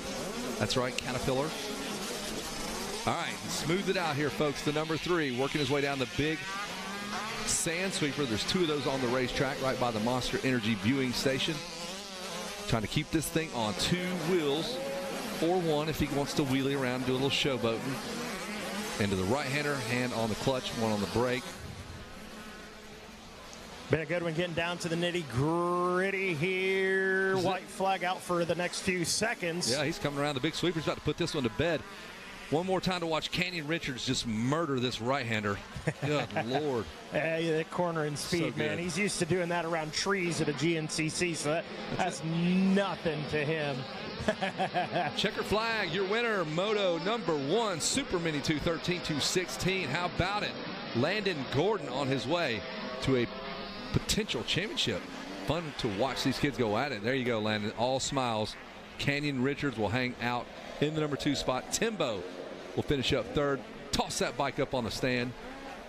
There you go. It is set. He knew where to take it, straight onto the box. Well, hey, while we wait on Jason Wygant to get things set up, real quick, wanted to jump in here. Richard Todd joining us up here in the announcing tower. Hey, man, you qualified as an alternate for the 45-plus and the 50-plus.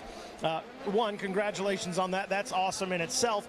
But, man, you are tonight, 7 p.m. You're a part of the tomorrow night, 7 p.m. You're a part of Dream Chasers Foundation. You got a recovery meeting going on tomorrow evening. Tell us more about that. Sounds pretty amazing. Yeah, we're very blessed with this opportunity. Tomorrow night at 7 o'clock p.m. over at Loretta Lynn's Museum. Anybody that's in recovery, like to get a meeting in, a friend of Bill's, just go ahead and come on over. Everybody's welcome. We'd love to have you over there. Man, love that. Real quick, before we throw it down to Weege, I'm sure you guys have an online presence, website, social media, something like that. Where can folks find you? You can follow us at Dream Chasers Racing on Facebook and Dream Chasers MX on Instagram. All right, very good. Richard, thank you so much, man. Love that. That is a wonderful thing to have here at the ranch. Have some fun, man. Enjoy.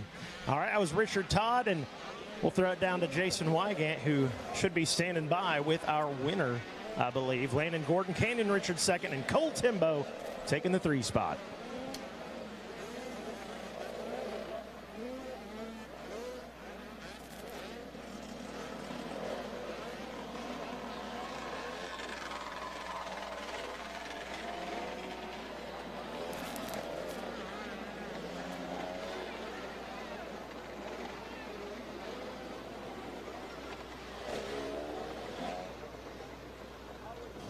Well, that was a great race, as Super Mini always is, and helped that everybody had their ups and downs. That's what made it so intriguing, including our winner, who did tip over actually while leading, but was able to come back and get the gold and really serve notice that he might be the next big star here on the Monster Team Green ride. Let's hear it from Landon Gordon. Well, there's risk and reward with using insides. You used them to make a whole bunch of passes, but we also saw you tip over in a rut there. But you definitely earned it. Can't say you didn't do that, right? Yeah, I mean, I got off to a great start, and then I just need to mellow out those first couple laps and avoid those mistakes. Yep. Is it satisfying, though? You had to go back to 4th. It's satisfying to say you got it done this way? Yeah, I'm like, here we go again, back to work, and then actually got up there pretty quick, and then yeah, I just got in a good pace. Who do you want to thank, Landon? I'd like to thank Lord Christ, keep me safe, my whole family, my brother, my sister, sacrificed so much, and Team Green Kawasaki, Ryan Holiday, Pro Circuit, Alpine Star 100%, Dunlop, Maxima, Throttle Syndicate, AP Designs, Game Moto, Greg Albertson for putting in the work with me, and yeah, it's paying off. All right, it definitely is. Let's hear it for him, Landon Gordon. That was an awesome moto to watch, and we'll bring up Canyon Richards, who ended up 2nd in that one. And Cole Timbo was 3rd. There he is. Well, this young man does a little bit of everything. So, this guy does everything, man. He races GNCC, and he's back here up front at Loretta's with a hard-earned 2nd place finish. Canyon Richards. I'll let this pack go by. There we go.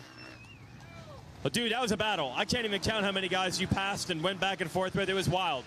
Yeah, it was crazy. The first moto, I was 41 gate pick all the way on the outside, and then my bike failed, and then this one, 22 gate pick. And then I was like, why not just try, go all the way inside, see what happens. And I was just trying to stay up and push as long as I can. And then in the beginning, I was like, I need to go a little bit faster. So then I sprinted past 2 guys, I think, and ran second. All right. You happy with that in the end? Yeah, I'm pretty glad. Okay. Who do you want to thank, Canyon? Jesus Christ, my mom and dad, KTM, Red Bull, Clear Chiropractic, Foley Cat, Bell 100%, Moose Racing, the wrist brace guys, CTI knee braces, Alpine Stars, Traction MX, Lynx Racing, Recluse, Renthal, PR2, Dunlop, the Shoals, and everybody else. Oh, and my mechanic, Chris Van, and Dylan, and Timmy. All right, let's hear it for Kenny Richards. Second place in Super Mini. There you go. Ah, good one for the Shoals. That's good stuff there. And we get our third place finisher up there, which is Cole Timbo. And also, our whole shot award goes to Max Shane if Max is around. But we'll bring Cole Timbo up and give him the bronze.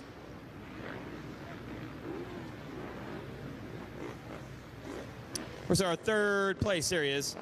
And this was really fun to watch. Seth Dennis was also in the hunt the entire time as well. But in the end, third place is going to go to Cole Timbo.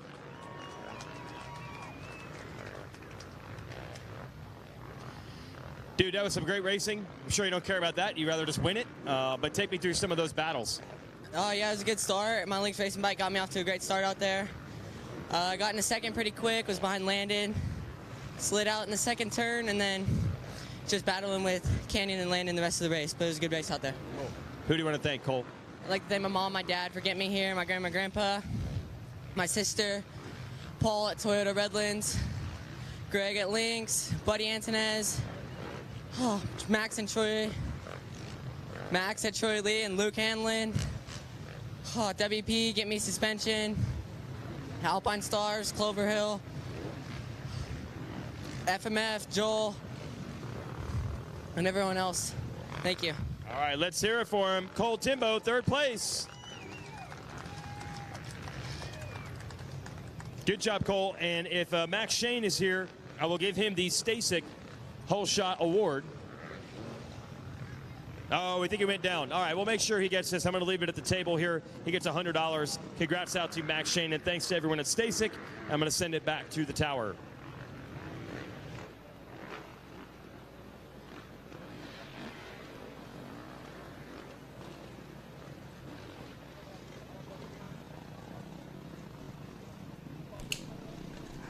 All right, we've got our first of our second set of motos. It's a 3-moto format if it's your first time here on planet Earth and Loretta Lynn's.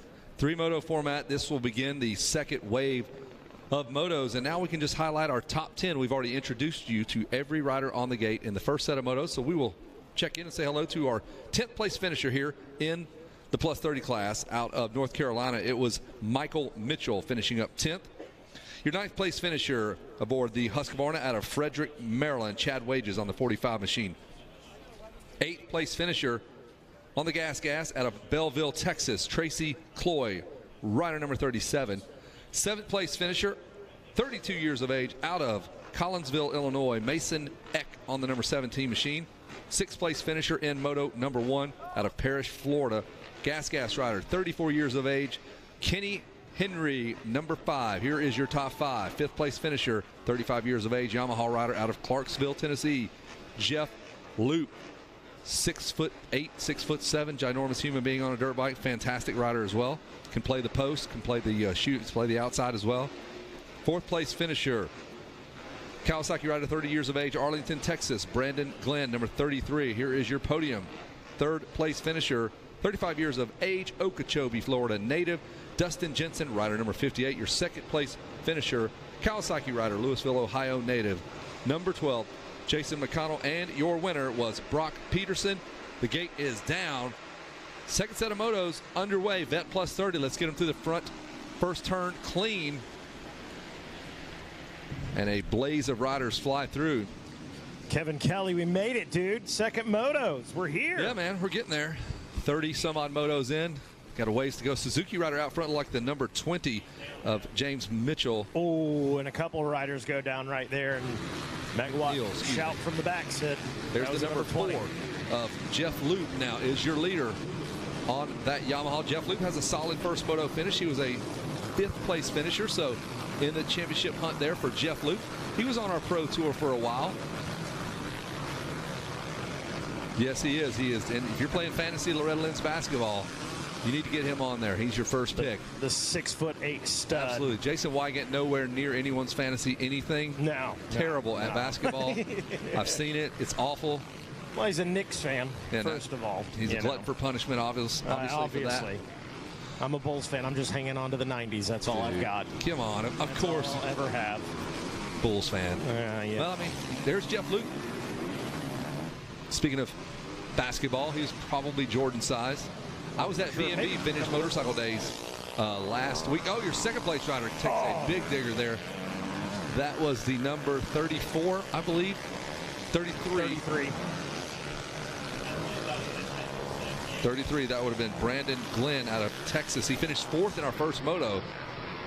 But I was at Vintage Motorcycle Days at Mid-Ohio, and vintage motorcycles are not nearly as big as a standard 250 motorcycle. Yeah. I'm on the line, and I look down there, and I'm like, that is a ginormous man. Is that Rick Smith? There's Rick Smith, 7'4". Yeah, I knew it. The Duncan Dutchman on like a BSA or something, dude. Of course. He's sitting down on the bike, and as he's sitting, he's still about 6'5".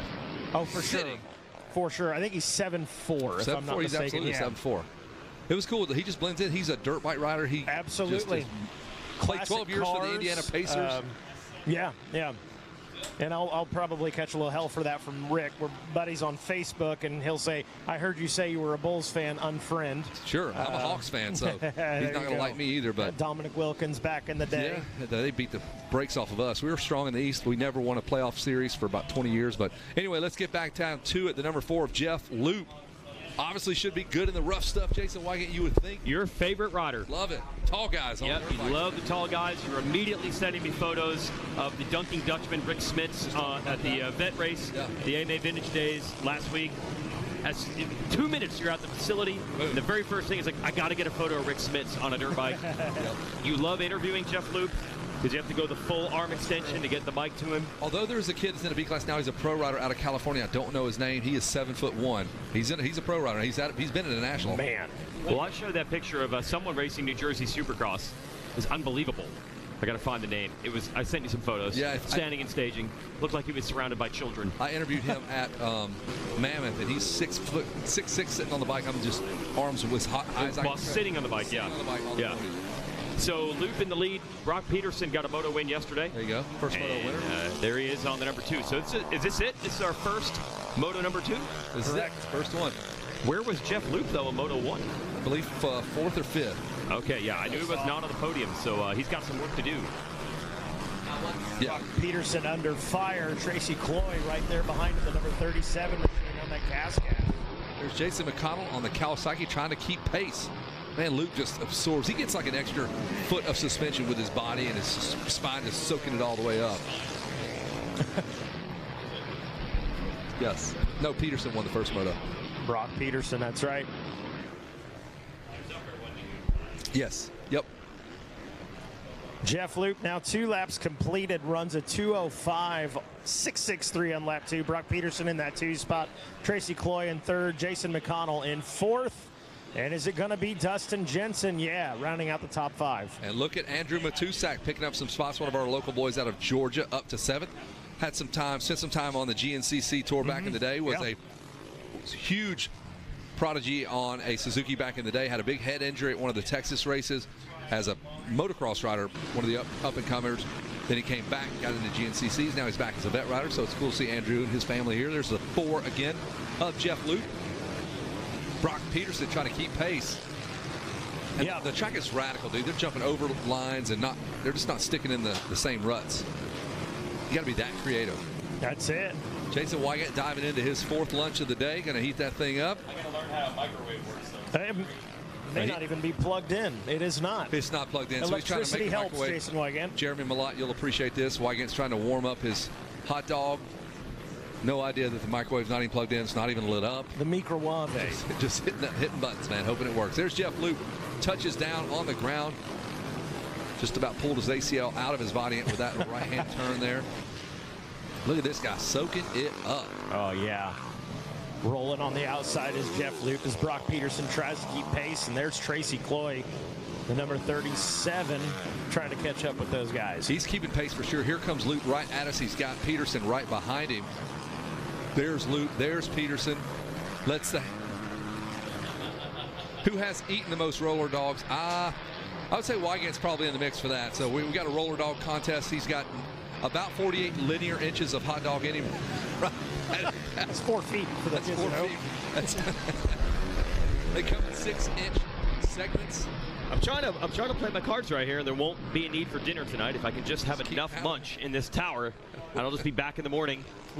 Get the hotel Raisin Bran, and we are good. Good to go. We stopped for dinner last night. He had to go to 4 different restaurants because they were all closed. Shutting them down. I don't know what the problem was. At 10:50, apparently McDonald's says we only serve Coca-Colas. I did not know this was a rule.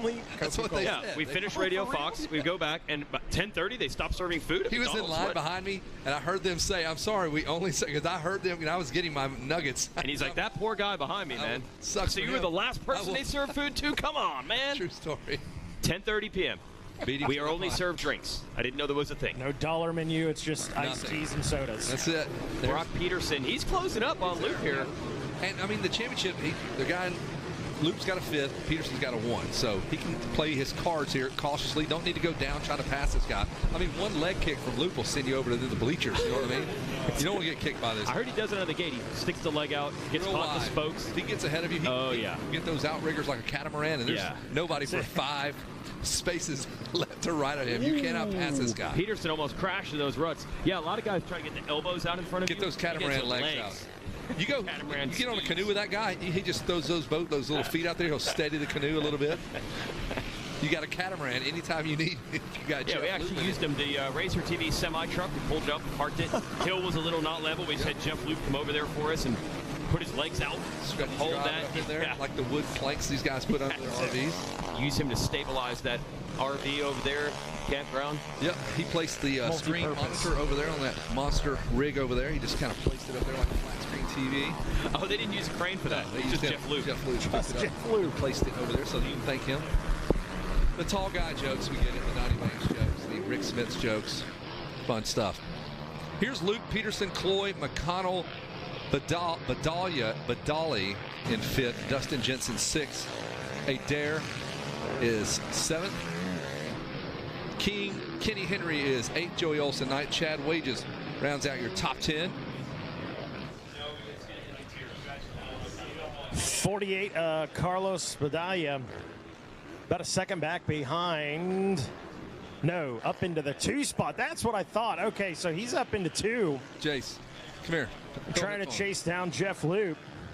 We'll get our buddy Jace on for a minute here. Just hop in there. Just whatever. Give me some analysis here. Jace, what am I Gypsy gonna Tales. do? You got to just nothing, man. Just, what am I going to do? Welcome to Loretta's. Welcome to Loretta's. You've never been here, so we're stoked you came all the way from Zimbabwe or wherever it is. Yeah, close, Australia. Same continent, not even same continent, but yeah, man, stoked to have you here. No, it's awesome to be here. I'm sleeping on the couch of a camper, and I'm getting the full Loretta's experience. I have a hotel like close to here, and it's not the same. So we ain't even going there. Good man. Well, what do you think so far? Well, I mean, right now, is this the 30-plus boys? 30-plus boys, second moto, our first of the second motos. So this is my class essentially. So I mean, Jeff Luke, former pro. I'm up here, I ain't even a former pro. No. I could be a former podcaster doing this, but look. 30-plus, there's some boys out there that are ripping. So that guy's challenging for the lead. That is Carlos Badali. Carlos has gotten around Brock Peterson, and that's for the lead. Badali on the 48, the 4 of Jeff Luke. You got to run that outrigger. Jeff is hucking it right there. That's a 6'8" Jeff Luke, by the way. That is a big man to try and get around. You better make sure that pass is clean. You better make sure you're on the inside, he's like on the outside, and then you run and hide. You tuck and roll. That's right. You don't tuck the front end. We're not doing that. Just tuck and roll. So Badali going to take a shot at this thing. The number 48. Let's see how he finished. Badali with a DNF. Also, he's fired up. So he's just a wild card in this. So if you're Jeff Luke, let it go. House money. These are 2 redemption rides here. You're going for the DNF 1-1, and you're leaving this place as the man. That's right. I don't think it's going to even, that won't do it, though. You're going to have 48 plus 2. It's like 49 or 50 points. Yeah, but how's the cred you go back? Oh, you go DNF 1-1? When you go back home and they say, how was your Loretta's? That's a pretty proud statement. You can't say DNF's as good as win like we normally do with 2's as good as win. Right. Not the case. That's like the Uncle Rico situation, boys. Yeah, Coach had just put me in 83. We'd have won state for sure. Think you can jump over that mountain from here? Yeah. No doubt. There's Brock Peterson looking over his shoulder. And Peterson in third. He was our first moto winner on the number 2 machine, so he's third. That's a good spot to be. He's got a 2 and a 1, or a 3 and a 1. That's 4 points. So he's well and truly in the game. He is 100%. And then Jeff Loop with a 5-1's got 6 points. There's Loop right here going into our 10 commandments. Thou shalt not double the jumps. He just did that. So, but Peterson's right behind him. That number 2 is within a couple of bike lengths, huh? Yeah, I mean, we're definitely in for a battle, and I'm going to assume here that there's some different levels of fatigue that are going to come into play for different riders. So you might see a 4 to 5 second gap towards the end, but then that means nothing. when you can't fill any of your 10 figures. Yeah, you got to figure these guys all work. They have jobs. They have families. They're plus 30 guys. They probably have young kids. So they ain't getting no sleep. Yeah, they're not even sleeping. Probably the most they've slept is here at this ranch. Say, honey, don't come. I got this. I need to tuck in. So, yeah, the exhaustion is going to come into play as we got 8 more minutes to go, as our screen says. But honestly, the level in every single class at Loretta's, it's an insanely high level. I mean, it's so cool for me to come from Australia. And I mean, this is one of my first big amateur races even, you know. This is the big amateur race. And so to be here and you just see the level of depth in every single class, it definitely, it speaks to why America is such a huge player when you look at a global scale. Good point. Yeah, you have that global scale that you bring that perspective, like this is all we know. So you, from back home, you see how big this is and how big Loretta's is. It's a huge thing, even over there in Australia. Oh, 100%. I mean, there's many magazines that I got the day that they came out for the August issue of a Racer X or an MXA, and you want to read and you want to see the iconic pictures of James Stewart on a Super Mini. And so it doesn't matter where you are in the world. If you're a motocross fan, then Loretta Lynn's is well and truly on your radar. And it's a bucket list thing to come and do it. And I honestly don't even think I could have aimed high enough for what Loretta's has delivered so far this week, and it's only Wednesday. And this dude, I haven't even been to the beer tent yet. I know. Right. We're going to change that tonight. We've had a great time. We've gotten to hang out, just getting to know all the stuff on the outside, like just your personal stuff. So yeah, you really speak honestly when it comes to how special this place is in American motocross and our country, how cool it is, and all you guys that want to leave. I'm like, it's pretty awesome. Yeah, no, you guys have got it good, and America's one of the only places in the world where you could just see a city pop up for a week right here in the middle of Tennessee. That's and it just works. It works. I wanted to show you something, Jake. You'll appreciate this. Look at the number way over to the side. You see that plus 12? Yeah. That's how many people that man has passed. So look down through there. You'll see some 13, some 4, some whatever. That's all right. interesting. So there's some men on the move. So Tyler Gaddy, he's passed 13 places to get up into 18. So I mean, I'm not really great at math, but that's a lot. That's a 41st gate pick type of ride that we're seeing right now. Rough luck on that start. Alex Woskob in the number 8 spot right now. He's plus 13. Yeah, he's on the move. I love that they're doing that for us here. So Carlos Vidal, your leader on that 48, has a DNF. So he's a wild card here, really not a player for the championship. But you go DNF 1-1, you can jump into a top 10 finish. I believe there's the potential for that. So you might see some of that. Jeff Luke with a 5-2 currently. Brock Peterson with a 1-3. I'm not sure about Tracy Cloy, the number 37. I'll check in with him. And Cloy has a 8. He is circled. He's one of our top 10. So championship kind of comes into focus here. But That's it. Real quick, just got word. It sounds like if you were one of the folks that pre-ordered those Ethicas from Racer X, they're now available, I believe, at the MX Sports Trailer. Maybe swing by Racer X and double check. But one of those 2 places, they can get you hooked up. Jason's got those fresh panties. He's not you. Wygan is stoked about the panties he ordered from Ethica. I might need to hit that up because I'm out. They got it. I'm on the dregs. This is the last one. No creek washing for you? I've done the creek washes. I'm trying to tick all the boxes for Loretta. You showered in the creek? I've showered in the creek. Yep. Okay. Have you wound up there flat on your face? No, that's chapter 12. That's tonight after the beer tip. Face down. I'm gonna wake up on some stones. Yeah, next to the we creek. just done that. He slept on rocks. Yeah, sleeping on rocks. He's talking about his Loretta's experience. He hasn't slept on rocks yet, so he hasn't done living here just yet, right? But I still got a couple more days, right? Yeah, you got plenty of living to do, bud. He's Got to flip that switch. All right. Less than 5 minutes now. That means about 2 laps and some change there. As we look at the number 25 of Alex Waskob and Jason McConnell on the number 12. Man, these TVs, the screens make you sound like a genius, don't they? Oh, he was 3 seconds a lap quicker as he's moved 14 positions through the field with a 2:05 lap time. Do you ever, when you're commentating these things, do you ever get the feeling like, damn, there's a lot of times gone by, and like we're just being here chilling, and these dudes are just out there getting pounded. Absolutely. I get tired of stands. Like, man, it's been like 15 minutes. My back's hurt. And they're like, these dudes have been doing it for 15 minutes, sweating, really exerting themselves. So props to you guys. That's why I do this. And I can't do that. These guys are riding in some of the hotter parts of today too. Yep. Like it's kind of it's post mugginess, and then you just get that blazing heat that kind of comes through once those clouds go away. And so like these guys are really getting it. They are getting. It's like a Saint Bernard just comes and lays on top of you. You just hear him breathing. It's like, God, get off of me, man. You're so hot. This is our first of our second motos in our 3-moto format. We're watching a great little battle. There's the 73, a lap down rider there, but those guys have been going out of here. That is the 25 of Waskob trying to drop the number 12 there. And he's made 15 passes so far this race. So. You don't know who you're passing, though. You might be an 8, but you're lapping guys. You're getting lapped. You don't even. Everybody just races until it's over. Just pass the next guy in front of you. Don't worry about the rest. And like what you said, or even Ryan Sipes said, I said, this place is fun when you're in shape and you're good. He goes, it's so fun. He goes, I know in those last 3 laps when I see their heads start doing this, and I'm just, he goes, they're serving them up. That's it. Carving this place up. That's got to be fun. We can rely on your fitness late in the moto. Well, one of the things that I've noticed from being here as well is I think this is one of the cooler things about Loretta's is that this is a tight venue.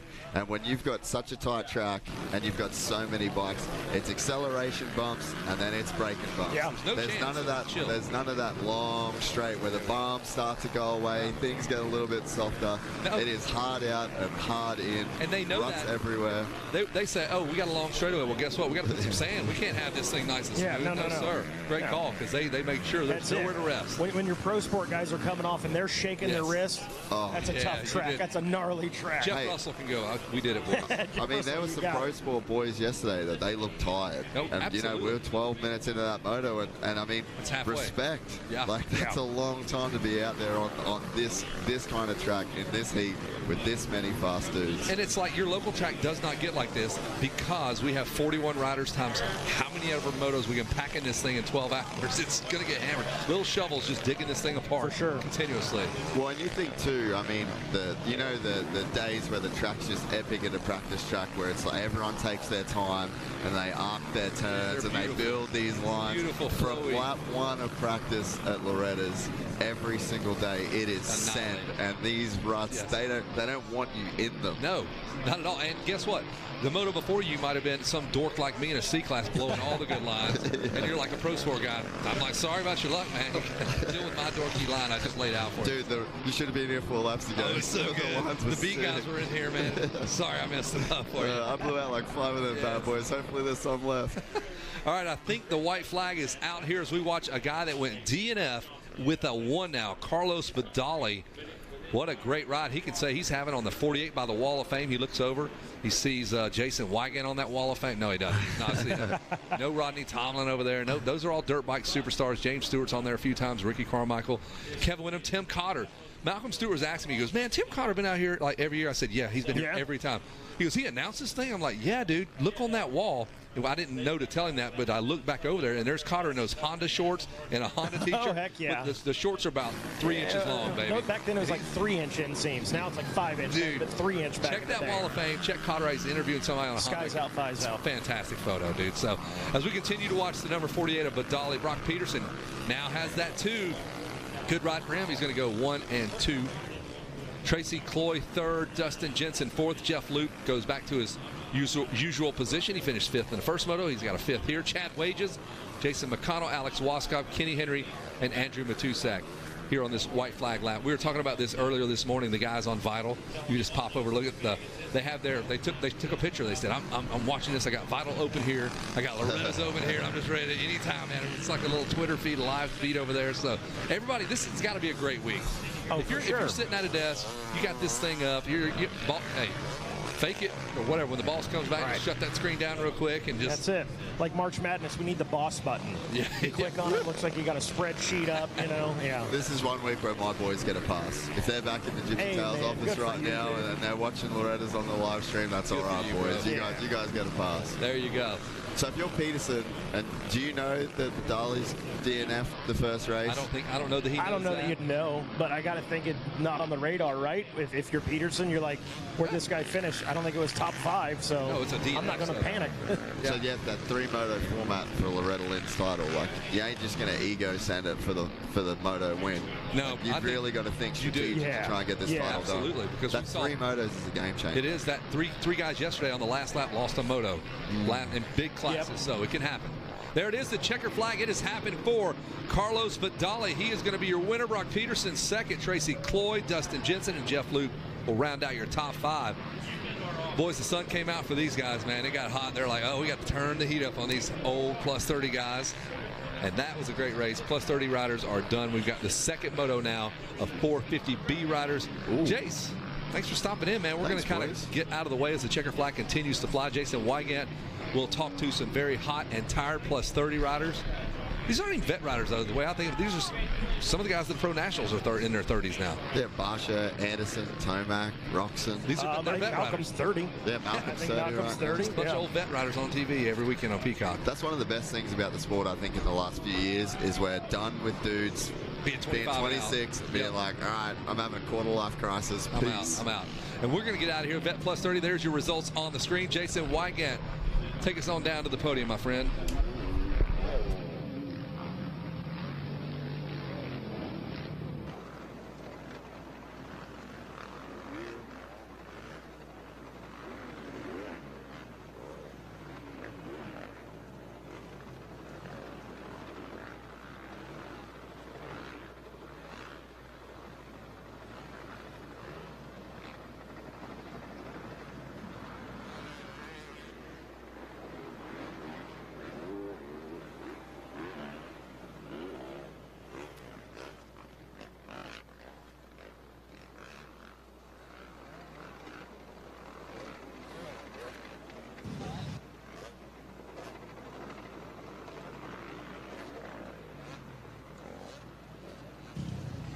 Hey, it's a real cool story here. We actually have to have a translator at the podium. This man is from Venezuela, Carlos Badiali.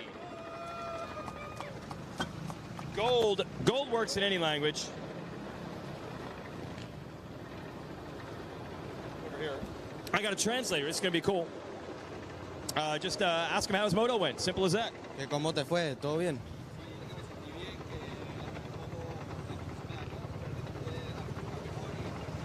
Everything good. The first moto, the bike had something wrong with it. He couldn't really finish good as he could. And this time he got a good start and then he felt good.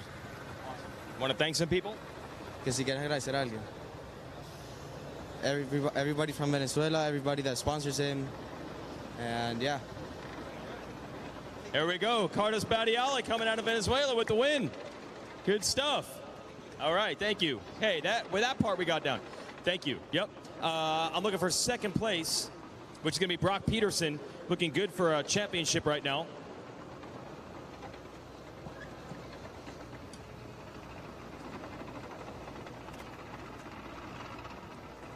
Good enough as far as the title is concerned. Let's hear it for Brock Peterson taking the silver.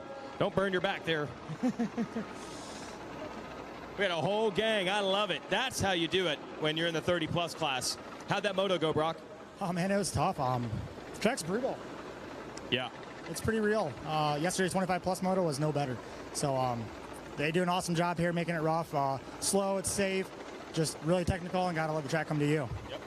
Okay, third moto, man. What do you do to try to just chill out, keep the pressure off? This fella right here had some bad luck the first moto he DNF'd, so helps me out by him winning a little bit, gets the pressure off me. The back of the group, they're pretty mixed up, so I'm sitting pretty good, I think.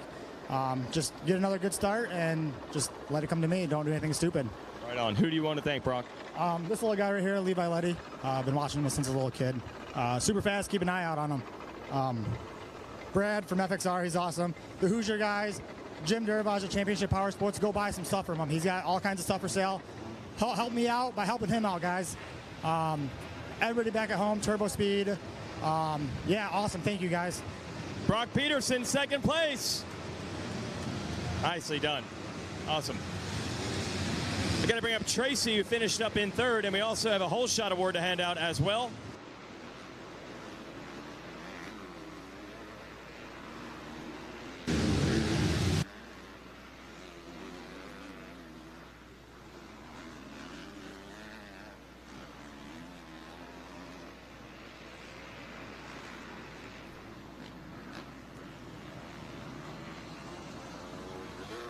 Yes. All right, here's our whole shot award. Flip that over so I get it right. There it is. Mason Eck with our Stasic whole shot. Yeah, I got to take that off because you're on third. Sorry on that. You're the whole shot guy. Mason, how'd you pull that start, buddy? Just good, clean off the gate. Try not to spin too much because I just watered. But just dialed that and then got my shift right on and came out good. Who do you want to thank, Mason? I want to thank Big St. Charles, Motorsports, my mom, my dad, Factory Connection, blank here, SSR for last couple weeks of help, and just anybody else I forgot. Thank you very much for getting me here and helping me out. There it is, Mason Eck with your Stasic Whole Shot Award. And I'm still looking for third. Tracy, come on up. Thank you, Mason. That's yours, man. You keep that.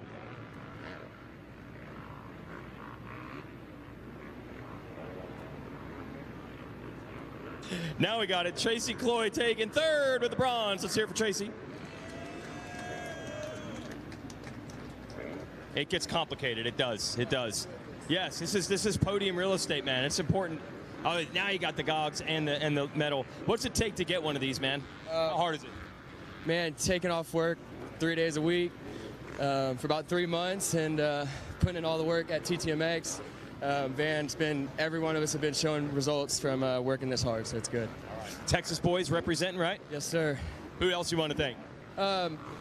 My family for letting me come down here, wife. I got a 1-year-old at home, so that's nice she let me out. So my mechanic Bake, Iron Supply, TTMX for all the work we've been putting in. I wouldn't be up here. It's been 5 years trying to get up here, so it's worth it. Factory Connection, Riley, Hunter, Colin for letting us train out there at his place. HP Moto, Recluse, and Rhino Power for keeping this old man driving. Yeah, there we go. Tracy Cloyd, third place, everybody. Oh, yeah. That's the Colin Edwards place, right? That's Colin Edwards, Texas Tornado Training Facility down there in Texas. All right, I'm going to send it back to the tower.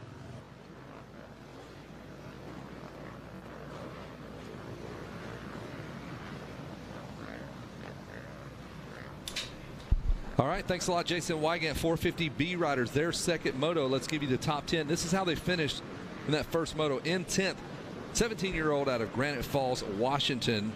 It was Jaden Searles on the 42 machine. 9th place finisher would have been, let me look down, up and down my sheets. There he is, Kennedale, Texas, Riley Allen. 8th place finisher, Kawasaki rider out of Wisconsin, the 38 of Wyatt McGrath. 7th place finisher out of Iowa, Jackson Driscoll, number 43. 6th place finisher, Yamaha rider number 17 out of Chesterfield, South Carolina, Ryder Gwynn. Here's your top 5 in that 450B moto. Your 5th place finisher was Southwick, Massachusetts native, 16-year-old Mason Jaquire on the 24 machine. Your 4th place finisher out of Fruta, Colorado, 17-year-old Yamaha mounted Dylan Blecka, number 51. Here's your top 3. Your 3rd place finisher, Kawasaki rider out of Murrieta, California, Revin Gordon. Your 2nd place finisher, Yamaha rider, 19 years of age, out of Baytown, Texas, Jaden Cooper. And your winner out of Lake Elsinore, California, Nicholas Israel on the number 90 machine. Got some housekeeping to do here. Heck yeah, I got a couple announcements, so attention in the pits. Couple of lost and found items. Elijah Hall, we have your cellular phone at the MX Sports Trailer. And Samuel Perry, hey, we got your wallet, my guy. So head on over to the MX Sports Trailer and get your wallet. We're going to run up the credit card. Over at Cernix MX Tire facility there. Going to get some shirts, some hats, and swag while we're here. Everybody in the attack position on the gate. Great shot there from behind. You're about to get roosted. Yeah, turn around backwards. Good call. Camera operator said, save the machine. Kawasaki rider will get the whole shot, I believe. And he still got the whole shot there. 3 Kawasaki's now vying for that #1 spot. But it's going to be Revin Gordon. Those Gordons getting off the gate good in these second motos. Can Revin hold on? The number 15 of Gordon out front. Revin Gordon, yeah, man, the guy is on it. Early 450B as Zach Herron jumps into the booth. Sorry, Mikey, looking out the window here, checking the riders back on Machino. That was an ugly crash coming out of the first corner, but good to see. Looking like the number 95 of Dawson Cobb. Last year champion in the C-Class. Tough luck there. Yeah. So the 95 got his work cut out, and he is back off and rolling. Gnarly crash. Good to see him back on the machine. I was a little worried about that one, but he got back on. He's rolling. See if he can't make the best of it. Here we go. Going to work is that the 51 or the 31? Believe that is the 51 machine of Dylan Blesha there. And then the 15. Oh, going for it on the inside, and he makes it stick. That was a grown man pass right there. Absolutely, as you like to say, making grown man moves out there. And I think it's crucial to do this early. He knows, hey, I need to get out front, because he could hear another Yamaha sitting behind him. That's going to be the 70 of Jed Cooper there, knocking on the door of second place already. And we saw earlier Canyon Richards. He was making the most of that outside line coming through the Polysport Pond sweeper corner there. Now it looks like that's starting to get whooped out. They're starting to move back towards the center of the track as your leader comes in, gets green flags, checking in for lap #1. So Blecha leading the way with Cooper and Gordon rounding out the top 3. Wyatt McGrath and Kaysen Pinkston rounding out the top 5. Just outside of that, Jackson Driscoll in the 6th spot, Tommy Calloway in 7th, Nicholas Israel in the number 8 spot with Gavin Player in 9th, and Riley Allen rounding out that top 10. I believe this is a on-track school scholarship race. If I'm not mistaken, you can text RACE to 24365 for more information or to donate. Really cool program. Number 70 on screen, that is Jaden Cooper trying to go to work on Dylan Blecha, who is leading it out in front. The number 51, are we going to be side by side through the 10 Commandments? And a great shot there from our drone operator, Gabe, the drone pilot, getting the angles, making us able to see how it changes, not only coming into the rhythm sections, but throughout the rhythm sections as well. Yesterday we saw a lot of far right side to the far left hand side. Now riders kind of sticking to their side all the way through the 10 Commandments. Who says you can't pass at Loretta's? My God, we've seen so much great passing this week here in the race. Dylan Blecha going to work the 51, trying to hold off Jaden Cooper. Jaden Cooper says, I'm not playing follow the leader, boys. I'm working this track. And all of the best do just what you said. They don't follow the leader, and oftentimes, just like Cooper's trying to do, they become the leader. Wow, that was closer than I think I wanted. About a Dunlop knobby separated them as they landed off of that headed into the Rocky Mountain sand section. That was close. Jaden Cooper, what a pass right there. Couldn't have fit a piece of paper. Our announcer sheet wouldn't fit in between those guys as he came down and got the power to the ground. So I think that actually might have shaken up the 51 just a little bit. You saw Blesha kind of for sure. Just a smidge. It's like, all right, this guy at the moment, he wants it right now, but he's pushing the limit. He might end up in the dirt before it's all said and done. Yep, taking one out of the Megawatts playbook. Put the number 187 on the number 70 because that was murder. That was murder right there. So there goes 70. Cooper going to check in here for lap #2. About, I'd say maybe a half a second or so, giving it a 1.1. So Blecha just about a second behind on the number 51. And Revin Gordon still holding on to that 3rd place spot, about 2 seconds back from that. And he's got Wyatt McGrath all over him. The 2 Cowie boys are battling for the final spot on the podium. Jackson Driscoll in the number 5 spot with Nicholas Israel in 6th. Kaysen Pinkston drops a position back to 7th. Riley Allen 8th. 9th, Reese Clausen. And 10th is Ryder Gwynn. Wyatt McGrath on screen right there. That's the number 38 Kawasaki. And he's trying to catch up with Revin Gordon. Revin Gordon had that hot start. He's fallen back to third. And fourth is knocking on the door. Yeah, so many times we see a 2-rider battle out here quickly become a 4 to 5 rider battle, because if they slow down even just half a second over the course of a lap, the guys behind them start knocking on the door. As we see that Yamaha rider there, I believe that's Jackson Driscoll, quickly deciding, I'm going to switch to the inside here and run the tight line. As we watch your riders make their way into Storyland, it looks like the number 38 of McGrath really trying to maximize the far outsides. There he goes once again. And looks like it's going to pay off as he pulls up alongside the number 15. Gordon going to try to hold the line. McGrath, how about that? Good job there for Revin Gordon on the number 15. Never let off the throttle. And McGrath had to back her down. He tries once again to run it up the right-hand side, but they got a Yamaha trying to get in the mix as well. Oh, gets pushed out. And he was pushing coming into that Rocky Mountain sand section. They go up and over the Rocky Mountain. Not seeing a lot of riders skying that thing today. I think they saw Mike Brown's wheel blow up and were like, if it can happen to Brown, it can happen to any of us. Nobody wants the pressure of ripping around and trying to finish at least second on one wheel. Okay, nobody wants that pressure. Mike Brown, we talk about racecraft. I said, announcers, we're using racecraft. We use it too much. We're all guilty of it. Yesterday, Mike Brown put his picture beside the word racecraft in the dictionary. Absolutely. Webster's called him after that moto and said, you just sealed the deal. That's it. And guys, Nicholas Israel there on that number 90 making moves. There he goes once again. He is your first moto winner, and he is moving up quick through the pack. He just passed the 43. Yeah, Israel was really impressive in that first moto. Jackson, a great point there. He was super aggressive when it came time to making passes. Got up to the back of a rider and almost immediately found a way around him. Sometimes having to give him a little, excuse me, I'm coming through. But that's what you got to do out here at the ranch. You got to leave the niceness at home. No dirty out here, but it's rubbing racing, as old Dale Earnhardt like to say. I love it. Keeping my eyes on Revin Gordon, the number 15 Kawasaki. I believe he had a third-place finish in Moto number 1. He did. He had a third.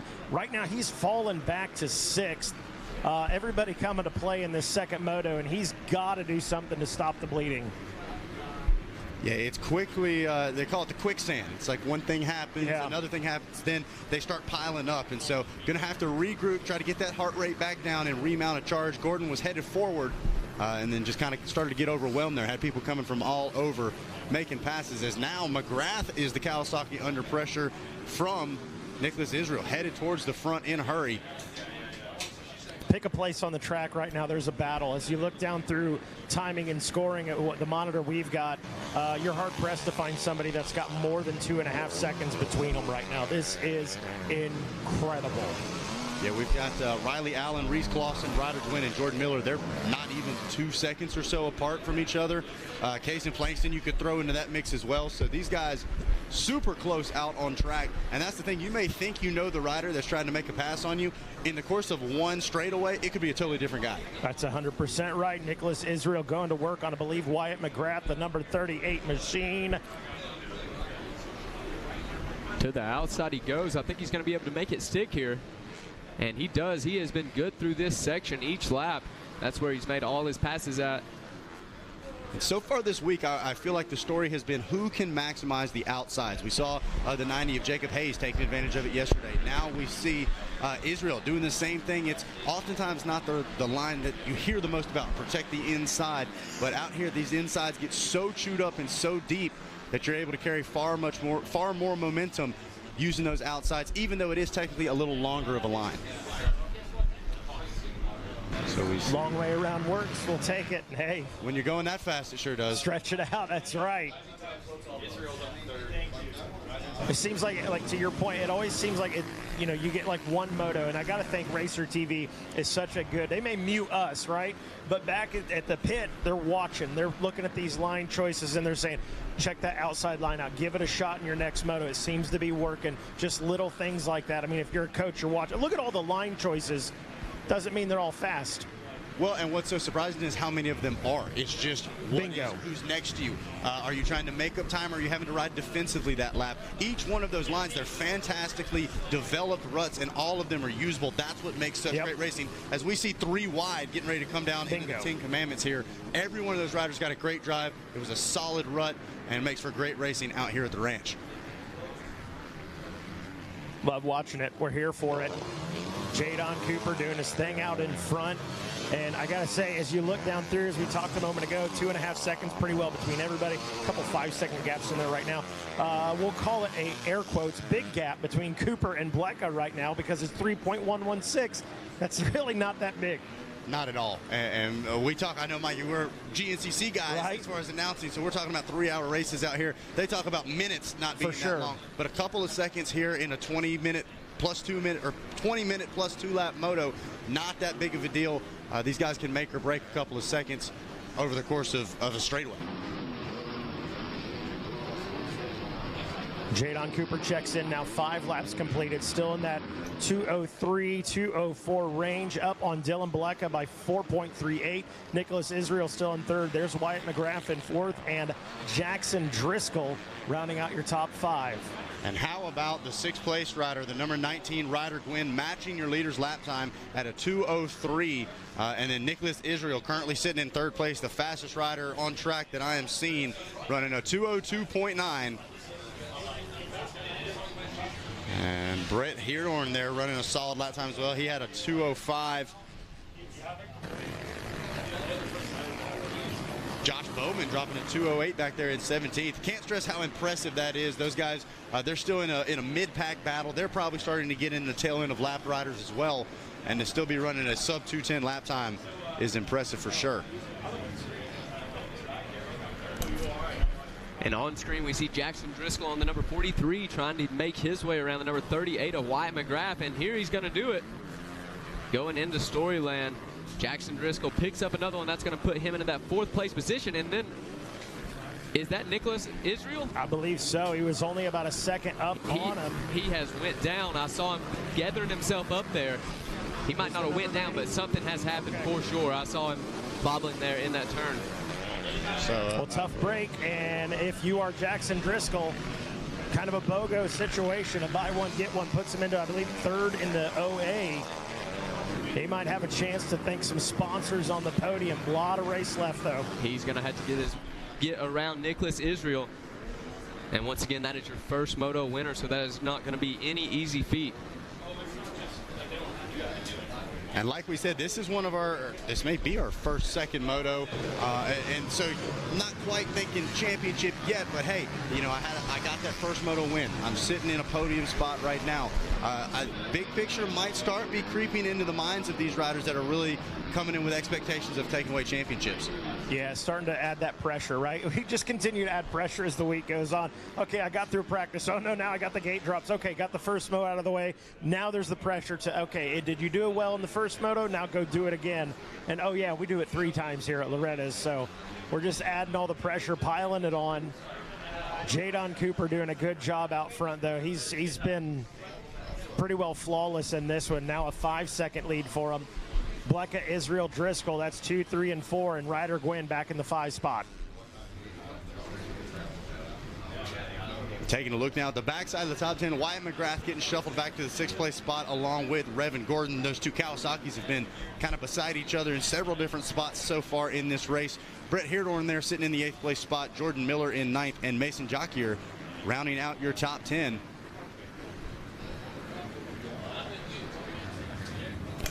And into Storyland we go as we got our eyes on the number 90.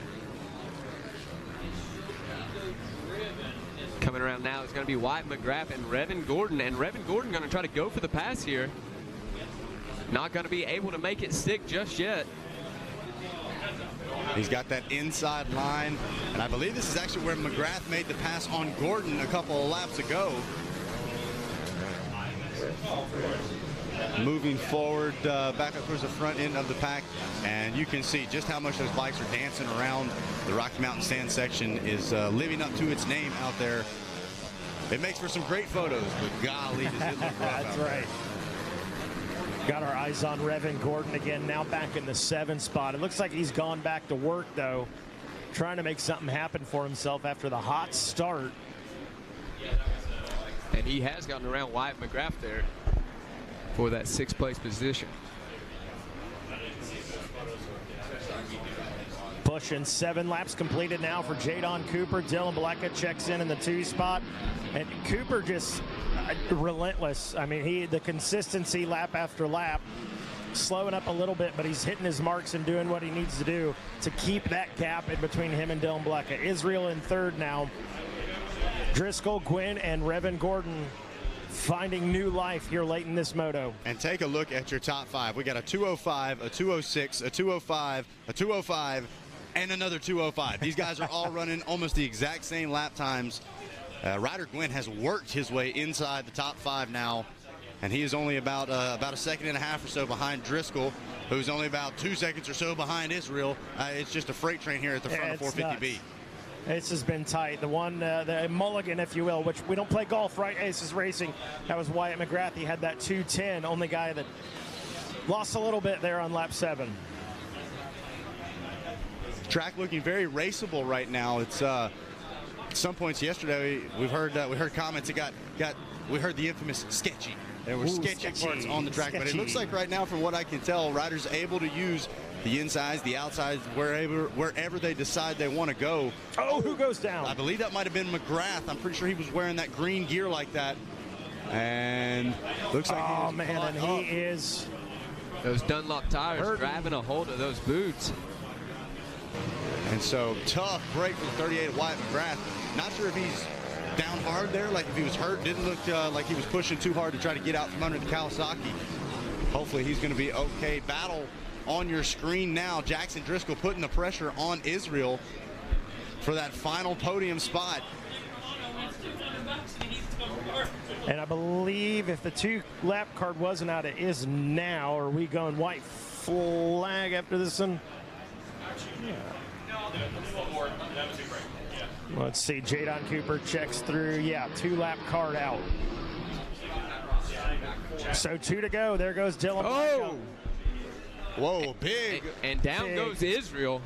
Big crash there by Israel. And, well, we can see the machine, but we can't see him. Hopefully he is all right. Wow, good That spot was there. a gnarly crash.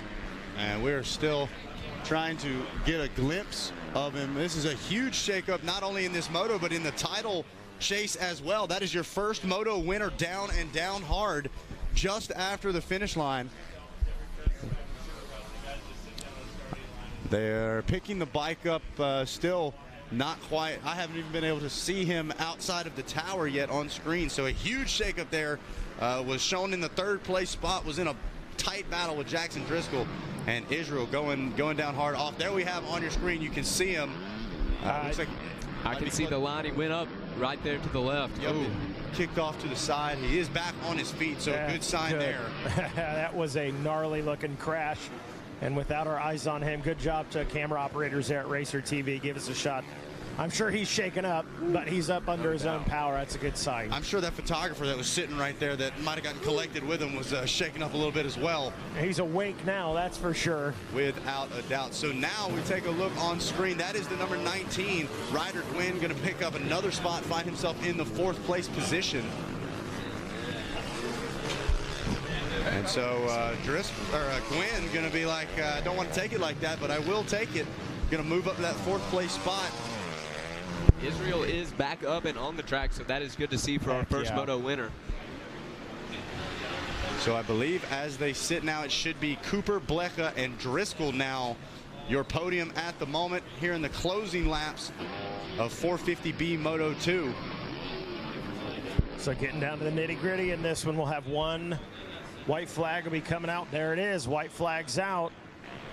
And we are watching the number 70 of Jadon Cooper doing his thing out in front. 9 laps completed. Dylan Blecka checks in now. And I believe, right, Jackson Driscoll, right? 43. Yep. Ryder Gwynn was back there. Yep, Jackson Driscoll checking in 3rd. And if you're the number 70 at Cooper, it's pretty much one thing you're telling yourself: don't make a silly mistake. Just bring it home, hit your marks. It sounds so easy, but as we have seen countless times throughout the week so far, those last laps is, like you say, we just keep adding the pressure. You see that white flag, and it adds about another 10 pounds of pressure on the back there. But right now, Cooper looking solid. Pressure makes diamonds, as they like to say as well. And look at that. Taking a note out of McGrath's book there, outside to outside. Just keep the flow going. Doesn't want to get collected by any lappers or anything like that. Been a good one here in the 450B class. And Jadon Cooper, man, those lap times consistent from start to finish. He was in the 204, 206, now right in that 207 range, but he's maintained or bettered that lead he's had, 5.5 to 6.5 seconds through this whole moto. He's been in the driver's seat. And I'm curious, we weren't able to catch a glimpse as to what the pit board said for Cooper, but he finished second in Moto 1. I'm not sure. I believe a lot of these guys are listening to the Racer TV broadcast, even in the Yamaha mechanics area. So who knows? Cooper may be getting notes saying, hey, first Moto winner was out of this thing. Just bring it home, and you'll be leading the championship chase here in 450B. And he is in the driver's seat, like you're saying, going 2-1 here in one more corner for the number 70 Yamaha of Cooper. Keep her smooth.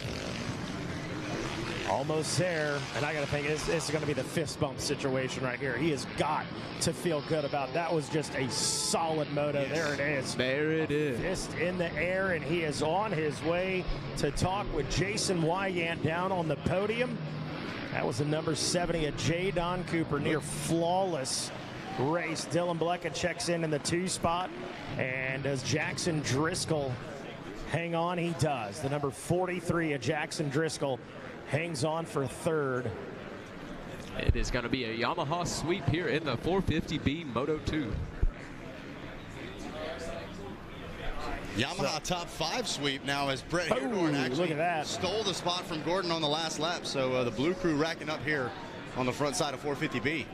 Boy, that's a good day right there. Jordan Miller on the gas checks in 6th. All right, well, I think we'll take a break and take it away, Jason Wygant, when you're ready. Thank you, Mikey. And this is going to be a big celebration here because the title has been shaken up big time.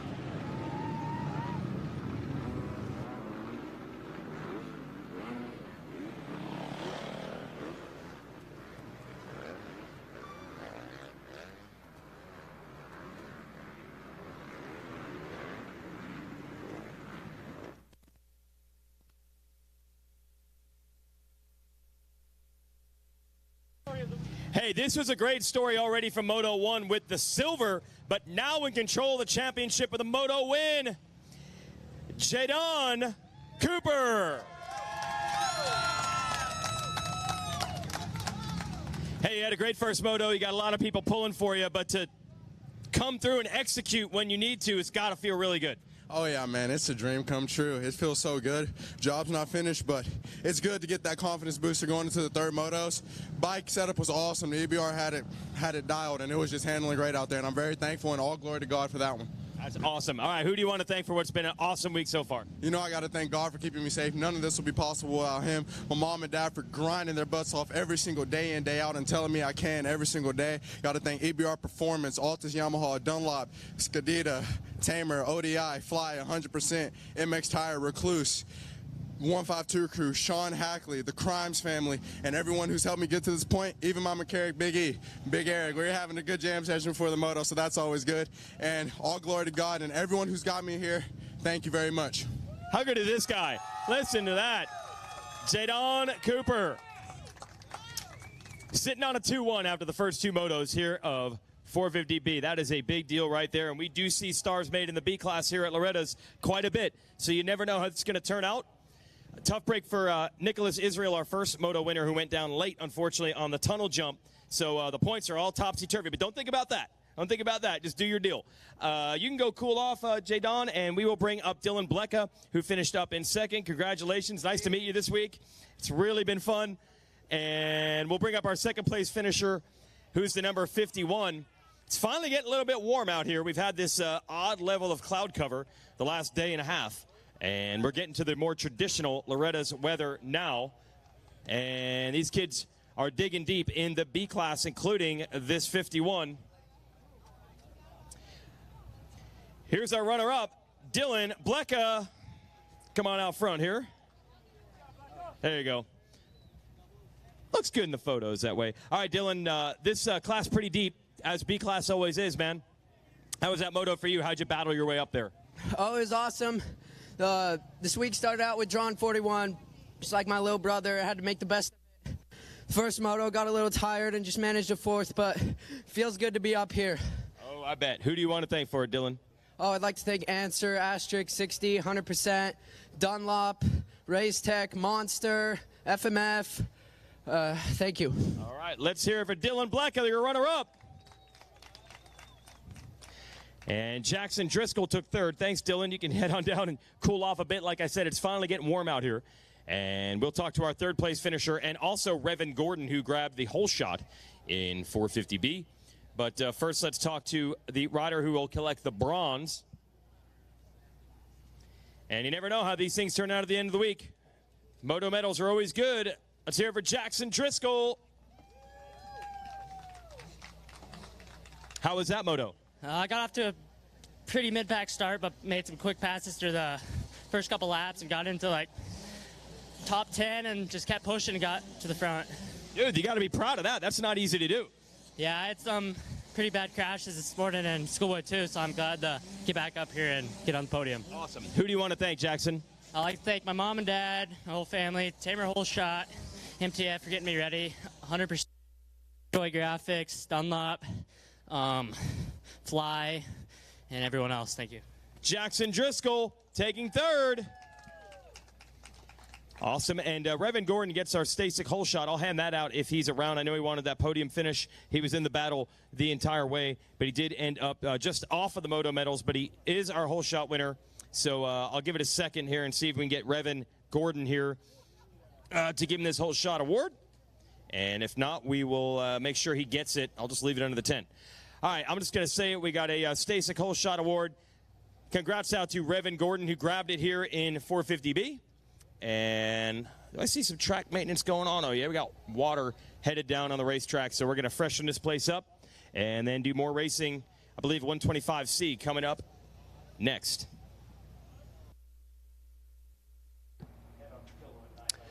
Yes, sir, Jason. 125C coming up next. This is Moto 2 of their class, Race 3. And as you mentioned, a little bit of track prep going on right now, a little bit of water going on through these first couple of corners. Actually have the entrance to Storyland being cleaned up quite a bit, which is a good sign.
All right, so the 125C going to come up next.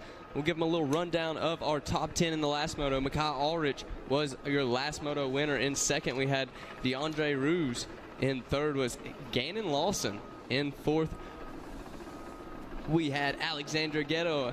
And fifth, it was Blake Lisby. And then in sixth, we had Cole Coker. In seventh place, it was going to be Cole Lute. In eighth, we had Elijah March. In ninth, it was Osvaldo Nito.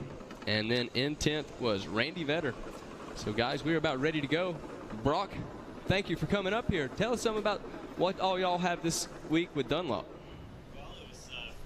I haven't been to Loretta's a few years, so it was really fun to come out. And I did tire surveys, so literally counted over 3,000 tires front and rear for the last day and a half, and got to hang out on the starting line, basically talk to each and every rider and their mechanics, and it's a lot of fun. Well, nice, Brock. It's great to have you here. And it's going to be great to have you call a moto with us. 125C coming up. I don't know if I'm going to be very good at calling the 125C class, though, but you were doing a pretty good job pronouncing and some of the names on there. But yeah, we have quite the names here in this one. We do. Yep. So it's very nice to be in this new building here at Loretta Lynn's. It's incredible. It's absolutely beautiful. You can see just about the whole track. David Eller and the boys put together a Taj Mahal here. This is maybe the nicest announcing stand on any motocross, pro track or amateur track. This is beautiful. Yeah, we have it made here for the 42nd annual, no doubt about it. And all the years to come, this will be a staple here at Loretta's. Yeah, I hope so. It's make me come back a little more often, and the weather's been great too. It's not been nearly as hot as I've seen it here. I mean, it's really only in probably the low mid 80s, and the humidity is not too bad. So the racing's hot on the track, though. Yeah, no doubt about it. It is absolutely burning up if you're out there on the track. I'd say close to the 90-degree mark here today. Yeah. And these guys just absolutely going at it all day long. We've got putting a little bit of water on the track now, doing a little bit of track prep before we let this 125C go. Yeah, they are. We can look down on, watch the water truck right now, throwing a little out there. Track's getting rougher as the day goes on here. You can tell it's starting to get a lot of ruts, a lot of braking bumps. And it's pretty physical. Yeah, so being down there with those guys on the line, what kind of feedback have you heard about traction and how it's actually felt underneath of them? Is the track developing pretty well? Yeah, a little bit talking about a few of the faces of the jump are getting a little hard packed. Talking about a few square edge bumps coming out that are a little bit more slippery than the riders expected from them. And but the weather's been sunny. There's been no precipitation for the last couple of days, and so there's really just been good conditions, as I said, and we're having a lot of riders. The earlier motos are running the scoop tires. They're going with our tires, the MX-14 on the Dunlops, and then as the races go on throughout the day, they'll go back to traditional knobbies. And I've even seen that even in some of the veteran classes too, where the riders a little more seniors started off Moto 1 using a scoop tire, then the second moto they went to traditional knobbies. So it's just the track. You just got to read the track, see where you are in the running order, but again, they're doing a great job prepping the track, and it looks good condition right now as we see a sighting lap of the 125Cs. Brock, how awesome is it that we get to have the 125 class back out here at Loretta's? I know 125s are pretty special to you. Well, for me, I love listening to the two-stroke. I'm sorry, okay? I just that's what I grew up riding, and I'm not apologizing. I think the 125 class, I hope to see it grow, not go away. I understand some manufacturers don't want to make the two-stroke, but the technology, to me, with the fuel injection and direct injection motors, there's a way to have them run clean. They're certainly a little less expensive to race and maintain as a basis, and also it's just a great transition from the mini classes before you have to jump on a 250F. And so that's why here at Loretta's you see full gates of them, and it's a lot of fun. Exactly, it sure is. We got them out there on their sight lap now. We'll be ready to go here in probably about 5 minutes. We'll get them lined back up and watch them go at it. Yep, we'll see what happens. Looking at the start right now, and all the mechanics are prepping behind the gate, and you see them tapping them down, and it's just definitely a nerve-wracking time for some of the riders. I got to talk to some families, and that's the one thing too. There's some people that have been here many times, but I met a special family from the Rochester, New York area, and I looked in the one boy, all of a sudden I could see tears in his eyes, and I was like, kind of what happened, and I realized what happened. It's his very first time he'd ever qualified for Loretta's. Only been racing a couple of years, and they both 2 kids made it in, and the boy drew number 42. Oh. And if you don't know, I mean, there's only 1 through 42, and he drew number 42, and his dreams before the race even started, he felt like his dreams were crushed. And so I went over and told him my little story. We were talking a little bit. I go, hey, a lot of guys do good from out here. You know, it's just the one moto. You got 3 motos to come around. You know, don't be down on yourself. And then you could tell he was just so upset. And his parents were like, God, what do you tell him? And I told him a story about when I was picked my very first time for the Motocross of Nations team, and there were 40 riders on the gate, and back then there were only 10 teams in the A final, and of those 10 teams there were 4 riders, and America drew number 10. 1 through 10, we drew 10. Like, we all realized that means we picked 10, 20, 30, and 40. Guess what? Somebody had to be our 40th pick on the gate, and that was me. And ironically enough, I don't know if I was so mad or whatever it was, I ended up getting a good start. In second corner, I'm leading the race, and I won the race. I said, don't think that can't happen from out here, because it can. Sure enough, fast forward half a day later, Casey Cochran, top level rider, obviously favored to win, draws, goes like this to me. It says 42 on it. I'm like, so Casey Cochran drew 42, and guess who? Casey Cochran. He won his race. So when you get that gate pick. Yep. What are you telling yourself? Are you telling yourself there's nowhere up but up from here, right? Like, you just have to take your lumps, I guess, and hope you get a decent enough start on that outside, right? And well, you try to do what Casey Cochran did, right? Exactly. You try to do the best you can, and he obviously came and took 42nd pick, and he ended up winning the race. And the mom came over to me and said, hey, did you see the Casey Cochran won from the 42nd pick? And I said, I did see that. And so she goes, I'll never forget that story. You know, it meant something to her. So that's part of what I really love about Loretta Lynn. You see the families that have been here many, many times, and then you also see the family. This is their very first attempt. And this family, the Hoke family, they have 2 kids qualified for the very first time, and this is amazing. Yeah, amazing. It sure is. Yeah, so. And Brock, speaking of 125s, I believe you're a 3-time national champion on the 125s. Yeah, and I can hear some revs in the background right there, and the gate is out. He got out of talking about it. Yeah, absolutely. All right, into this first corner we go. Who's going to get the Stasek hole shot? It looks like it's a KTM and a Yamaha battling it out into that first turn. That KTM will end up getting it.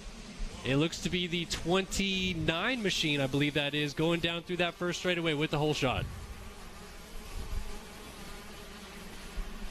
Well, it looks like 29 would be Brett Heidorn. I don't know him personally, but he looks like he's on a Yamaha. Is that who it was? Tough to see the number there. It does look like 29, maybe? Yeah, they're showing a Yamaha tuning forks on the board, but it looks a little orange to me to be Yamaha. What do you think, Jackson? There we go. Cole Lute, 125C hole shot. There we go. Out front, leading this one early on as he's going to take the field back through Storyland. A couple guys down in the commandments, one at the beginning and one about halfway through, but they are both up and continuing on their way. And Cole Lute is just 14 years of age, coming out of Pennsylvania. He got 7th in our first moto. Well, he's starting off well here. I don't know what screen we had up there at 29 on Yamaha, but we'll go with the latest one here. As we see a few more KTM riders making their way up into the pack. Yeah, we're going 3 wide basically through this sand section. And I think that is our battle for second place right now. The 20, the 83 of, I think that's Makai Ulrich right there, who won the first moto, who just snuck up the inside. Looks like he has taken over that second position. Making grown man moves, as Mikey Waynes would say. One thing about Loretta is many lines here, lots of places to pass, and it just gets, especially in the sand section, roller sections, inside, outside, whatever you want to choose to pick the line. And the number 83 might be able to do it right here. Yeah, Ulrich to the outside in that last turn is trying to take over the race lead, and it looks like he will just snatch it across the line at the end of lap number 1. So Makai Ulrich coming from about 5th spot off the start. Big crash. Oh, big crash. Rider, yep. And that was our hole shot winner, the 29. Yep, Cole went down. Unfortunately, he got deep into a rut and just high-sided and went down pretty hard. Shame for Lute right there, but it does promote the 20 of Enzo Serrani into second place. He's in a battle right now with the 27 of Osvaldo Nito as they go through those first couple of corners. So Ulrich already opening up a little bit of a gap. That battle for second is still raging on. Nato on the inside might take it as we head towards the Cometic corner into the 10 Commandments. Oh, man, dancing around into the corner there. Wheelied his way into that one. And, man, I heard the door open just then. It is so nice to hear all those two strokes going at it out there. It's a pretty good skill level for C riders out here. When you make the Loretta Lynn's and you're a C rider, that's kind of like normal B. Maybe even A at some class. Yeah, there's some tracks that it could be an A rider. I do know that the B riders for sure could be A riders most track, and I've seen that happen. Yep. We had the MX Combine at the Nationals where we're trying to kind of give these top amateur riders a little taste of what it'd be like the pro, and we've had some B riders. Casey Cochran, perfect example, come up and win the thing, and he's technically was a B rider at the time, so it's pretty impressive. And Deegan just here last year as a B rider and now in the Pro Motocross Championship. And what a remarkable last national that Hayden Deegan had. That was truly a performance for the ages. He just went and tamped those guys, both motos. It was fantastic. And he's got a lot of momentum going his last 3 races for the national championship here. And I wouldn't be betting against him for even bring home the #1 plate with all that momentum. Definitely not after that performance in Washougal. That was something out of Hayden Deegan. We're watching this battle for 3rd place right now. Looks like the 94 of Tucker Zimmerman has made a few passes. He's gotten up into 3rd place, moved around the 55 of Dondre Ruse. Ruse was 2nd in our first moto, I believe, on that 55. So he's trying to get up there and salvage a decent result in this one to keep Ulrich close, maybe going into that last moto, because Makai Ulrich, he is taking off with this lead out front right now in the 83.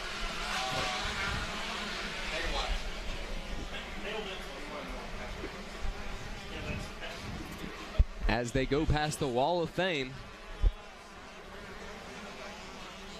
Yeah, 94 right there. That's Zimmerman. So Zimmerman's actually still behind Serrani. Serrani actually crossed the line there on the 20 in 3rd. Nato has dropped Serrani a little bit to be about 2 seconds ahead of him. He's trying to reel in our race leader. But this battle is still going off from 3rd back to about 5th, 3rd through 6th or so. 72 of Ben Thompson just off the tail end of this group.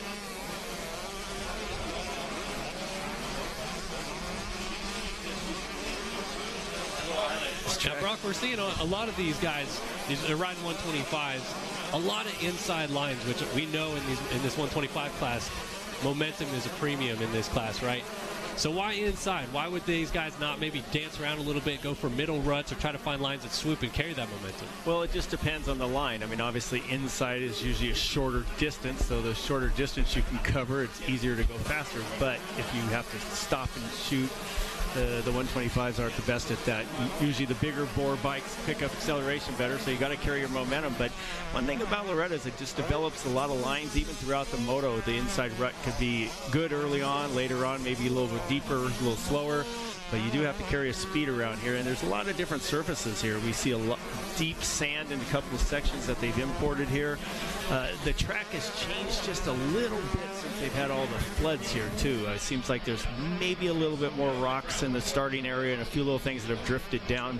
This area was completely underwater when they had the big floods here, so I think the conditions of the track have changed a little bit from the past years. If you're trying to prepare for a moto here at the ranch, and let's say your moto's at 3 or 4 p.m., at what point do you start maybe looking at the track? You actually go out there and see it for yourself to see where the lines are developing before you have to go out there for your own moto? Well, it's definitely a good idea to go wandering around. There's certain, a lot of people have pit vehicles. You can get a good view of most of the track. You can also watch on television, the monitors, see how the track's developing.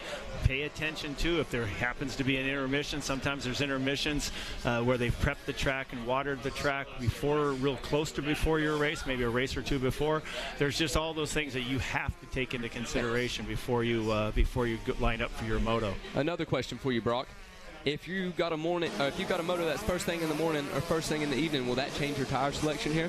It very well could, absolutely. If you're one of the first races during the day, we talked about many people are using the scoop tires of the MX-14 in the Dunlop lineup in the early races. And as the day goes on, as the track gets harder, you can see some of these surfaces of the jumps or in the faces of the jumps are getting harder and harder. Then the tires, the more traditional tire, our new MX-34 is the choice that most of the Dunlop guys are on. Nice, getting a little inside there from Mr. Dunlop himself. But you see, I mean, the multiple ruts, and it's good on passing opportunities. If you're quicker, you see they're taking a couple of inside ruts there and making good use of them and making the front pass to the front here. It's just the conditions are so, I guess, to me, this is perfect to find out who the best amateur rider is, because it's not just a one-line track. If you don't get the best gate pick, as we saw in the early rounds when you were just drawing for your starting order, it allowed riders to make their way up to the front. And we talked about that earlier, like a Casey Cochran was able to go from last pick on the gate, get a mediocre mid-pack start and work his way to the front because there are so many lines developed and passings or opportunities are plenty. Technique-wise on this track, as you see, there's a lot of those deep ruts like you're saying. Is this track more where you want to do a lot of standing up and trying to flow through those ruts, or is it more of sit and point and try to get out of them a little bit? Well, it all depends on when your moto is. Jackson was talking about. If you've got an early moto, you can sit a little more often. You've not as nearly as many bumps. But as the later days go on, and the right we have today right now, starting to get late in the day, you're nearly 4 o'clock. The track's been pretty beat up, lots of bumps, so you're going to be standing much more. I definitely want to keep that momentum forward here at Loretta's. Watching that battle right there, I think that was Serrani and Gannon Lawson still going at it right now for third. They are not too far behind Osvaldo Nito, who is now 9 seconds behind Ulrich out front. So it's tightening up a little bit in this battle, perhaps for second place. Just saw Nito roll into the commandments, and there is the 76 of Lawson. So he has gotten around Serrani, and the 94 of Tucker Zimmerman right behind him as well. This is your battle on screen, third, fourth, and fifth, coming through the 10 commandments. Again, I'm really impressed with these C riders. I mean, these are 125 C riders, and they are riding pretty skillfully. It's they got a lot of good technique here. You can tell we're just starting to really feel the benefit. A lot of these riders are doing homeschooling. They're staying more at motocross camps.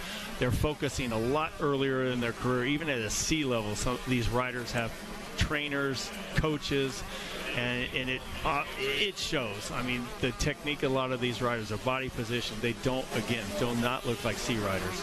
And that's one thing me and Megawatt were talking about yesterday. We're getting so many more coaches in the sport of motocross, and so many skilled coaches, that the riding is just stepping up, along with the Stasic bikes that the kids are getting on at such an early age. That is stepping the sport up as well. So we're just advancing every year. And with these 125C guys, you were talking about how fast they're going. On the 125, that really is hard to get going fast on a track like this. These guys really have to work that power. They have to keep that momentum up. It's not the same as being out there on a 450 to where you grab a little bit of gas and get right back to where you were. Yeah, I always like to listen to Big James Stewart talk about that. He always liked James to ride the 125 two-stroke against the 250s Fs. He's always like, man, the 250F makes you lazy. He liked to see James ride that 125 because you can't be lazy. And James perfected his technique over the years. He was one of the 125 riders you saw riding without running a finger on the clutch all the time. James was really easy on the clutch because he was always in the right gear, in the right part of the power band, because his technique was so solid and sound. So, good thing when you have a rider using the clutch too much, abusing the clutch, that usually means that their technique is not quite there yet. Exactly. And that'll be something we see a lot of here at Loretta Lynn's. Clutches going out, motors blowing up. We've already saw a lot this far. Yep. Coming into the 10 commandments here, that's Nito on the 27 rolling his way in. And you'll notice Lawson there on the 76 has tightened up that gap a little bit, ran about 2 seconds quicker last time by. So your battle for second certainly tightening up here. We have got 3 minutes and 30 seconds left on the clock. I believe I actually see the 2-lap card already out. So 2 to go right now by the looks of it. And we are winding down pretty quickly on this 125C moto. So Micaiah Ulrich on that 83 KTM still in the lead, and that was your first moto winner. So he is looking to go 1-1 here today if he can make it through one more lap. 2 more laps, I should say. You're going to get the white flag this time around. and we'll have one more to go. And I'm also impressed at how intense and the speed at this late in the moto. These guys are still pushing. They don't look much different than they did in the early parts. So their conditioning is good. They've been clearly training and practicing pretty deep into their summer, you know, depending on where you live in the country. So these guys are at the tip-top shape, and this is where you're supposed to peak right here at Loretta Lynn. So it looks like a lot of them have. Now, Brock, I know, like you said, you've done some of the coaching at those combines. So watching some of these 125C riders, you know, they're doing really, really well. But what are some of the things that you would be looking at if you were going back to the tent after this moto and just saying, hey, you know, like, saw you flow in this corner, maybe a gear up here, things like that? You know, it's hard for me to see too much from the tower, to be honest with you, but I see a couple of them that maybe you're not looking quite far enough through the corner. You've got to anticipate what you need to be doing. You got to think and look ahead a little bit. Sometimes these guys are raced. I saw a few riders kind of riding spot to spot, if you would, come into the corner. Okay, now I need to brake. Now I need to turn. And then instead of thinking, okay, this corner, I need to flow through this corner. I need to exit out here. So thinking ahead a little bit and visualizing, actually physically looking ahead always helps you flow better too. But in general, again, the level of a C rider today is so much higher and more advanced than it was just 5, 6, 7 years ago. It's a big difference. These guys are pretty skilled riders. Right. Well, you say connecting the whole track together. We talk a lot about segment times and the professional ranks and things like that. But at the end of the day, you do have to put full lap times together. So when you're at the ranch here and you're looking at the racetrack here, is it corner to corner that you're looking? Is it 3 corners at a time that you're just trying to make these tiny improvements on? Or what is it that you'd be looking at? Well, for me, it's you don't have to think too far ahead, but if you have the opportunity to look at segment times, that's always a good thing to. If you have a good segment time in one section, you can just reassure yourself that I'm pretty solid here. And then if you're struggling in another section, you can go, I wonder what I'm doing differently than the guys that are leading. So if you can find out, you know, that's the one thing that's magical about looking at transponders and segment times. You say, oh, wait a minute, so-and-so is going much quicker over here. I wonder what he's doing differently. And then you can just physically watch him or have somebody else's eyes on him. So regardless of what it is, but it does give you the opportunity with transponders of nowadays technology to really break down what you're doing right and wrong and find out what your competition's doing right and wrong. Well, and that's the great thing about 3 motos at the ranch is you have a new opportunity to learn each time out. Well, Makai Ulrich, he keeps laying it down. He is going to cross the line and win Moto 2 of 125C. He has done the double so far. Can he make it a three-peat here in a couple days to round this thing off? There is Nito crossing the line in second. Great ride for him. And it looks like it will be Lawson, who dropped off a little bit at the end, who completes our podium there on the 76. Pretty good moto for these guys, but Makai Ulrich made it look a little bit easy coming through them, huh? Yep, a couple of KTMs doing the Oreo cookie on the Yamaha. So we definitely have a KTM, Yamaha, KTM, and then it's nice again, those manufacturers all producing the 2-stroke 125s, and I love to see that. And so now we're going to see Ulrich has to sleep on a 1-1. I was just going to say it's not often at Loretta Lynn's that you can go 1-1-1. A lot of championships are actually won without winning a single moto because of that 3-moto format and also the luck of the draw in the first moto. But so it's to start off with a 1-1. That's a really good job. So coming from the Arizona area. So is that sleep before that final moto? A little restless, thinking about it a little bit? I think if you were at the pro ranks, you probably would. These kids are probably so young, fair. It doesn't even face them. I don't know. Maybe their parents won't sleep as well as their dad. Who knows it? But, yeah, it's nice to have a 1-1, though. That gives you a big luxury as you go into it to have, you know, possibly not the best moto of your life in the final one and still have a good chance to win the championship. Exactly. Absolutely. Well, Brock, thank you very much for coming up here and announcing this one with us. We'll turn things over to Jason Wygant here in just a second on the podium. Sounds good. Thank you guys for having me. Enjoyed it. Thanks, Brock. And I think Jason's going to take a break after several podiums in a row. So I'm going to hang out down here at the podium.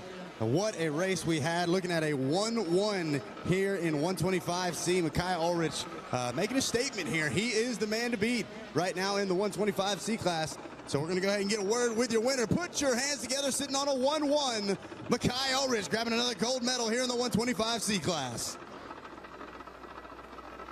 All right, man, it's pictures looking very similar to Moto 1, man, and that's probably just the way you want it, holding that gold medal up. How you feeling?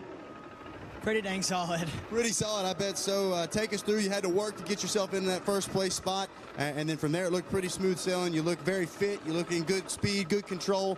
Man, you look solid right now. Thank you. Yeah, just decent start. Had to pass everyone around the outside, and once I did that, I just tried riding my race and holding the pace the whole time. Now, we talked about you got the 1-1, man, coming into that final moto. Confidence has got to be at an all-time high, right? Yeah, feeling pretty good going into the last moto, solid, and hopefully we can close it out. But we know how much it takes to be able to get up here repeatedly. Who do you want to thank for doing it again? Oh, my mom, dad, my trainer, Jay, AEO, N-Lab, Pro Taper, T-Rex, 7, Alpine Star, Lynx Motors, and everyone else, thank you. Oh, and Factory Connection. There you go, man. A big smile on the face there. One more time, Makai Ulrich going 1-1 there in the 125C class. We're going to let our next group of racers head out for their sight lap.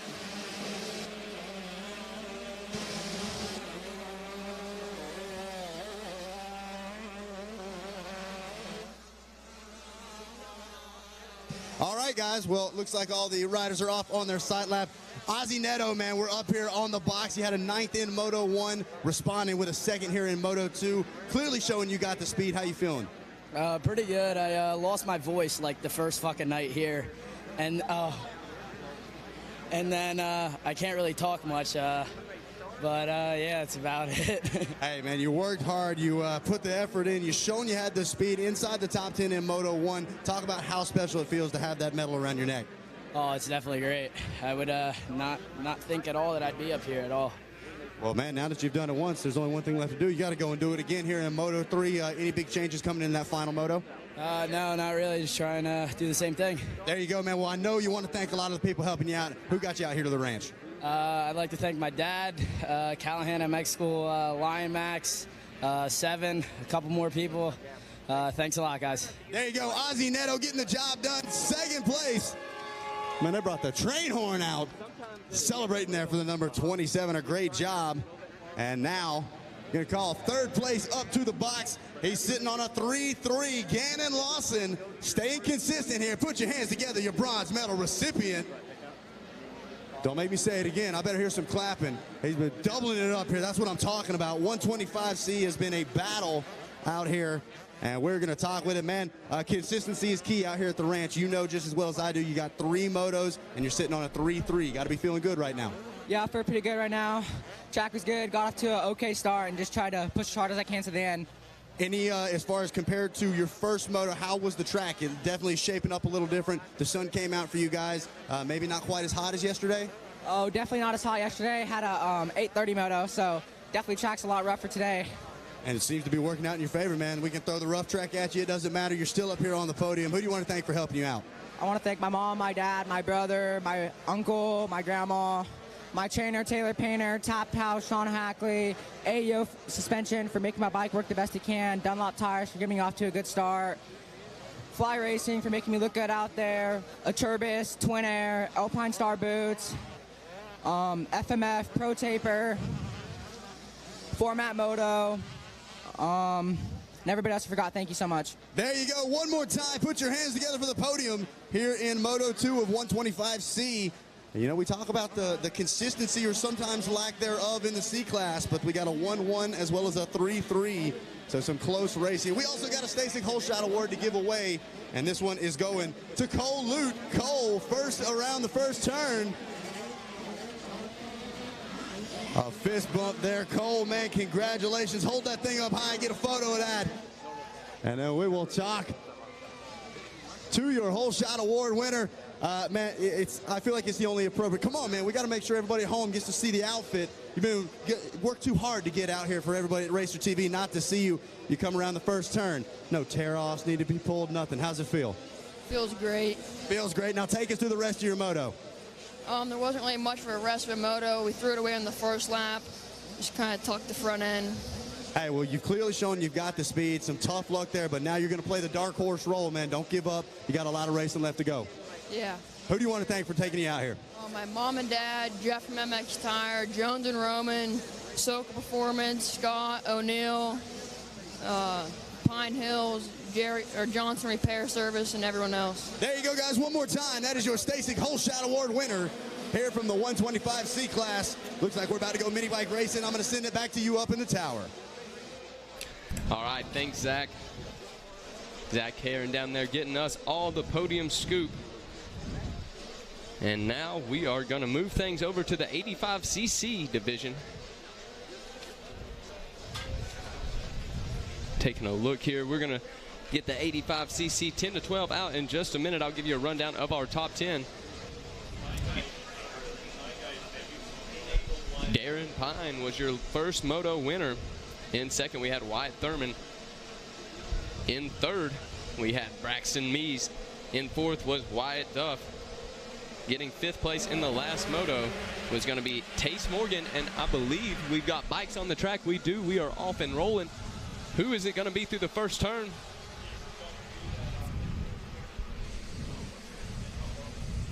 And it looks like it's going to be the number 58 of Darren Pine, your first moto winner, with the early hole shot and lead. And I would like to welcome one of our apprentices in. What's going on, Blake?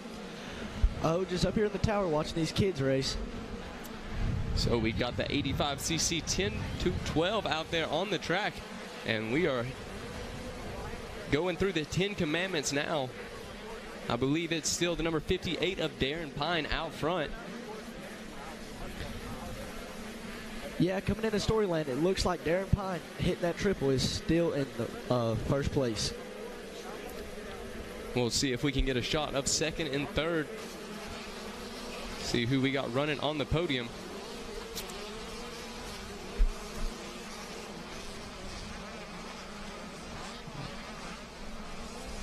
And through Storyland they go.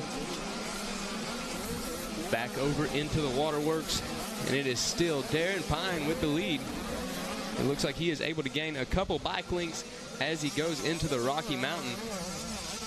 There is the number 74. Following him is the 35, the 50, and the 15.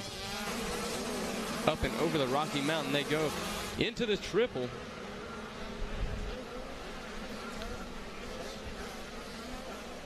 And Blake, it has been a great day of racing so far. We have made it all the way to the second motos, ran all the way through our motos. Yeah, coming around the Polysport Pond right here, looks like Darren Pine was just cruising through those rollers that those big bikes made, but I know it wasn't easy for those small wheelbase bikes. Darren Pine, our first moto winner. Few bike links on him now. Wyatt Thurman, that number 74, is sitting in second. He's on his KTM. Dane Papa is sitting in third place. He's on a gas machine. And then we got Maddox Timmerman, Braxton Mees, Gage Brown, Wyatt Duff, Maverick Gish, Forrest Ziginti, and Sawyer Geek. They're rounding out our top 10 on the number 18 machine. As we see the number 50 and 15 on the screen. There is your leader, Darren Pine. Wyatt Thurman making his way around as well. And into the 10 commandments they go. Looks like the number 15, Braxton Mees, has passed Maddox Thurman right there coming into the 10 commandments.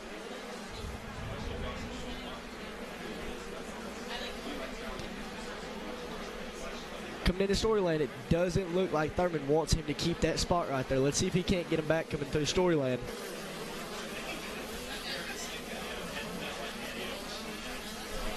So, like you were saying, Blake, Braxton Mees up there in that 4th spot now, but no, I take that back. Maddox Timmerman still holding down that spot. Braxton Mees trying to get around him. And it looks like Maddox Timmerman going to be able to stretch it back out here. There is the number 35 on your screen. That is Papa's.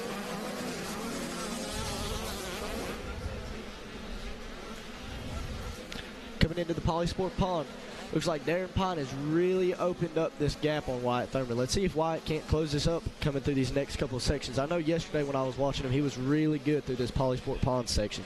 We'll see what he is able to do this time around. Doesn't look like he is going to be able to gain much ground. Up a little bobble there. That is going to give Maddox Timmerman a little bit of time on Pappas.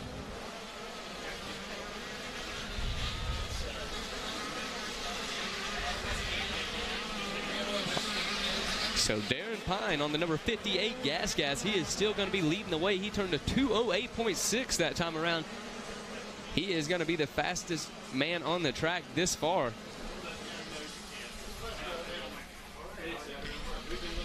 You know, we were really looking at Braxton Mees passing Maddox Timmerman, but I don't know if that could be the case anymore. It looks like Timmerman might have to pass.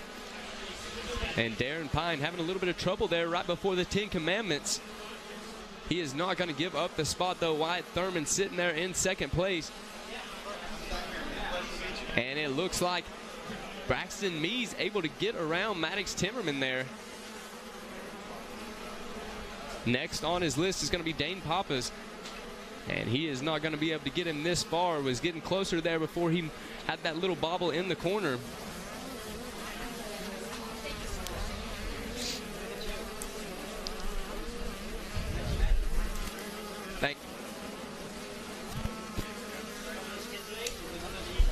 All right, so we have a battle on our hands here for third. Looks like a three-way battle potentially on our hands.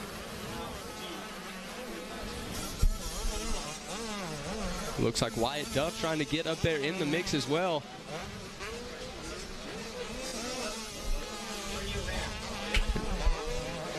Up and over the Rocky Mountain they go. As the number 35 makes his way around the 15. Closing up ever so slightly.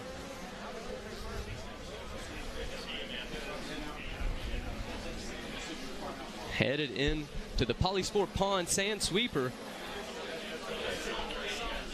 And the number 15 heads to the outside. Not going to be able to gain any ground there on that one as he makes his way through the finish line and up and over the triple. Really watching Braxton Mees, he's just taking every corner he can, inside, outside, middle, every line he can find to just try and get another placement up higher. Yeah, trying to find that alternate line. And there goes the number 15. He's going to try to make a move.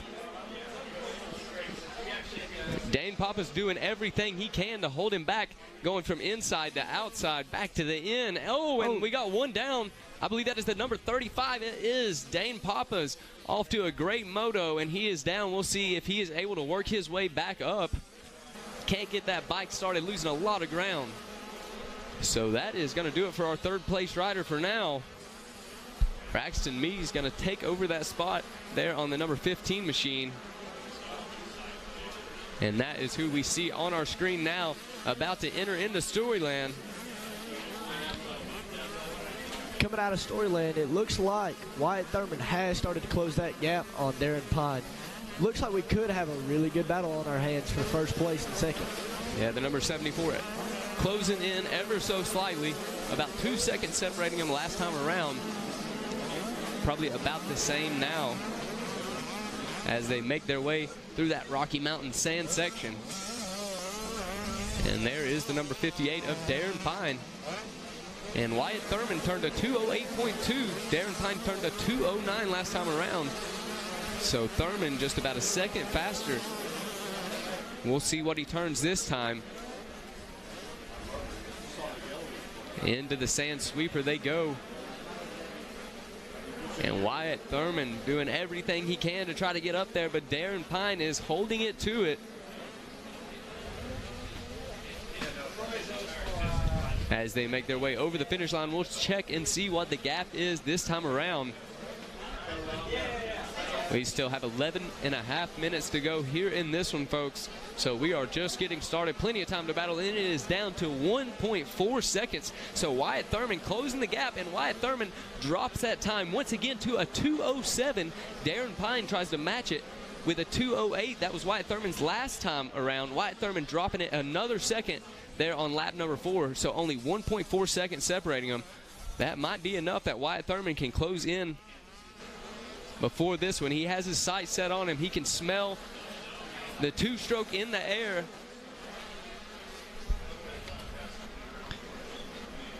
Yeah, coming through these 10 commandments right here, Darren Pine was looking great. Greased every jump. But Wyatt Thurman did the same thing. So we could have just them so close right here coming into Storyland.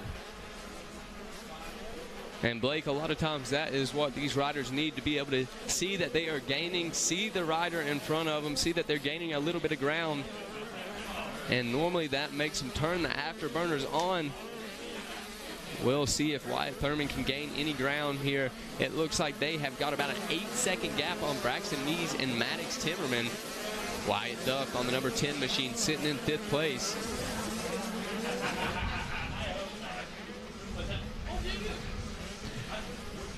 And as you see the number 58 of Darren Pine on your screen coming through the Rocky Mountain sand section. Up and over he goes. And man, he is looking silky smooth around this Loretta Lynn's course. Over the triple and into the Polysport Pond sand sweeper he goes. Gonna hold on to that inside line. And he is going through it just like a seasoned vet. You know, we're talking a lot about this battle up front, but you got to look just right behind them, and you can see that Braxton Mees and Maddox Timmerman are also trying to have just a really good battle coming through the Polysport Pond. And it looks like we've got our 3rd and 4th place rider there on the drone. Shout out to Gabe, our drone pilot, doing a great job putting in the long hours for it. We appreciate it, Gabe. As we see Maddox Timmerman trying to close up there on Braxton Mees, but Mees is on the move.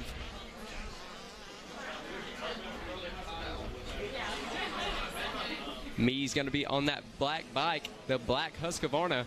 And we're going to have Maddox Timmerman there. He's on the white and neon. As they make their way back around into the 10 commandments. Braxton Mees choosing to go to the outside. Maddox Timmerman, he's going to go to the end just to try to get that alternate line, see if he can find a way around.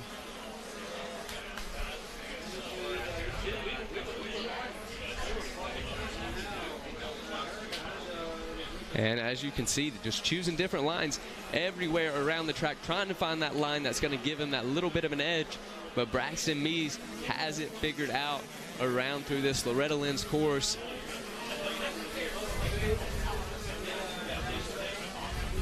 And it looks like Timmerman's going to be able to close it up just a little bit.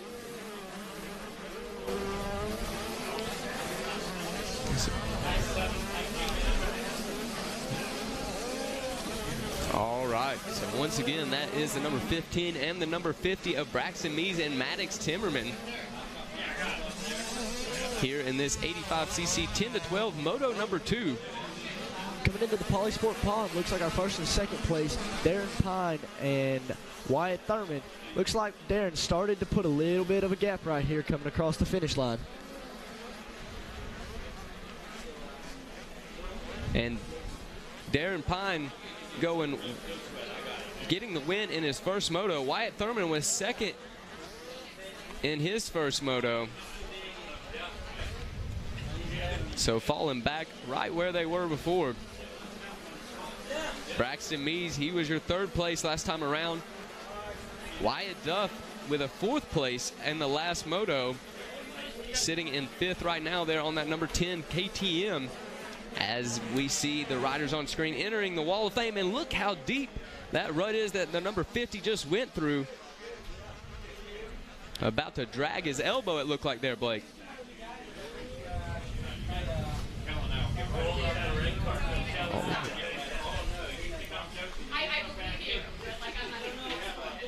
All right, and here goes Braxton Mees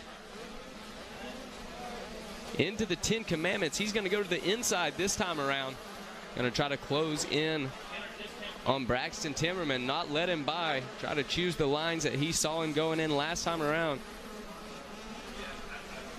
Looks like coming into Storyland, Darren Pine got caught up in a little bit of lap traffic. So Wyatt Thurman may have been able to close that 2-second gap the last time they came around. Maddox Timmerman able to go to the outside there. Got a good drive, but it doesn't look like it is going to do what he needs as his feet come off the bike. Looked like he almost stalled the bike there, but he was able to get it going.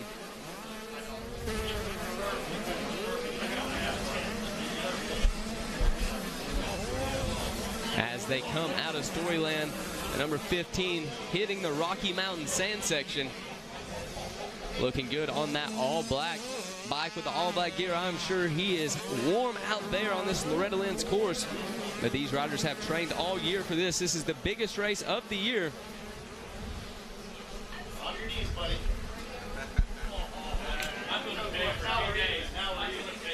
All right, so Braxton Mees, our third place rider there on that number 15, the black bike, able to put some ground between him and Maddox Timmerman.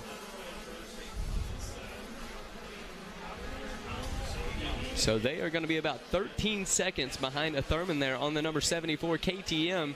And of course, Darren Pine on the number 58 still leading the way there on his gas machine.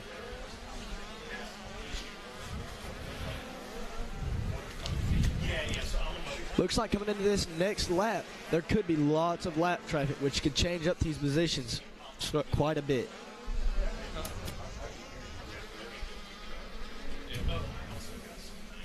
Hey, Zach, do you have that other paper?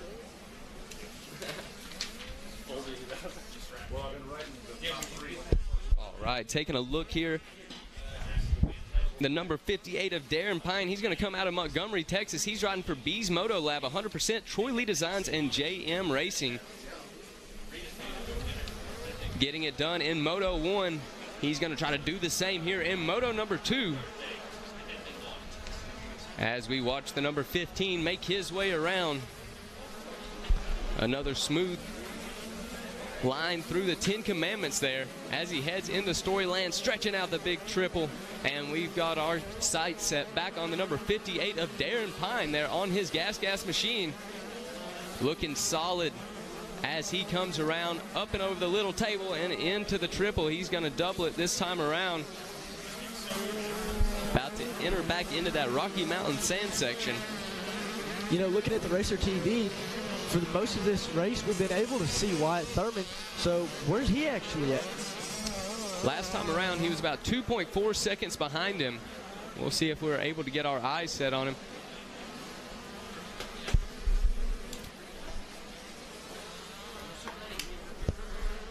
Oh, and getting word there from our producer, the 58 going down. So we have a new leader.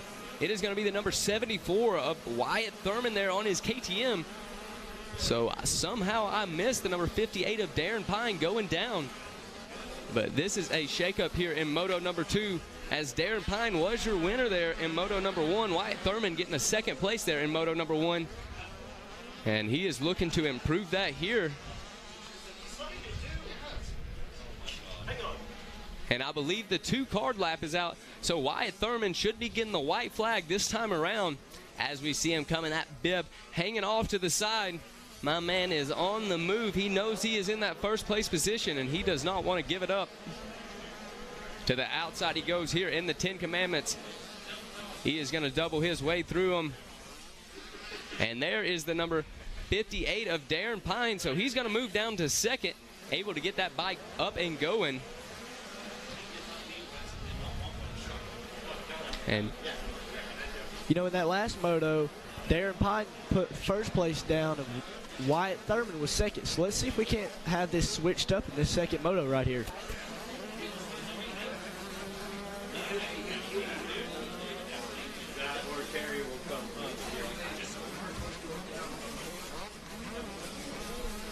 All right, so we have our sights set there on the number 74 of Thurman as he tries to make his way here into that white flag.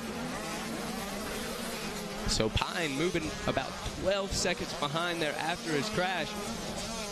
They were lucky enough to put enough ground on Mees that he could stay in that second place position. As we see a little bit of smoke coming out of the back of the number 74 there. And they are pushing these 85cc bikes to the limit as we see him enter back into the Polysport Pond Sand Sweeper corner.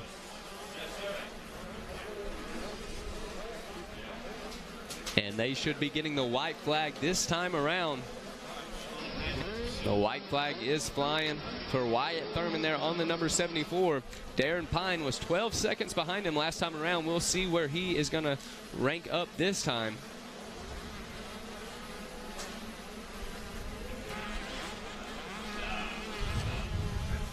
Number 74 there coming through the wall of fame, looking silky smooth.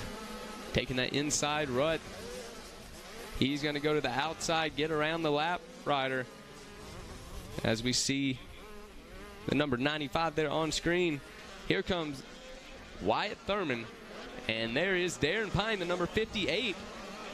He is going to be 14 seconds behind this time around. So Wyatt Thurman on the move here, gaining 2 seconds that last time around. Braxton Mees, he's still sitting in third there on the number 15. And Maddox Timmerman holding down fourth place position there on the number 50. Wyatt Duff going to be on the number 10 KTM. Gage Brown there in 6th place. Gage Dunham there in 7th. In 8th place, we've got Colt Martin. Sawyer Geek in the 9th place position, and Maverick Gish in 10th. Elliott Bowser holding down 11th. In 12th is Austin Meads. Chase Dashel in that 13th place position. Forrest Segeni in that 14th place. And in 15 is going to be the number 99 of Brody Moss. As we watch the number 74 of Wyatt Thurman. One more to go.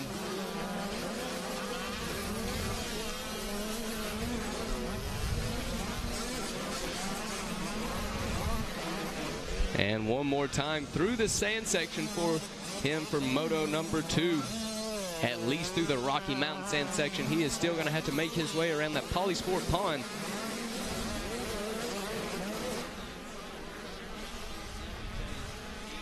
As he makes his way around a few lap riders. Coming through the Polysport pond, Wyatt Thurman for this last time around.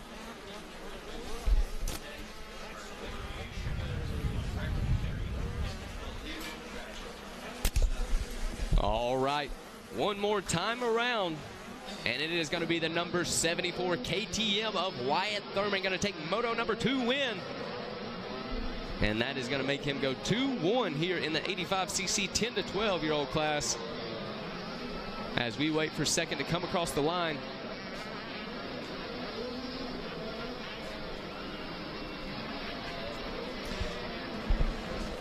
All right, and there he is, the number 58 of Darren Pine making his way through. That is going to be your second place there after a fall.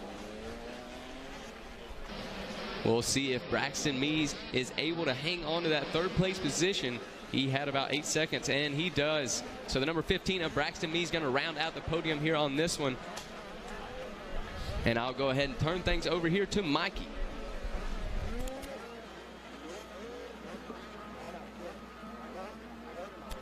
Hey, thanks, Jackson. Hey, while we got a second here, but while Zach Herron down on the podium waiting to speak with Wyatt Thurman, Darren Brine, Braxton Mess, I am up here in the booth. Coming up next is going to be the 65s. And, hey, on cue, Sean Cobramoto up here in the booth with this man. We got to hang out a little bit. It's Groundhog Day. I don't remember what night it was. Was it Sunday, Monday? Go ahead, sorry. All right. It was Monday night, and we had to literally, I almost called the cops to rescue you from a mob. It was the Cobramoto mosh pit up there. I was terrified Mike Burkeen was going to lose the Epiphone. It was a complete pandemonium, but man, I had wild to time. buy him a new guitar. It was close, and me buying him a new iPad between the two of us. Yeah. But man, it was a ton of fun. The family dinner, and talk to us a little bit about Cobramoto.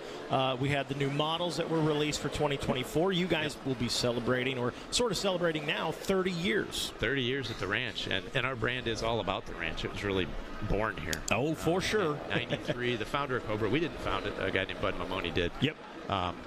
And Bud walked out of here, or drove out of here in 93 with a broken bike. His kid was in a spot to win the championship, and decided a better bike could be made, a race-ready 50. And sure enough, 30 years later, here we are. Megawatt in the background, he said, one of the greatest stories ever. That's right. Hey, Loretta's full of history. It is. And like you said, this is where Cobramoto said, okay, I'm going to go to work. I'm going to make something. Yep. I want a better bike. Yep. And you guys, or your predecessors, I guess, put that in place. And you guys continue to raise the bar with the bikes. We have. We've worked really hard, put in a ton of effort into the engineering side of things and whatnot over the years. It's amazing. It's amazing to look at that 30-year-old model that's down in our tent, right next to the 2024 model 30 years later. It's like a tricycle compared to a spaceship. But perfect tricycle compare. I'm remembering that one, Megawatt. We're using that one later. Real quick before we throw it down, tell us a little bit about those 2024 models. Yeah, so big news on the engine side of things for both our 50cc bike and our 65cc bike. We've had an engine development program going for a couple of years now, and man, it's going to be a big improvement. Looking forward to all the new improvements. Sean, always a pleasure. Looks like Zach Herron's ready to go down there now. Sean, thanks for joining us, man. Appreciate it. Take it away, Zach Herron. Hey, thank you, guys. Yeah, exciting stuff going on over there at Cobra, but exciting stuff going on over here as well on the podium. Got a second place in Moto 1, but taking the win here in Moto 2. Wyatt Thurman grabbing the 85 10-12 second Moto win, flashing that gold. And, man, as our riders get ready to go off for their sight lap, silver's nice, but gold just feels a little better, doesn't it? Yeah.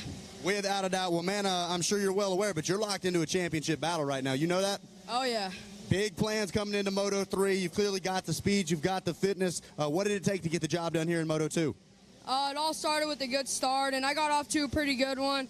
I almost had first in the first couple corners, but I made a pretty big mistake and let a couple people by, but just held my pace. I knew where I was and just rode my race. Sounds like the confidence is there to go along with it, man. You got great people in your corner. Who do you want to thank?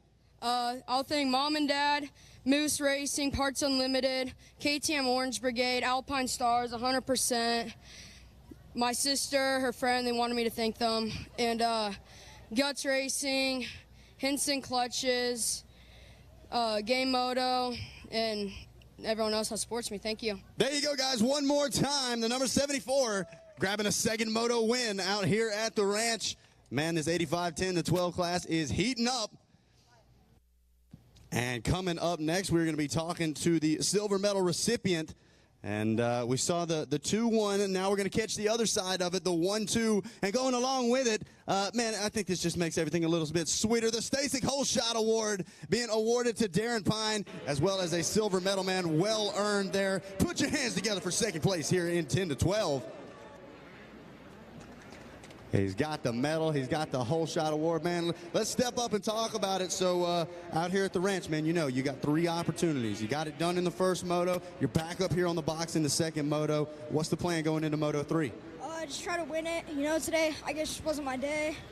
But, yeah, we'll do better tomorrow. Hey, man, no doubt about it. There's a lot of people that would love to be sitting in your spot right now. How do you think the track was different compared to your first moto? Just a lot bumpier. The ruts, honestly, they weren't too deep, just a little choppy. Just a little choppy, so not too bad, nothing you couldn't handle, and it shows, man. Who do you want to thank back up here on the podium again? My mom, my dad, Bees Moto Lab, Brandon for Bees Moto Lab, TTMX, Van Martin, Kobe Gilsdorf, my practice mechanic, Gavin Player for picking me up, Mika Metals, JM Racing, John from JM Racing, FMF, Dunlop, Blazing Gun Dogs, and anyone else. Thank you. There you go, guys. One more time, your Whole Shot Award winner, as well as second place there in Moto 2, Darren Pine, locked into a championship battle. And I am going to say just as much in this championship battle as either one of your top 2. Third place here, Braxton Meese coming through with a 3-3. And we're going to see if we can get Braxton up to the stage.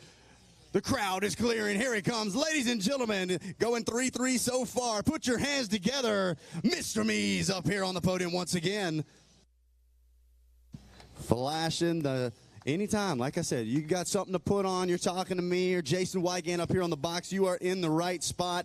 And to be able to do it back-to-back, that's the consistency that it takes to win championships. How you feeling about Moto 2? Pretty good. Crashed in my first moto, and I got stuck on my bike 16th. But I'm really happy that I got to come back. Hey, without a doubt, and that's what I was about to say. You're focusing forwards. You're focusing on the races ahead. You made the most of this second moto, and you're on the podium. Any big changes or anything going into race 3? I got to change my start and make those passes quicker. Make the passes quicker. That's easier said than done, but I know you got what it takes. Who do you want to thank for taking you out here? My mom, my dad, Alpine Stars, Fast House Hot Wheels, my trainer Jay Whipple, Game Moto, EMT Racing, AEO Power Sports, Ref Suspension, Pro Circuit, 100%, Dirt Bike Kids and everybody else, thank you. There you go, guys. We got a 3-rider championship battle going on here in 85, 10 to 12. I can't wait for Moto 3. We're going to send it back up to you guys in the tower. All right, thank you, Zach, for that. Yeah, we are coming up here with race 5. This is the 65cc 7-9 limited class up here in the tower. Kellen Brower with Sean Hilbert from Cobra Motorcycle and also our apprentice Kira Savino. So Sean, this is your bread and butter right here. This is the class that the Cobra Motorcycles kind of are everywhere a little bit, right? You got to see Jaden Smart finish up second in that first race here, chasing down Cade Nightingale. What do we got to expect from him in this one? So I think Jaden had a fall in turn 3 last moto, kind of came from the back and rode strong. Cade rode strong as well. I mean, he looked really good out there. Yeah. Well, Nightingale, like we said, got that win. Looking down the order, let's actually go 10 to 1 from our first moto, just kind of highlighting what happened. Thor Thrasher was 10th in that first moto.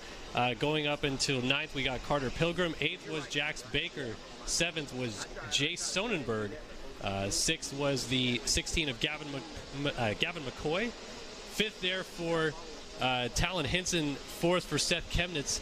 Anderson Waldell was 3rd. Jaden Smart 2nd. And Cade Nightingale taking the win in that first moto. So we got 2 of your Cobra boys up there inside of the top 10 in the first moto. See if we can turn it around as we launch into the first corner right here. Who's going to get that Stasic hole shot? I do see the 4 there of Jaden Smart with a pretty good one. He's trying to sneak up the inside. Don't know if he actually crossed the hole shot line first, but look at that. He's shooting down the inside into the race lead ahead of the 49 machine into that second corner. Oh, man, the 96. Oh, got off the track there. That's Ashper Hall making a bit of a mistake. Yeah, a couple riders down. Ashper won the 50cc moto earlier today, so. Oh, that's a bummer to have a bad start when he was on his way to a potential good start. So we have got Smart in the lead. The 49 there in second is Talon Hinson. He was 5th in our first moto. And all these kids shuffling towards the back. Just so fun to watch these kids start to battle, right, Kira? Yeah, it really is fun to watch them battle and ride and just have a good time out there. All right, heading back into Storyland. And we're seeing these guys all kind of tucked to the inside, really trying to shorten up the racetrack. But hey, Jaden Smart leading him. And you said he crashed in that first moto, had to come his way back through the field to get second. This time around gets that start, though. I think he actually did come 42nd to second, and then he fell again late in the race when he was closing in on Cade. So he's got something to prove this moto. Now, is he typically a good starter? This is what we expect out of him getting out front like this? Typically a good starter. He's just smooth. He's a great jumper. He's a good starter. Uses his head really well. He's mentally strong, so he's a lot of fun. A lot of fun to watch and have as part of our team. Well, he has already opened up a nice little comfortable lead. We are watching that battle for second as they go over the Rocky Mountain. There are about 7 riders pretty much in a bit of a grouping right there. It looks as though the 74 machine has moved into second place. That's 74 of Anderson Waldell. Coming down into the Thor Beach corner here around Polysport Pond. And, man, there are a lot of riders nose to tail right here, Kira. Yes, there are. See all the different lines going through that Polysport Pond corner as well. Many different options to be used here today at Loretta's. And we're getting our first look here. Why don't you run us through what the top 10 looks like after lap 1? All right, so in first we have the number 4 of Jaden Smart. In second, we have the number 74 of Anderson Waldell. In third, we have Nico Verhoeven on the number 26. In fourth, we have Talon Hinson on the number 49. In fifth, we have Eli Herrick on the number 66. In sixth, we have number 60, Jay Sonnenberg. In seventh, we have the number 16 of Gavin McCoy. In eighth, we have the number 28 of Seth Chemnitz. In ninth, we have the number 25 of Nolan Cobb. And then rounding out our top 10, we have Carter Pilgrim on the 51. And Jaden Smart, like you said, still leading this one early on. We're trying to see where exactly our Moto 1 winner, Cade Nightingale, is. Looking down the order, it looks like he's in 16th spot. So roles averse this time, Sean. Cade has to come through the field this time. Cade's got his work cut out for him in this moto. Let's see if he can do the same thing that Jaden did in Moto 1. Absolutely. He'll try to get all the way at least back to second, hopefully in his case, so that he can stay tied going into those final motos. So for you there at Cobra Motorcycle, you have 6 riders on the track out here in this moto. What is the preparation like like in getting these kids ready to go racing for this moto? How much of the Cobra Elite program are you guys actually helping them out day of, working on engine stuff and things like that as well? Yeah, it's not just the Cobra Elite program. You know, we try to be open to every single Cobra rider that's here at the ranch. And so there's some of these kids that are out here very much elite, right? Jaden Smart, Epster Hall, Gavin McCoy. And there's other kids, like Gavin Walzine, who I see, he had some issues earlier today, and he's back in the pack, got banged up a little bit. But those guys, you know, they have programs, and we work with them on their programs. The other guys, the other families that come here just to go racing, you know, we give them their all. Our goal during the week this week is to make sure that every Cobra that's on the track is running as good as it possibly can. So is it that anybody that is on a Cobra motorcycle, they can come to your guys' tent, you'll Absolutely. be able to help out with anything that they need? We'll help them in any way we possibly can. Fantastic, fantastic. Well, we're watching this battle right now, which looks to still be the battle right there for third, I believe it is. Verhoeven, Hinson, and Herrick still pretty close together. I think McCoy, as you had mentioned, is starting to creep into the picture a little bit. And we'll get a running order on all these guys as they cross the line again onto this third lap of the race. But so far, everyone just kind of shuffling around for those early positions. Does look like Verhoeven got around Waldell, so Waldell slides back to the 3 spot. Herrick up into 4th with Hinton sliding back to 5th, and McCoy running a pretty good lap there in 6th, still pretty close together. So while our leader is getting awake here, we've got riders all throughout the field here that are only separated by a few seconds. Yes, we do. It looks like pretty much 3rd through 6th is all separated by a second or less, which that should be pretty fun to watch how that plays out throughout the race. Definitely going to generate some great battles in this one. Whoa, the 74 goes for a little ride coming into the Kemetic corner before the 10 Commandments. That is your 3rd place rider, Anderson Waldell. So yeah, Verhoeven got around Waldell. He is kind of getting away from him now. He's about 6 seconds still behind Jaden Smart, who is on his way towards Storyland. We've got Waldell, then Herrick, and Hinson inside of the top 5, Gavin McCoy, and now Cade Nightingale up into 9th. So he is making that progress through the field like Smart was able to do in the first moto. Yep, making that move, and I would expect that. Cade is an incredibly talented kid. It's tough to do in traffic, but lap time-wise, he is about 3 seconds slower right now than Smart, and we'll keep an eye on how his progress through the field continues to go with that Verhoeven moving into that 2 spot. Here's the battle right now, looks like between the 49 of Hinson and Gavin McCoy to the outside out of Storyland, going to turn to the inside as we head down this back straightaway, and it looks like McCoy is able to sneak down that inside and make the pass. Yeah, Gavin finished second in the 7-9, regular 7-9 moto. We used to call it the 7-9 mod class, but he looked really impressive earlier. These kids, when they're this age and they're obviously learning a lot about, you know, technique and different things like that, you know, what is their excitement level coming into these motos? What do you actually see from them as they get revved up and ready to go to the gate? Because 2 motos in a day can be a pretty long day. It can, and you know, it's funny. I see these kids, especially at the top end of the sport. You know, they're little professionals in many ways. Their mentality, their maturity is beyond their years in many cases, and so, you know, you can see them just mentally preparing themselves for the moto. Some of them do it. You know, it's that way in the pro class too, right? You got Chase Sexton on the line, you know, clapping his hands and getting all fired up, and you've got other guys that are just kind of meditating. The kids are the same way. They do a little bit of everything, but it's amazing how mature they are. Absolutely, and they are learning a lot in a very rapid succession, especially here at the ranch. They go through a whole zenith of emotions from day one all the way until the end of racing. I see Nightingale down the inside of the 49 of Hinson, so he had moved up to 7th. I believe he just got into 6th by the mechanics area. And Kira, Cade Nightingale, our Moto 1 winner, looks like he's really on a charge here. He really does, and his lap times are running only a second behind Jaden Smart, so he's moving through the pack pretty fast. Which is tough to do as well when you're moving through the pack like that. You're having to make passes and also keep your lap time low, and you end up taking some lines that maybe are not comfortable to you to be able to make those passes. So pretty good ride here by the number 10 of Cade Nightingale. We're looking at this battle right here. McCoy looks like he has still got his eyes focused forward. He's going after the 66 here of Eli Herrick. So Gavin McCoy putting 2 Cobras up inside the top 5. Yeah, that'd be okay. Boy, I was looking at that corner going into Storyland. There's no less than, 7 lines. This track has just developed amazing.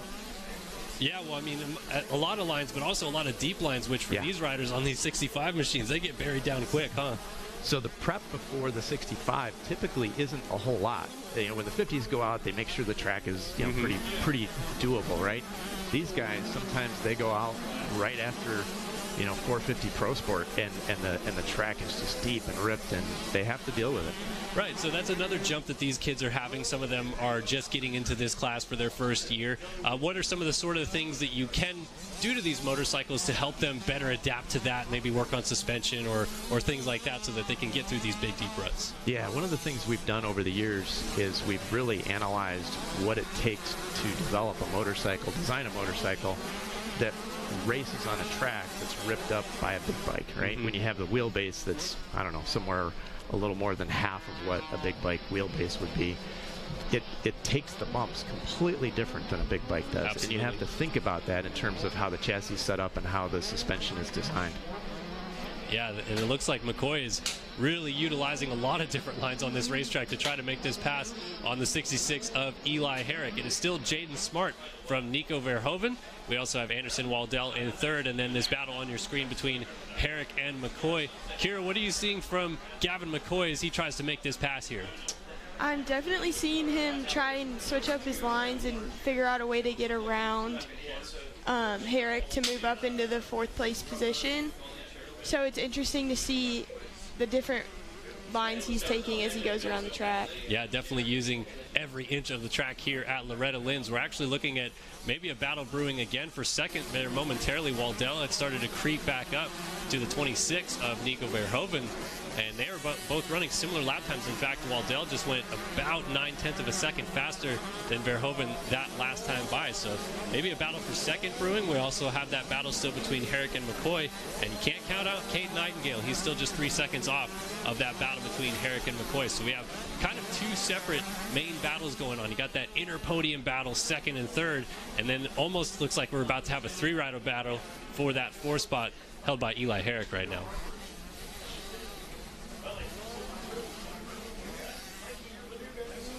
So we have about 9 minutes left of this Moto 65cc 7-9 Limited. This is Moto 2, and Jaden Smart, who finished up second in that first Moto, currently leading the field around as he comes over the Rocky Mountain here in the middle of the racetrack. There's a peek back. Just saw Cade Nightingale, I believe, flash in front of the camera. There's this battle for second once again.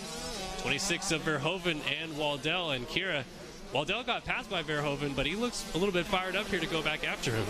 Yeah, he definitely does look like he's trying to pass him back for that second place position. Looking for many options like we saw with McCoy trying to figure out his way around Herrick. And as you get to the later stages of this race, obviously these kids are just 7 to 9 years old. This is a pretty long moto for them, and these conditions are grueling as well. Yeah, and these kids, Verhoeven, I'm trying to find where he finished. Yeah, he was 16th the last moto, so this is an incredible performance for him. Yeah, good turnaround ride for sure. A great way to right the ship when things start a little bit wrong at the ranch. But hey, even a 16th, you could still turn it around and maybe even get into the top 5 overall with 2 good scores like he's having here. I remember a year that Cooper Webb won a title in the 65 class, and he had a 9 in one moto. Yep. So anything can happen out there. Yeah, that's the mindset you have to going back to the camp after that first moto, right? Is that a week is long, there's still 2 motos to go, and obviously these kids are still out here going for it and racing hard as they charge into this third corner and head down back towards us down that long short chute, as Kevin Kelly likes to call it. Jaden Smart, though, still has that 11-second lead, and he is just putting in consistent laps out front. We haven't seen him much on the screen because he's just out there cruising away. He's so smooth. You put it. You said it right from the get-go. He is such a smooth, calculated rider. On these machines, is there much play with how much throttle range that you can have? We see smoother riders on bigger bikes, maybe not wide open everywhere, but then you see littler riders tend to be wide open a little bit more everywhere. Is there more range in these machines, though? No. In fact, it's less range, right? Yeah. Peaky 2-strokes, unlike watching Jet run around the track seemingly at half throttle all the time and just relaxed and flowing around.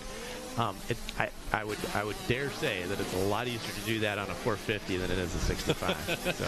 So it's a ton of talent that you're looking at right now. Yeah, absolutely. So these kids have that yes or no kind of throttle response, right? You are either on it or you are not around this racetrack, and obviously it's working quite well for Jaden Smart in the lead. It feels like this battle for second is materializing, Kira. It feels like when Waldell catches him, Verhoeven's able to maybe pull it back away a little bit. A little cat and mouse game here. Yeah, I think they definitely both have their different parts of the track that they're either stronger or weaker in, so it's causing them to one to get ahead and then the other one to catch up and vice versa. It looks like it might come down to mistakes, and in fact, actually, around the outside, I think the 74 of Waldell just scoot back by, and that game of mistakes came into play. You may have seen that 26 of Verhoeven, Kira, slipped a foot coming out of the corner, and then the whole straightaway was going a little bit slower. Yeah, I did see that, but he's definitely not letting up. He's staying right on that back tire, so... Yeah, and he's already passed Waldell once, so he knows his tendencies a little bit here. Might be able to size up some of the lines that Waldell has changed to maybe catch up to him and make that pass again and maybe close up on him and do it again. It looks like Gavin McCoy has moved up into the 4 spot, so he was able to get around Eli Herrick. Herrick's actually going backwards a little bit here. Cade Nightingale also up into 5th. So a rough lap there for Herrick, but hey, Gavin McCoy, second Cobra motorcycle up inside the top 4. Yep. And I'm looking at Ebsher Hall. He's making some moves. He went down. Remember that first lap, trying to climb up into the top 10. Yeah, I'm watching Anderson Waddell move up. That pass means a lot to him because he's fighting for that podium position, unlike Verhoeven. Yeah, some of our biggest movers as well. We're seeing Gavin Welzian go up 12 positions all the way up to the 16th spot so far. Chance Litchfield in 17th just behind him. Whoa, Holden Lampkin just lit up our board. He's now 21 positions up. He's definitely moving on that gas. Great to see that these riders, even after a bad start here, are able to rebound and charge forward. Yeah, it definitely is awesome to see that, and it gives them the practice of having to work through the pack and get back up even after a bad start. Absolutely. Great passing practice as well. Sets you up for your later motos this week. You're able to see the opportunities and see where you might be able to make that pass here on this racetrack. There are a lot of lines, but not all the lines are good lines, so you can get stuck in a rut or find a bad line very quickly here. You bet, and that can change lap to lap. Not so much with the 65s, but they're not going to tear a line up like a 250 or 450 does. But what you can do is of those 8 or 10 lines that are in any given corner, it's very easy, especially if you're pursuing, to pick the wrong one, right? One that's got a big chuck hole in the middle of it that you had no idea was even there. Absolutely. No. Get swallowed up. At this age, are you seeing these kids and their parents maybe go out and look at the track maybe a few hours before their moto and see, hey, here's opportunities we can gain positions here because we see a line that's developing or things like that? Are you seeing those things with these kids? Certainly they do. They typically have a lot of time during the day, so they're looking at the track. We also do a track walk each year with a pro typically. And it was Ryan Sipes this year. He took all the kids around and kind of used his experience over the years of not just this track, but all the other tracks he's ridden. And it's awesome. It's really cool that the kids listen. They really soak all that in. Yeah, I'm sure they appreciate a little bit of extra insight because I'm sure this week, too, they're nervous, right? They're very, this is a nerve-wracking week, and trying to shake those cobwebs off any way that you can, a little extra help goes a long ways. You bet. All right, we're looking now at the 4 of Jaden Smart still leading this one. We're down to the final 2.5 minutes, so looks like that 2-lap board has already gone out. We'll have the white flag next time by. And Smart, well, smooth riding. I think a little bit of smart riding here, too, because he pulled that gap out, and it's come down a little bit, but I think he's maybe managing that gap as well. I think so. I think he's bringing it home here, and that's good. I mean, again, these kids are mature beyond their years, and he has enough experience and enough just built-in natural talent to realize where he's at and what he needs to do. Now, I'm not sure how much you deal maybe with Jaden Smart and his family, but what do you see from them on a daily basis of how they go about their routine that just kind of strikes you as impressive? I love their family's routine because it's very atypical. So he rides a play electric motorcycle most days. They don't live at a camp. They don't homeschool. He goes to regular school. he's just a regular kid, and they they're relying on just raw talent at this point in time. I think they know that as he ages and the gap closes between him and some of the other kids, that there will be a time where they have to get serious. But family time is super important for them, and raising their kids as regular kids is super important for them, and they can do that because he's just an uber talent. Well, and still at this age, you hear a lot of current pros say how, in their day and age when they would come here at this age group or the 85 class, they'd be so nervous. But looking back, it was some of their favorite memories because they're young, they're with their family, they're getting to experience a week at the ranch. Absolutely. And that's great to hear that the Smart family still really holds true to those values. They do. So white flag is out. Jaden Smart here circulating the final lap. Going to take us down through the Wall of Fame and by the mechanics area. And looks like he is going to pick up that win. And Kira, it sets him up really well, obviously, for the last moto, but with Cade Nightingale not getting all the way up to second like maybe we thought he could, getting fourth, Jaden Smart has a little bit of wiggle room as well heading into that last moto to maybe not need to win it to still win the title. Yeah, he definitely does. It'll be it's still challenging, but a little bit easier on him for the last moto to possibly win the championship, so we'll have to see. Yeah, it looks like he's taking a little bit of a victory tour here, looking up a little different lines here, just trying maybe a couple different things out, seeing what he likes or doesn't like around this racetrack, even doubling all the way through the commandments there on the last lap and using the far outside lines here to cut back across, and he is on his way to victory. So it is still Smart from Waldell, Verhoeven, and Nightingale has climbed up to fourth, so he did get around Gavin McCoy, but he is too far back, it looks like, to get Verhoeven to get on the podium. So Smart, Waldell, Verhoeven is our podium positions. Oh, Jaden Smart kind of bouncing a little bit right there. But, I mean, these motorcycles, obviously, they're small, the riders are small, and those bumps are massive. Massive bumps, but, we have essentially the same technology in that suspension that any 450 has. And so they're built to soak this stuff up for sure. Well, it's impressive, as large as the bumps are, that it really doesn't look like it, but for maybe a couple bumps on the track, kicking them a little bit more than you would see, a bigger machine around here. For sure. I mean, this is like any motocross track, right? You look at it, and then you go out and try to walk through it, and you can barely walk through the darn thing. So it's these kids are doing amazing things. Yeah, flying around this racetrack. All right, final couple corners here over the Rocky Mountain. One more time, I should say, for our leader, Jaden Smart, the number 4 Cobra motorcycle machine, up and over the middle section of the racetrack one final time, and into the Polisport Pond area through that Thor sand berm, getting around a few more lapped riders, and just soaking up this last couple turns. He's going to take this victory, and with it, the 2-1 scores into the final moto, setting himself up really well. So here it is, folks. The 4 of Jaden Smart brings it down to the checkered flag, and Jaden Smart has taken the win in 65cc 7-9 limited Moto 2. Great ride right there. I think so. Yeah, he was under control the whole way. Yeah, I'm sure you're quite happy about that. Little smile. I'm going to go down and congratulate him right now. There you go. There you go. Well, thank you so much, Sean, for coming up here. We really appreciate it. Great to see you, and everything that you do with Cobra Motorcycle and everything that Cobra Motorcycle does for the sport and all the people here at the ranch. You bet. We love it. It's a labor of love, and I wouldn't have it any other way. Awesome. Awesome. Well, thanks so much. Really appreciate it. Go down and celebrate with Jaden Smart. Thank you. All right, so that is going to be the end of 65cc 7-9 limited Moto 2. Kira, why don't you go ahead and give us a rundown here of the top 10 at the end of this moto.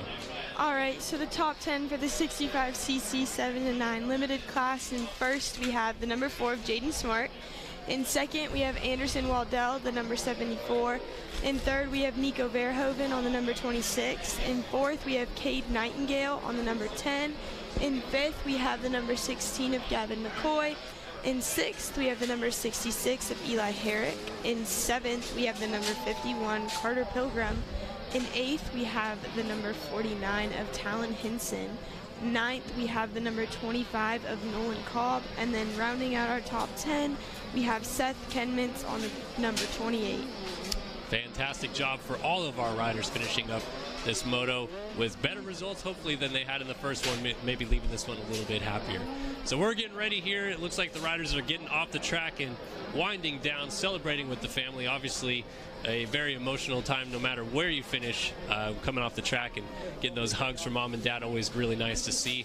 And we're going to be sending it down here in a moment to Zach Herron, I believe, who is ready to interview your winner in 65cc 7-9 Limited, Jaden Smart, on the podium. Guys, I'm telling you what, if you're curious how fast Jaden Smart is, the man was up here sipping on water. He was waiting on me to get to the podium. So Jaden Smart, man, well-deserved win. How are you feeling first and foremost? Got to be a big smile there. Yeah, I'm super tired. The track's really rough, so it makes you really tired. Now, we've seen you get it done when it's not quite as rough. Obviously brutal out there right now. Do you feel like you excel when the track's a little more chewed up? No. No? I just do what I can do, and it turns out I can get some gold medals, man. Who do you want to thank for grabbing this win here? My mom, my dad, Fox, Cobra Motorcycles, Darius, Suspension, Tyson Engines, T-Rex Throttle, Gold Country Casino, Skyline Steel, Justin Costello from State Farm, Gold Country Casino, Dunlop, CP Racing, and everybody else. Thank you. Heck yeah, man. Hey, I got to ask one more time. What's the game plan going into Moto 3? Just hold the throttle wide open. Game plan has not changed. I just wanted to make sure. Hold that thing wide open, and that is exactly what he has been doing with a 2-1 moto score so far. Jaden Smart grabbing the win in 65 7-9 Limited. Grabbing a couple of photos, and then we're going to talk to second place coming up next. He's grabbing some water, making his way to the podium. A very solid ride there. And some super good consistency up on the top side of the top three. So he's grabbing a sip of water. I don't want to rush him. So second place, going to be coming up here and talking to me in just a second. That is going to be Anderson Waldell with a 3-2 moto score going into that final race. So a tight championship battle. And here he comes. Put your hands together for Mr. Waldell there, grabbing a silver medal here in Moto 2. All right, man, let's talk about it. So we had a third in the first moto, second here in Moto 2. That means there's one spot left on the podium, right? Yep. So now we know the game plan for Moto 3, right? Yep, go out and win it. Do what you got to do, man. What's it going to take to be able to bring that home? Just got to get a good start and clean laps. All right, now I'm going to ask you to thank all your sponsors here in just a second. We got big bikes going out for the sight lap. And let's talk about that sight lap. What is it you normally look for when you go on a sight lap? Good lines. Good lines, the insides, outsides, where to go. And clearly that makes a difference. If you don't find the good lines, you find them quick in the lap one, right? Yep. Do exactly what you can. All right, looks like majority of the field is off on their way for the sight lap. Who do you want to thank for coming up here on the podium? My mom, my dad, Orange Brigade, KTM, Fly, A1 Racing, Dunlop, Scott, and everyone else. Thank you. There you go. One more time. Put your hands together. Anderson Waldell getting the job done here with a 3-2 moto score so far. And like I said, that is a championship battle right there. Going to go all the way to that third moto, and I can't wait to see it. And now this is a true testament. So we've had the consistency up at the front, but we talk about, hey, maybe you have a bad first moto. It's all about how you respond. A 16th in Moto 1, but a third here in Moto 2. Nico Verhoeven there, bringing it up and putting it on the box, man. A huge congratulations. And that is all yours, man. Put your hands together for Nico up here on the podium. All right, man, grab you some photos, and then we're going to talk about it, because this is a comeback story here. It takes a lot of determination, a lot of belief in the program. And so let's ask, man, what happened in Moto 1? From the start, I had no clutch from the start, just spinning up. I got really bad out of the corner, like last. Just had to push those 3 laps and get up to where I can, and yeah. Hey, it is what it is. You put it behind you, you refocus for Moto 2, and now you're up here on the podium. I would say a lot of those things got a lot better in Moto 2, right? Yeah. Yeah, without a doubt. What did it take to get up here on the podium? Just hard work and dedication. I'd like to thank my mum and dad, my family, my sponsors, Fly Racing, Bridgestone Tires, SB Tools, Game Moto for that week of riding, 100% Alpine Star, and everybody else. There you go, a 16th in Moto 1, but a third here in Moto 2, showing he's got the speed. That's Verhoeven getting the job done. And then we've got a whole shot award to give away as well. here in the 657-9. Come on, man, this one's all yours. Talon Henson grabbing a Stasic Hole Shot Award. Put your hands together. Huge congratulations there, man. And we're going to step up right over here so we can get you on Racer TV as well. Tell the folks at home what it felt like to come around that first turn first. Felt good. Now, what were you able to do with it? How was your second moto? It went all right. I think I got 8th.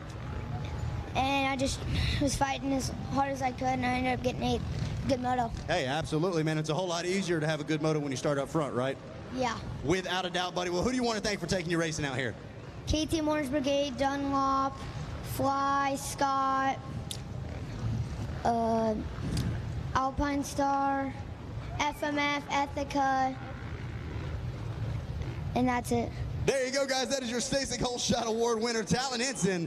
Don't drop that, man. You definitely need that as well. All right, guys, that's going to do it for us down here on the podium. We're going to send it back up to you guys at the tower.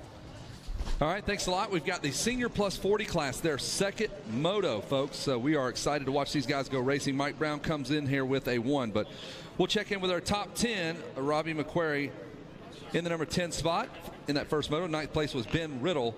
Your 8th place finisher was Christopher Hunter. 7th place finisher, got to look back over here. It would have been Michael Mercer. Your 6th place finisher was Michael Mitchell. Here comes your top 5 in the Senior 40 Plus class. And let me see my 5th place guy. Where's he at? It would have been Robert Fitch out of Colorado. 4th place finisher out of California, Dennis Stapleton. Here is your podium from Moto number 1. 3rd place was Hesperia, California, Chris Kiefer. 2nd place, Jeff Emig. Mike Brown was your winner. And hey, we welcome to the booth. I will go ahead and kick your, he's a pro, he's already about to do it. Damon Bradshaw is in the house, man, the beast from the East. You're a legend here yourself. I know everybody says that, but like, you've got some moments here you remember, I'm sure. I do for sure. It's it doesn't get old, you know, hearing the stories that I've been able to hear over the last few days, and I'm kind of on a 15-day run with Yamaha and the 50-year YZs and the new colors and stuff. So, yeah, I mean, I think this is the second time I've been back since 1988, if I remember right. So it's cool to see the change and everything. Bringing the memories back or what? Oh yeah, absolutely. I don't like watching this class though. No, these guys are really fast. And well, not only are they fast, but then it's like, you know, I've been asked for years, you know, why don't you come back and ride? It's like, where do you measure that risk? You know, what's that risk worth? Yeah, I agree. And Mike Brown is going to measure his risk right here and going to mitigate that by getting a hole shot. That's how you start right there. If you can nail down a hole shot like that guy. Mike Brown, you were racing this guy. You're about, was he about a year older than you, maybe? No, he's just a skosh over a year. Like, yeah, we were, I think Mike's 51, and I just turned 51. So, no, he's going fast. It's, but you can't let the old in, man. You won't get it out. If you slow down, that's it. You're not going to speed back up. Yeah, you're about a year older than I am. Your arch rival, one of our guys, Sean Dukes, lived in my neighborhood, so you guys kind of squared off a few times. Devil's Ridge, I remember that. Was one of the good ones at the regional. But back to this one. As we get into some plus 40 racing, Mike Brown was your hole shot award winner. That's bad news for everybody else. You got some housekeeping you need to do? Yeah, hey guys, attention in the pits. Got a couple vehicles we need moved immediately, blocking several vehicles located down by the stables near the beach. We got a green Nissan Sentra and a white Dodge pickup.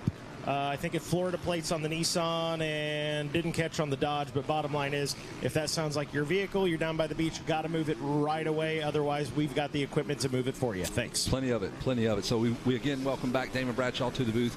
Kevin Kelly will be bringing you this action, and showing them the fast way around right now is Mike Brown. Geez, the guy just does not quit, right? No, he doesn't. And, you know, asking about me and Mike racing together, back in when he won the 125 championship, we raced together a lot that year on a local level when he was getting ready for this. And we had some good battles. I couldn't beat him on the 125, but I was able a few times on the 250. So it was kind of cool to see him go on and win the championship that year after we had spent some time racing together. Probably gives you an idea of like, all right, I think I have the speed to get up there and race with these guys. The Top Gun Showdown was a filthy race back in the day, right? It was, but you know, the amount of work that I know that obviously with what Mike's doing these days in the training, I mean, it's like, how do you put a time frame on that? You know, is it 8 months? Is it a year? And lots of riding and racing. So I don't know. We got Chris Kiefer here in second after the first lap. Kiefer talked all week, all year basically about, I just want to run with Mike Brown. Just at least be close to him. Why not? And then the first moto, He had the bike problem or the issue where he fell over and then had a little bike problem and ended up in third. This time starts second. Brownie's already getting away from him, and I think he's going to be a little bit annoyed at that. Man, unfortunately, I think the path to the national championship here runs right through Tennessee, Blounteville, wherever he calls home, man. I'm not sure. I think if I was Mike with all the talk and the hype, I think I'd check up a little bit and give him the opportunity to sneak up there. There we go. Make this interesting. Or what? Just let him go? Yeah, wave him by and then work on him a little bit. Oh, no. You know, Emick mentioned that. He goes, when he passed him, he goes, did he just fall now? He's about to harass me for the next 4 laps. He didn't want anything to do with him because he's not going to let you go. No. Yeah, Kiefer's got Robert Finch right behind him there on that 96 Yamaha. So a couple Yamahas going at it as they head out to Storyland, and going to see the 33 lead them through. And Mike Brown's already not even on the screen. You don't even see him. And I will say, this track, I rode some the other day, just some single laps and a few multiple laps there, and it's not easy to get around with the ruts. I mean, you can see one thing on TV, but until you go out and you ride this track and you see how hard it is to pick lines, it's not easy. Yeah, you can speak to this. You were the Grand Marshal, one of the marshals there on one of the new Yamahas, you and Ryan Villapoto. You would lead these riders around. These guys are racy. The little 65 kids, they love to get up in there. And did you park anybody? No. They gave us strict orders, don't jump, and they're not supposed to pass you, but I was afraid I was going to get ran over. I'm like, we're supposed to go slow, but they were wanting to go fast. But no, it was cool to do that. The kids are actually more fun than like the intermediate or the B-class guys because they were ready to rip. So, Damon, if you were, and I know you don't want anything to do with this race probably because the commitment of time, you'd have to start you'd have to put the headset down and start run back to Dixon, Tennessee just to start your training. Yes. I spend a lot of time on the bike, but I'm riding adventure and off-road and a little bit of moto, and I enjoy that. So it's like you get paid to ride. Where is that number that it gets paid to race and raise that risk? And whether that sounds selfish or not, I enjoy riding and doing the ride days and hanging out with the people. Yeah, you've done your tour. Yeah, you got nothing to prove. I have nothing to prove, but it does look fun, I got to say. that competitiveness never goes away. It doesn't matter. Yeah, I'm sure. I see you watching, and I'm sure, what would I do here? Would I go there? How would I attack this guy, this part of the track? And the cool thing is I've raced with Brownie, so you learn how to race with people. You have to race with every guy differently, and I've raced with him. And even a few years ago, we had a little battle in Pennsylvania, and it was cool. It brought back memories because he still races and rides the same way he did. What about that guy, number 47? You did a little racing with that dude too. I did. Jeff looked good yesterday. I was watching him. He's well, I was getting ready to say he keeps it together. That scared me a little bit, but no, he's smooth, and I think he knows his limits, right? Which is smart because as you get older, you got to kind of know where that's at, and sometimes you push that envelope too much. It's the old adage, not race on Sunday, sell on Monday. It's race on Sunday, work on Monday, right? Yes, These guys got to work. Yeah, I know Jeff's doing things with you guys here, right, as well? Or? Yeah, we did some Radio Fox stuff, and he's got his gear stuff and the grip stuff and his MX locker. So Jeff's a very busy guy, nice entrepreneur. It's good to see him still in the sport. Yeah, no, it really is. And speaking of Jeff Hemming, I would be remiss if I did not bring up the moto you and I. What am I talking about? You and Jeff Hemming had here, one of the more legendary motos. I think y'all both go down and y'all both work all the way to the front of the field. Was it Pro Sport or Pro Class? I don't really remember. I just remember me and Jeff's fault. The reason we went down, no, it's funny. We've talked about it. There was photos, and I saw some stuff on social media, but.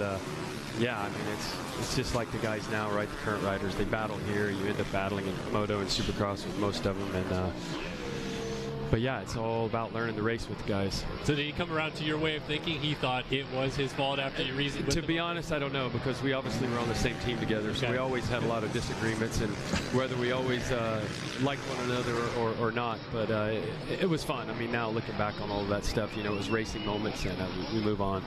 Good battle here as Jeff Hemming is he's being very cautious. Back in the day, he would have made that pass, but he is really picking his spots here with Fitch and Kiefer. He's going to try to dive in on the inside. He can look over and probably see his picture at some point on that billboard, right?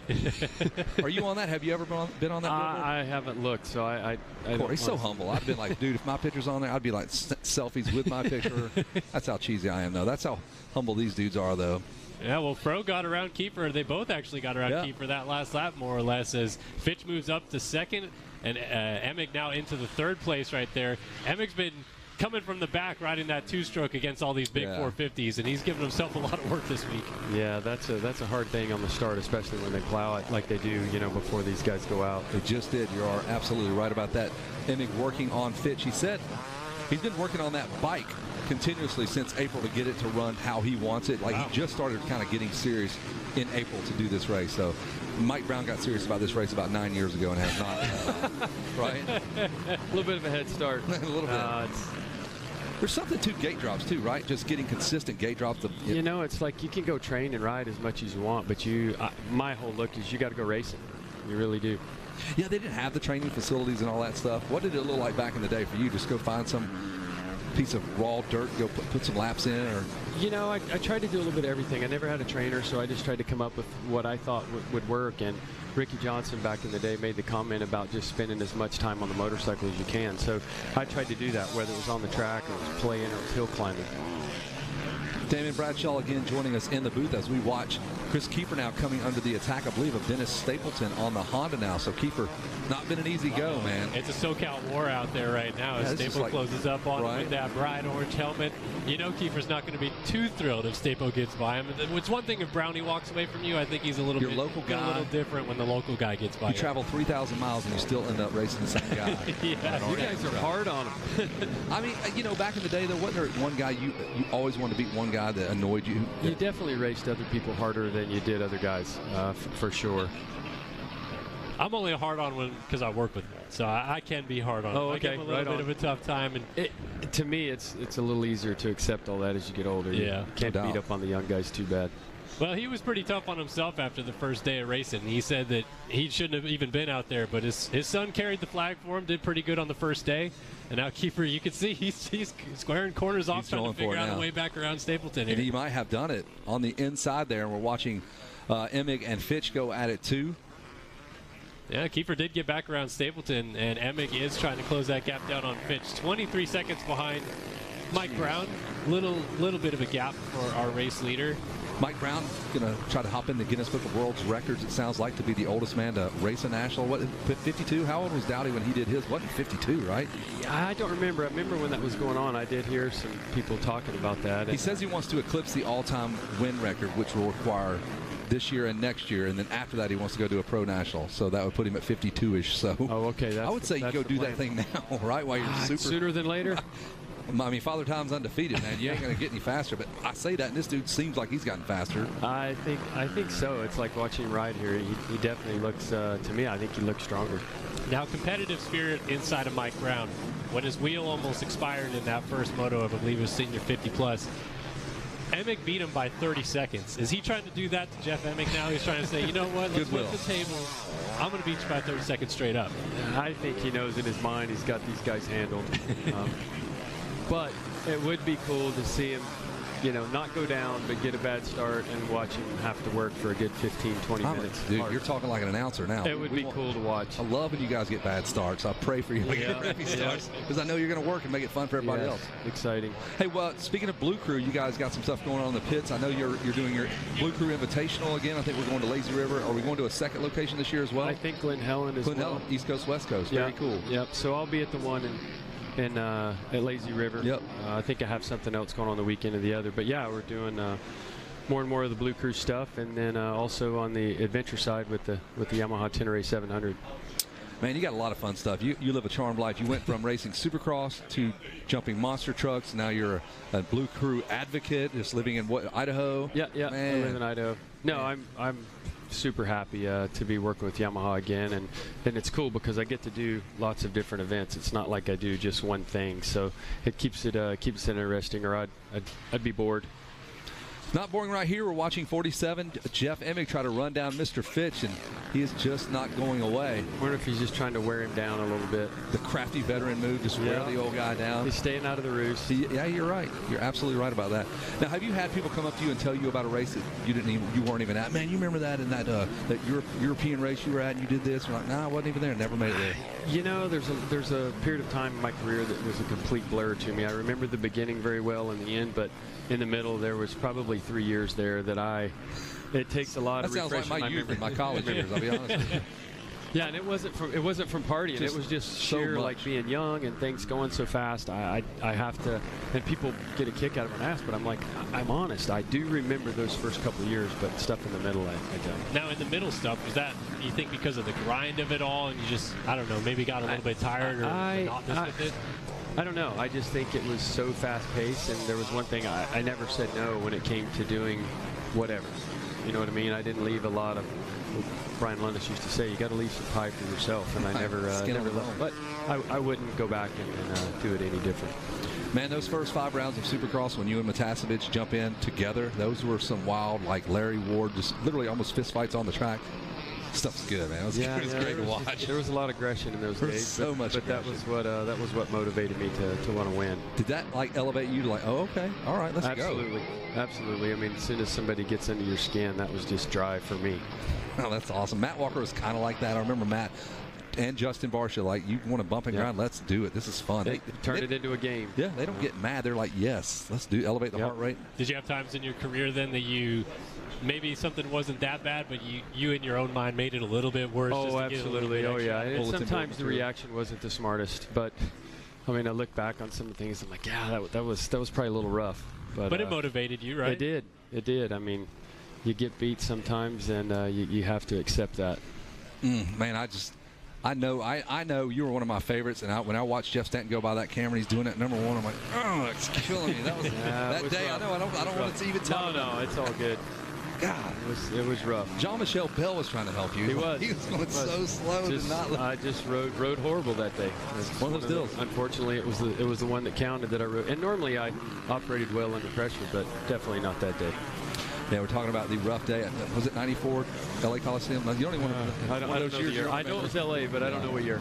Dusty, it was a day race. It was weird. It's just one of those odd deal, man. Yeah, it's in the middle. Doesn't remember. That's the way psychological trauma usually happens like that. It's hard. You don't want to get rid of that. Yeah. Jeff Emig is just tucked in behind Mr. Fitch. Yeah, they're working through a little bit of lap traffic here, and it seems like Fitch was able to get through that group a little bit better. So maybe finally a little breathing room. And it's usually a little easier for the second guy, but that's not the case right here. Yeah, you're right. He's normally the blocking fullback. He makes a hole for that running back and punches a hole, and didn't really work for him. I mean, we've been talking for like 15 minutes straight, and these guys still have 5 more minutes to go. It's like, it's tiring. Yes, it is. Our running order: Mike Brown, Robert Fitch, Jeff Emig, Dennis Stapleton, Shane Kelleher got around Chris Kiefer. He's now back to 6th. Michael Mitchell, Robbie McQuarrie, 55 of Christopher Hunter in 9th, with Michael Stevenson rounding out our top 10. And it's just the battle that keeps on giving. Jeff Emig, a late charge from Jeff Emig. I mean, how many times have you heard that over the years? He's going to have to go back to work, though. He's lost a few seconds. All those guys turning a 2:08 on lap number 7. How much time do we have left? We have 5 minutes. Okay, right there. So I see it there. This little screen's cool. If you look on the side there, it's got a +7 and a 4. That's how many guys they passed or been passed by. So got it. A lot of cool information there. That guy's passed 5 guys. Shane Kelleher has moved on up into 4th. So Kiefer has dropped a spot into the number 6 spot. Do you liken yourself to like and you're probably going to say no, but I find you and Bob Hanna very similar in just how you approached racing and just. I obviously I watched Bob, and I knew him at a young age, and I feel like you're right. Obviously, I didn't have the success that Bob did, but I definitely learned a lot from him and trained with him. And when you do that and you're around somebody, you start thinking like him. So he's still pretty surly right now. He is. It's funny. I've spent a lot of time with him flying, which has been quite a few years ago, and you'll run into people and they'll still say, he's a prick, and I'm just like, that's Bob Hanna. I mean, is there anything else to say? He can be that if he wants. You either like him or you don't. Well, we're going to do it one more time. Jeff Emig knows he's only got about 4 more minutes to go. He's going to make one more run at Robert Fitch. Fitch only got about a second or some change here. There's Fitch. You see him. Emig getting hung up. Now he's on the inside. What do you think about riding a 300? Is there a place on this racetrack where it's an advantage or a disadvantage, or is it just all the 450? Man, I think so. I think a 450, I mean, the guys that you're trying to beat in the start, it's just you can't give up the start. So I think you got to favor that to be able to get off with the guys that you want to race with. I mean, Jeff's doing a good job on it, but I think he would agree that horsepower would be nice. What was your first year here? Your last year was 88. Was it the first year? So I rode 2 amateur nationals before we came here. So we were. They used to move around. Yeah, we were Brownsville, Pennsylvania, if I remember right, on a golf course, and then we went to Reidsville, North Carolina. So I'm thinking.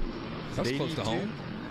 Is it 82-ish? What was the first 83, year? I think, was here, right? Is that right? Yeah, I think so. Okay, so yeah, I was here for the first one. Geez, so it's something else, like what you see now versus then. It is, and I come here usually each year for the spring and fall off-road ride. Way different then. Yeah, so I started that probably 4 or 5 years ago. So to come here then and then come down and check out the track and kind of cruise around, it brings back a lot of memories. It's probably more like it was then when you pull in like that. It's just quiet and not nearly as blown out, and just the sheer scope of this place is just remarkable. It's cool. We cruised around, all the parking and checked out, everybody in the rigs the other night just to see how many people are actually here. But what a cool event for families and kids that are, searching that dream. I mean, Jeff Emig told us on Radio Fox last night, he goes, I just love racing. Like, that's why I love this place. I love coming here. I love the race itself. And it speaks to these guys. He's digging it. He's making his last charge, right? It's on again. Race. Right up there behind Fitch, coming through the corner after the commitment. Oh, that's it. He's got him to the inside. Oh, Fitch doesn't want to give it back, though. He is fighting back hard. That lady got wore down, and Jeff just picked his moment. That was sweet. Calculated spot there. Good pass. Oh, Fitch just got real sideways, crossed over the perpendicular to the ruts. Yeah. How about that? He is tired, man. They leave nothing on this racetrack, so that guy's going all over the place too, man. Tough ride for the 25. Shook his head. He's disappointed. Dang. And as usual, Barry Carson with 38 years vested in motocross. You can always count on Barry Carson to get into the top 10 at some point. That guy's really having a rough go there. Left and right. I feel for you, man. I know you must be exhausted. Yeah, the arms and the legs turn into spaghetti, and it's hard to get it to go the right direction. You are so tired from holding on. Our white flag is out right now. I think Brownie already went through in the lead. He's trying to get it to that 30-second mark, I think. Maybe he knows Jeff Emming's there. He's getting it over 30 seconds. We're pushing these numbers out there. Man, late in the day, the track is at its premium roughness, if you will, and these guys are earning it here in the senior 40+. I think it's continuing to get better, obviously, than the first day of practice. Just being able to watch the screen here, it looks like it's getting better. I think it gets worked in. That first, the soil amendments are on top, and we kind of flip it around a bunch of times. The water's gotten all the way down too. He's gotten better since when he was racing the youth class for Kawasaki. Just never stopped progressing. Coming out of the 10 Commandments, he was there when they were written. He helped Moses author the second one, I believe. Is Mike Brown. That gear, he can wear it again, man. It's just clean as a whistle. I don't think they even need to watch the bike. Nope. Change tires, that's about it. Yep. See if he gets that. He got that elusive 30-second gap, 30.7. Wait, if he can manage that to a 100th of a second, then that is precision on his behalf. So what's your next gig, Damon, as we finish wrapping up this 40-plus class? I'll be at Budds Creek, so that'll be... Oh, right on. Yep. And have a small event in between there, but yeah, that'll be the next one for us, which will be a Blue Crew event there. Any monster trucks in your future? No monster trucks at 16. I'm racing trophy trucks now with a friend of mine, so that's keeping me busy on the four-wheel side. So yeah, very fortunate to be able to get down to Baja and race with RJ again, which is kind of cool. Me and RJ in the same class. Yeah, I'm actually going to do some testing with him middle of August. Do some suspension testing and try to close that gap on that 20-year experience that he has. Well, maybe more. The 500 or the 1,000? We're doing all the Bajas. Yep. Wow. Yep. All right, final turn for the number 1 of Mike Brown. He's going to be perfect here in the 40-plus class. Now, there it is. Mike Brown will get the win. The checker flag flies. He was going to grab that flag, do a victory parade lap. He's that fit. And Damon Bradshaw, thanks for stopping by, dude. Yeah, thank you guys for having me on, man. Thank you. Very cool. Very cool. Catch Damon at a Blue Crew event at Budds Creek at a trophy truck race somewhere. You can try to catch him. Try to catch him. It's pretty hard to catch him. Hop in a plane. He may be flying somewhere. There's no telling where he's going to wind up. So that was dope, man. That was good stuff there as we finish wrapping up the 40-plus class. Brown. Jeff Emig races himself with a last lap pass. That was cool, man. Jeff's going to be a tired son of a gun. He's going to finish up second. Let's see when that thing clips to 10. 32 seconds, the deficit. Robert Fitch, man, he fought for that one. You could tell. Yeah. He was really working to try to hang tough in third. Great job. Yeah, man, be pumped on that, dude. He's about it. Podium. Yeah. See, everybody has a different goal. That's what we talked about. You're here to win. You're here to get 10th. Whatever your goal is, man, when you achieve it, well, even it's a great feeling. Even a podium for like Robert Fitch, just to get on there and talk about your sponsors and thank some people that came. 2 national champions finished in front of you, man. So I mean, come on. Awesome. Let's see, Shane Kelleher, Stapleton, and Kiefer should come across 3, 4, 5, 6. Christopher Hunter in there as well. As the checker flag continues to fly, we should get ready to go. Landon Pepper delivering some, look at this. What is this, like salmon bites? Probably. Is that what he said? Landon Pepper, what is it? What is it? He shut us down. There it is. All right, caught it himself, prepared it himself. Landon peppered in the house. You know it's delicious. Thanks, man. Yeah, we good stuff. appreciate it, brother. Great riding out there, dude. The gas man in the schoolboy classes, I believe. And the checker flag continues to fly. We will get ready to toss it down to our podium. Sure who's on the podium. I think it's Zach again. Kurt Busch in the house here. Yeah. And Damon Bradshaw. They're just talking racing and whatever. It's a who's who of legends up here. Correct. And I am not one of them. I'll probably step off the mic and let Megawatt handle this one. Megawatt, we're going to put you on the 1s and 2s here for Kurt Busch. This is your deal, bro. No, you're in, bro. You got it. Okay. Well, I will help you. But Mike Pelletier, is that legal by the AMA? Are we legal to do that? All right. Good deal. All right. What's that? I got no tax. Okay, we're getting ready to go down to the podium. Zach has our #1 man, Mike Brown. Zach, take it away, buddy. Hey, thanks, guys. Yeah, I'm down here with Mike Brown. Mike, we kept 2 wheels in this one, and you bring home the #1. You got the Stasic Holeshot Award as well, and then there's the gold medal. Put your hands together for the #1. Back in position #1 here in Moto 2 of the plus 40 class.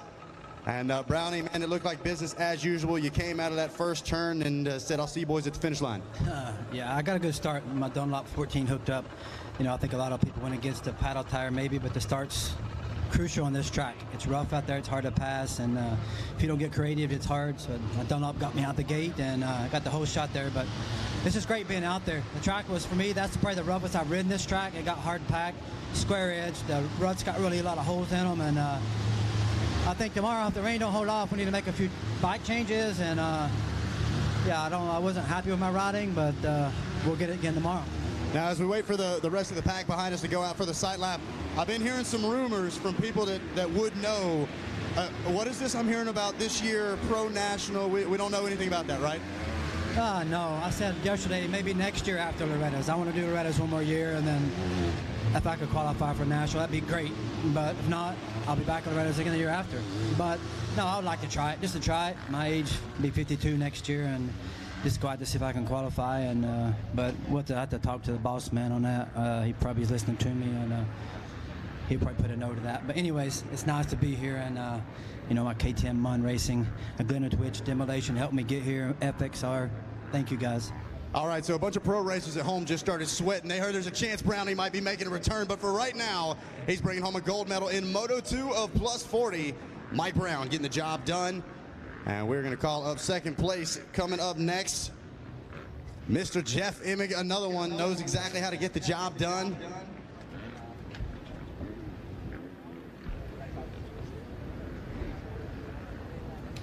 And here he comes, making his way to the podium. Ladies and gentlemen, please put your hands together for Jeff Emig grabbing second place here in Moto 2. Love the sportsmanship that I see, all from 50 shaft all the way up to plus 50. Here in the plus 40 class, everybody just happy to be out here.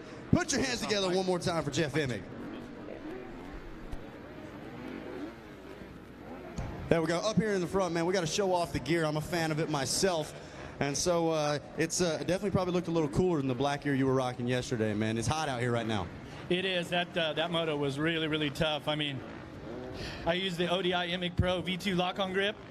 I think it's the best grip out there. I designed it for a reason. I don't think there's going to be any knurling left on it. I was holding on for dear life. It was so gnarly, and I was hoping, oh, so it's going to be drier now, right? It's going to be better. Oh, man. I felt 52 today. Yesterday I didn't feel 52, but now I do. I can promise you didn't look 52 out there because you guys were getting it done. Yeah, Brownie even said he thought this might have been the roughest he's ridden this track. What do you think just made it break down the way it has today? Well, I was kind of hoping that they were going to leave it a little flatter, you know, not disc it up so much, and maybe I need to watch what I wish for there. But it's really difficult, you know. I mean, there's just bumps everywhere, and so I'm not sure if anybody caught it, but that tabletop where you come into the sand section by the road, the first lap I seat bounced it and slid out. I had the rear tire like up here, Like I was done. I'm going down. This is gonna hurt. And so after that, you know, my heart rate was through the roof, and I was just like, okay, I just need to hold on. At this point, I didn't even care where I finished. I was like, just don't go down, because I had a couple of big moments, and that's no fun. That's not what I'm here for. I'm here to ride smooth. But I made a big mistake there, and luckily I didn't go down. You rode smooth, you rode smart, you're up here on the podium. Who do you want to thank for getting the job done once again? Well, I have a lot of great people, ODI, Rhino Power especially. I drink this stuff like crazy right now. Elevate Motocross, my mechanic, BJ Burns right here. He does this whole trip with me.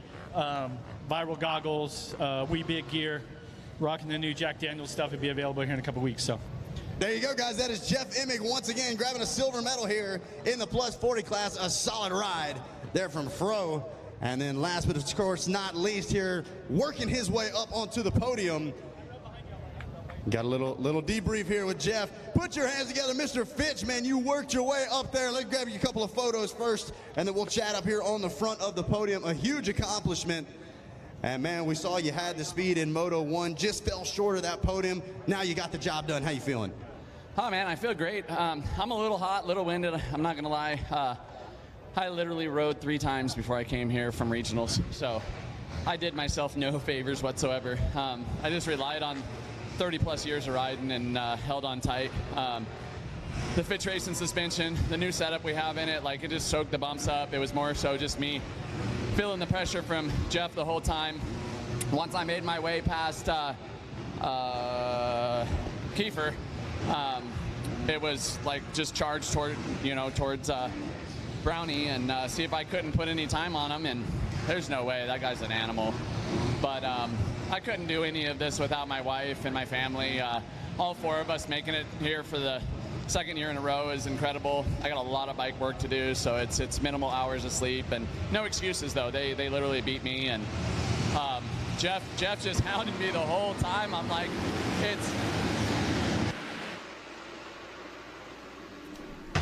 it's cool to have somebody that's a past Supercross champion that is just pushing and pushing and pushing, and lap to go I couldn't hold on anymore. So I was like, we had enough of a gap on 4th that I was like, I'm good.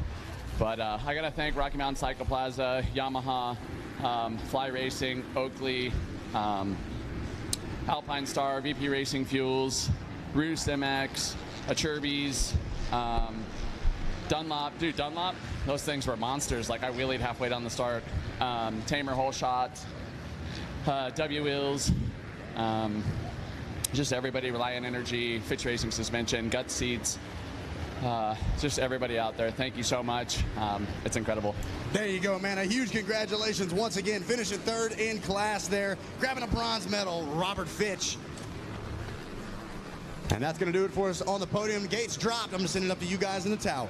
All right, thanks a lot. We are live, and we've got Dax Bennett out to a great start on the 41 Yamaha. He's got his teammate Gavin Towers in tow. This looks a little bit more like the Dax Bennett we are used to, and who up with Kurt Busch up to his first motocross race. Yeah, man. Welcome. Thank you. Appreciate it. Thanks for having me. Glad you're here, Kurt. Oh, no, it's so exciting to be here. So what do you think? You were just talking about you've done some supercrosses, but you've never done the motocross. You're like, man, this thing's just wide. It's all stretched out. It's bigger. It's grander. I love it. Like, I've done 50 to 100 supercrosses, but this is my first moto, and I wanted to come to the first top best one. Well, and now look at it. You're in a great spot because right here when they land, they jump this double. You can actually feel the thud of the motorcycle when they land this big double. You can feel it. It'll make a sound. And they're like 6 wide. Exactly. I love it. That looked like the high banks of Talladega. Well, at Talladega, we can only go 4, so this is much better. This is way cool. So I find it hard to believe this is your first moto you've ever called. It's my first outdoor. Because I know that you've been to never Supercross. Been to one. Yeah, I know you've been to Supercross 100 times. I've been kind of busy on Sundays for a long time. That makes sense because most of our motocross races were on Sunday. And there's a look on screen at Dax Bennett. He's got his teammate again, Towers in tow. Ben LeMay is 3rd, Bryce Shelley, Parker Ross, Jacob Hayes, a trainer to the stars, Mark Finesse, Preston Baseflug, Julian Balmer, Tyler Millette. That is your top 10. So as we watch from the overhead shot. This gives you a great idea, Kurt, of just how rough this thing is. Oh, it's gnarly with the ruts and how things are this late in the day. Well, oh, yeah, that was a smooth line right there, just off to the side of the track, right? Just go where you want. Yeah, make yourself at home here. What's a good lap time right now that they need to be cutting? They need to be sub 2 minute. You need to be 1:58 these first few laps. The track's going to get rougher. You're going to get tired. You'll probably hover at the 2 minute. But if you can stay below 2, you're getting it done. These guys, man, it's so intense for the 20 minutes, right? It absolutely is. And Kurt, you guys, you get the heart rate going. You guys are 4 hours plus in the car at the big races, the super speedways, that kind of thing. But how about the intensity level of these guys for 25 minutes of wide open? Yeah, way different. Ours is a marathon approach. Sure. This is a 100-yard dash type of feel and the aggression and how you have to. Yeah, what would this be like a restart with like 5 laps to go? Pretty much. Yeah. Heart rate elevated. Elbows out, yeah. and you're not giving up anything. Yeah. Any track for that matter. But yeah, this is so neat to see the outdoor and the wide and the big jumps that you would see at Supercross, but also like the outdoorsy landscape of how the road course is set up, or how the course is set up here. So this is where our premier amateur event for the year takes place. What in motorsports can compare to this at the amateur level in your sport, in road racing? It's a matter of just qualifying your way in. No matter where you're from in the country or where you are in the world, you set your sights on a race that will help you get your name recognized and to be part of one of these guys, these girls, and to make your name, to be able to move up and have a shot at the big time and have a pro ride. So leading up to your level, would it be like a big ARCA race? Would it be something like that you'd really want to win and put your name in the books? Yeah, for me, I ended up winning a race on ESPN way back in the 90s, and it was at Sonoma.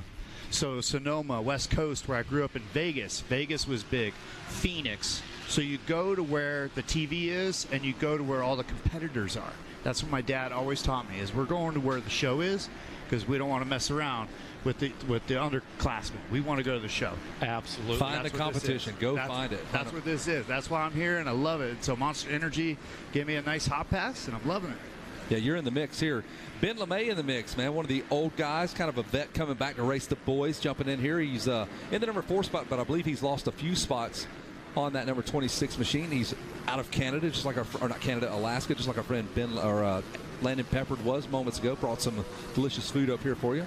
And Kevin, I got to tell you, right now, all the key players finally get good starts together. Look at this: Benning, Towers, Shelley, LeMay, Ross, Hayes, Gomer, Finest, Preston, Baseloop, D, Lux, Turner in the number 10 spot, Brad West, Avery Long, Tyler Millay. This is going back to the top 15. Heath Harrison, he was back there today. He was warming up, had the old foil suit on. Everybody else is trying to avoid the heat. He's back here trying to sweat off a little bit. He's doing some curls with a Z50 back there and that kind of thing. So there's 2 approaches to it. I always like the heat. I always like to be hot before I went, and now the next thing now is to stay as cool as you can, save your energy for your actual moto. Yeah, the ice bath technique. The guys at the Nationals in between motos, they jump right into that, get the core temperature down. There's another overhead shot, the different terrains, the different soil that we have here. I mean, like, what would it be like for you guys? Different soil. No, that guy's down. I think it might have been Parker Ross, the number 12, perhaps. For us, it's more about tire drop-off. So it's similar to the ruts. If the ruts get bigger, that means the tires are dropping off quicker, and you got to deal with it. If we're talking about a Daytona or a Talladega. Oh, I told you. I thought he was going to chop him. Nice. Not chop, but he was going to hold his spot. That was a bad position. 76 of Avery Long. He was coming in on the outside. Can't do that. Trying to make something happen. I can appreciate that, but you got to be a little more tactical with it than that. That's part of the racer craft. That's the next step that I always try to teach racers in NASCAR. When you're growing up, you got fast lap times, great. Now you got to teach yourself racer craft and know where to put yourself in good positions to be. He'll learn something from this. Oh, no question. We talk about it all week long. It's one of our favorite terms, is racecraft. And what I'm seeing, what's absolutely incredible to me is our 4 to 7 year olds, our 7 to 9 year olds. They're using strategy. They're setting the guy in front of them up. They're not following that kind of thing. They're using true racecraft, whether they know it or not, because they're watching the class ahead of him and the class ahead of them and the class ahead of them. This kid right here is doing it. Julian Balmer, he won a moto in the pro class earlier this morning. Bad start, using good racecraft now to try to compensate for a bad start. And he is absolutely moving up the field. All the while, Dax Bennick's getting out of here. 156 for Dax Bennick that time around. That's what I told you about. A 155 is going to be getting it done. just maintaining that's a tall order. And Kurt, you guys talk about the long race, the long game, 500 miles, that type of thing. You got to make the chassis last, can't go away. You got to make that motor go the whole time. When we take a look at this, a lot of the same things, man. We've got 3 motos in each one of the classes for these guys. They've got to last physically. They've got to have a mental game for 3 motos. And you know what? That equipment got to be there too. So much like you guys, a lot of strategy goes into it early. Yeah, it's a matter of just pacing yourself all the way through. But like you're saying, if you go all out and you're all in, you can end up just sliding the front tire out. And then next thing you know, now you're mentally beat for the second moto. Or if you do that in the third, it'll wear you down. And much like you guys, your championships are won on your bad days. Oh, I like it. You got to be able to know all the time on when you can make a move and how to preserve it all the way through. Still following Julian Ballmer on the 29. He's coming right here after the 34, and he is making tracks towards the front of the field. Good overhead shot there as we go into the 10 Commandments. Kurt, on a good day on one of the super speedways. I just learned something new, the 10 Commandments. There you go. Yeah, man. I see it now. Hey, commandment number 3, thou shalt not drop the front wheel. Yeah. In said commandment. Rule number 1, don't mess up. You'll pay the price.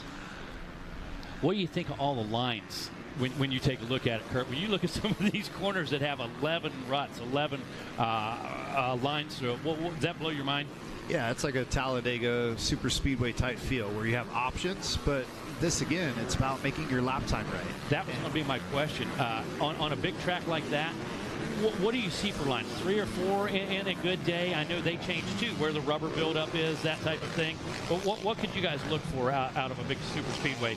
5 or 6 lines at best in the big corners? Most of it is with the teammates lining up, or the manufacturers, where you find that right groove. But you guys tell me, how do you generate a lap time at a place like this when it's all rutted up? Like, is it the shortest line, smoothest line, or just pinning it? I think it changes. It absolutely does, Kevin. We talk about being able to adapt. The guy who can find the line, Kurt, the guy who can make the smooth transition, or the guy who has the least real estate. He rides the short track, the insides. But you'll see our guys, our leaders, they're going to ride the clear outside, then they're going to go to the inside. A lot of times the edges of the track at the end of the day like this, that's where you're going to find your smoother lines. Yeah, I like it. When you have the option to choose and then you have a shorter straightaway afterwards, that's where you're going to take the inside.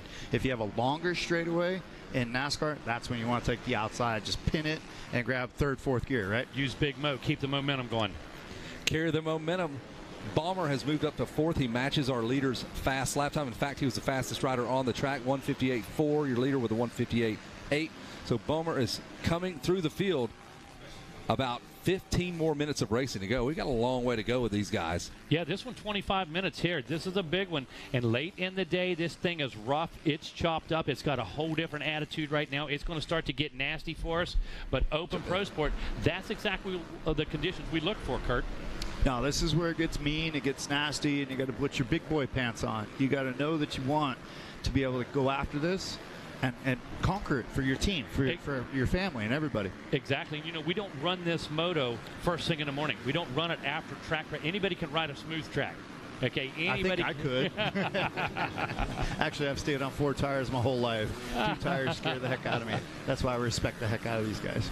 We'll get you out there. We have freestyle tonight. That's your chance. Freestyle? I say start with that. Start with that. Start with a nice ramp. I'm going to be cracking a monster and enjoying Okay, you're just going to watch. Yeah, that's not my jam. Yep. Yeah, Jason Wygant joining back up at the tower with Megawatt, and great to have Kurt Busch here with us. This is pretty wild how this has worked out. We have Julian Beaumer and Daxton Bennick might have been the 2 biggest names coming in this week, and we have not seen them start together. Bennick in this class has got 2 starts. Beaumer's not. Oh, it's Loretta go down there. And the other class, Beaumer got the start. That is the 24 of Brad West, the Australian man. He did that in the first moto as well. We've not seen what he has, but we've not gotten that Julian Beaumer versus Daxton Bennick off the gate together battle yet. Yeah, when you take a look, Weech, just before you come up, read that list. Bennick, Tower, Shelley, Beaumer, Ross, Hayes, Bates, Clough, Bradway, Deluxe, Turner, Avery Long. So all the guys that were supposed to be together are this time. Yeah, it's a legit group, but Daxton Bennick's putting it to him right now with an 11-second lead. You're watching Beaumer, who's made the move on the 34 of Bryce Shelley. So now Beaumer up to 3rd, but it's taken half the race to get there. Kurt, one interesting thing about this race, it's different than most motocross races. You'd understand how this works. They only practice on Monday. And then today we're racing on Wednesday. They get one sight lap. But obviously the track is totally different from what they practiced on. And I know for you folks, they changed it quite a bit fairly recently with COVID rules and all that, where you got less and less practice. How hard is that when you're just jumping in and you really don't know exactly what you have until you're on the racetrack? Well, that's where experience comes into play. And you know the track, you know the design, you know what you did last year, and you have notes. That's the biggest thing. And all of any motorsport, it's having notes. I mean, I've been drag racing, rally cars. I've done open wheel with the Indy 500. It's all about the notes and trusting what your team gives you, and then you go apply it. And what I love, you guys, you'll have races where it starts in the daylight and then it gets cooler as the night goes on. You have this way of kind of knowing it's not going to be good now, but I know in 2 hours this is where we're going to be, and that's just that experience again. That's where you see me smiling. Like, you like it. He loves it. Yeah, man. You love the game. Yeah, those young kids just go out there and go, bah, bah, bah, bah, bah, bah. They're on the chip going. Yep. And then later in the race, that's when it pays. And that's when the pay window's open. It's because you're knowing what to do later in the race. Wow, he crossed over all those lines. That was sweet. Yeah, that was good. So what you're seeing here is Beaumaire trying to make moves toward the front. Gavin Towers, Bryce Shelley in front of him. He's trying to get there and using some alternate lines to do it. When you have enough speed to not even maybe be in the best line and jumping that tunnel into the braking bump, wow, that was spectacular, but that was a lot of energy and he nearly went down. Gavin Towers has no idea what Beaumaire has just done behind him. Beaumaire's going to set him up here in the mechanics turn. Not quite enough. That was spectacular, Megawatt. GT Money's feeling the heat, no question. But Beaumaire was 1 foot short of making that pass. Had he downsided that braking bump, his momentum would have put him right into that inside rut, and he'd have been gone. He just invented something there and now finally gets the pass made, so he's up to third. He got around Shelley. Now he's gotten around Towers. Can he get all the way to Bennick? That's obviously going to be a huge order with a 12-second deficit, but there's a surprising amount of time left. There's still 10 minutes left in the moto. Megawatt, you've seen it. That has become the hot thing. Hopping these bumps. Jet Lawrence does it all the time. You know they're studying him and trying to turn the bumps into jumps. That's always been around, but we're seeing it at a much higher, almost art form level now. Absolutely. You traditionally saw it on your Super Minis. Yeah. 85s, that type of thing, where they used a braking bump or the chatter to preload the suspension, that type of thing. Yeah. Now, like you said, at the highest level, Jet Lawrence, you're seeing him use those bumps and really smooth the track right out. Yeah, so it goes all the way back to that conversation that we had. You have to know where the track's going to be by the time you're racing to pick it apart. That's what I'm starting to see. I mean, I've not done much of two-wheel, but it's a matter of keeping it smooth, keeping the rhythm, and knowing how to keep your lap time going, and it's finding it late in the race. So to me, it's about keeping the tires on the dirt. That's what Ray Evernham always said. Jeff Gordon's won a lot of championships, and the way he always talked was keep your 4 tires on the track. Over here, seems simple. Keep your 2. Yeah, that's right. And it was actually, it looked risky what Beaumaire did jumping that tower, but the reason he was trying to do that was to avoid the risk. He's like, if I jump all these bumps, it'll actually be less risky. That was a little bit too much. Going to be interesting to see him here. He just did it again, and beautiful this time. I like it. Absolutely. Got that extra 1 foot in there, downsided that thing, suspension soaked it up, and look, got a perfect drive this time down into the Bilbert turn. And he did go 2 seconds faster than our leader. There's Daxton Bennick on the number 1 spot on the 41. There is the gap. So we're still waiting for a moto where they start together. These two kids had a lot of great battles in Supercross this year in the Futures division for amateurs. And then we hyped up this battle between Bennick and Beaumaire at the finals of that Supercross Futures division. And what did they do? Second turn of the race, they ran into each other, knocked each other down, and another guy won. It was Casey Cochran, but it's kind of what happens in rivalries, get a little bit hyped sometimes. Oh, and that'll happen, you know. The other guy gets all amped up, and then you make mistakes that are super simple, but you end up going, man, why did I end up doing that? It's like just speeding on pit road. When you have a good car that will lead the race, you can't speed on pit road, or you can't, you know, slide job one guy when you're not in position to do it. You got to just stay focused, race the racetrack. What you said is exactly what happened. One guy just came into the turn way too hot. He wanted to make the pass on lap 1, which he didn't have to do. But I'm sure it sounds easy on the outside. Don't make those. It probably sounds easy to not speed on pit road. Yes, super easy. Until the red mist comes over, right? The more that you run up front is what I keep trying to tell Bubba Wallace and Tyler Reddick, the easier things will be. If you're up front right now and things seem exciting, it'll all calm down after you get about 10, 15 wins in. Right. Oh, okay. All right. Yeah. That's all. Yeah. Spoken with it. There's that experience again. I was Hey, throwing Kurt. down some wisdom, but thank you guys. Yes. Yeah. You familiar with much trials riding? What's that? Motorcycle trials riding. You familiar with it a lot? The obstacle stuff, the motorcycle ballet. Don't get me into trouble. What are you asking about? We have got a great show coming up here in just a little bit. It's going to be the Gas Trials demo with Josh Roper down at the beach. This guy's going to do some stuff on a motorcycle that you never think possible. He's going to do some bunny hops, some nose picks. He's going to bounce this thing off of some rocks. It's going to be absolutely incredible. I encourage anybody that wants to see true talent on a bike to show up down at the beach at 6 o'clock. I'm all in. Right on. We'll We'll have a these blast. next 2 days. I love it. He's so catching, good. though. He's still running better lap times. He is, yeah. That was almost 3 seconds quicker. The problem is it's still an 8-second gap. So Beaumer, by the way, he is unbelievably multi-talented. So he's a jet ski champion, Julian Beaumer. I got confirmation on the podium earlier. He brought a jet ski here to Loretta's a few years ago and took it to the creek and did a backflip in the creek on a jet ski. And then I found out for fun during the week he does some rodeo riding and roping at the local rodeo. That's what I told half the group here. I'm like, if you're in moto, you're going to be at rodeo with PBR. Is that similar? And then NASCAR ends up just being a sidekick. It's too darn similar to hold on to these things. So Beaumer can do it all. And here's the rider he's trying to catch, the 41 of Dax Bennick out of North Carolina. And I don't even know if you know this, but they live in Morganton. And Bennick's dad, he dabbles in the motorhome market. For a lot of you drivers have, when the motorhome gets 300-some thousand miles on it and goes up for sale, it's time to get a new one. Oh, yeah. His dad's a big motorhome flipper. Huh. Oh, yeah, he's been around your paddock because he knows how to take them. It sounds like he would have hustled me when I sold mine. I hate to say it. That's kind of his line. That's kind of his line of work right there. Exactly. He knows when the depreciation is low and you just put a few new parts in it, you get the price back up. Yeah, because they do live in NASCAR country, about an hour outside of Mooresville. Our leader, Bennick. There's Beaumer jumping more bumps as he goes through lap traffic from Lake Havasu, Arizona. You ever been to Lake Havasu? Yeah, I grew up out in Las Vegas. So I figured. I'm North Carolina and Arizona at the same time. What happens on Havasu stays on Havasu. I figured you'd done some Havasu time. Yes. Yeah. It's not boating year, though, or season. It's a little too hot out there. Let's go moto right now. Yeah, no, not right now. Hey, we just take a look at that. 2:02. Now 2:01 this time by Bennick. Some of the slower times we've seen all week from him. No question. What do you do as a coach? Beaumer hanging in there with that 1:59. Now, Beaumer just turned to the 2:0 right now, but the gap still 7 seconds. 5 minutes to go left in this one. So do you think Bennick just had some in reserve, or has he just been pacing himself? I think this is what we call management. Yes. I think he's probably aware of how fast he needs to go. But what the other side is, when you're the Boom Air Camp, you just say, hey, at least the guy remembers that you were catching him. Now, the other guy's going to say, I was just managing it. He didn't catch it. Oh, yeah. The racers are always going to say whatever makes them feel better for the next race, right? Of course. Yes. Of course. Yep.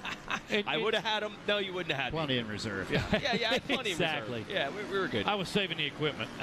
Yeah, exactly. But I think Bennick might be in management mode here. He started with a 10-second gap when Beaumer got there, and they have the pit board. Now, on some tracks, it's so darn rough, they don't even get a chance to look at the board. But here, it's pretty good. I think they usually do see it. So I don't know if we're seeing his best stuff right now. Yeah, simple math. This isn't Chinese arithmetic. Simple math tells us that 4 minutes, that's going to leave 2 minutes per lap. If the gap is 7 right now and they're a second apart, you're going to take that down to a 5-second gap when the checker flag comes out. That's right. You just pour it down when you need to pour it down.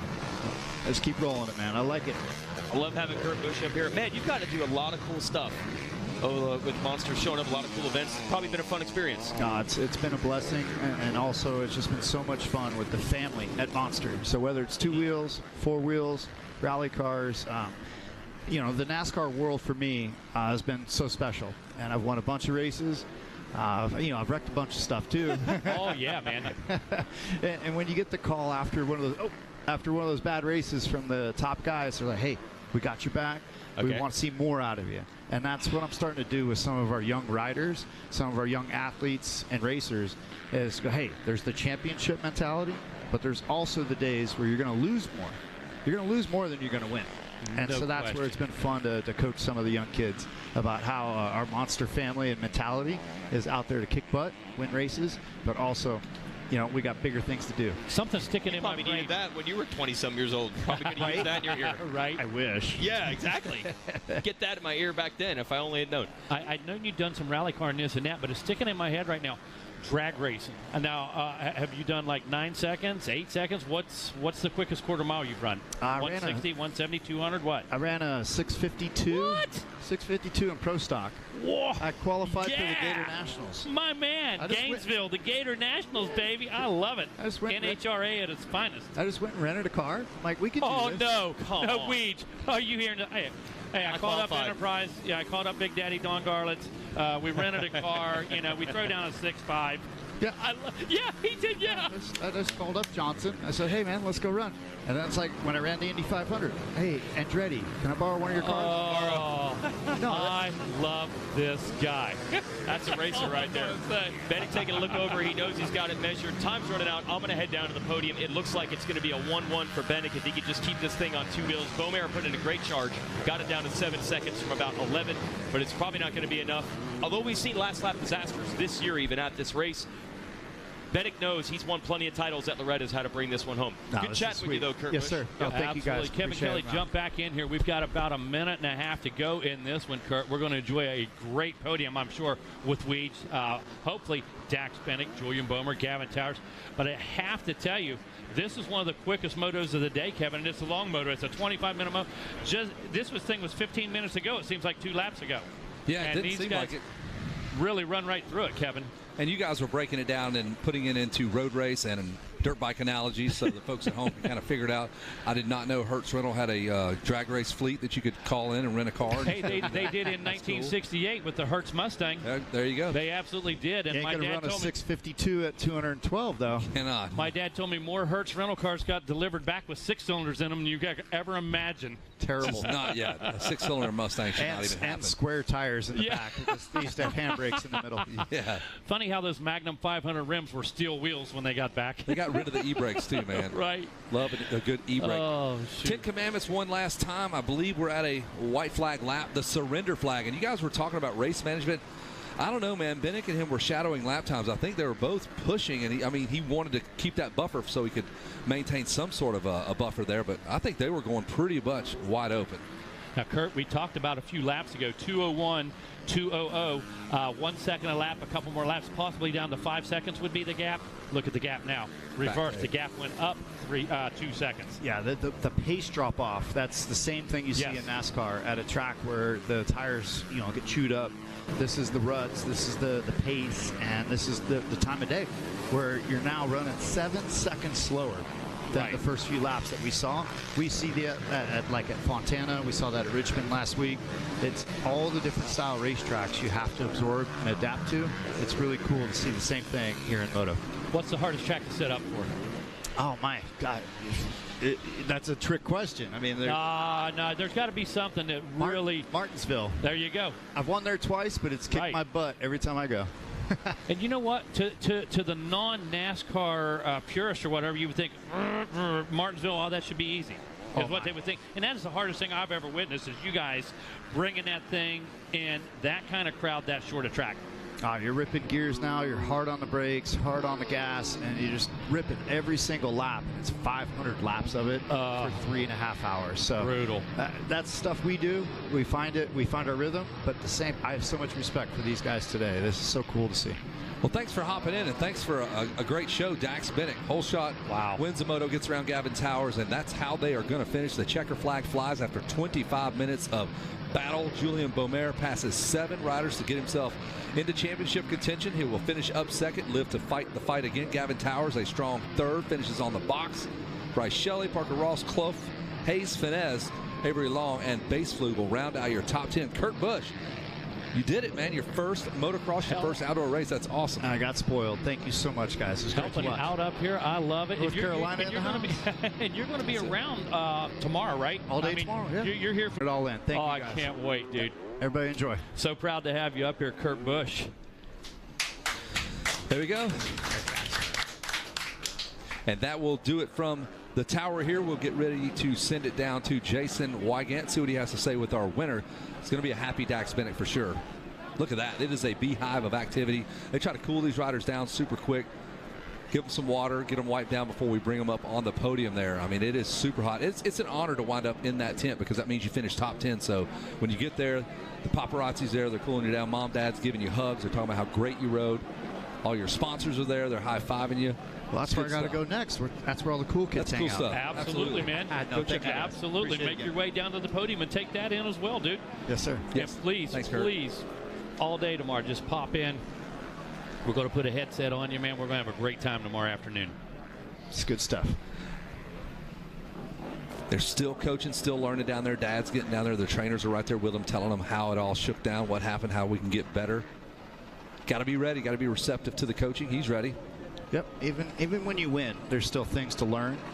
Of course, you always remember the losses. The second place finishes, the third on a podium. You're like, man, what can I do better? And that's what they're all talking about, is just how you do this. What do you do now? And you write your notes down, and then you watch. You watch track maintenance. You watch the water truck. You watch the guy with the blade. You know, you got to do it all. Listen, this guy knows already. This guy's telling you how it breaks down. And that racer is a racer. We said that just a bit ago. And I have to tell you, when it comes to racers, one of the best in the business. Our buddy Kurt Busch, again, rally cars, drag cars, NASCAR, of course, golf carts, go-karts, everything. I do have a golf cart, but one guy was mad at me earlier. I went to some no zone, so I'm going to go see if I can go back over there. Listen. No, this is awesome. Thank you again, Just guys. act like all the 9-year-olds. The rules don't apply to you. Just act like them. Yeah. I need a 50cc. That way I can get around anywhere. Go anywhere you want. Yeah. Oh, I love it. I love it. Taking a little extra time down there. These guys super spent late in the afternoon. Track getting a bit rough out there. Got a few more motos to go, and right now, dude, look how tired waiting to get that. Yeah, waiting to get that podium set up there, and I just can't wait to hear what Dax has to say. Now, Kurt, I got to tell you something about Dax Bennick, our winner. Made his pro debut a few weeks ago at Red Button. No way. Yeah, was able to do that. Oh, we're going to throw it down to Jason right now. Yeah, just bench race it down here with the Bennett gang, and Daxton, I'm telling you what, these are 25-minute motos, which I think we only started last year. So it's next level for these kids, and we're doing them in the the most extreme heat of the day we've seen so far this week. But it didn't matter, because for the second time in this class, he's here with a gold medal. Let's hear it for Dax Bennick. Hey, from our vantage point, you're just cruising on cruise control, but no, these are tough motos. Yeah, no doubt. I mean, this track's pretty hard to charge, like the Outdoor Nationals, so you really have to be patient, and you have to move around a lot on the track, because a lot of the insides right now are really deep and slow, so yeah. Yeah. This is a true test, though. I'm assuming you'll be back in the pro ranks come maybe next weekend? Next weekend. Okay, it's exciting, but you got some business you want to take care of here? Yeah, for sure. Who do you want to thank for sitting on 2 golds in this class? Yeah, Lord Jesus Christ for keeping me safe. My mom, my dad, my whole family for coming out to watch. My mechanic, Morgan. Georgie out here helping me. This thing rips, man. It's good. And yeah, it got me up to a really good start. Dunlop tires and the whole Monster Energy Star Racing Yamaha team.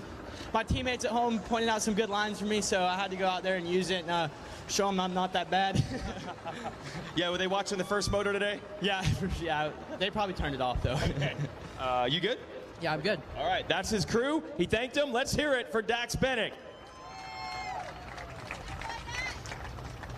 Yeah, standards are high over there in the Yamaha camp. They've churned out a lot of champions, and they're looking for another one here. That was a good run by him. We'll bring up Julian Beaumer, who finished up in second. Oh, sorry, I got to give you this one. One more thing, Dax.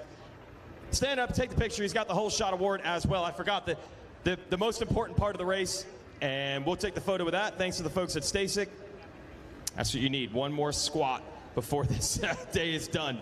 There it is. There's Dax Bennick with your Stasic Whole Shot Award.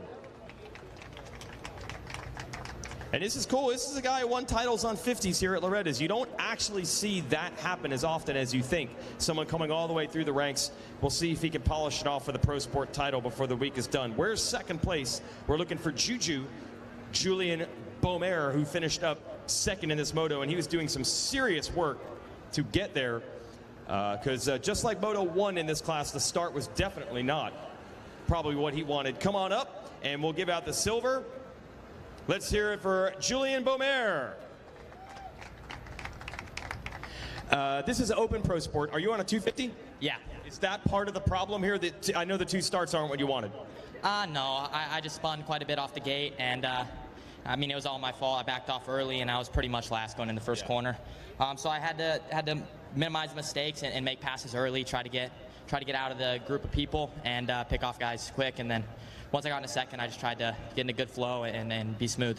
You had a line over that tunnel jump after the finish. You cleared it, and then you jumped into the braking bump. Where did you come up with that? I actually seen a video of some people doing it last year, and I thought about it. And then on the first lap of that moto, I seen the lip was pretty good, so I went for it. But a couple times I overjumped it a little bit and got a little squirrely, but it was good. Cool. All right, who do you want to thank? I'd like to thank KTM Orange Brigade, Alpine Stars, Scott, O'Neill, Davey for everything he's done, and everyone else. Thank you. All right, there it is. Julian Beaumer, second place. Part of the KTM Orange Brigade, and we'll bring up Gavin Towers, who finished up in third here in Pro Sport. And GT's been pretty solid today, a couple podiums, and that's not messing around when you got a couple of podiums in the Pro Sport division. So let's hand out the bronze to the number 15 on the Yamaha, Gavin Towers.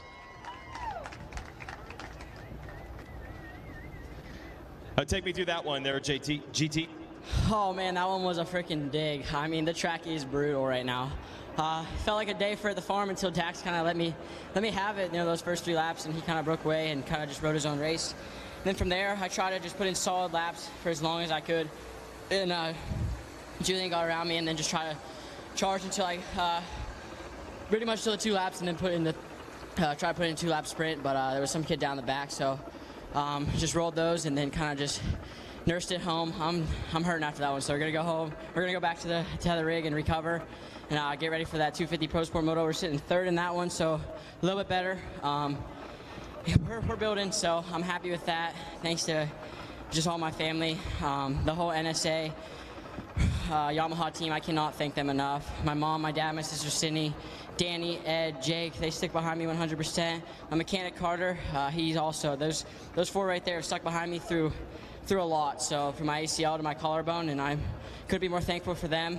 All my Pittsburgh family back home, just Monster Mike, everybody over there, Wes Kane, Norman Wesley Kane, he bet me, so he bet I wouldn't say it, so I said it for him. Parts Unlimited and Boost, 100% goggles, Nick, Dave, everybody over there keeping the vision clear, even through all that sun out there. The Dunlop tires hooking up great. That 450 class, me and Dax came out 1 and 2.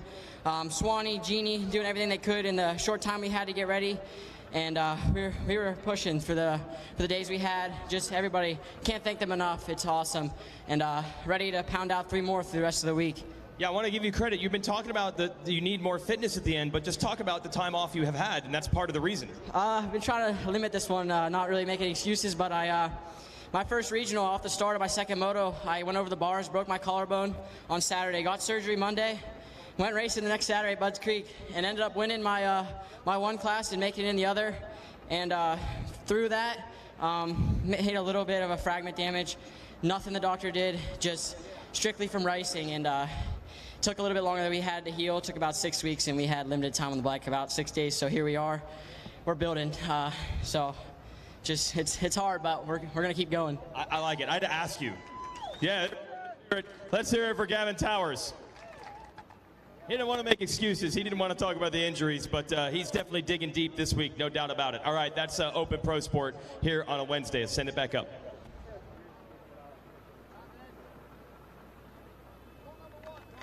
All right, thanks, Jason. So we are up here in the tower getting ready for Mini Senior 2 Moto number 2. And Mikey Wayne's joining me up here in the tower. Man, we watched that first moto. We had a couple of big names that we were expecting to see up front. Several of those not having the first moto that they wanted to have. And so a little bit of a first chance at redemption out here in Mini Senior 2. Moto number 2. Yeah, hey, before we jump into that, don't forget we got coming up, well, I think starting right now, I think they were kind of delaying it following that Pro Sport class, but hey, you got the Gas Trials demo with Josh Roper down at the beach. That was slotted for a 6 o'clock start time. I think they probably delayed it a little bit. Dude, I'm telling you right now, you gotta go check that thing out. That is going to be stellar to watch. Don't want to miss it. Again, that is the Gas Trials demo down there with Josh Roper. That is a negative, Adam Gordon. Asked. Yeah, 10-4, buddy. So, We reset, get down there, check out the Gas Trials demo with Josh Roper on the beach. Not going to want to miss that one. And right now, getting a little bit of water on the track, I believe. About to get that wrapped up. Oh, we're on the big screen, Zach Herron. Oh, my goodness. Wow. Special guest, Mikey Waynes and Zach Herron. How are you, buddy? You've done a fantastic job, by the way. Thank you very much. Down there on those podiums, man.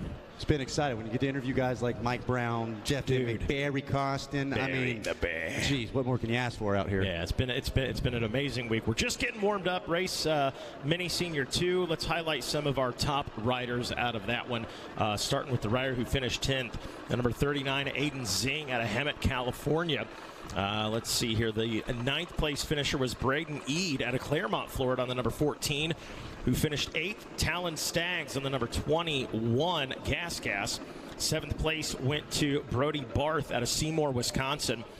6th place went to Kevin DePino on the KTM out of Hammer, South Carolina. 5th place finisher was Jace Wolf out of Franklin, Wisconsin. 4th place went to Colby Lassar out of Continental, Colorado aboard the KTM. 3rd place went to Cole Blecka, the number 95 KTM out of Colorado.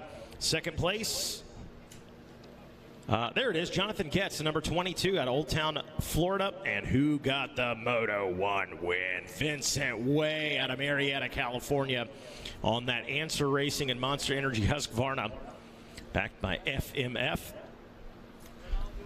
So we're well into the Moto 2s now, and Zach, here that changes a few things, right? I mean, if you had a great Moto 1, you want to come out, back it up with a good Moto 2. Maybe you didn't have a good Moto 1, and you got to come out for some redemption. Maybe you had a horrible Moto 1, and you're like, you know what, I'm going to play spoiler. We've seen all those scenarios today. Exactly, and that's what I was just about to say. The riders that know they've got the speed, they know they've got the fitness, but they just didn't have that secret element out here at Loretta's. A little bit of luck you need out here at Loretta's. And so sometimes you got to be the dark horse. You may not be racing for a title out here, but you may be racing to be the spoiler. If you're able to take those last 2 motos and consistently put yourself on a podium, like we said, everybody's out here watching at Loretta's. Everybody knows each one of these motos is a high-intensity race, and you're able to back it up. Let's say 16-1-1. Hey, that kid was fast. He must have just had some bad luck in the first moto. And so definitely don't give up. Even if your overall position's not going to be what you thought it was, still plenty to prove out here with 2 motos to go. That's exactly right. And, you know, so many storylines while they're doing their sight lap. You know, we can talk about that a little bit. Obviously, from a TV broadcast perspective, we're following those battles. We're keeping our eyes on who's out front, you know, 1st through 3rd. Those are the guys that get to get up on the box. They get that coveted medal from Loretta's. They get to talk to Weege. They get to talk to Zach Herron, thank the sponsors, Nana Papal.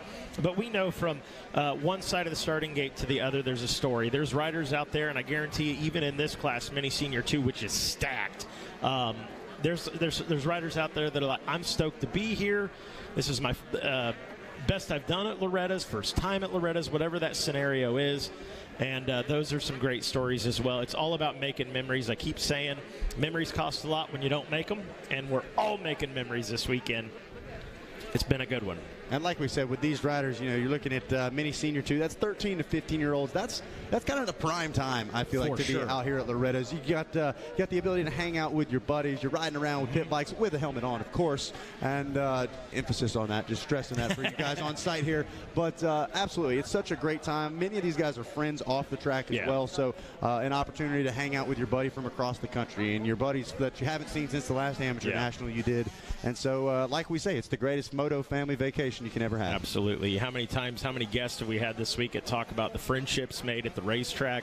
You know, it's something, it's funny. When I go back home, I go to the day job, working out of Indianapolis, Indiana. A lot of them, they know nothing about this. They have no clue how big it is. And they'll hear me talk about, my buddy out in California, my buddy in Georgia, my buddy in Florida. How do you know so many people all over the place? I'm like, it's racing, man. Like, it's not a cliche. Racing family, nah, it is. It's legit. Absolutely, and you've got generations of that as well. You know, we're hanging out with Kevin Windham in the tower earlier. And then the next thing you know, we've got one of our newer racers, one of the little kids coming up. We got the on-track apprentices coming up. And so you get past, present, and future all out here at Loretta's to watch the best of the best. Speaking of which, let's give a shout-out Landon Peppard. hooking us up with some Alaskan salmon. He caught it with his bare hands. He was out there. He actually threw an elbow into a grizzly bear for that fought salmon. a bear for it, I heard. And brought it up here with some cream cheese on crackers. Big John was up here, and he said, we call that, lox? Is that right? Lox? Does that sound right? Up in Jersey, up in New York? So... don't want to forget, we are in need of some flaggers throughout the rest of the week. If you are interested, if you're out and about and, hey, you want a front row seat to the action, we are looking for some flaggers. Hook up with Brian. You can meet him over at the scoring tower, which is the old announcing tower as well, right there kind of by the entrance, if you will.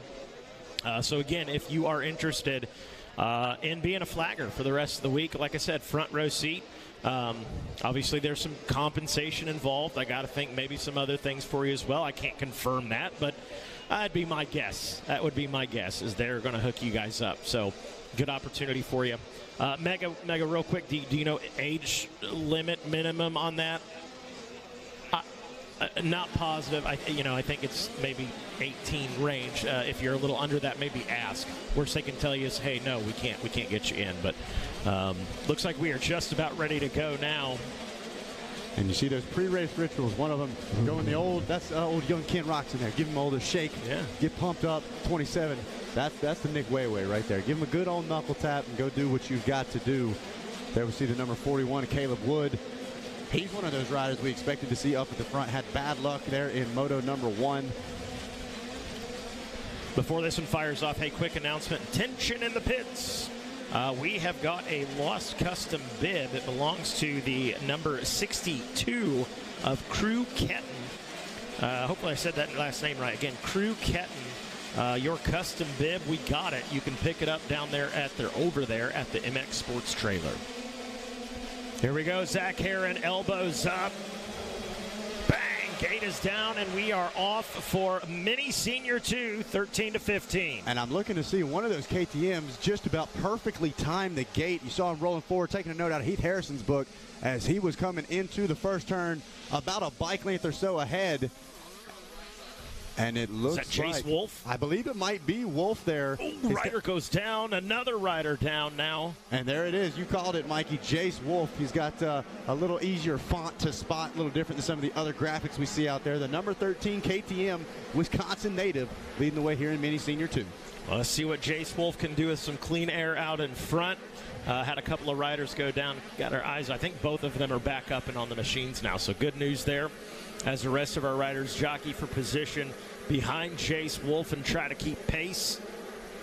And I don't know if you saw, Mikey, I was not able to spot the white fender of Vincent Way. I believe that's him coming around the outside here as they make their way through the Storyland. Yeah, 27. That is him on that Husqvarna, if I'm not mistaken. Vincent Way coming into it. He had that Moto 1 win. What can he do to back it up here in the second one? Right there, saw Jonathan Getz. He had a second place finish. He is up in the mix early in this one. Looks like he's battling for maybe that 2 or that 3 spot in the 95 machine. Cole Blecka, he had a third place finish. He's off to a good start. And Way really just, I mean, obviously the son of Nick Way, he's hanging around guys like Adam Cincerella taking notes, but the riding style of Way is so easy to pick out. Throwing that Husky around, putting it exactly where he wants to, is now we see him trying to duck back towards the inside. These guys searching for the closest thing to smooth real estate they can find. Oh, boy. That's going to be good. Great job working the track right there. Call it what it is. It's a four-way battle for position. Without a doubt is now. Jace Wolf checks in, leading the way with Cole Bleckhoff just behind him on the 95. Then it's going to be Kane Balasina, Jonathan Getz, and Vincent Way rounding out the top 5 there. Bodie Barth, another one to keep an eye on. He made a lot of passes there in Moto 1 after a bad start. Oh, for sure. For sure. Outside of that top 5, Brody Barth in the 6th spot, Talon Staggs in 7th, Joseph Shipley in 8th, Kevin DePino 9th, and Colby Lassar rounding out your top 10. We've got the number 13 out front. Love the old school number plate on front. That's cool. That was how it takes little things to help the announcers pick you out, and sometimes just the right font makes it easy for us. Kind of that like Barsha style. I know Sipes has run a 264 similar to that. I think when he did Well, man, what race was that? It was a Buffalo Chip several years ago. It was like some flat track. It was pretty About sick. to say, the guy has done so many different kinds of racing. It's on hard the to long pick, list, but, let's be real. But right now, not only is Wolf out front, but Wolf is putting some distance between himself and the rest of the field. We talked. Oh, one rider. Oh, mistake. Slideways there, coming out of the corner, headed back into Storyland. Slideways. You like that, didn't you? Baby, that's a good one. Slideways. And feet came off the pegs, but the throttle never cracked. As now we see the number 27 railing the outside as well. Getting around Kane Bullacina right there. I think the number 44. Getz going to work. Or excuse me, Vincent Way going to work. The 27. Almost on cue for you, Zach Aaron, right there. As he's backing up that one, he's going after it. It's impressive to watch. And Way, I feel like, more than a lot of the other riders here in this mini senior class, using every inch. We've seen him far on that right-hand side and a couple of times switching from the inside to the outside in the mid-corner. We saw him have a big cut down there in that Thor sweeper sand turn around the Polysport Pond. So Vincent Way looking for real estate to try to make moves. Man, still tight after about a lap, and we'll call it, what, 7/8. We're about there. We're about there. You like that? We're down to fractions now, Kevin Kelly. 3/16. Just a bit outside. Jace Wolf, though, yeah, if you're Jace Wolf, he's in the situation of, hey, have at it, boys. I'm going to try and run away. Cole Blecka had the little bobble.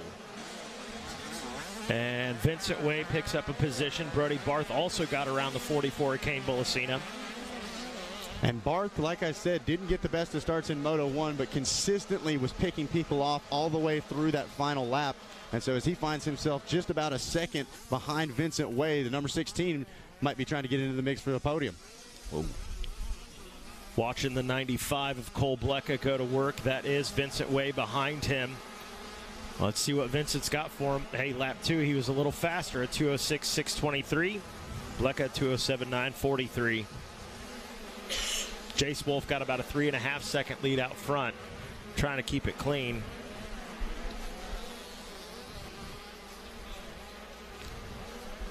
Might lose a mini in some of these ruts, man. It's impressive to see just how deep these ruts are. They shroud deep, as we heard earlier. Oh, yeah. And while that's awesome, it's cool, it can be detrimental. These guys, for sure. What might have been the best rut on the far inside earlier today could just swallow you up whole, as now we're seeing more and more of our smaller bikes moving towards those outsides. Got one more moto coming up after this one. I think it's going to be the 450C class. So no more little bikes. No more little bikes today. And you can see just how whooped out this Rocky Mountain sand section is. Riders basically jumping their way through it at some points. Yeah. There are no rests on the track at Loretta's, right? Absolutely There's no straight. You go from acceleration bumps right into braking bumps, or opposite. Whatever the case is, it's rough, man. It is rough. Pretty much out here, it's just bumps. You don't know whether they were braking, whether they were on the gas when they made it. It's just bumps. And so, and this Thor sand sweeper turn here, this has really been a spot for riders to make up a lot of time. It seems like they're coming into the corner on the outsides and then trying to diamond off, go to the inside as they're exiting the corner. As now we're watching our riders make their way up and over the tunnel of love, or as Kevin Kelly says, the tunnel of girls are cool at this age. Yeah, girls are cruel. They're gross. They got cooties. We're in a 13-15 division. There's a sliding scale of the opinions on that. There's a slight interest. I think they're just fine at this point.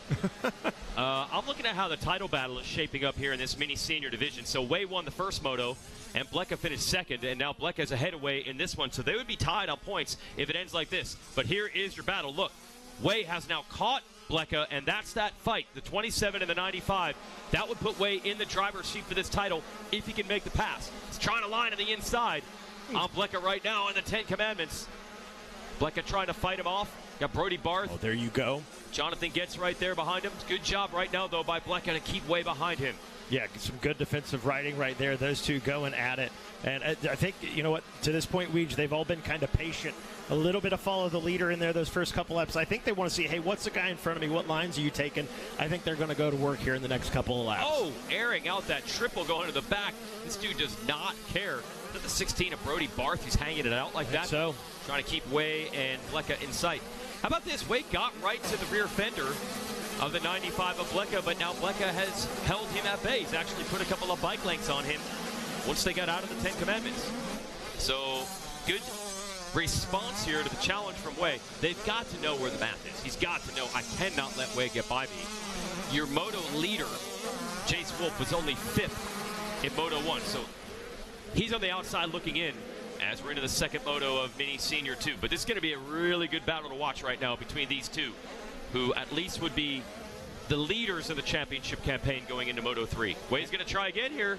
And the first moto finisher in second place now finds himself in 5th. I think that also might have been Getz. You saw slinging it, headed back into Storyland. Getz kind of sneaking up on the backside of Barth. And I think that's why they fell off the back tire of Wei. Barth all of a sudden had to switch to defense, as now Nick Wei's son, Vincent Wei. I did it too. So similar out there, trying to make it happen around the outside. Is he going to be able to close the door here coming by the billboards? He was loving those outside lines, and he's showing him that front wheel now. Wow. Make it stick. That is how you execute a rut right there, folks. Way around the outside, literally. Can he get it done? That was a drag race. The line was a little bit better. Does he have it finished off right now? I think Vincent Wei has taken second, and that is so big for the championship. That was a grown man move. He had to do it. Sure. So if it ends like this, he would not have to beat Blecka in the third moto. Blecka knows it. He's going right back after him in the 10 Commandments. And Blecka was better in this next section of the track the last time around. I don't know if it was line choice. Let's see if Wei maybe learns something from him. Oh, these ruts are so difficult. And these are the smaller wheel bikes. These are the 85s. The Super Minis have bigger wheels. Oh, Wei's got it dialed. Was that Jonathan Getz? I think Getz has made his way around Barth, and I think he is that rider kind of hanging in just behind Wei, or behind Blecka there. He's pushing the pace for sure. And if you're Jonathan Getz, he's been at Loretta's a lot. He definitely is expecting to win. He's not going to be happy to be in 4th. He wants podium real estate. How about Jace Wolf, Air Wolf, as we've been calling him this week? Long gone. 5-second lead. And we're about halfway through. I don't know if there's enough time for Wei to run him down. And I think those two riders behind Wei, it is still Barth holding down the 4th place spot. Him and Getz have gone back and forth a couple times. It's so hard to tell the orange versus the red of the KTM and Gas. Getting to that point in the day, the sun starts playing tricks on you too. Sun's going down, boys. It's a strong performance from the Austrian brands, though. You know, we got a Husky, we got a Gas, we got a KTM, and they are rolling around the Polysport pond right now. Yeah, they've got mini classes on lock. There's no doubt about that. Let's see who it is around the outside. Is it Barth or is it Getz putting the challenge to? Wei just went through. Or Wolf. Wolf went through. Then we saw Wei. Yeah, there's a little delay on our timing and scoring. We'll have it here in a second. Then it is Blecka. Will it be Getz? I know you already saw it on the screen. I just want to use... It is Getz. It is Getz who's putting the pressure on. Now we see that number 22. So it is Jonathan Getz that was hanging it out in Storyland, and he's trying to take the podium spot away from Blecka. Right there with them. Timing and scoring, .294. Forget about it. Throw a blanket over them. Not just a blanket, a baby blanket. Nice little baby blanket. Oh, it's like a napkin. Like a napkin. Yeah. Oh. So Getz, he finished second in Moto 1, as you mentioned. It would help him tremendously. He's in this title fight, too. He wants to get Blecka, and what he would really like to do is beat Wei in this moto. You see Wei's just out of the 10 Commandments into the right-hand turn, and then the riders battling right behind him. Getz and Blecka are just getting into that section. So Getz got to worry about Blecka right now. Oh no, Getz down. Mistake. Oh, boy. This is what we talk about. Riders slide out. Coming in so hot to these corners. The back end just stepped out, and Wei goes down as well. Oh, wow. This just changed in a hurry. So two title contenders just crashed in the span of 2 turns. And Cole Blecka, whose moto was about to come undone, he's going to find himself ahead of both of them. Wow, how about that? Like we say, it can reach up and grab anybody out here at Loretta Lynn's. And we'll see. Vincent looks to be okay. Doesn't look like it was too hard of a crash. Hopefully there's nothing tweaked up to where he's not going to be able to keep pushing. As I know, immediately, mine goes to title contention. Well, where am Wei I at? threw it away in his other. He led to the last lap of Mini Senior 1 and then crashed. I think ended up 4th. So there was a lot of pressure on him to get it done in this moto, and he was doing it. We'll have to see when they come back across the finish line exactly what the positions are, but change in a hurry there, Mikey Waits. Yeah, Wow. scary stuff. And like you said, hey, the championship's on the line. You know they feel that pressure. Yeah. I guarantee you, each guy, Dad circled the opposite dude's number and said, no matter what, you beat him. Absolutely, and I do believe that's the number 16 just behind Way there. And so Brody Barth on the number 16 was shown in 5th the last time around. So when we are our time and scoring updates, we will get a glimpse here. Wolf leads the way. Blecka in second, just about 4 seconds behind. Yeah, Way's third. So it was actually Getz that got the worst end of the deal. Way only lost 1 spot. Getz was trying to get Blecka, didn't, and also lost spots to Barth and Lessar. Colby Lessar now 5th. Getz back to 6th. So Getz lost 2 spots. And remember, we thought he was setting up another rider for a pass. So Getz really lost a ton back there. Way only lost 1 position, and he can see the rider that he lost a spot to right in front of him. It is not over. Without a doubt, and that's such a mental battle too. When you're pushing, you know you've got the speed, you are about to make a pass, and then the simplest of mistakes, just back to square one, if not even further back than that. Yeah, forgets, like you said, -2. That's what he lost. I felt like he lost 7 positions right there. Well, for the title, that is heavily weighted. Right. He needed to catch Way and make up ground in this moto. Instead, he's got several positions between them, so that hurts big time. And still 6 minutes to go, though. Is Way going to be able to catch Cole Blecka? We can't really tell with the lap time now because the previous time he had gone down.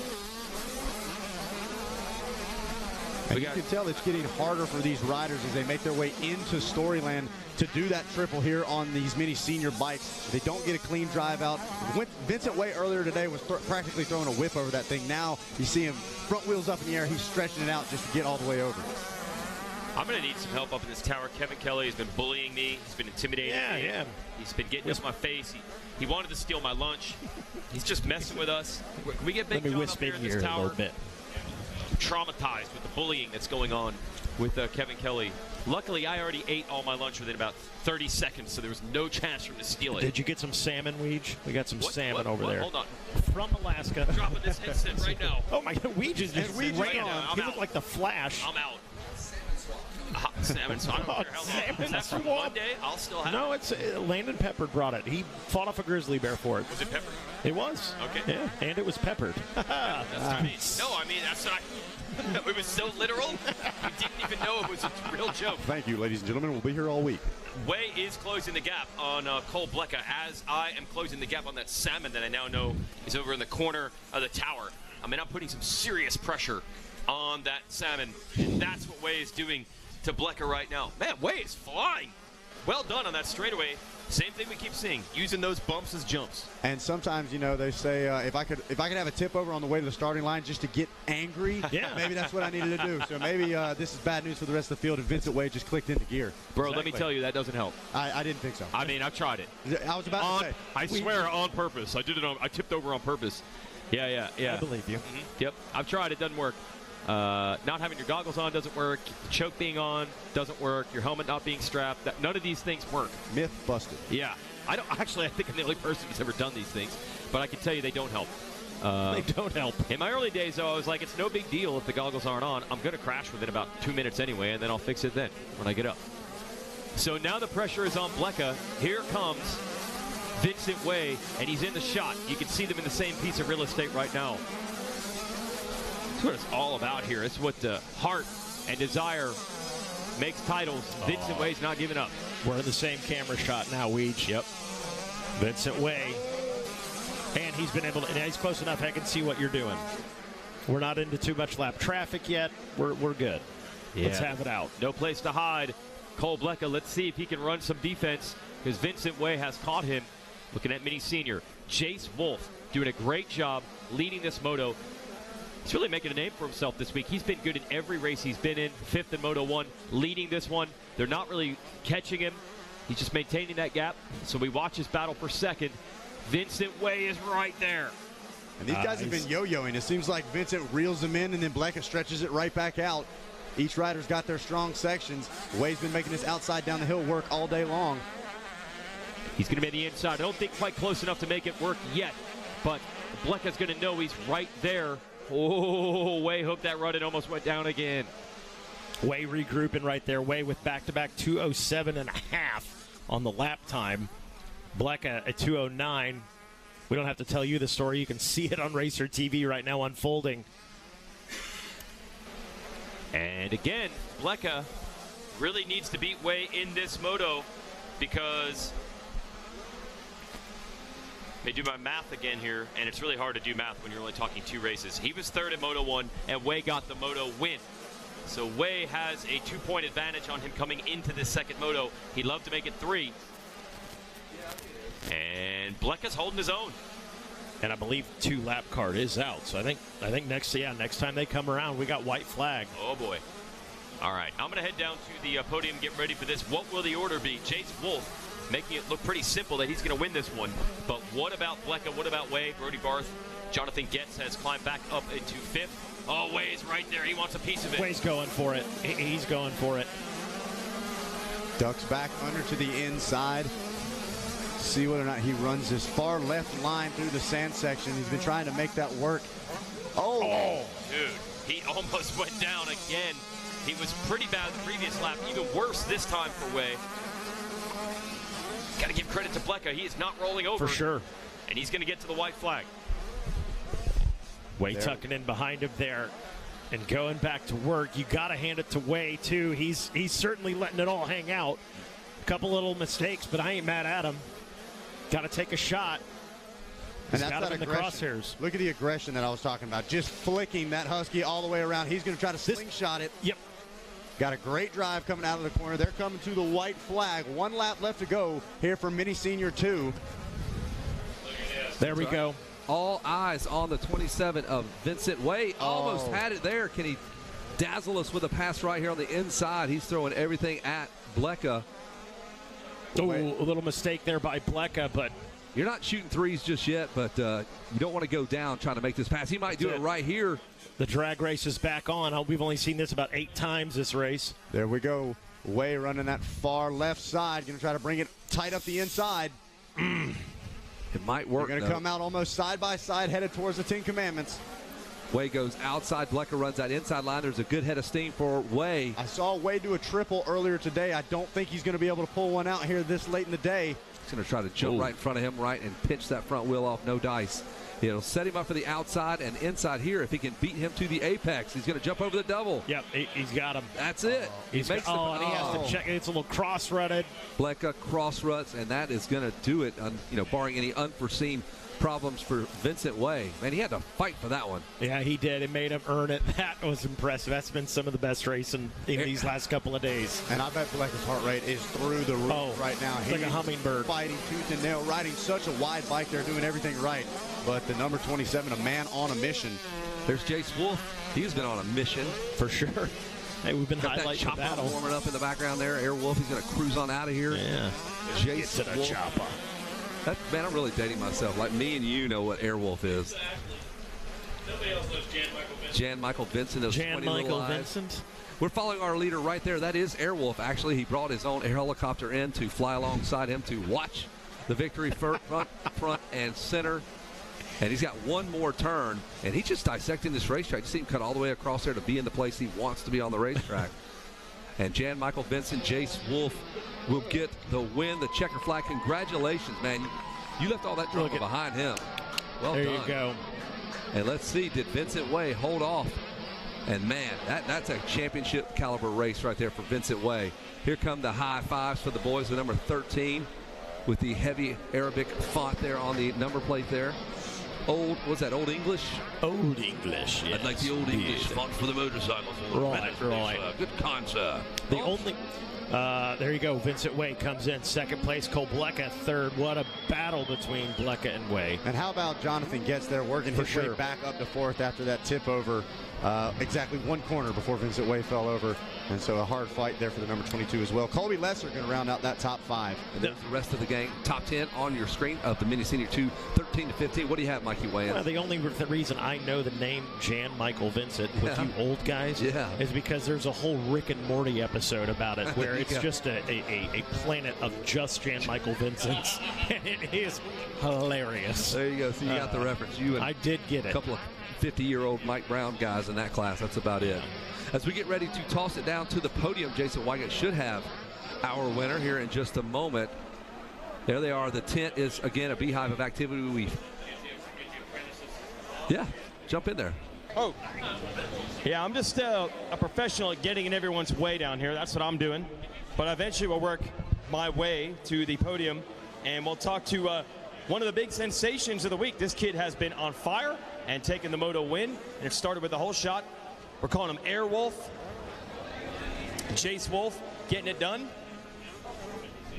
And he got a 5th in Moto 1. So this class is still going to be tough to make the math work, but you stack up another moto win after this, 5-1-1, that could certainly do it. And the very coveted mini senior division. It's wild to see kids coming out of the woodwork. Absolutely love it. We're going to get Chase Wolf on up to the podium. Not much cool down time, I know, but just ask the pros. They literally get one commercial break, about 90 seconds, maybe 2 minutes, and they got to go from a 30+2 up to a live television interview. So that's how it works in the pro game. Chase Wolf, he's learning. He's been a podium guy this week. And you love to see these new stories and new contenders. And we got one right here. This kid is legit. He backed up his good riding yesterday, but more today. Let's hear it for a moto winner, Chase Wolf.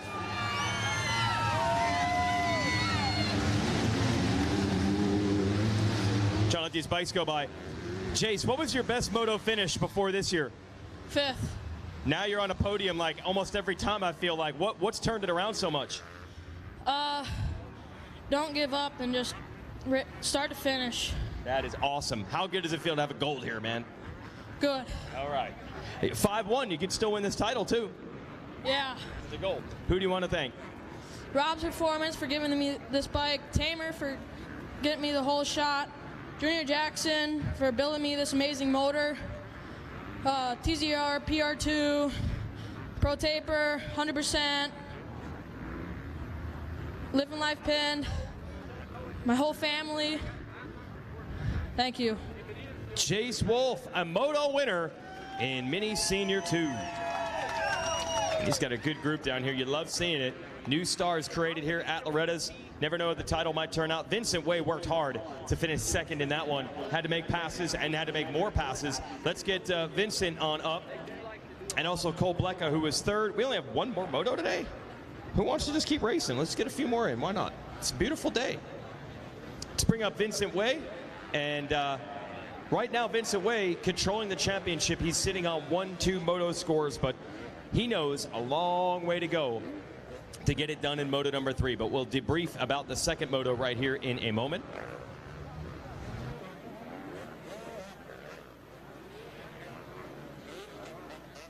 Yeah, we need 2nd place to come on up, and he could tell the tale. He had gotten to 2nd, he fell, and then was able to work his way back into it, and that came down basically to the last lap. And Cole Blecka, you can get over to the podium area as well. Still waiting on the gang. Oh, they're going nuts under there, the Chase Wolf camp. They're celebrating whole shot awards, gold medals. They got more family photos. You don't often see photos into the tent. Love to see that. We'll take the bronze here. And this guy's in title contention as well. I think 3-3. Is that what you got right now? 3-3. Let's hear it for Cole Blecka. Well, Cole, this class is tough. You were riding really hard. You're in a battle the whole time. Take me through it. Yeah, got off to a great start. Just kind of barbing my way to the front, and then just kind of rode my laps. The heat kind of got to me, but just kind of held it on, and I got 3rd. All right. Who do you want to thank, Cole? I'd like to thank my whole family, Answer, Asterisk, Monster, Race Tech, 6D, and everybody else that supports me. Thank you so much. All right, there it is. Cole Blecka, everybody. A pair of bronze medals. He's in title contention also going into the 3rd moto, but I want to get Vincent Way on up here. That was a tough moto, but he ends up with the silver, and he's got 1-2 scores. Let's hear it for Vincent Way. Man, you had to work hard for that 2nd place finish. It was not easy. Yeah, I didn't get a good start. I got all shamed it again. But whew, that was tiring. But everybody was riding great. I got around Cole in the middle, close to the end, and then over Storyland triple. the little roller, I hit a bump, back end came loose, and that's that. And then was back behind Cole and then got him last lap, and it got second. So. Yeah, that's doing it the hard way. Who do you want to thank right now? My mom, my dad, my Nani, my Bobby, my grandma, grandpa, Dee, my sister at home, Carrie, Luke, Husqvarna, FMF, Popeye Stars Answer, Bell Helmet, Scott Goggles, Maddie, Daniel, everybody else, thank you so much. Oh, Monster Army. Oh, yeah. All right, let's hear it for our runner-up, Vincent Way. Keeping it interesting going into the final moto, overcoming a crash and getting second. That was good stuff. One more moto remains. Got to send it back up.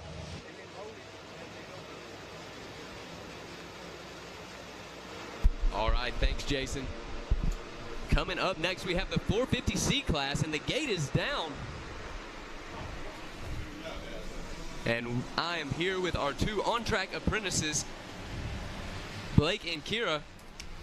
And we'll see who has this hole shot here in just a second. That is going to be a Kawasaki up front.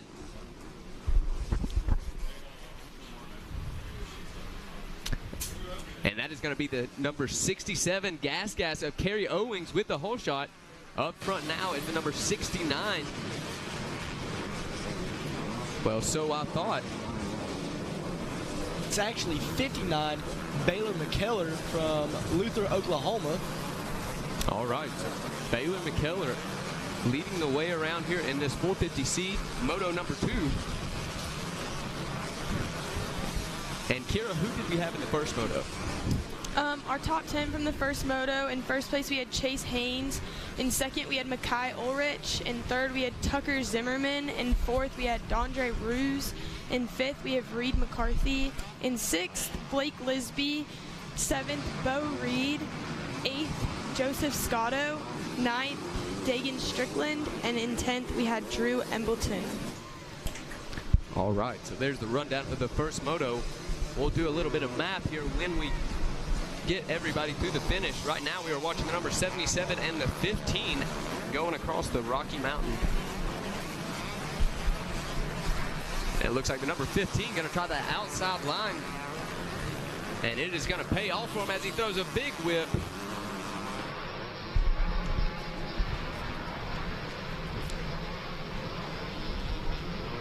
And they are making their way around here to the finish line, and they should be getting the green flag this time around. Looks like the 42 of Joseph Scotto isn't very far behind these leaders right here. Looks like Jake Stuckey coming in at first place on the Yamaha. Nick Durden, the number 77 on the Cowie, coming in second. And Joseph Scotto rounding out your top 3.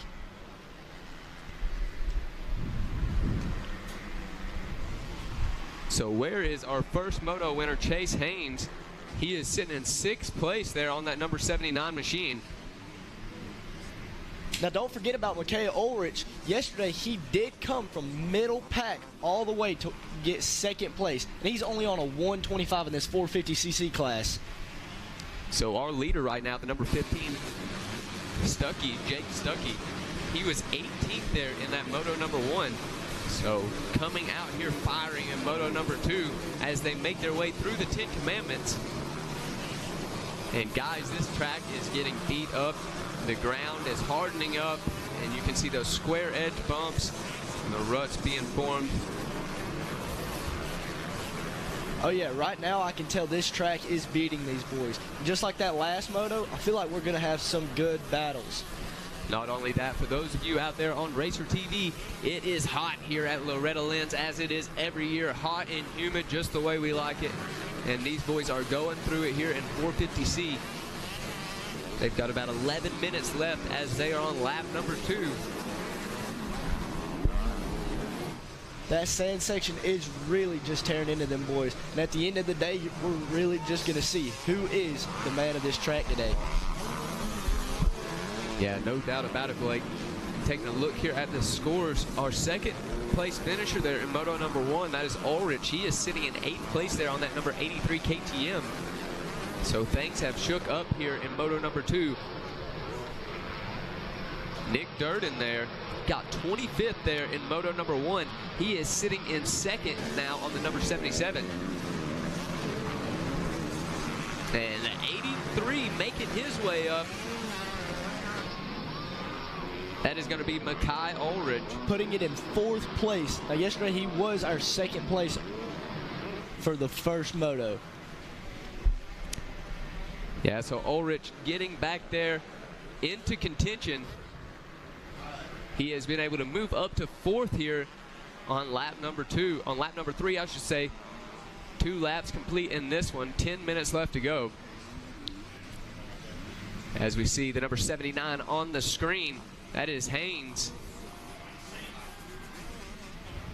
He was our moto winner yesterday, and it looks like he has made a pass for first place coming into the 10 Commandments with Ulrich right behind him. Making his way through those 10 Commandments. Blake, you're exactly right, but now the number 83 going to put himself up into 2nd place. Looks like Haynes did have the fastest time on our 2nd lap. So Haynes is your Moto number 1 winner, sitting in 1st now. So that is going to put him in the driver's seat as far as the championship is concerned.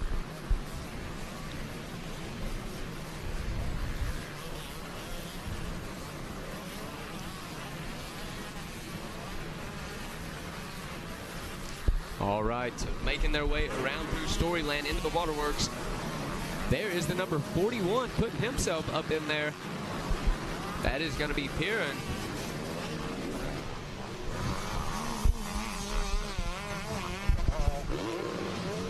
Well, Kira, how has your week been going? Anything stuck out to you today about this moto course we got out here? It's been going pretty well. The 250 Pro Sport was a really fun race to watch, and it's been fun to watch how the track is broken down over the last 2 days and how it just keeps getting more and more technical every day and harder for the riders. And Kira, y'all got to be up here earlier with Kurt Busch. Tell us about how cool it is to be an on-track apprentice. It's so awesome. We've got to meet and hang out with so many different people. Kevin Windham was up here in the booth. Malcolm Stewart's in and out all day long. We just get to meet and talk to so many different cool people. And it's a really cool experience. I highly recommend it if you're interested in eventually wanting to work in the industry or pursue a career in this industry. Exactly, Kira. It is one of the coolest opportunities I've ever heard of. I'm very grateful for it, as that is why I'm sitting here. But back on the screen, the number 83 Ulrich is going to put himself up into that number 1 spot. He was 2nd in Moto number 1. So if he is able to hang on to this, it'll put him in the driver's seat as far as the championship is concerned, as he goes to the inside of the 10 Commandments.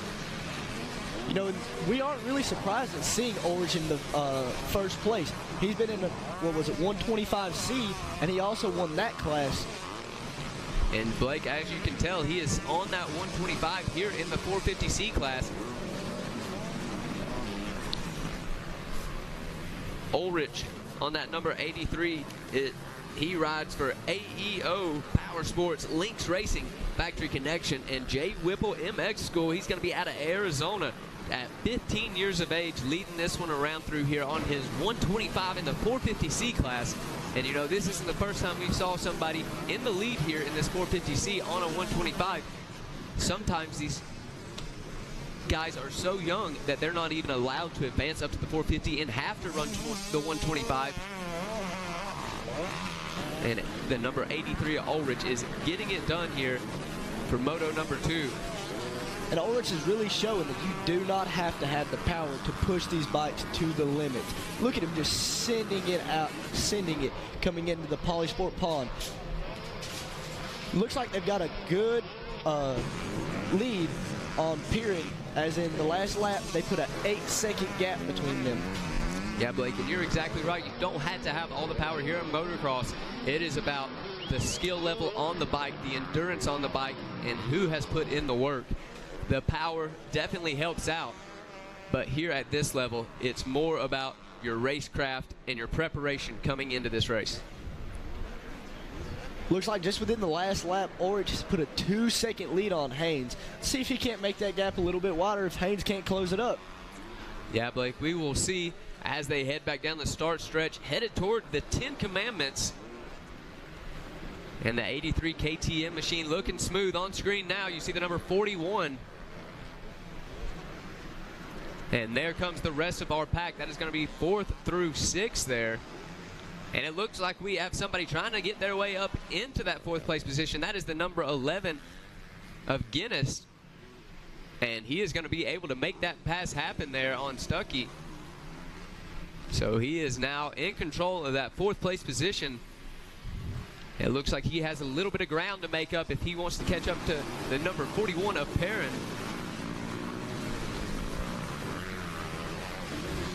On screen now we see the number 11, the number 42 making their way through the 10 commandments.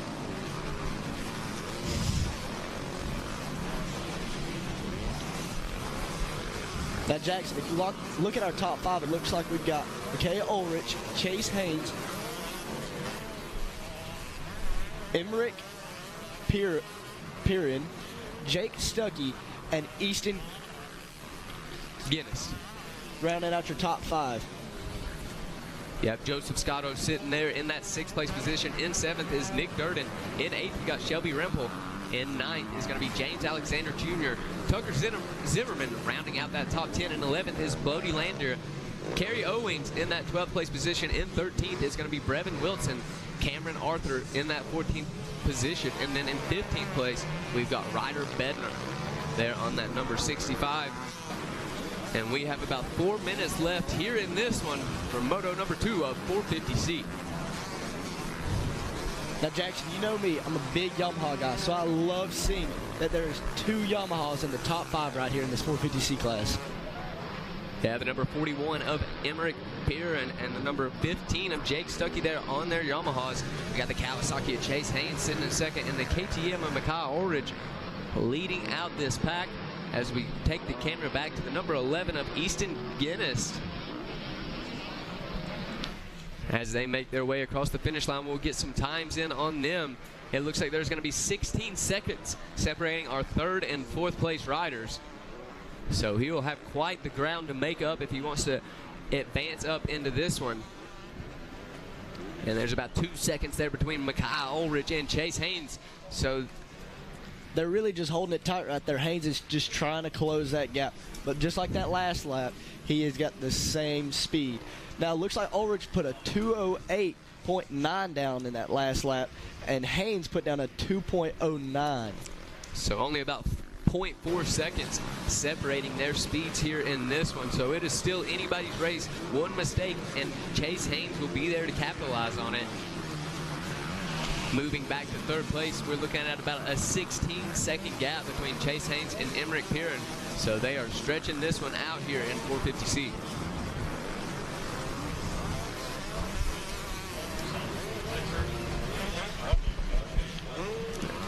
Up and over the Rocky Mountain they go. And that is the number 83. Following him is the 79 of Chase Haynes. 83 having a little bit of a bobble there. And there comes the number 79 of Haynes throwing that thing around as they enter the Polysport Pond Sand Sweeper. Man, I can just imagine. Look at it. Hey, Ulrich hitting those whoops in that sand section. It looks like he is beating him to death. And I know this isn't his first moto today, so he could have a disadvantage against Haynes.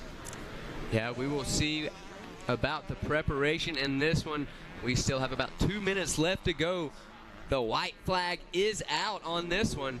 So one more time around for the number 83 of Ulrich there on his KTM.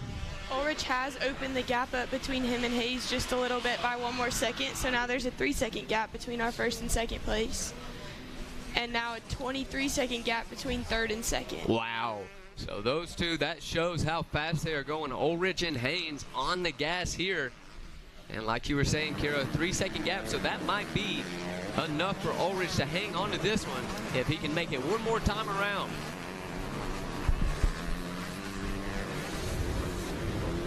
You know, I just love seeing this 125 in this 450C class and him leading it, because me personally, I'm a 125 guy, and it's just amazing to see that he is really showing what you can do with a 125. Yeah, Blake, it is very impressive seeing him out here against those big 450s, getting it done. That just shows the preparation he had coming into this one. I'm sure he trains and rides with other 450. He probably knows that he is capable of doing it. Getting second place there in our first moto. Like I said, this will put him in the driver's seat as far as our championship goes. This is Moto 2. We're running a 3-moto format here at Loretta Lynn's. And that will give him 3 points against his score. Up and over the Rocky Mountain he goes.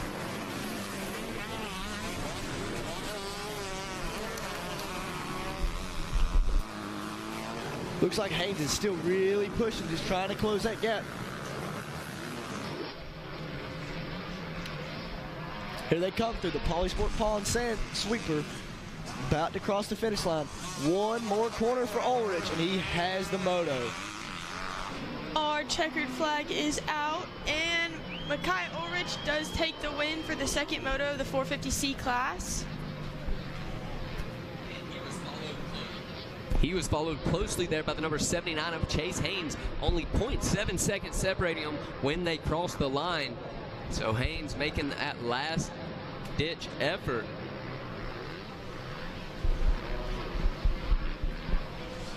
And we will see who is going to get the third place. Last time around, it was the number 41 of Emmerich Piran. And he is going to get third place here in moto number 2 of 450C. And thanks for the help, guys. We will get this 450C moto wrapped up. And we will throw things down here in just a second to Jason Wygant. And we will get back after it tomorrow. There is your top 10 on the screen. Makai Ulrich out front. Chase Haynes getting a second place here in this one. And Emmerich Piran with the third place.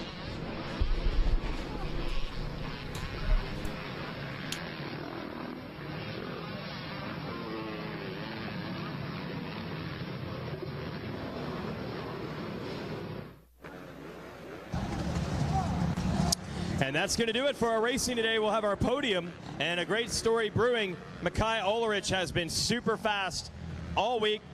Doesn't matter if he's up against 4 strokes and a 125. He is getting the job done. And he takes the gold.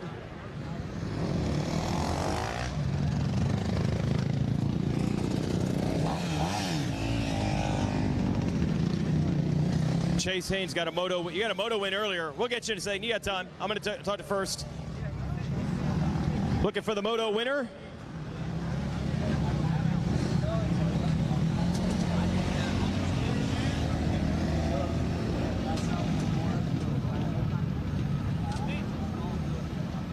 Oh, wow. Didn't even go to the cool down area. He's strong. Just hanging out.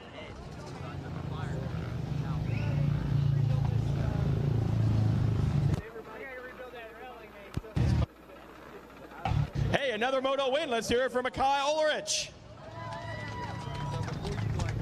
Bro, you are rolling.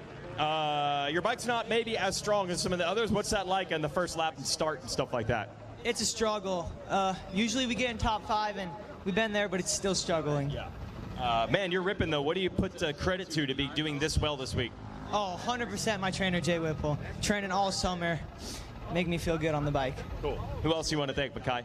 Oh, my mom, dad, AEO, ODI, 518, NLab, T-Rex, Lynx, 7, Alpine Star, 60, DBK, 100%, and everyone else, thank you. All right, let's hear it from Makai Ulrich with the gold. Also, Carrie Owings grabbed our whole shot here in 450C. Yes, that's right, a 125 two-stroke, just won a 450C moto. I'm looking for our Kawasaki man, Chase Haynes, who finished up in second. And Casey Owings, if you want to come around to talk whole shot award. But let's bring Chase Haynes on up and hand out the silver. There he is. And Emmerich Piran, who we talked to earlier, ended up third. Let's give out a silver to the Kawasaki man. He's been up here a couple times so far this week. Chase Haynes. Well, great job, Chase. Tell me about that moto a little bit. Got off to like an okay start. Made my way to the front and just try to stay up there. Me and Makai battle, but he got me this one. But I'm coming with a swing next time. Awesome. Who do you want to thank? My mom, my dad, AO, Team Green, Fly, Adrenaline Motorsports, Maxima, and everybody else. Thank you. All right, Chase Haynes, second place, 450C. Good job, Chase. And we got a third place rider to talk to and a whole shot award to hand out. Emmerich Perrin, if you want to come up and take that third place spot. These are all three of the riders in this class we've already spoken to in the podium this week. So they are making names for themselves in the C division. Come on up. And the bronze, again, we'll hand one out to Eric Perrin. Yeah, Emmerich, great job. Emmerich, great job taking another podium. Same thing, man. What do you credit this great week so far to? I'll credit that to Team Motorsport for letting me come here with a bike and give me the opportunity to qualify and everything. And then I would like to give a shout out to the Freelands and Eggmans for helping me while I'm down here. I would like to say a big thanks to FXR too. They've been helping me a lot, and I really appreciate it. Cool. Got to feel good to be getting these podiums, doesn't it? Of course. The track is really beat, but it's really fun, though. Oh, yeah. He earned it. Let's hear it for Emmerich taking third in 450C. Great stuff. And for our whole shot winners here, thank you, Emmerich. And that is Kerry Owings. There he is. One more award to hand out on a Wednesday. It's the Stasic Whole Shot Award to Kerry Owings. How'd you pull that one? Honestly, I don't know. I just got a good jump and just stuck with it. Saw no one to my inside, so I just held it wide. That's what it takes sometimes. Who do you want to thank? Lord Jesus Christ for keeping me safe. My mom, my dad for everything they've sacrificed for me being here. Tyler Thompson from the TMA Academy. Everybody from STF for helping me better myself every day. I'd like to thank O'Neill for the gear. Rise Decals, Dirt Lab Concepts for the amazing graphics. Dana Stubbs. And I recently just signed a contract with Team Sakai, so I'd like to thank them for giving me the opportunity to race for them. All right, that's going to be cool. All right, Kerry Owings taking your whole shot award. Congratulations. And that's going to do it for our Racer TV coverage today. But there's a lot more to come here at the ranch. I believe we're setting up for Monster Energy Freestyle. Big thanks to Monster Energy for bringing us a Craig Morgan concert, for bringing us freestyle today. We had NASCAR champion Kurt Busch in the tower. A lot of great things coming to the ranch thanks to Monster Energy. Thanks to you for watching. See you tomorrow.